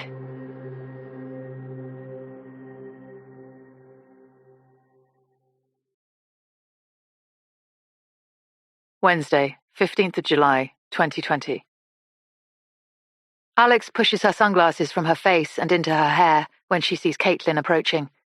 Her heart races in her chest, and she feels a sickening mix of nerves and excitement. Then the woman's face opens up into a huge, disarming smile, and her pace picks up, and she comes to Alix, looking as if she might hug her, then quickly remembers that she's not allowed to anymore. So they sit 6 feet apart, and Caitlin says, "Wow, you're beautiful. I mean, I saw you on the news, obviously, but you're much more beautiful in real life." "You're beautiful too," Alix says, without the same warmth with which Caitlin had imbued her compliment. And Caitlin is spectacularly pretty. Her skin is clear and honeyed, and her hair is a mass of soft blonde curls, tied away from her face into a puffball. She has dimples, and a small gap between her very white teeth. And she is leggy in skinny jeans and a cropped fitted cardigan that clings to breasts at least 3 cup sizes bigger than Alix's. Caitlin poo-poos the compliment, likeably, and Alix feels herself being drawn against her will into liking this human being who played such a huge part in the death of her husband. She sets up her phone and portable microphone ready to record their conversation. Caitlin chatters as she does so. "I couldn't believe it when I saw you'd put a podcast out. It's everywhere. I mean, I don't even listen to podcasts. I don't even know what a podcast is, barely. But this one, wow. I mean, inevitable, I suppose. It's not every day you get thrown into your own real-life crime. And I'm sorry, Alix, but I have to warn you in advance. I have no filter. I say words before I hear them in my head, you know, and sometimes it makes me sound insensitive, uncaring. But really, I am not that person. Not at all. And I need you to know, Alix, how horribly, horribly sorry I am for what happened and for the part that I played in it. I can barely sleep at night, sometimes, thinking about it all. Wanting to turn back the clock. Wanting never to have walked into that alteration shop that morning." "You met Josie in the alteration shop?" "Yeah. I knew who she was already. She was kind of famous on my estate for being the girl who ran off with her mum's boyfriend, you know. But I hadn't seen her for years before that. But listen, Alix, please believe me. I thought I was doing something good, you know? I thought I was doing something for the sisterhood, the way she painted it. That you were stuck in this marriage with this guy who couldn't keep it in his trousers, you know? And she was helping you escape. And I wanted to help you escape too. Obviously, the money was a huge incentive. £1,000 is £1,000, yeah? But mainly I just thought, let's show this woman what sort of man her husband is. Let's show her, and then she can be free of him. And then, of course, it turned out that your husband was not that guy at all. Not at all. My God, Alix, that man loved you. He didn't come near me in that way. He was not interested in me that way. He was just so drunk, and I think he saw me as his drinking buddy, you know? He just wanted a drinking buddy. But all the while it was Alix this and Alix that, and showing me photos of you on his phone. Alix glances up at Caitlin at this and says, "His phone, yes. I always wondered why he didn't call me. Why didn't he text me? Why didn't he reply to my calls when he was with you?" "He was too drunk, Alix. I'm not sure I can really convey to you what a fucking mess he was. Oh, I'm sorry for swearing. Can you edit that out? Sorry. But he was seeing double. So I took over his phone for him. I told him I was messaging you to come and get him, but all the time I knew that Josie was going to come and get him. I lied to him, Alix, and I am so sorry. I mean, really, he was such a nice person, such a good person, and I lied to him. Told him he was safe. Told him you were coming. Told him I was looking after him. And all the while... Caitlin shakes her head sadly. Alix feels a slick of bitter bile at the back of her throat as she absorbs Caitlin's words. She wants to hurt her. She wants to scream into her face. You can hate me, Caitlin says, as if she'd been reading Alix's mind. I want you to hate me. I really do. I'm not here to be your friend or look for forgiveness. I'm here for your podcast, to make it like the biggest podcast that ever was, to make you famous, to make you fly, because that's what I thought I was doing that night, the night I lied to your beautiful husband and destroyed your life. I thought I was helping you to fly. She tuts quietly at her own folly and shakes her head again. Just know, Alix Summer, that you had a husband who adored you, adored his kids, adored his life.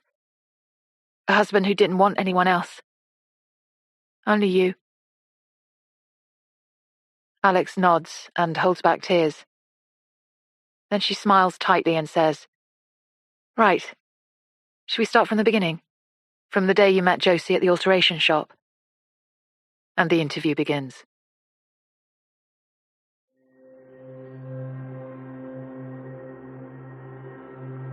The last episode of Alix's podcast was released in August 2020 on the 1-year anniversary of Nathan's funeral. This is Alix's closing message.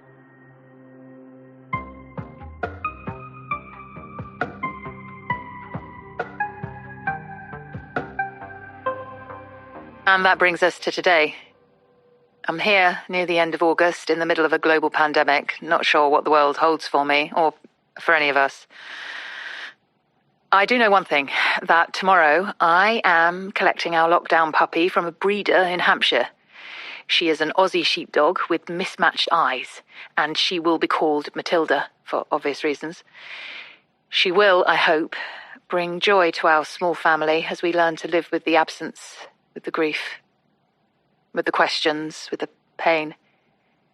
And earlier today, I also had a very exciting email from a US production company expressing an interest in buying the rights to this podcast in order to film it as a documentary. So you never know. Before too long, you might be watching Hi, I'm Your Birthday Twin from the comfort of your own sofa. And just 2 days ago, Roxy told me that she and Erin have found a place to live together, that Erin is moving in this weekend and bringing her whole gaming universe with her. So there is lots to celebrate as we reach these final moments. But frustratingly for me, as a journalist, and for you, as listeners, and as is so often the way for true crime podcasts like these, there is no real closure, no real the end, because, of course, as I speak, Josie Fair is still out there somewhere. She may claim to have done all of this to secure her freedom, but the truth is, Josie Fair has no freedom. None whatsoever.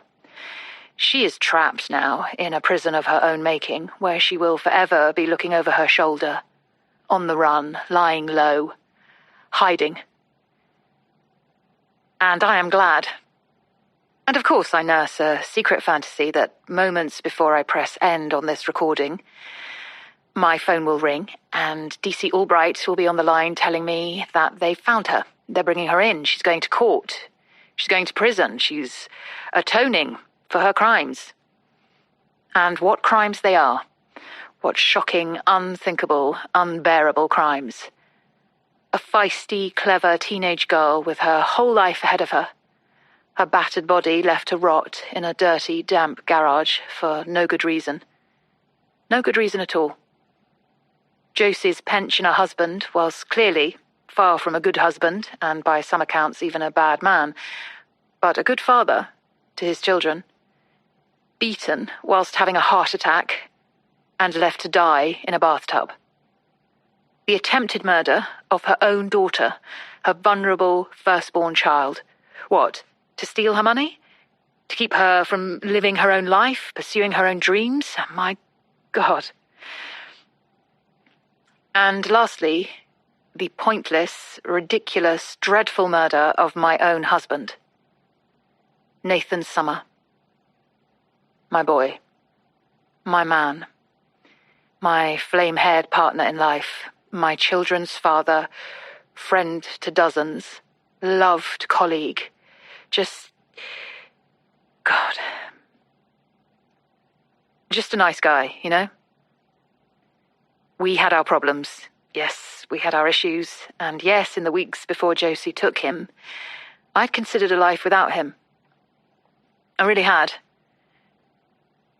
I'd imagined what it might be like to go it alone and not have to live with those long, awful nights where he didn't come home to me, and I lay in the dark sleeplessly, my stomach churning, my thoughts racing, wondering if he was dead, wondering if he was having sex with a stranger, wondering why he didn't just want to come home to me. And maybe one day I would have reached the end of the road. Maybe one day I would have decided to live without him. But Josie took that choice from me. She took all the other possible paths our lives could have taken away from us. And worse than that, she took a good father from his children. And whatever her reasons, her psychosis, her childhood trauma, her mental health, her difficulties and issues, whatever reason she would give for what she has done, I maintain, whatever she herself might say, that she did what she did because she is evil. Pure and simple. So, Josie Fair, if you're out there somewhere listening, know this. Your fight is yours and yours alone. Do not claim to be fighting on anyone's behalf. Do not claim that you are a victim. Do not claim that you are anything other than what you are. An evil motherfucking basic bitch. My name is Alix Summer, and this has been Hi, I'm Your Birthday Twin. Thank you for listening, and farewell.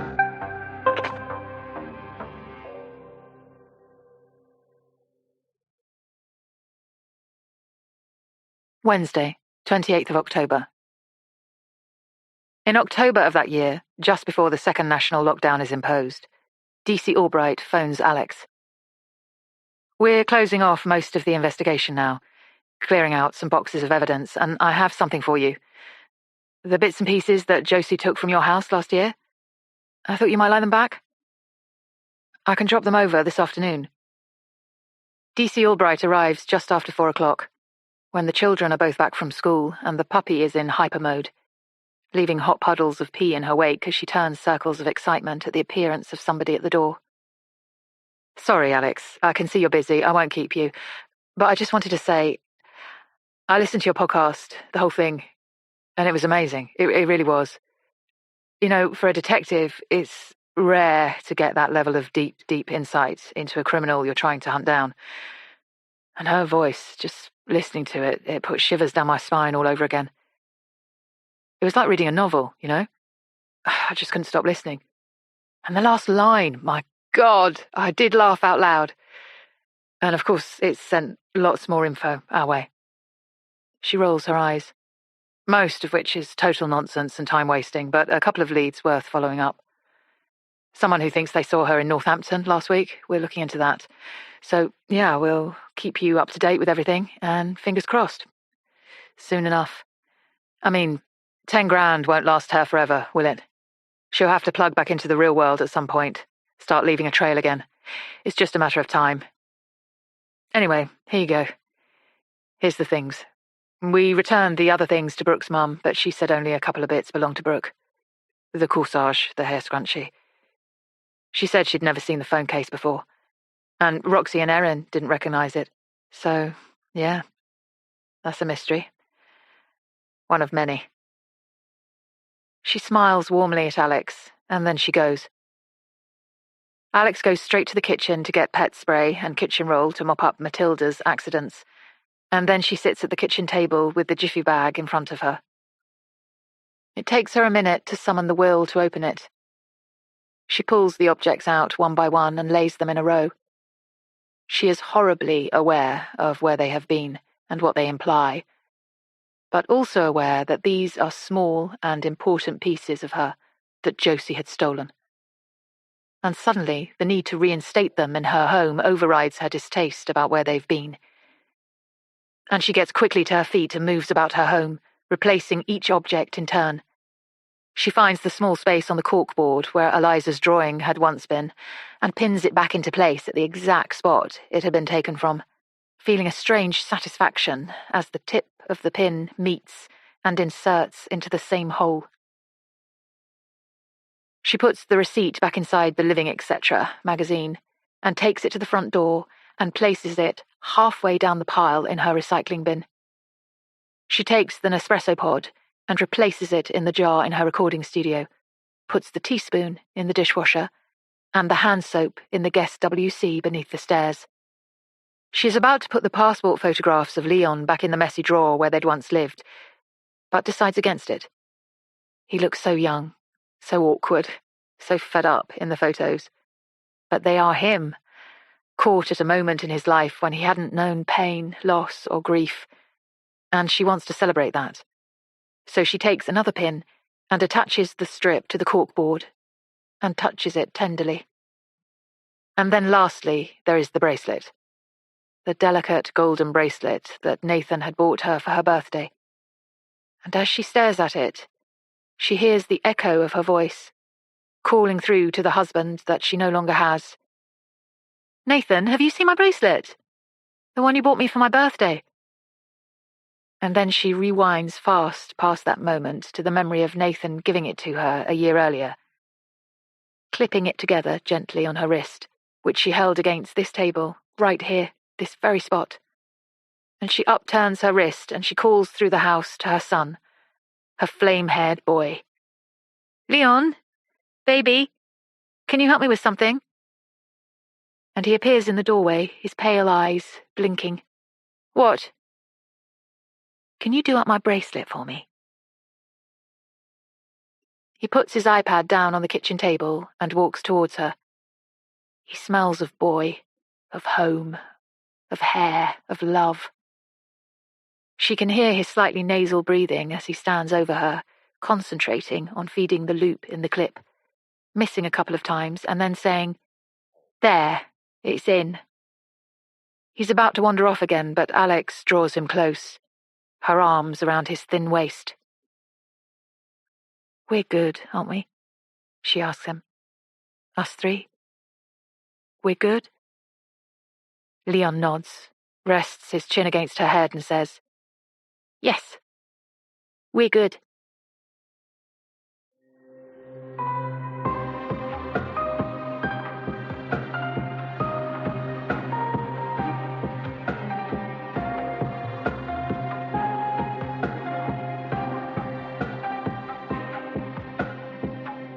On the 2nd of November 2020, 2 months after the release of the last episode of Alix Summer's podcast, Alix Summer received a letter in the post. Alix, it's taken me a long time to know what to say to you and how to say it. I listened to your podcast this summer. Basic bitch, really. I've been under attack all my life, Alix. All my life, and now from you too. When I first met you, I thought you were special. I thought it was some kind of destiny. Finally, someone who got me, who understood me, someone who realized how hard my life had been. And I gave you my truth, Alix. And what did you do with it? Turned it into some tacky true crime rubbish, when not 1 minute of it was true. None of it. And as for Erin and all her lies, I knew she would lie. Of course she would lie. Her and Roxy trying to make me look bad when it was them all along. The fact that you bought into their act makes me think less of you. I am so disappointed in you. I really am. And I did not take Nathan from you on purpose. I told you that already. I explained it was an accident. I was giving him the right dose, but it stopped working, and he was making so much noise. And so I had to give him more. How was I supposed to know it would kill him? But still you're holding it against me, acting as if I knew what I was doing, acting as if there's something wrong with me when there isn't. It's the world that's wrong. You and I both know that. Fate has brought us together twice now, Alix, once on the day we were born, then again on the night we turned 45. Maybe it will find a way to bring us together again, and maybe then we can get back to where we were. I hope so. I really do. Please send my love to your lovely children, especially Leon. I had such a soft spot for him, a lovely boy, a delicate boy. Keep him safe. Josie. At the time of broadcast, Alix Summer has not heard from Josie Fair again.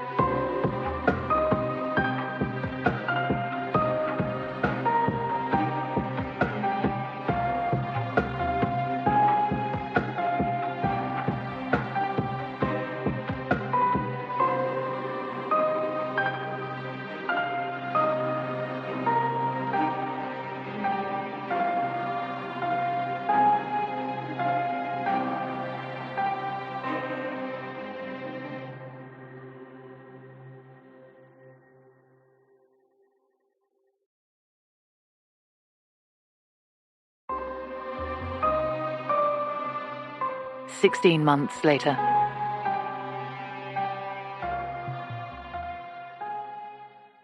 March 2022. Josie adjusts her face mask and pulls her dyed blonde hair over her face when two young women get on the empty bus and sit in front of her.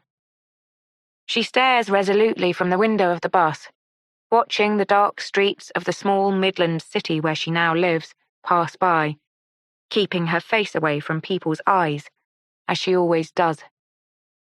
The women in front of her chatter, an endless flow of words that passes through Josie's consciousness like a thick, meaningless fog, until one of them draws in her breath sharply and says, "Oh my God, have you been watching that thing on Netflix? The birthday twin thing?" The other woman says, "God, yeah, I watched the whole thing in one sitting. I mean, what even was it?" "Yeah, exactly. It was like, that woman, she was just creepy as fuck. So creepy.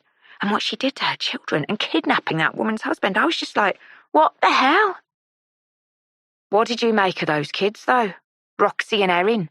Did you think they were telling the truth?" "What do you mean?"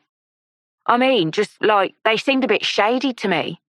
And then what that Josie woman said in her letter to the podcaster at the end, I just wondered if they were maybe in on it all." God, I hadn't thought of that. But all of it felt sketchy to me. It was like Josie wasn't the only one telling lies, you know? There was more to it, I think. The whole thing was just so fucking weird. Hard to believe that people like that exist, you know, in the real world. The two women fall silent for a second. Then their stop approaches, and they ready themselves to leave. Josie watches them, feeling her breath hot and urgent inside her mask, her heart thumping roughly against her ribcage. One of them turns and Josie switches her gaze quickly back to the window. When she turns back again, the women have gone, and she is once more alone on the bus. Her fingertips find the golden bumblebee that hangs around her neck, and she slides it back and forth across the chain, feels the skitter of her heart as her thoughts churn and roil, trying to make sense of the things that live in there, all the snapshots of her life, the mistakes she has made, the lies she has told, her own reimagining of a life that started as an unborn child, ignored and unwanted in her mother's womb, brought into the world to feel every iota of her mother's mistake, a life that was always destined to end this way, in hiding, alone, a woman in a mask.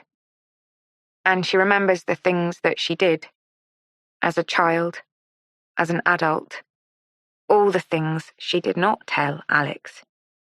And she thinks of the things she said she had done, although she didn't. And the whole thing feels like a twisted, sickening knot of truths and untruths that she will never, ever be able to unravel, that no one would ever be able to unravel. But one thing shines through.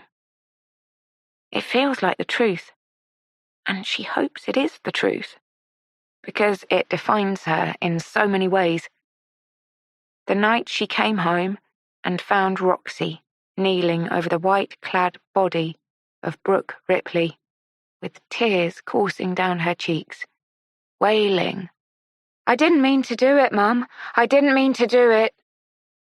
And Erin standing in the doorway, staring and rocking with her hand to her mouth, and Roxy saying, "What are we going to do? What are we going to do?" And the call to Walter in Newcastle, who talked them so slowly and so insistently through what had to happen next.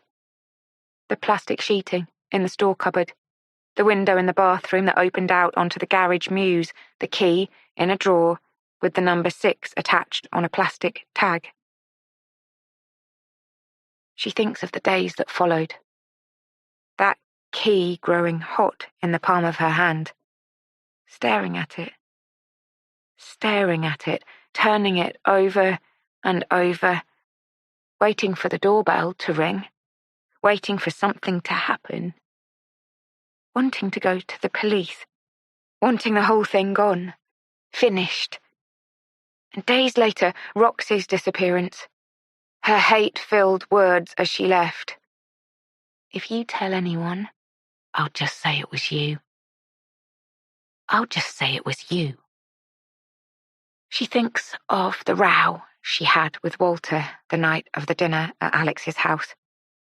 How she'd pulled the key from the drawer and told Walter she was going to tell Alix everything, right now, that she was going to tell the world about their dirty little secret locked in the boot of his father's old Morris Minor in the garage behind their house. She remembers him clutching his chest, the stricken look on his face. She remembers staring at him as he fell to the floor. Staring and just watching as the colour left his face, his fist against his chest. She tries to remember what happened after that. But even as the memories form, she's not sure if they are true or if they're dreams, hallucinations. But Erin was there, she's sure, hitting her and hitting her and hitting her. And then the memories bleach out into nothing. She stares through the window of the bus, and for just a fleeting moment, Josie is sure, she is so sure that yes, that is what really happened, and that she has been maybe not a good mother, but a true mother. That she has done what any mother would do and protected her baby girl, kept her safe, saved her child from herself and the consequences of her anger, as she had always done and will continue to do, now, tomorrow, forever, whatever it might take. And she has done nothing wrong, not really. Not ever. All she has done, in her own way, is take care of the people she loves, try to help people, try to be a good person. She is so sure that that is the truth. So incredibly sure.